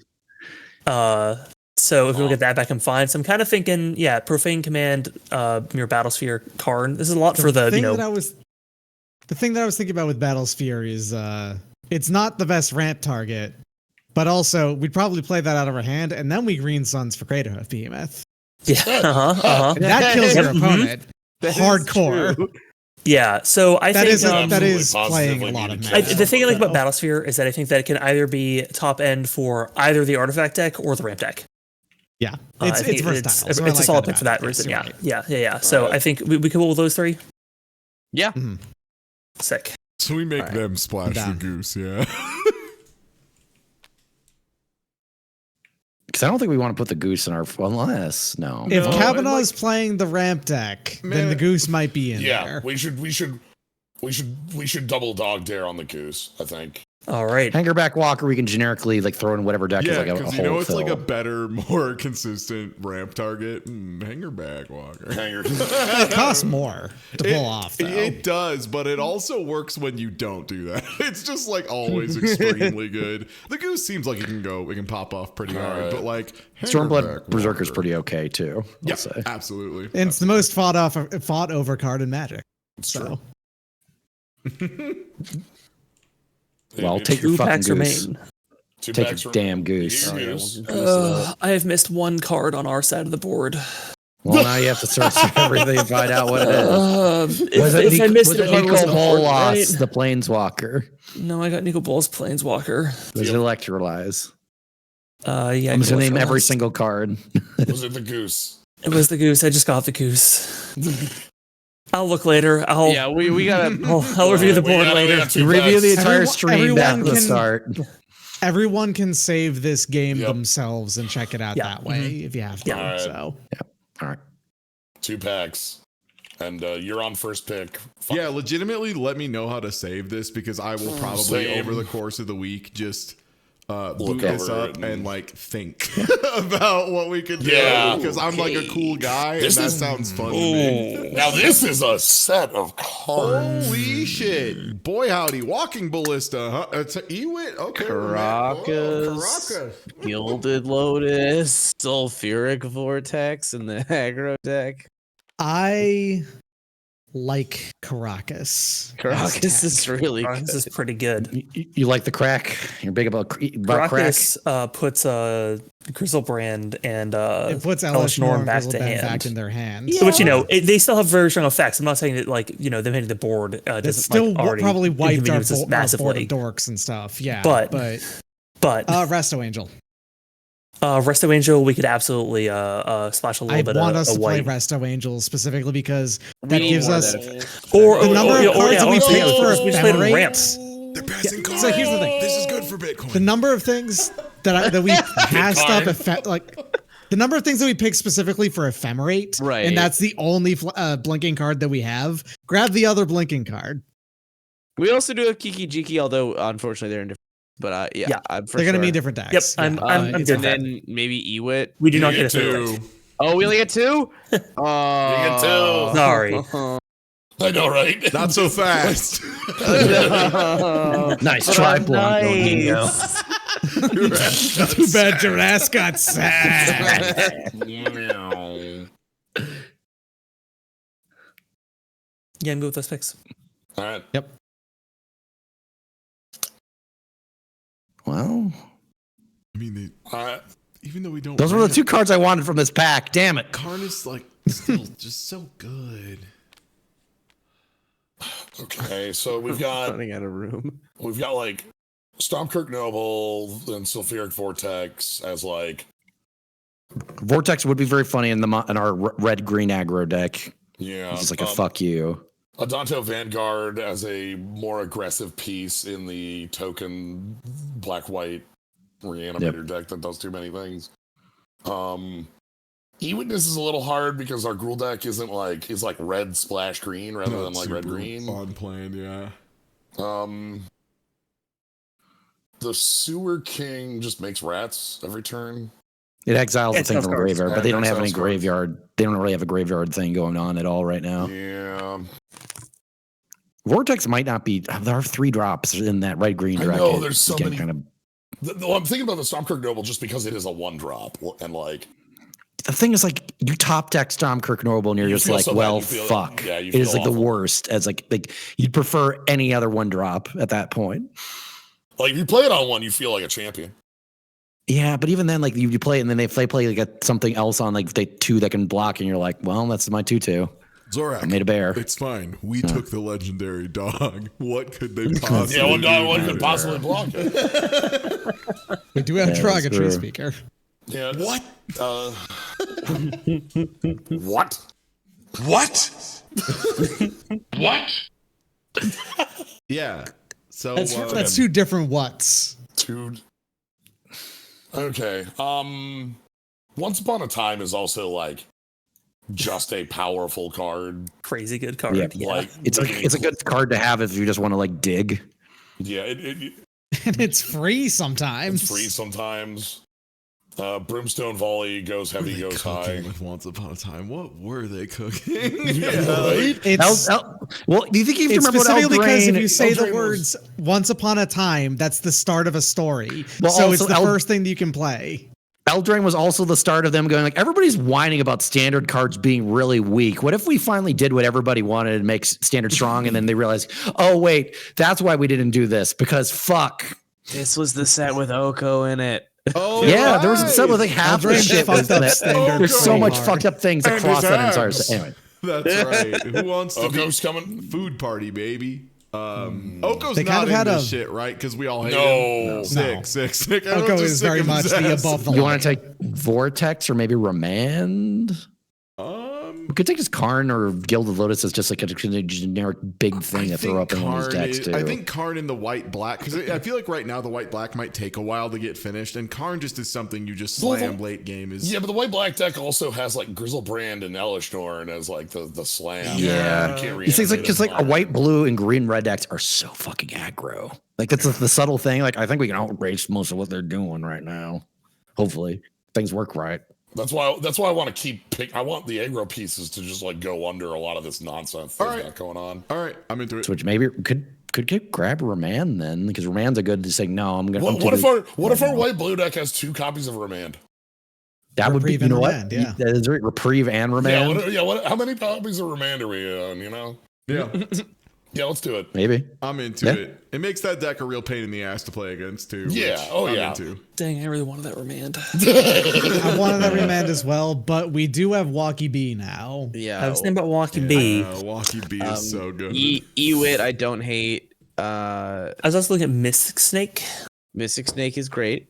And maybe I think also Brimstone Volley. We got that little sacrifice thing going on there, which makes it pretty easy to trigger.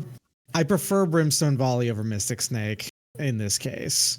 Because Mystic Snake, the only deck that fits in is the Bant one, and that's a And yeah, crap and deck. we're a bit more splashing the blue there instead of like playing Yes, the hard double exactly. blue. That's a base green white deck with a little bit of blue in it, whereas Yeah, the Brimstone Volley, that's easy to play in and also does a lot of damage. Yeah, it's versatile. I like that. Yeah. So give us the Walkie B and the Brimstone Volley. Eat Witness. Eat Witness is obviously good. I love Eat Witness, but I mean, if you don't want I them, don't we'll take her.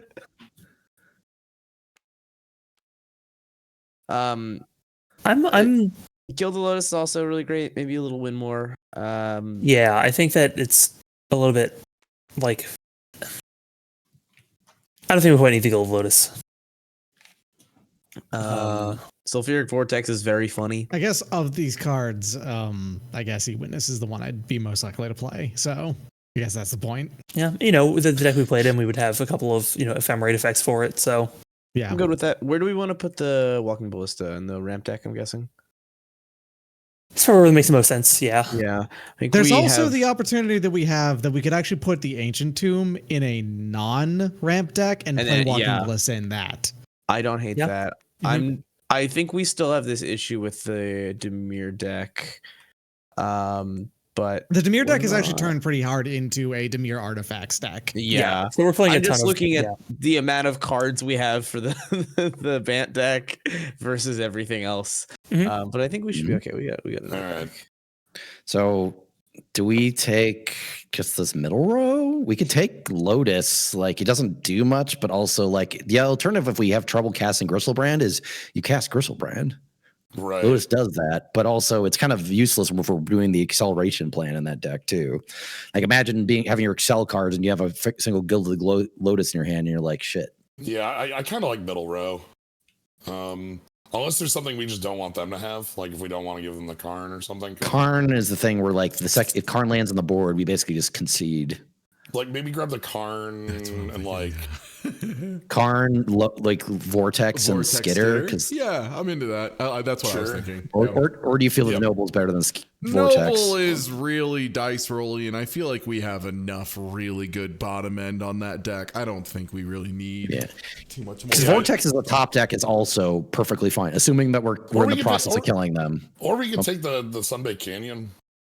It's just, we already have enough white black splash lands. We have 3 of them. We're not even playing that's the main color.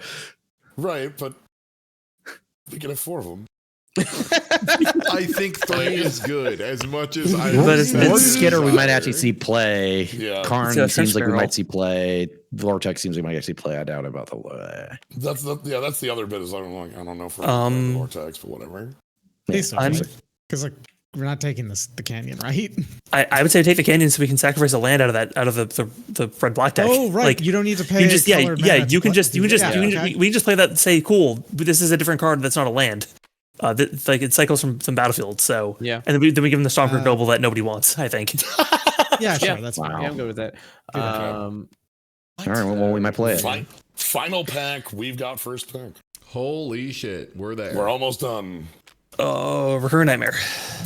Oh God, so yeah, for anyone who missed Dark the Depths. intro, anyone who missed the intro, one thing that's neat about this is so this cube is built for the size of 8 players, but there's only 6 of us, so there's going to be a good amount of cards left over that are not pulled, so you can't guarantee a specific card. Arcana of Cruelty. So no nightmare, no Recurring Nightmare, huh? We didn't get to see the alchemy card I added in here. Oh, that's tragic. It's a shame. What Can I show what it is? Yeah, here another time. It's the crocodile, right? Perforator. It's the crocodile. Yep. Yeah, I fucking love this card. It's very funny. Because this is a card that only exists on Magic Arena because it creates a card, but like you can just have a bunch of stab wounds sitting like to the side. You just well, in this case, you also just literally conjure as many stab wounds as you want. Yeah, I mean, you just have you just. Yeah. The point is, it works in paper cube. Hey, watch this. What the? Rex, stop. What? Wow, I'm like a god here. You're gonna get in trouble. Nice. Okay. Wow, a lot of people taking poison damage in this call. So Teferi's like going with the sauce for our for Azorius, yeah. Teferi's pretty nuts. Archon's like another piece for the reanimation bit. Archon is pretty fucking disgusting as a reanimation target, but then also, do we really need another reanimation target? Like, I know that especially because we only had the 2 reanimation spells in the end, and we also run into the problem. I'll say right now, we don't have that much way to discard stuff. Well, okay, how about Wooded Foothills then as card 2? I mean, Esper Sentinel is also just stupid. Yeah, that fits in like multiple of the decks. All of our white decks just absolutely love that thing. Yeah. And then like we have the option for whatever blue stuff. Like, hey, if we can compulsive research, yeah. Blue white doesn't really do a ton of stuff with the reanimator stuff, but also it's pretty good. Or if we get a fucking Tamiyo or Ponder, we'll take that. Or in Miscalc, we'll take any of those. Yeah, we have a lot of the blue in here. Or the green's probably fun. Anything in here will be fun for our And plans. with Explorer, you can play 2 Explorers. It's true. You can play 3 lands. You can play 3 lands if you're quick. Because like they're not going to play Archon. I don't think Archon does anything for their deck. They'd have to. That's like high rolling Urza, right? Like I don't think that's worth. I will say I've never seen someone play that card and then not win. Like that, just read the words on it. But have you ever seen anybody? But have you actually seen someone like cast that card? Really? They play not cast. So sure, let's go with these. All right. Okay. Yep. Oracle of Moldiah. Oracle of Moldiah is exactly who I was looking at, especially because we have Corsair as well. Correct. Yeah. Yes. Corsair and Oracle are best friends. So beautiful on that front. Fetches. Tamiyo? Tamiyo, like Tamiyo and Jace together lock down a game incredibly hard. Mm-hmm.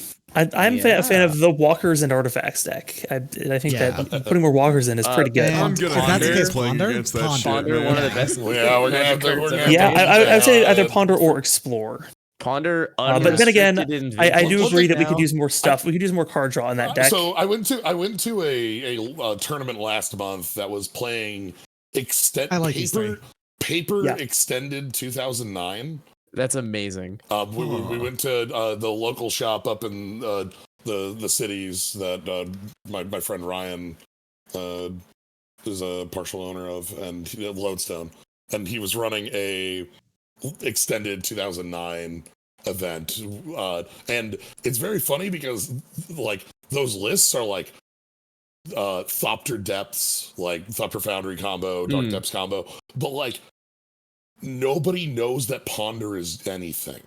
So all the lists are like, I don't know, why would you ever play Ponder? It's a 0 of in every deck. You're like, it's the best card ever printed. So like we're at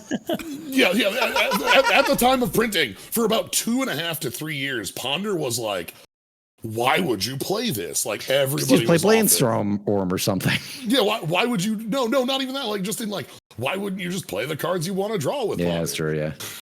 Play the cards that God gave you. Yeah. Yeah. All right. Wooded Foothills. We probably want to just take the Archon and Probably take the Archon just because like health. Maybe we get to do it. I don't hate Maybe get to do it. Miscalc, honestly, just as a small shore up. Miscalc or compulsive research, either one I think would be fine. And then honestly, like whatever green cards we're left with, you probably just, or even compulsive, we just take it. Like, yeah, that's fine. Right. Yeah, so we can work with whatever that's left. Yeah. And do you think Miscalc over compulsive? Yeah, because we have enough card draw right now that I feel good about Miscalc over that. Cool. I trust you. Compulsive also is not card advantage. It is. The Is that? compulsive If is you discard a draw land, three, it's discard a card land, advantage. it's +1. It's card advantage regardless. Yeah, because it's draw 3, then discard 2 or 1. You have to play the card though, so you're down. I get it. From playing it. Yep. Yeah. Yeah, so you go +1 if you discard a land. Yeah. It's even if you discard 2. True.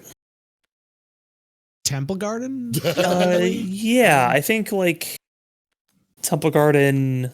Look at Rex Age. We do already have the ooze.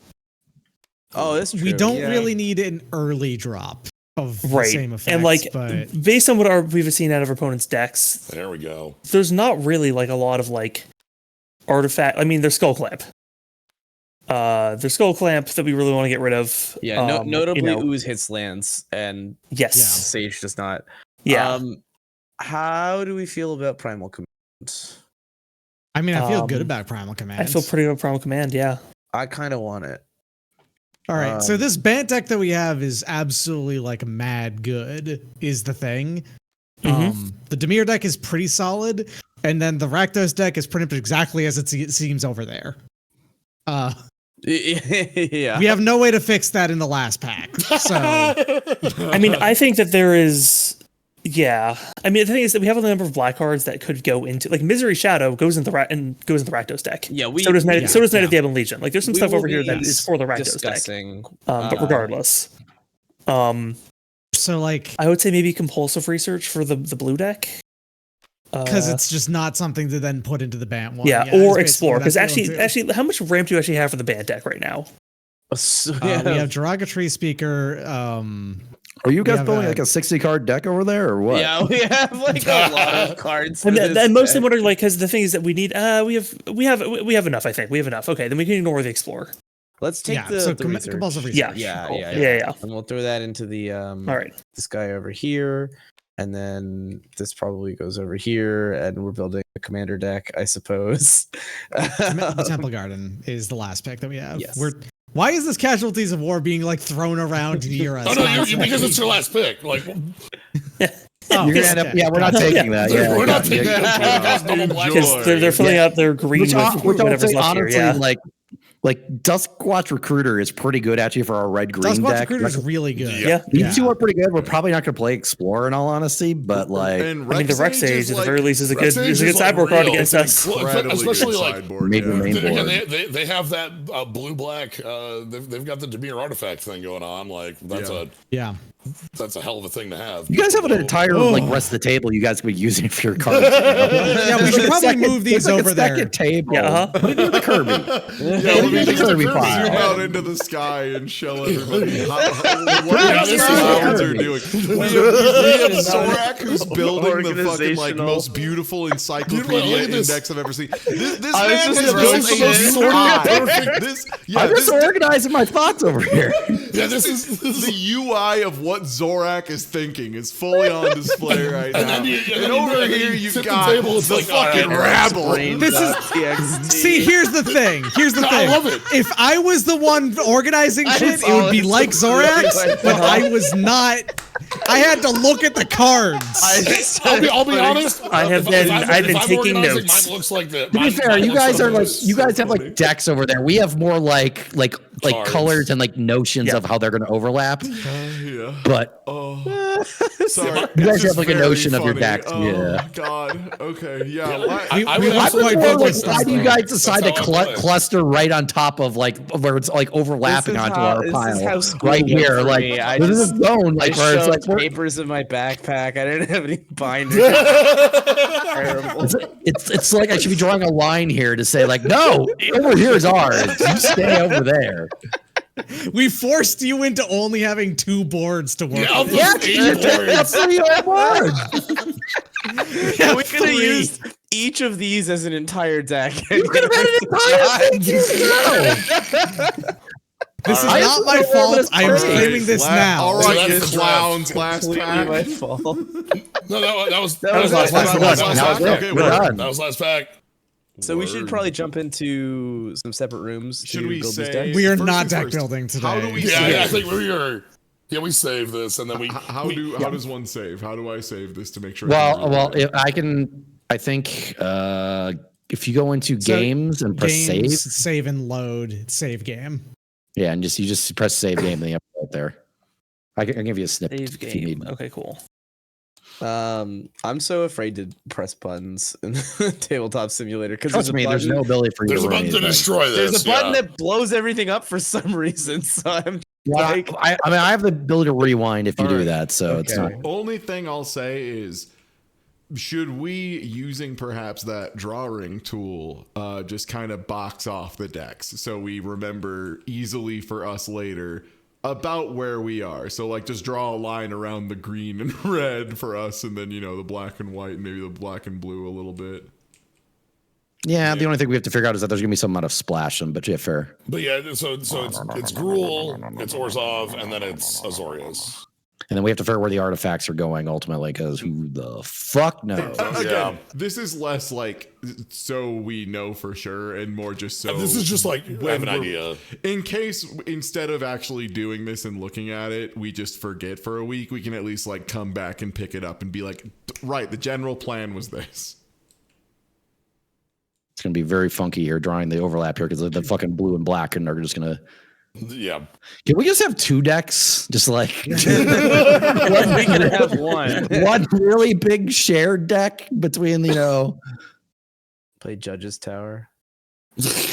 God. It's like we're 2-headed giantsing you guys over here. The first thing I was asked when I mentioned I was doing this was, "Are you playing Emperor?" And it's like, no desire to do this.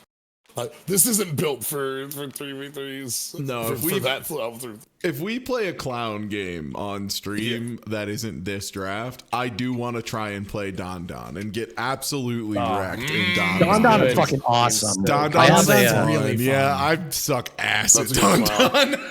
I am That's a good undefeated at Don Don. I've also only played like 3 times. Don Don is fucking awesome. It's all about tempo. It's So we'll Where do I put my Don Don deck? so we'll have to kind of keep these in mind, and then next stream is kind of like the quick, like we have these ideas, put them together, and then games. So Yeah, and I think like since we have some time to think about it, we'll be able to snap it together pretty quick. The other nice thing about this format is having a break. It's so much thinking about cards. You might not have noticed, but we've been going for like 4 fucking hours talking about cards. So like, it's good to have Jesus Christ. I don't know why that talking happened. about? Oh, it's because I grabbed too many cards. You wouldn't let me grab them all at once and then move them. Thank you, Tabletop Simulator. But yeah, so like, gives us a break, lets us come back, and lets us play a little bit more of a refreshed game of Magic the Gathering, because playing right after this would be like pretty rough, I think, mentally. yeah. So you ready to play some Don Don? Oh man. No, I need to go to the gym. I need Live. Go to the gym. It's midnight. I gotta go to bed. Oh, it's a plan for him. That's pretty good. All right, sick. Well, thank you so much for hanging out. I think we're gonna try and schedule the play session of this probably about the same time next week if that works for folks. But we'll get that locked down in and out soon. The only dangerous thing I'll say about you doing in the middle of next week, I'll say, Outlaws of Thunder Junction spoilers start next Tuesday. Yeehaw. Yeehaw. Oh, they're going to be talking about the new 11. games. We got yeehaw. Well, it means that we have to wear cowboy hats the entire time we're playing each other. You weren't already? And then two, I will be also while we're doing this in the middle of the fucking Cardoverse, putting cards into databases. Yeah. Oh, right. It's fine. It's fine. Spoilers. Right. Yeah. It's fine. I can push it off on people. All right. We'll figure it out. But yeah, thank you so much for hanging out, everybody. Doc, are you done for the night? Oh yeah, I've been going for 8.5 hours. Same. Okay, sick. Then I'm gonna raid on over to somebody. I'll catch y'all later, and thank you so much for hanging out. And hey, thanks for hanging out for 4 hours of basically just talking about cards. I appreciate it. We looked and talked about cards. I love it so much. So yeah, thank you for joining me. I appreciate y'all so much. And yeah, I'm gonna go ahead and shoot out a raid, and I'll catch y'all later. Thank you so much.